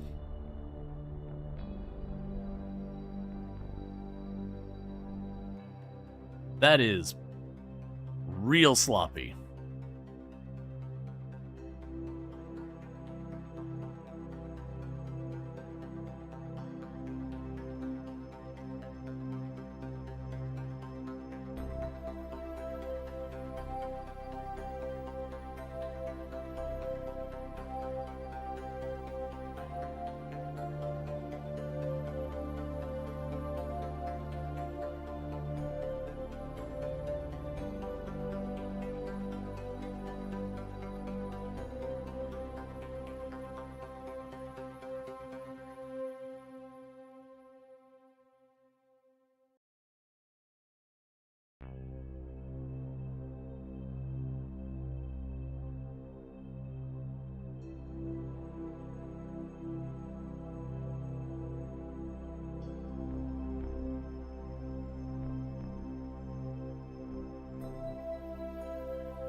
Alright, that's what we're going to be working with.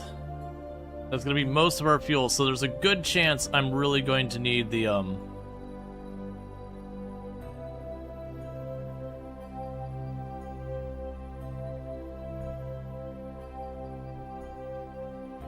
How close can we get you with our fuel here?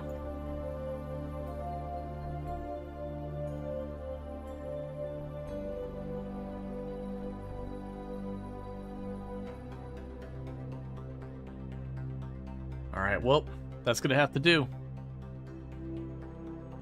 That'll get us in at least orbit out there, so if I do have to do a rescue, we just roll up, slap a docking port on it, slap another docking port on it, or slap a docking port between the two ships.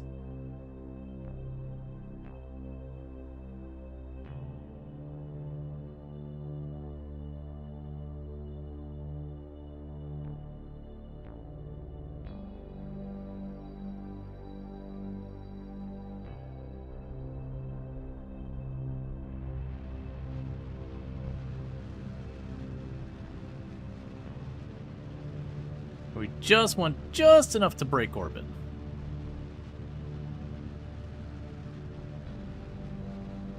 I did ditch the fuel pods. We actually had to ditch those on the... Whoa, didn't have to. We ditched them on the way in.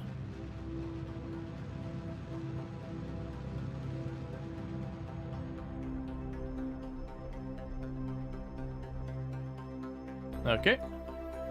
So now we've still got 130 to go, fuel-wise. That's not much. There's a very, very good chance we are going to have a rescue ship come out here.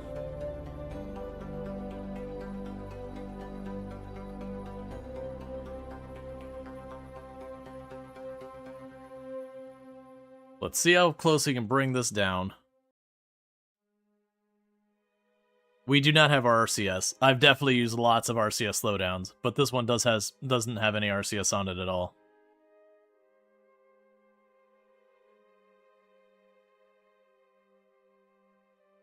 Yeah, no, it just means I'll probably have to send a rescue ship. It is what it is.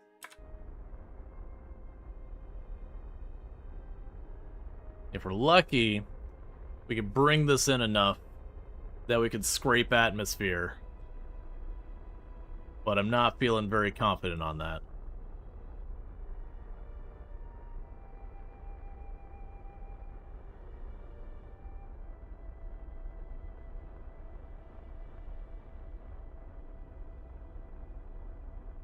Yeah, it's not looking very good.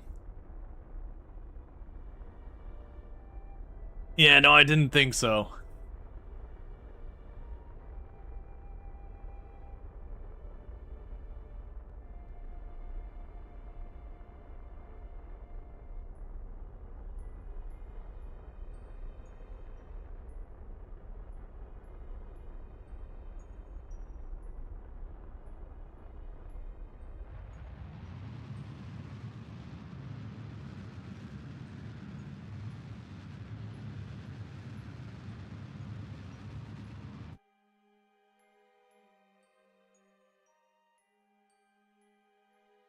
All right. Yeah, the gravity assist. Yeah, if we get hit with the moon's gravity now, it's gonna huck us back out.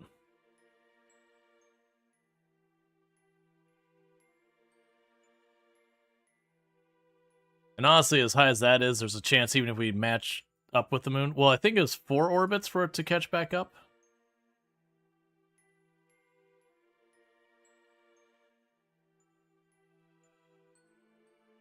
Okay, this would be where probably interactive is going to happen. Yeah, I don't think we're gonna hit the moon again. All right, so what that means is I need a rescue ship. The good news is I have a rescue ship, and with this not even needing to land or anything, that makes our lives quite a bit easier, actually. So let's go out here. Let's get our rescue ship real fast.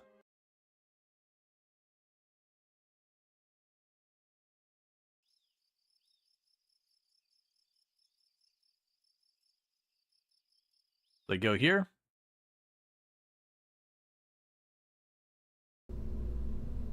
Go open. Where are you? Road Ranger 1. Rescue ship is go.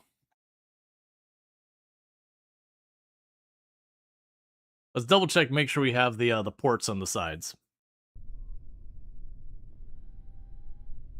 I believe we do. Yes, we do.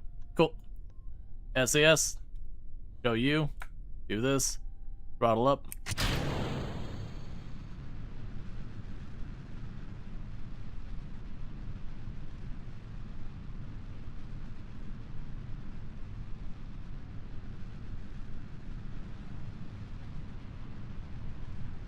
Had the staging wrong, but we fixed it. So meanwhile,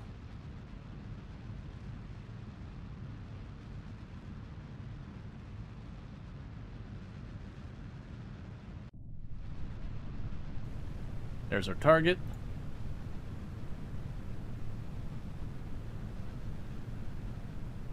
Okay. But yeah, so it's actually designed to have a rover on the front, but it'll still just... All we do is we fly this thing nearby. Oh, right, we're solidly in the atmosphere, aren't we?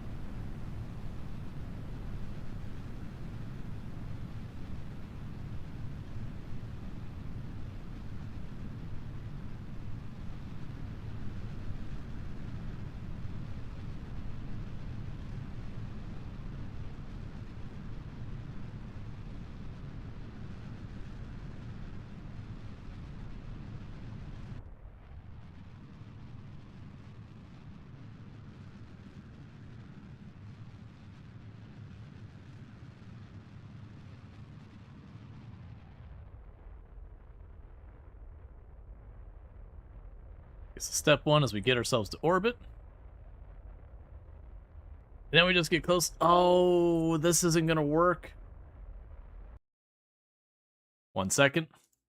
We have to change our rescue ship. The other time I had an engineer. I don't have an engineer up there this time. So unfortunately, we are going to have to bring someone with us this time. So grab this off of here. We need to just grab...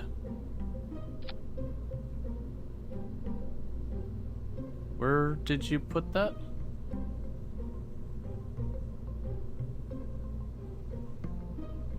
Also means I need to come home. Where did you put that?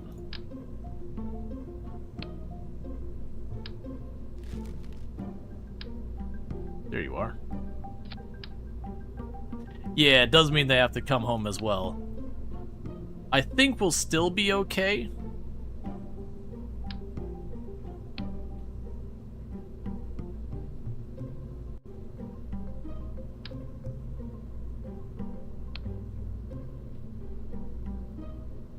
I mean, we'll fix that.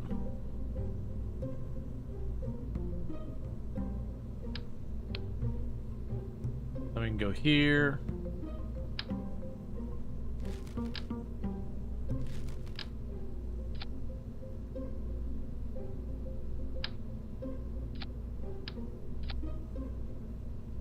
And then a parachute.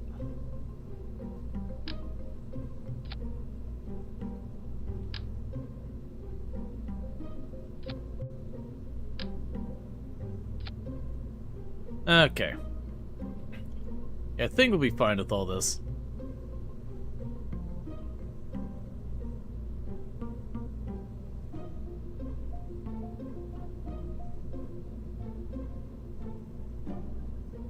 And in this case, you serve no purpose.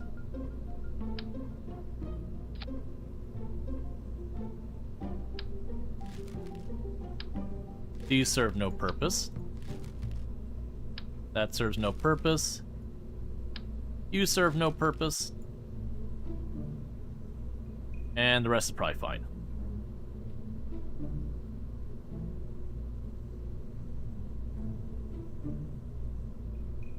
Alright. Yep, so we got the re-entry stage, the one where we actually meet up with the ship and get home stage, and then to kick off the boosters. So that kicks off side boosters, that kicks off that. I think that'll be fine. Because the shuttle really doesn't need much fuel. It's pretty close. Like, just maybe 200 Delta V would be more enough to not only hit the atmosphere, but hit it solidly.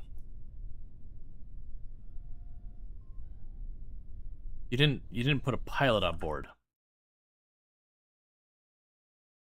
Let's see. I'm pretty sure you put the engineer and the scientist on, and no pilot.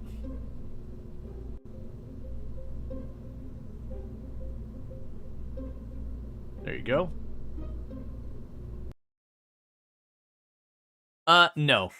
The Kraken is a present, making itself known. It'll probably be fine.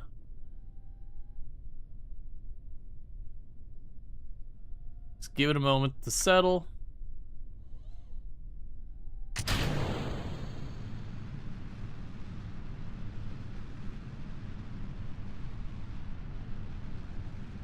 That's definitely not right. It's working, so I'm just ignoring it.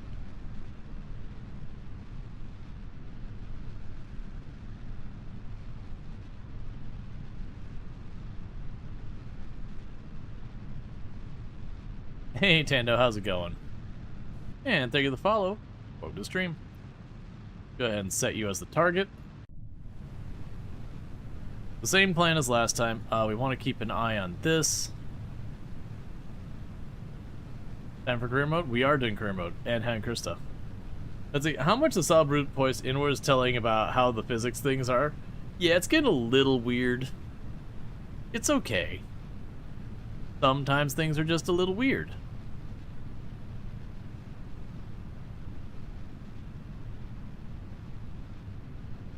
We just gotta make sure they pull away from it before we go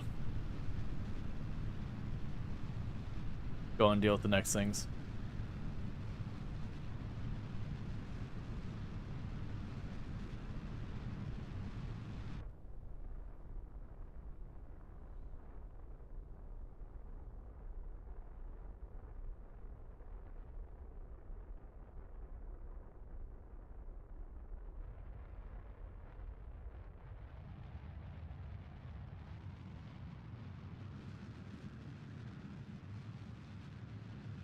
Okay.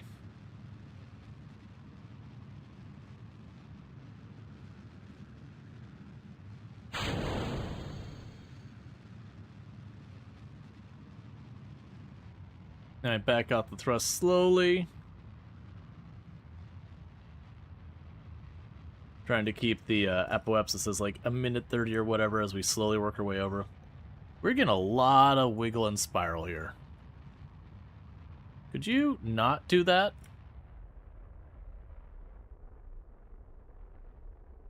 Why are you just continuing to vibrate more and more aggressively?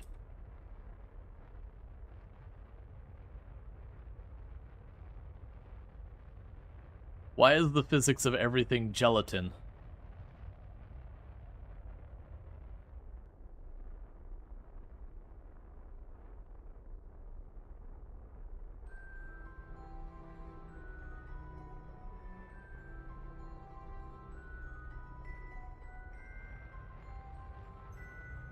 Okay, that's fine. We got it. We got it sorted for now.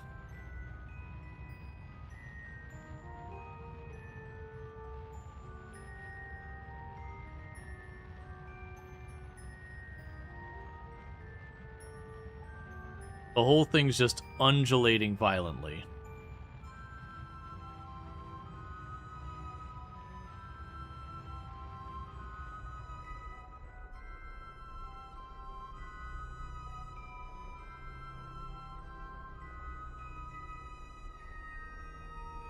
That's okay. First we'll just get in orbit when we can just figure that out.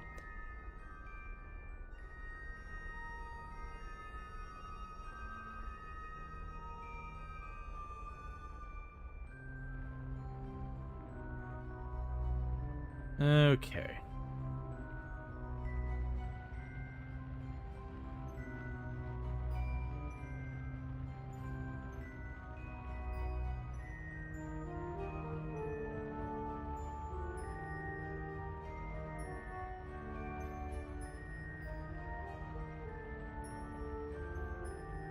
I have no idea why it's undulating.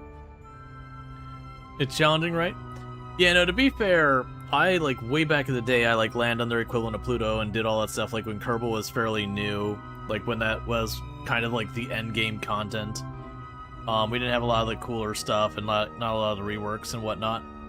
But, I haven't played it much over the years since then, just occasionally popped in, maybe landed on the moon and did a couple of things.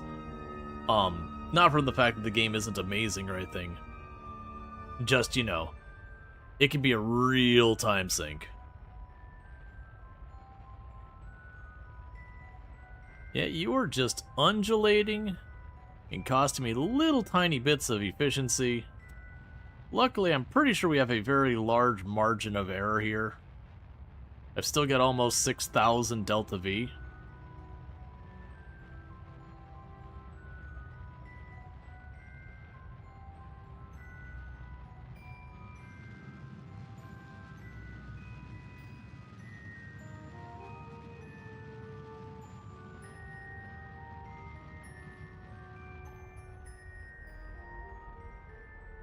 Okay. So we're almost in orbit, like proper orbit. You can go ahead and hide you now. We still have 1,600 delta V here and 3,000 there.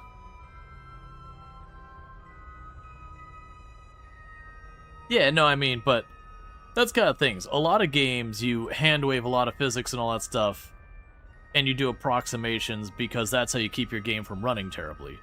But that's the thing. Kerbal Space Program is just launching individual rockets and all that kind of thing is quite literally the entirety of the game. Versus Space Engineers, you have like the entire assembly lines, you have combat stuff going on, you have multiple objects that you're going to be having that have their own AIs and all that going around deciding where to attack and all that. So it's not really a fair comparison.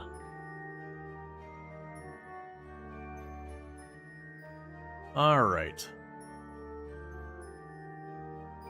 Why no mods? I just prefer no mods.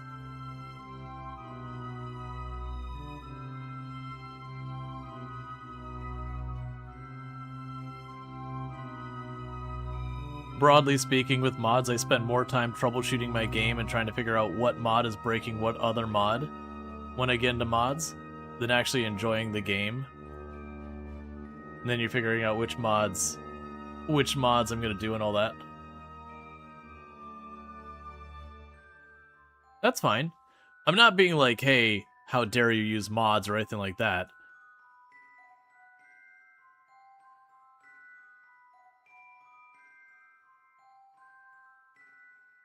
That's not the place I should do that. Okay. Let's get over here.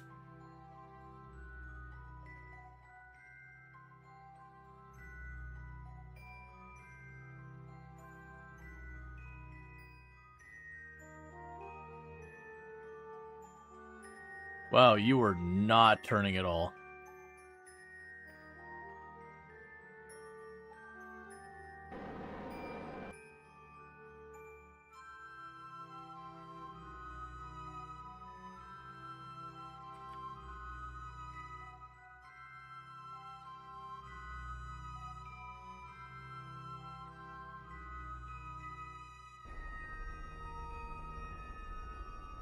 But yeah, I'm also not the kind of person who honestly cares much about graphics. As long as the graphics aren't genuinely terrible, pixel art, all that, I don't mind. So me going to grab mods, be like, I can make the textures a higher definition. It's just not something I care about. Again, no negative to anyone who does that. Like, I know people like to play Skyrim and get their, like, super high HD mod packs and all that, and more power to you. Like, have fun with it. It's just not my thing.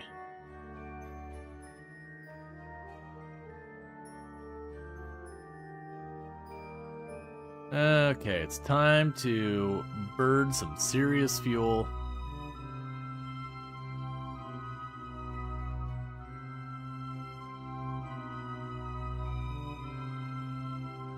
On this one, we're going to be nowhere near any type of intercept. That's okay. Step one is just to get where we need to be.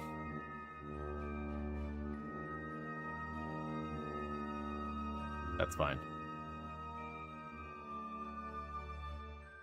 That'd be a pretty big burn.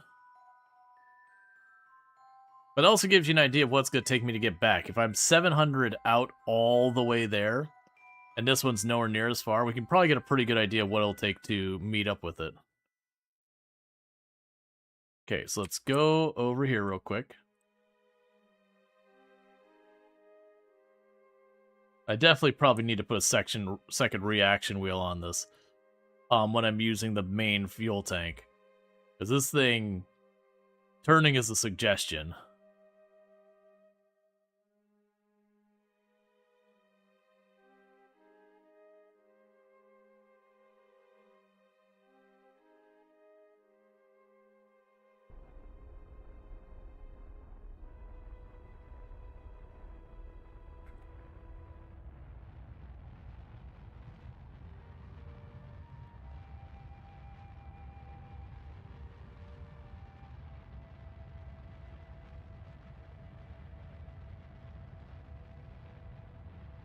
Anyway, you've been playing KSP for 10 years now since you started. Almost doubled your playtime on Steam in less than 2 months. Yeah, no, I played a ton when it first came out.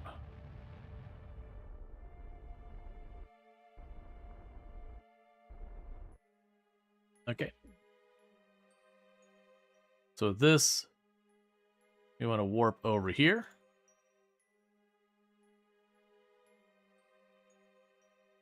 Mods are good. Well, mods for any game will add functionality. I know KSP's got some good mods, just like Kerbal Space, or sorry, like just Rimworld has good mods, and Project Zomboid's got good mods. Like, there's a lot of opportunity, and usually a lot of time they'll give you, like, make your game prettier, they'll have quality of life stuff. Some of them will be like, oh, that is bad news there is what that is. We might have to load back. That means it is going to hit moon intercept here. And I do not imagine that's coming back out. Unless it is a very, very far graze. So we're just going to go ahead and let that go around one more time. But I suspect we're going to watch this thing get yeeted out of the galaxy. Or... Oh no, I'm going to get hucked down in there.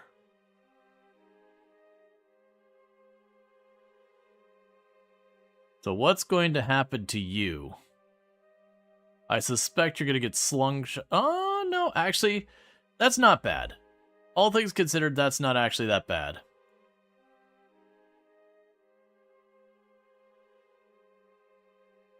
It just shifted it ever so slightly. So to say we got into the gravity well, just skimmed it. But it looks like it's going to do it again.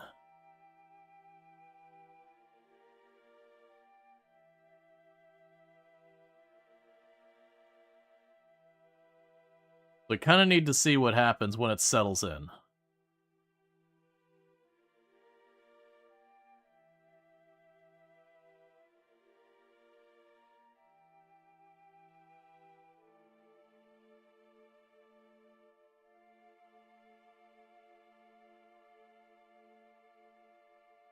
One of the best things of KSP, it's great without mods, it's great with mods.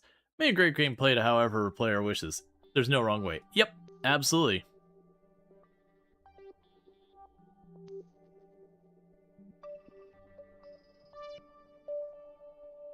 Yeah, no, it's cool that you like mods. Like, don't let me yuck your yum or anything. But at the same time, you know, I much prefer the game without mods. Okay, so I think we're clear on this one.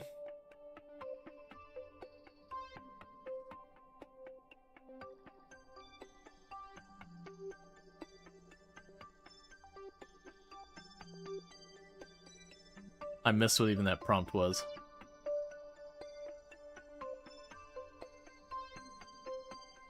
Okay, so we need to get this solved before something goes horrifically wrong.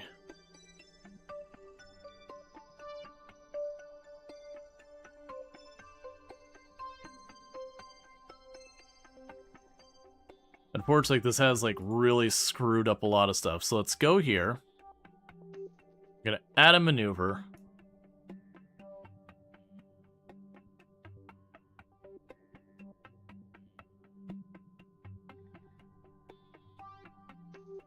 We use a lot of fuel just to fix our orbit to be back in the right position angle-wise.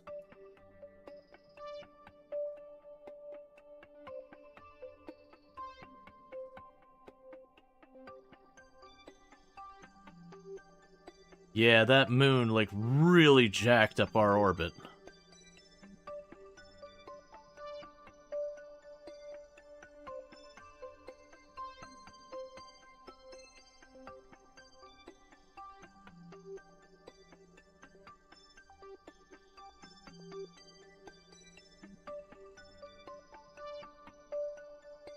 The moon utterly destroyed our orbit.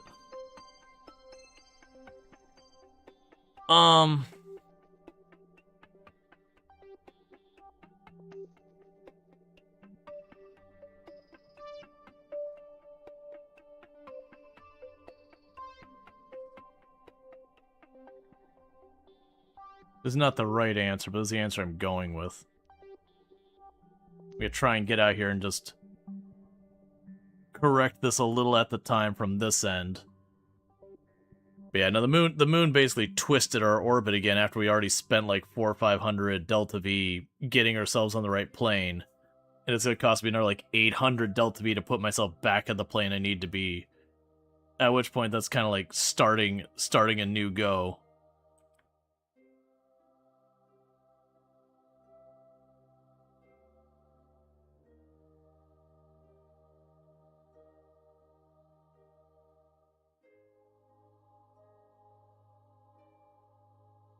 Yeah, no, if I get to the point where I'm playing like hundreds of hours again on stream, like hundreds of hours or whatever, I'd probably take the time to get like the community fix ones. With me playing a couple of streams of it, and then we'll probably play something else. I still want to go through the effort.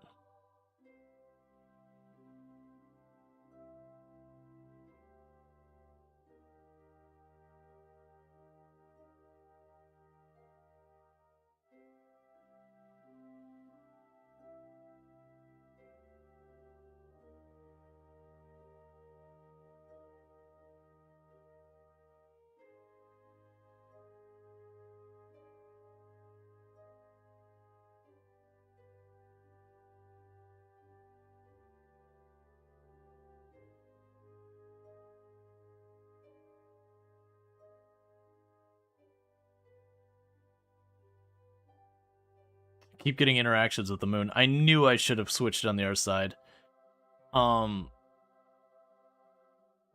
Okay.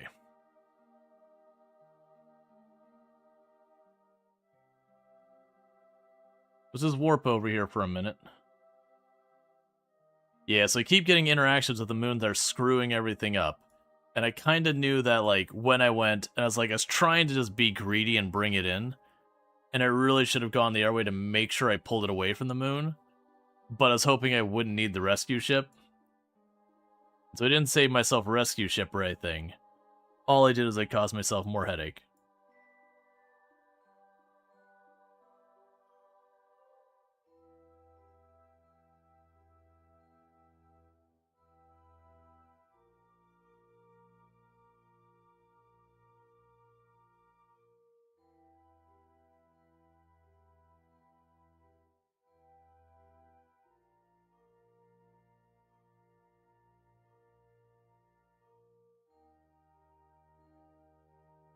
Okay, 2, 1. Alright, that puts me on the right plane. Get over there and try and fix that. Then I need to get over there and do the rescue before we have another moon interaction. Which will probably only get a couple of orbits, like 4 or 5 orbits, before that happens.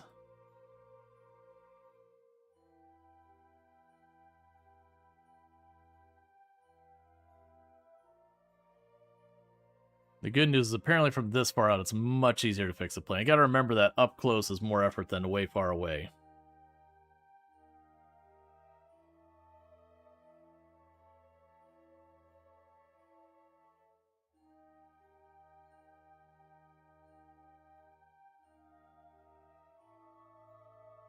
Please, turn.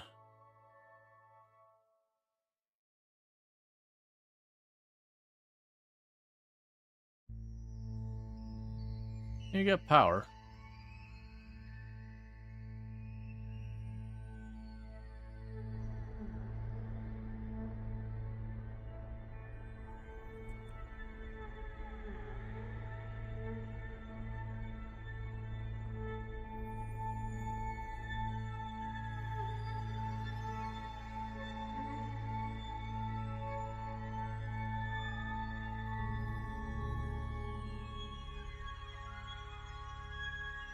Okay, so let's try and get these to meet up.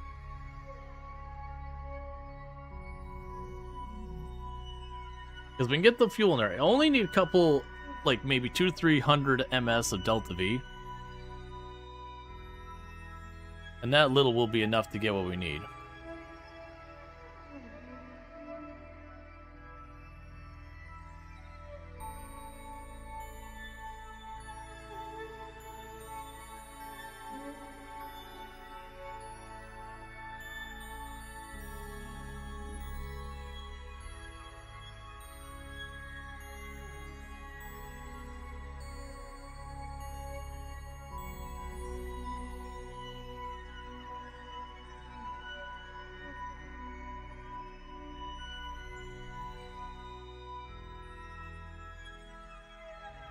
Okay. So we can sneak that back out there. I don't want to actually meet up with it. I still want to be on the inside, potentially. That way my orbit's closer so I can kind of keep working my way around.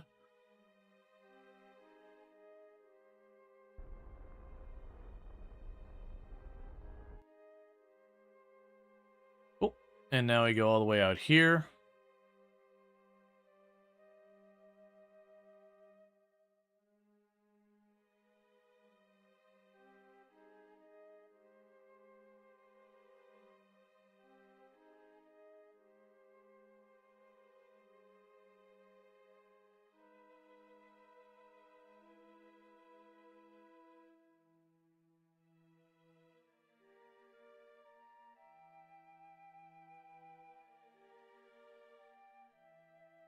We can do that. If we do it there, we'll get pretty close, and then the next one I can correct my orbit out. Can you use Kerbal to slingshot to a different orbit that gets away from the moon?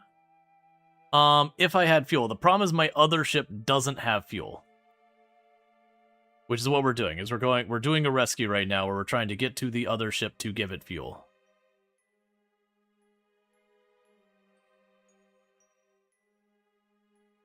Were you having me do that? It's like this ship is just trying to catch up to the other ship. But yeah, no, you can slingshot and all that stuff. If I had more fuel, I could have potentially tried to catch the moon the next time. Yeah, no, it was a little bit closer, but after the moon caught a second time, it dragged it out farther.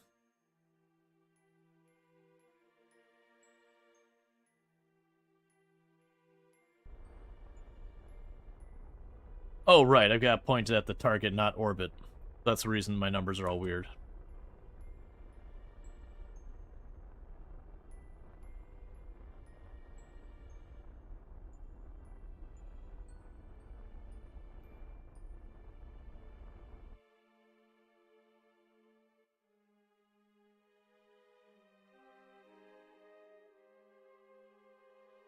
Let's circle around this way again.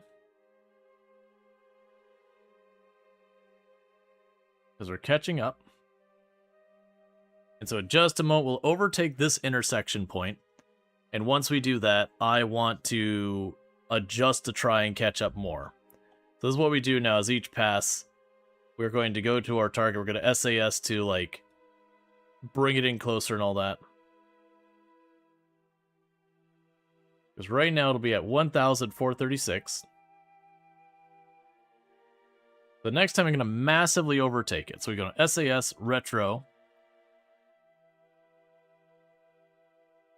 And we want to start trying to burn so that the next lap, we end up closer to it.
All right.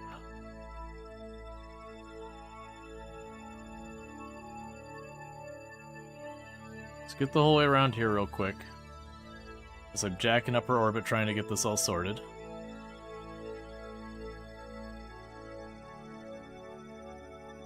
I'm trying to, like, rush it.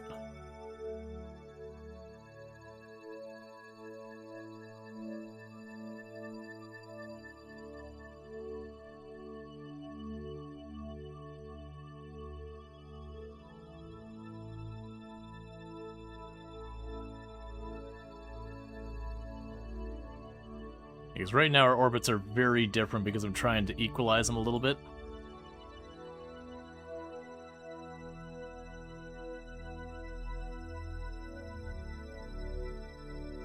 The good bad news is I'm about to stage, which will make it a lot easier to move. The bad news is that means I have less fuel. But I don't need much. I've still got like 3,000 Delta V, which is way more than I need for this.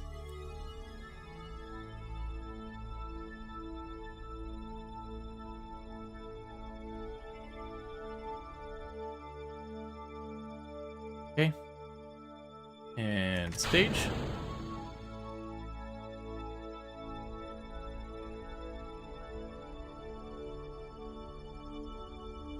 You're getting closer. You're getting closer.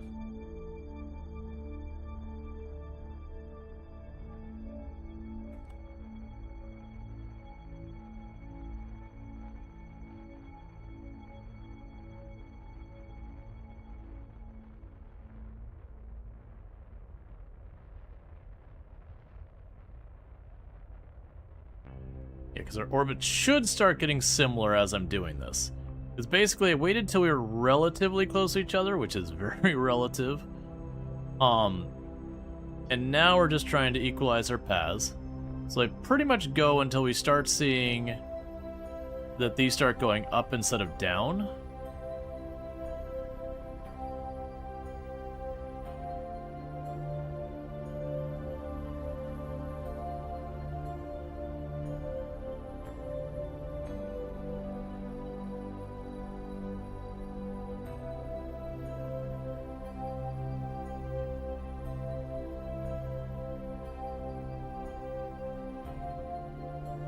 Okay.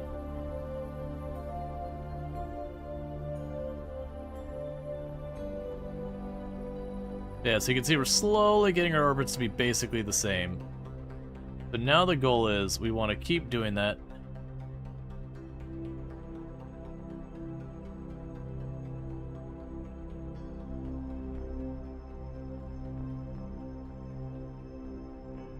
Okay, so now you're starting to get more. So now what we want to do is we want SAS. Now instead of going to try and stop our momentum towards our target, this goes straight at our target.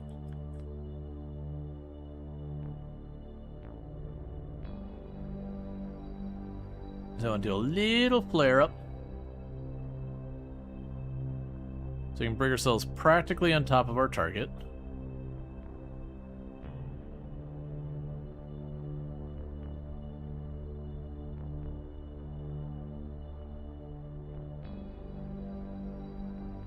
Okay. So that's how close we're going to get for right now. So now we get to our next closest intersection point, which is here. Oh, if we have to send a rescue ship for the rescue ship, we're going to end up reverting. Because I don't have another pilot. And if we don't have what we need to reach the rescue ship, it means the moon snagged us, which means I probably got tossed into deep orbit. Alright, so you're at 750. Okay. So I passed that line. Now we look over here, that's nowhere nearby. Go ahead and start adjusting this. And this should gradually start bringing these together. But you notice our orbits start getting closer and closer to each other as we're taking corrections.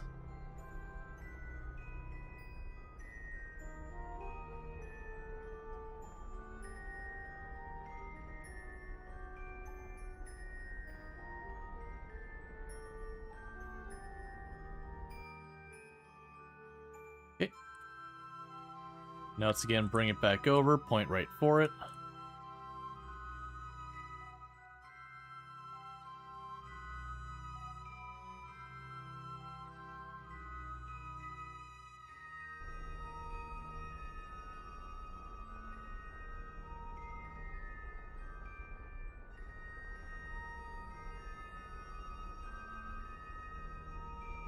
As you can see, we're slowly bringing ourselves closer to this thing.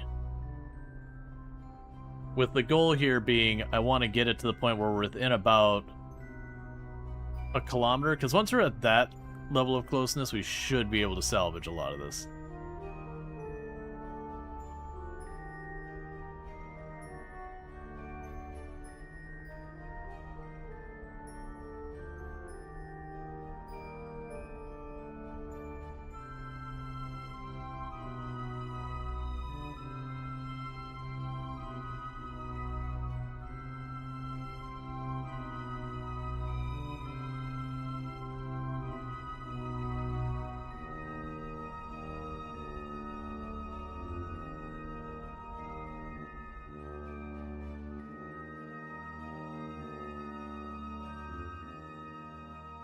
Okay.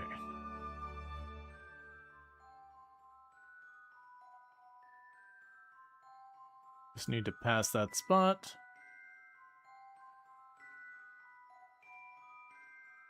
Okay, so we'll be quite a bit farther on the next pass. So now we do this again, retrograde. Let's try and get the one on the other side of the circle to be the one we care about, this one. So just keep chasing this one a little bit here.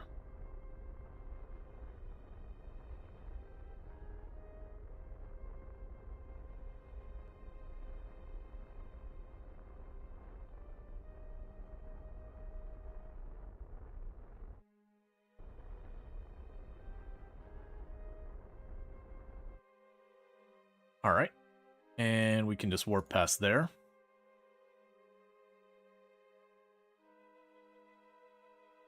And get our next intercept sorted out.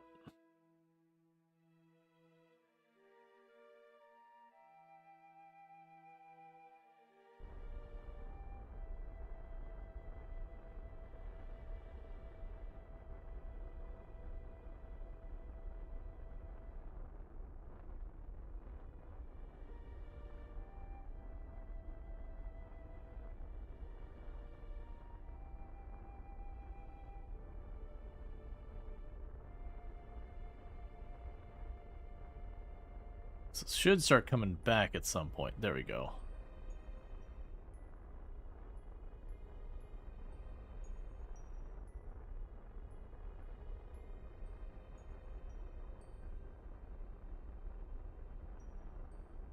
Let's get a relative speed sorted. That's what I wanted to see. 200, 100, 40, 30, 20, 16, 13, 10, 9, 8, 7, 9. Okay. So this time we warp all the way over there.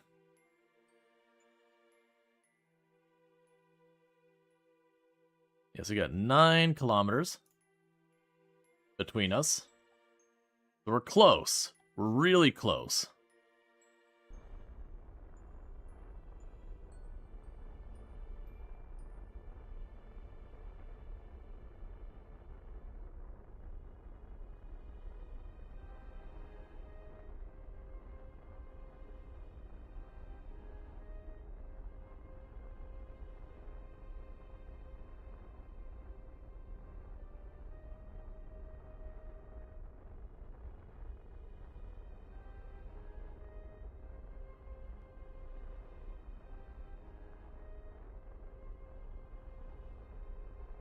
Getting our relative speeds right on top of each other.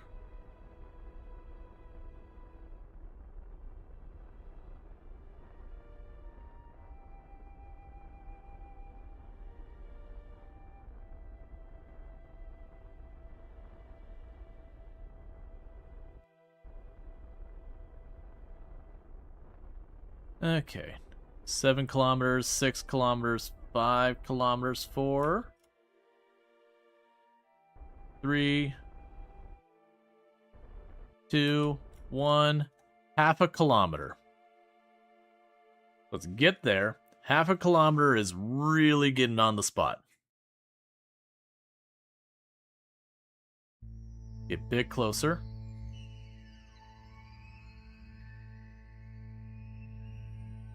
Okay. This is where things are going to start getting tricky with this. As you can see, it's only 400 meters away. So first we kind of want to arrest our lateral momentum.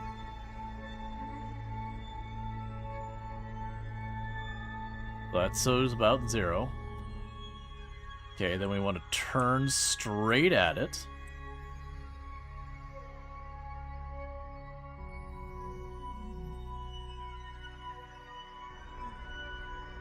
Give ourselves just a little forward juice towards it.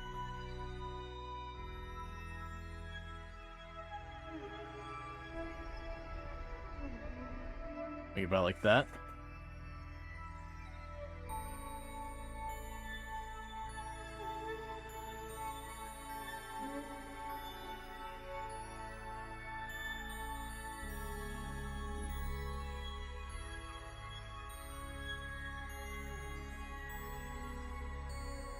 Get ourselves in position here, ready to adjust our movement. Okay. Because the plan is get these things really, really close to each other. Then the engineer, Bill, jumps out of here. He takes off one of the 2 docking parts here, puts it on the other ship. We finagle until both ships' docking ports are nearby each other. We transfer a bunch of fuel over to our It Has No Hope Mark IV. The Has No Hope Mark IV can just go home. This can just go home.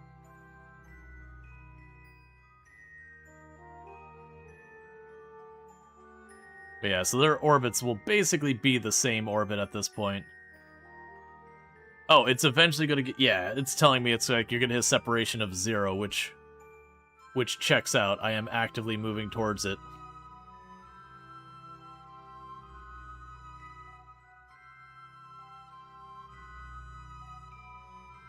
Okay. But I do need them to be that close so that Bill can move the docking port over. I'll grab the one on the other side, that way it's already facing towards each other. I'll probably need to move the RCS just out of the way as well.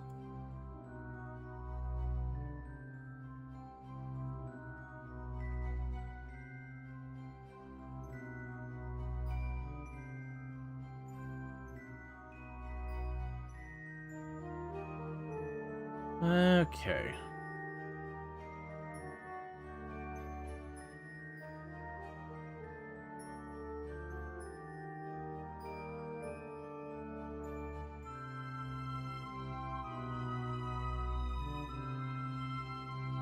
A little bit farther.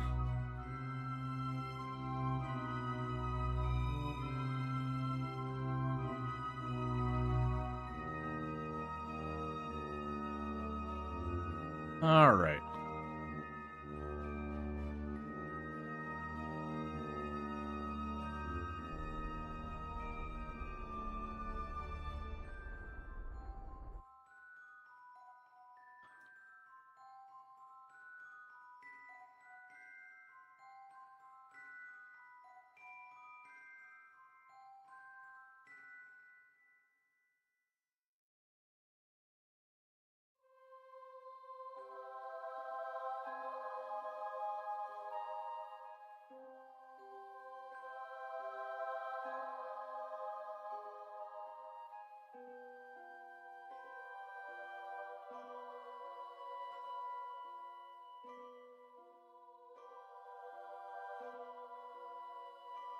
I forget exactly where I want to aim this.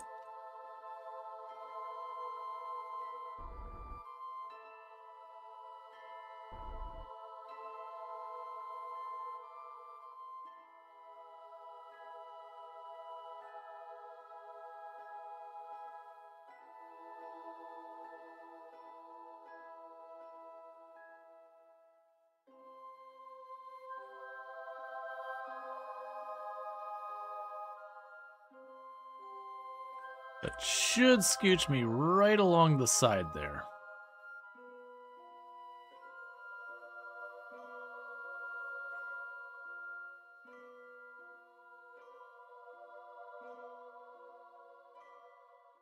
That's closer than I wanted it to be, but I'm on board with that. That is very workable.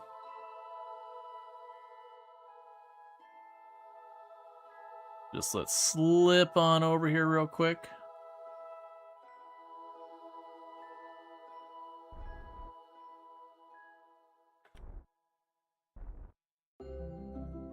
All right, Bill. EVA time, buddy.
Let's see if we can't line you up.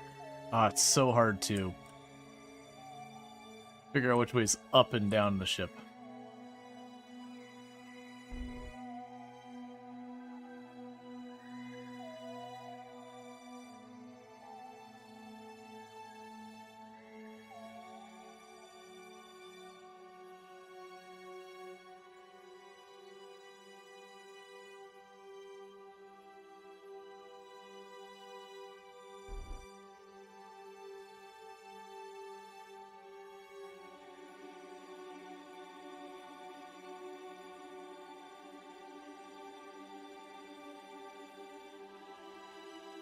Okay. So big problem is for the life of me,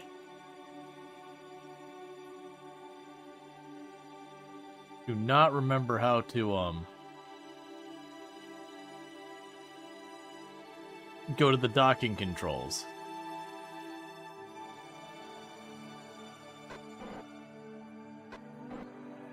Okay, so I've got it set to RCS as opposed to thrust. That should be fine. All I need to do is get kind of below this.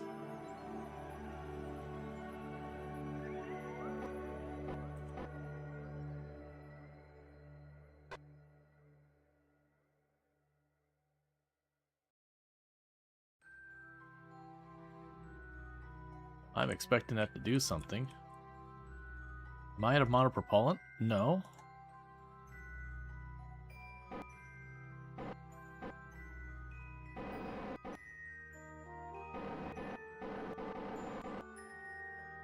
Then weirdly, I'm not getting the choice to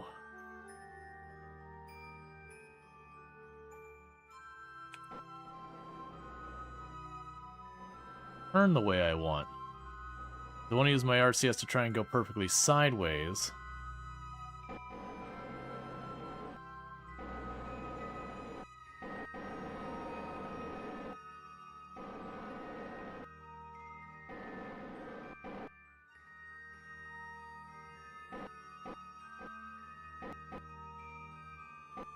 What? Why are you turning that way with this?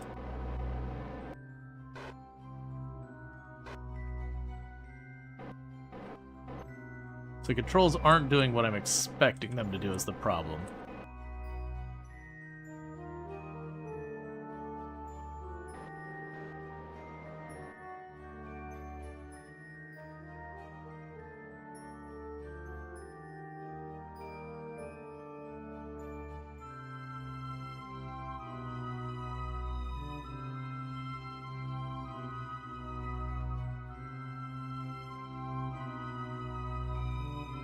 Yeah, the thing is, I was expecting, like, A to turn left, it just didn't do anything. So it's just one of those things we're gonna have to, like, look up the controls and all that. Okay, so we've arrested our movement.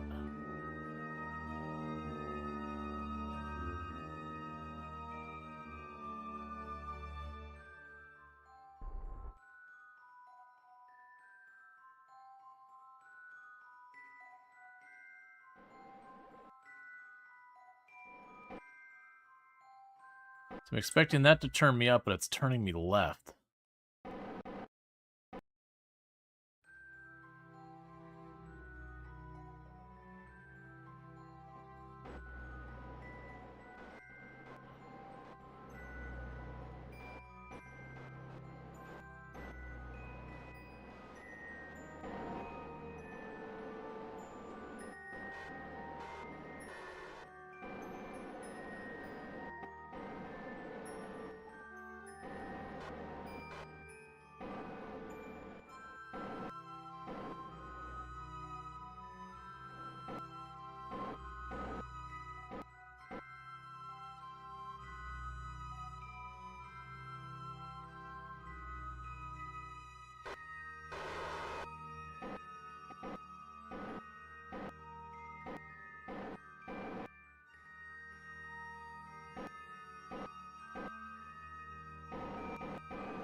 Oh, I see one problem. I don't have those pointing that way.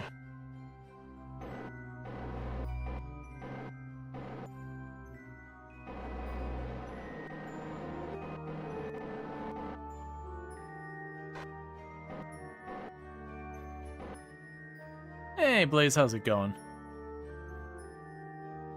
I'm doing pretty good.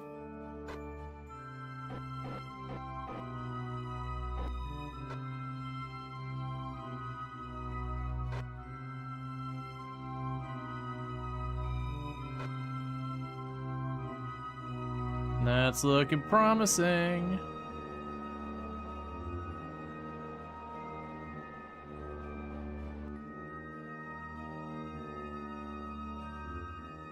Okay. Is this game worth it? Nah, I have a lot of hours in it because I don't like it. Nah, it's just very much I enjoy it.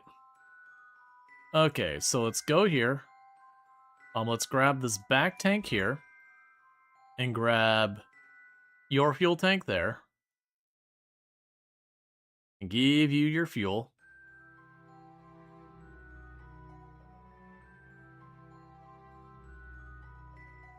Yeah, no, it's fine. Having no knowledge of space stuff is still totally fine. You can still definitely have a good time. Alright, so let's kind of take a look and see where we're at with the balancing of the fuel there. Yeah, don't buy Kerbal Space Program 2. Kerbal Space Program 1 is good. Kerbal Space Program 2, they had different developers, and then they abandoned it. So very, very much. Yeah, so we're gonna actually top you off. And it should be plenty between the both of them.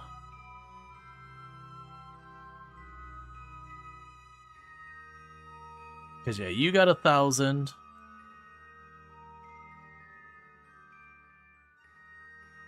So, undock you.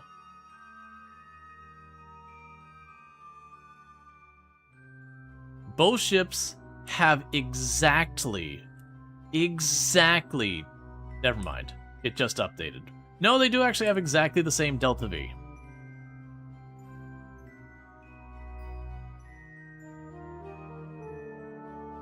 Alright. Let's get you away from each other before you bang into each other.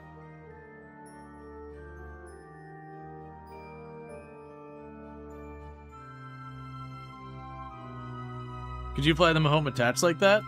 Yeah, good luck getting out of orbit alive.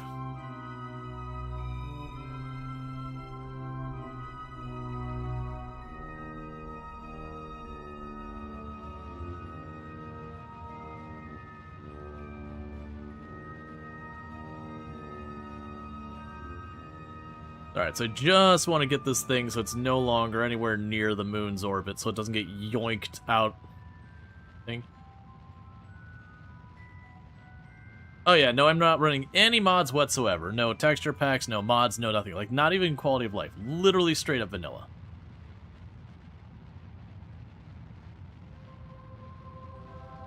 The buyers are trying to finish it.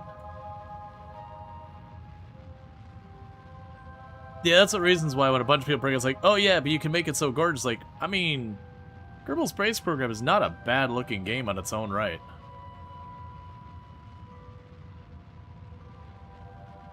Yeah, no, I think that's the one I hear the most about is the volumetric fog or clouds or whatever, which makes sense. Like, so going in and out of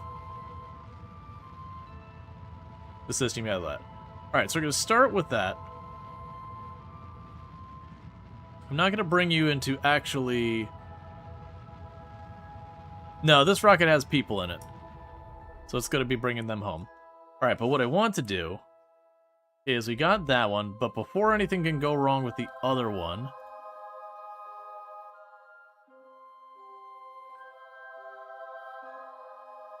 you can switch to you.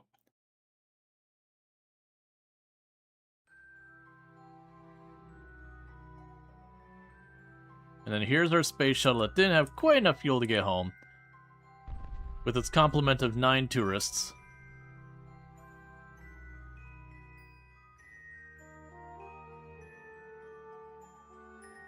Yeah, and that's why I wanted to do that. You saw there was going to be that moon interaction. But yeah, with 1,000 Delta V between the two of them, we can get them both home.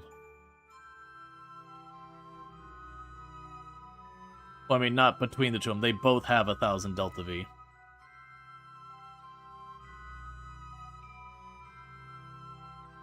Yeah, because we got 9 tourists that all just landed on the moon.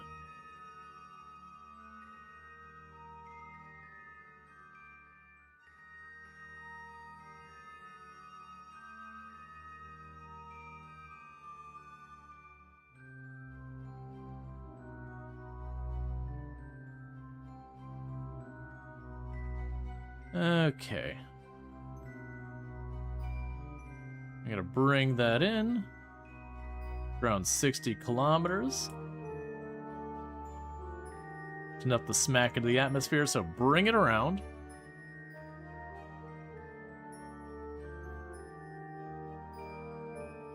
And then maybe this time we'll actually get to see if the landing works.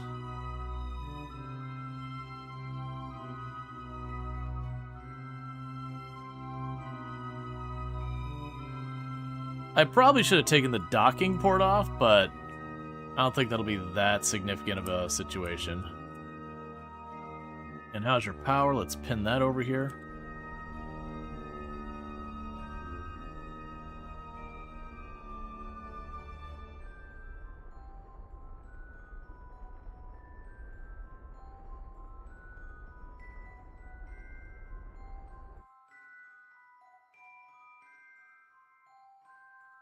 Okay.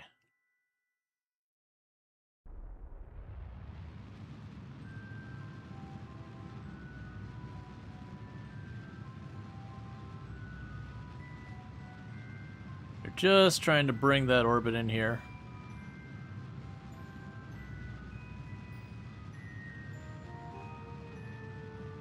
Yeah, no, I'd like to do that.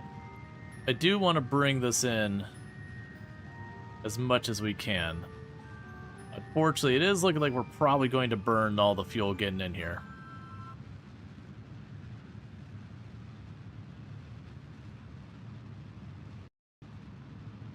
Because our apoapsis is still really high up there.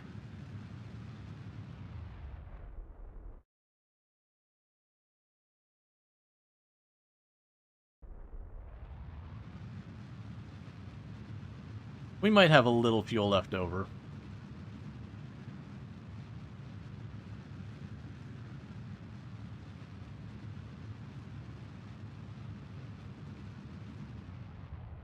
No, we won't. So we're definitely going way deeper than I should.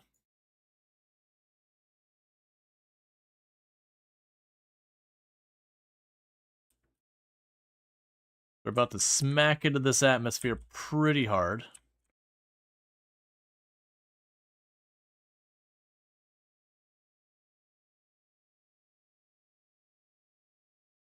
Alright, so plan straightforward. We're going to ever so slightly keep our nose above the horizon. We should be okay. This is a way more aggressive approach than we've done the last one. So we'll see if we have any problems here. What are Kerbals in this game? They're just the sentient race. They're basically their equivalent to humans.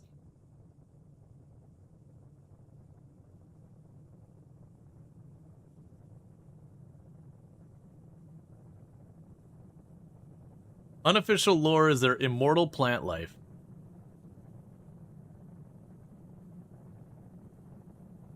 Alright, here comes the space shuttle coming in again. Now, for those of us who've actually been around the space shuttle when it comes in, fun fact, the space shuttle does more than one sonic boom.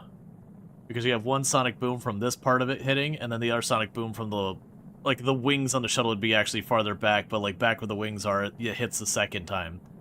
So whenever we had the space shuttle landing, because I used to live over at the Space Center, whenever we come in, you hear boom, boom, and it'd shake all the windows and all that around the area. And you'd be like, oh, space shuttle's home.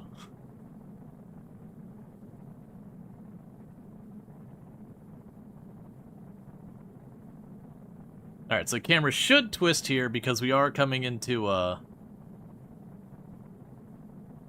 No, we are coming in from orbit. We're technically gaining altitude now, but we're just... All this friction, we're doing all that. It would only boom once, condolences. It came down in bits. I mean, honestly, if you have something go wrong with the space shuttle, it's usually not at the phase you'd get the sonic booms. There's kind of like... If you look on the gauge up here, it's like this spot right here where you're transitioning from the upper to the lower is your re-entry danger zone, because that's where you go from, like, very thin atmosphere to dense enough to be a real problem. Like, if you're going to burn up, it'll probably be in that area. It's also kind of the reverse too, that as you're going out, you'll usually run into problems around this middle area here as well. Why is the shuttle burning? We are on re-entry. So we're coming into the atmosphere so fast that the air pushing around us is heating us up. Which is an actual thing that happens with the real-life space shuttles. Except the real-life space shuttles, you have all these ceramic tiles underneath that are designed to absorb the heat. We don't have those, but Kerbal Space Program, you can hand-wave a little bit that. They do have the heat that damage you. Yep, no, it absolutely happens like that. When the shuttle comes in, it goes like that, and you see all the fire come around from the outside. And it's a whole big pain in the butt when they finish a launch with the space shuttles, like Atlantis and all that. They have to go through and spot check every single one of those tiles and take off each and every tile that took damage coming in, which is most of them, and replace each and every one of those little ceramic tiles between each and every launch. So once again, we're not going to see how this thing performs on landing. And the reason for that is I'm still going 2,000 something meters a second straight ahead. And, oh no, you know what? I take that back. We probably are going to have a chance.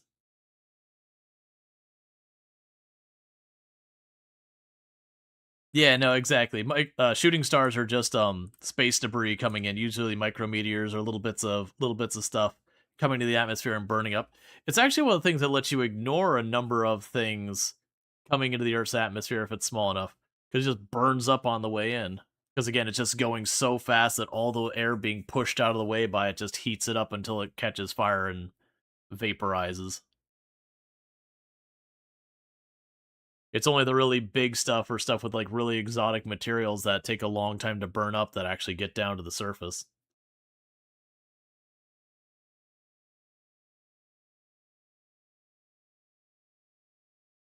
All right.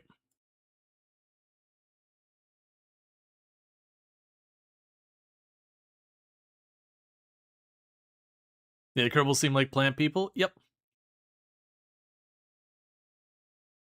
We're honestly going fast enough.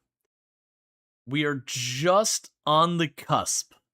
Just on the cusp of gaining a little bit of elevation. Because of the lift from my wings. We won't hold it, we'll just lose our speed and come right back down. But it is like we're going just fast enough we could go, and then back down. They're plant. Oh, hey, what's heating up? Oh, is it the actual front of my... Okay. Surprised you're heating up. We're well through... Oh! We bounced on the atmosphere. Okay, I mean, we're still coming back down. But we hit the atmosphere enough that we kind of pulled ourselves out just a little bit. We're still in the atmosphere, we're just not burning up again. Huh. Well, it's a little concerning that you're just staying heated up.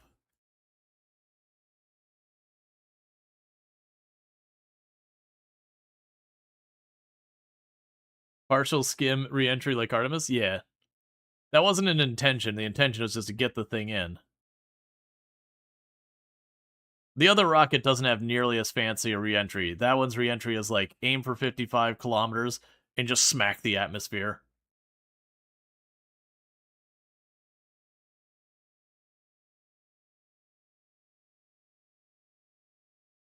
Yeah, no, we're definitely coming down now. We're pretty close to our apoapsis. Our apoapsis is at 55 kilometers, which the apoapsis is as far out as your orbit gets, whereas your periapsis is at the closest. In my case, my periapsis is inside the globe, so we going down, and our apoapsis is at about 54 kilometers. The atmosphere goes out to about 70. Which is your favorite video game? Generally when people ask that, I kind of give the it depends on like what day of the week, what's the phase of the moon, did it rain today? The point being it's like I'm kind of just joking that it varies. I don't have one that I'm consistently like that's the game. There's definitely games like Path of Exile that historically I've played tons of. I've played tons of Project Zomboid on the channel though these days. I don't really play that much Project Zomboid. Yeah, for on the channel, Project Zomboid still holds the lead. Project Zomboid never did become my top most played. Oh, actually, did it? It was right behind Path of Exile last I looked. But yeah, no, I used to hold a world record in Project Zomboid for the highest kill count run ever streamed. It eventually did get taken down. And then the person who got the record from me held it for about 1.5 years or something before it eventually got taken down by the next person. But I held the record for a while. Got all the big claims to fame I got on the channel. No. I never did observe the goo. Well, that's fine. How many hours? Oh, it's... I actually don't have it installed right now. It was in the thousands. Like a significant thousand. I don't remember what that is offhand. Is there like... I don't remember, man. Been too long. Okay. So, the places there we clamped, so those are heating up, that's fine. The cockpit heating up is a real danger. That's genuinely concerning. Because if the cockpit overheats and explodes, that's bad. These little connectors overheating and exploding, I don't care about those at all. They've already done their purpose. But yeah, so now we're rapidly decelerating. We were going about 2,100 meters a second. Pretty soon we'll start, like, relatively soon we'll stop heating up and we'll start cooling down as we slow down enough that we're not hitting the air fast enough to generate the heat.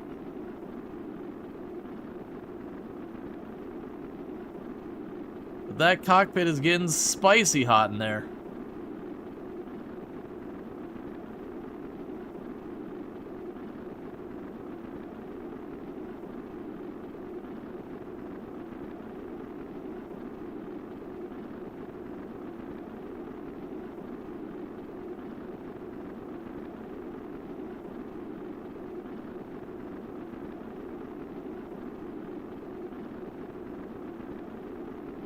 Should just be Jebediah with like beads of sweat running down his face. The meme where it's just like the water just like draining out of their forehead, like down their shirt and everything from just how panicked they are. Okay, so the stud stopped heating up. So this should start cooling off, and that's because we are slowing down enough that we're gonna stop seeing the fire pretty soon. It'll just be like regular wind drag.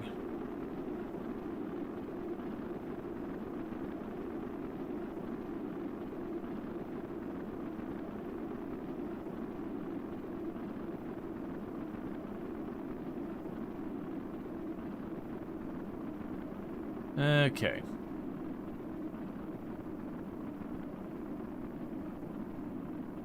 It's just, that's just hovering at a really warm temperature, and it's really concerning to me. Did your battery run out? No, you still got battery.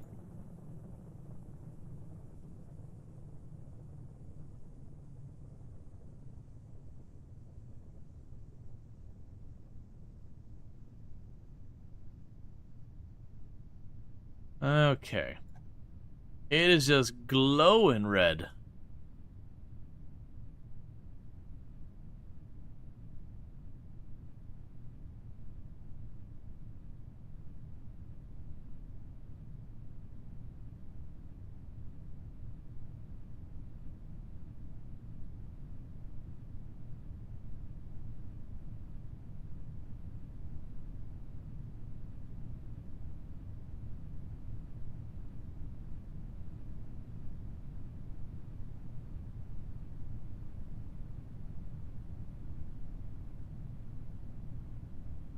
I'm honestly surprised it's holding that heat that much. So if whatever's changed on this, we are getting 0 control so far as turning up. But that's why you have the backup chutes.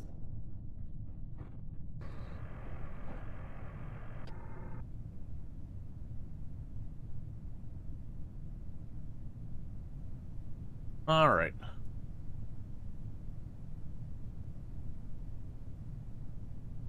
Yeah, no, the power died. Which it would have been fine with that, but for some reason, the last time I was able to keep it up.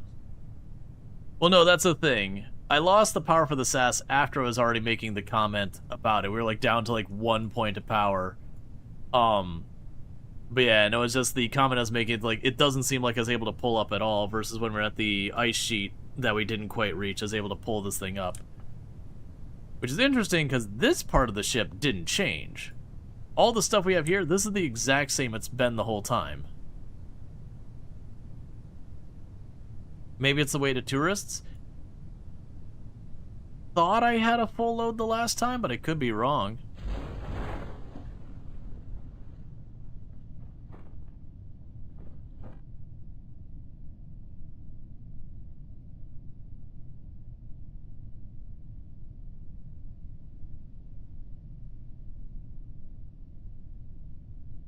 The cockpit is still showing as hot.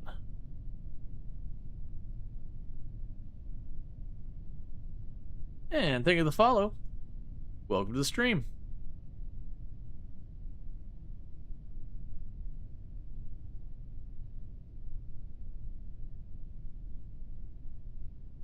You still have a load of fuel from the reload? No, I burnt up all the fuel on the way in to reduce my weight. And then Plus is actually trying to line things up better.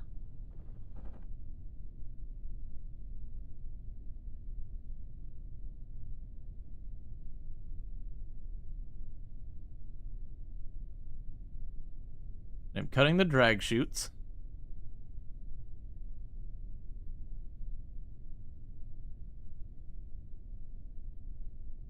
The reason I'm doing that is that way the back goes down. You're not smacking cockpit down first.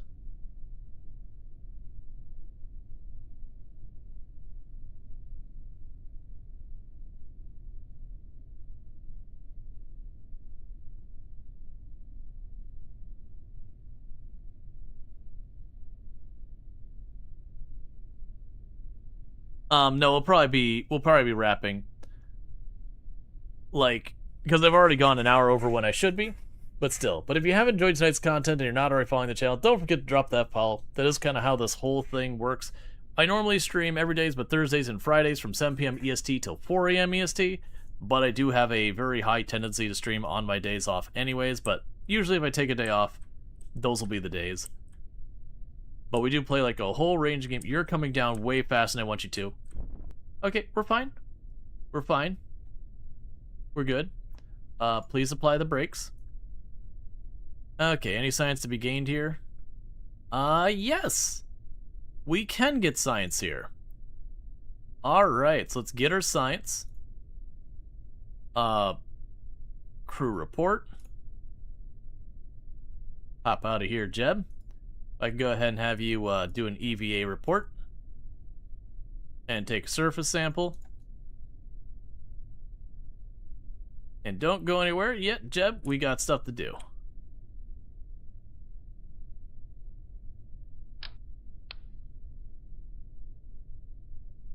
Okay, so we can grab this. 1 second. So pin your inventory over here where I can see it. Hey, tourists. There's some parachutes and stuff for you.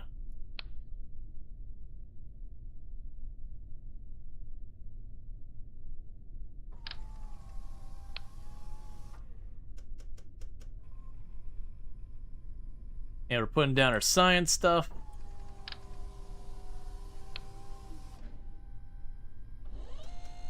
So we can learn about all the things about where we already live.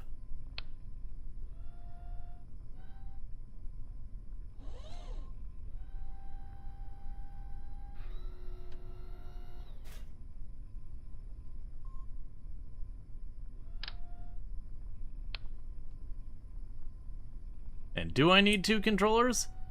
Absolutely not. Am I grabbing them anyways? Yep. Because they're on the ship. Not exactly going to give me a whole lot of money back, and even if it gives me an extra, like, half of a science every day or whatever it is, that's still science.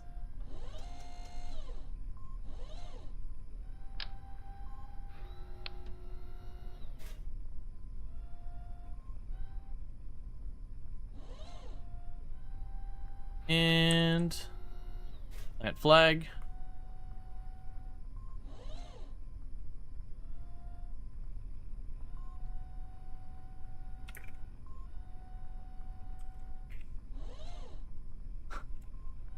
Tours to any destination other than where you want. Excellent.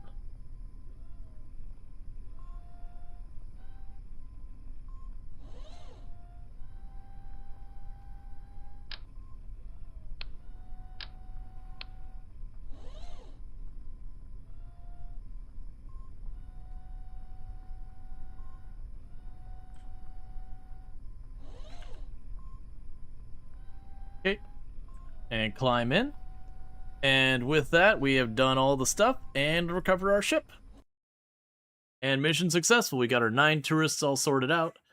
And like I said, there's still the one ship that's the other rocket we got to bring down, but it shouldn't have to worry about hitting the moon and all that stuff. With that said, more than likely tomorrow we will be doing a sponsored stream for the game War Tales, which is a turn-based tactical combat game. I was gonna say shooter, but it's not a shooter. It's turn-based tactical, like medieval. We'll probably be doing that. We also got a key for Above the Snow, which is kind of a weird, like, you run a ski lodge tycoon kind of game, but there's also, like, you're kind of a person who's from the mob, kind of hiding and all that. And it's kind of cool because instead of just running the lodge itself, you actually have to work on, like, clearing the paths or the trails and all that for the skiers and all that. It was pretty cool. We did that during Steam Next Fest, and it was a lot of fun. But they are coming out, I think, 3 days. And they got me a key and all that, so we'll probably check that out in there. So we got some other games that are gonna be popping into pretty soon. We've also been doing a Farm Sim Sweaty Try Hard challenge, the Survivor Man challenge, which was a lot of fun.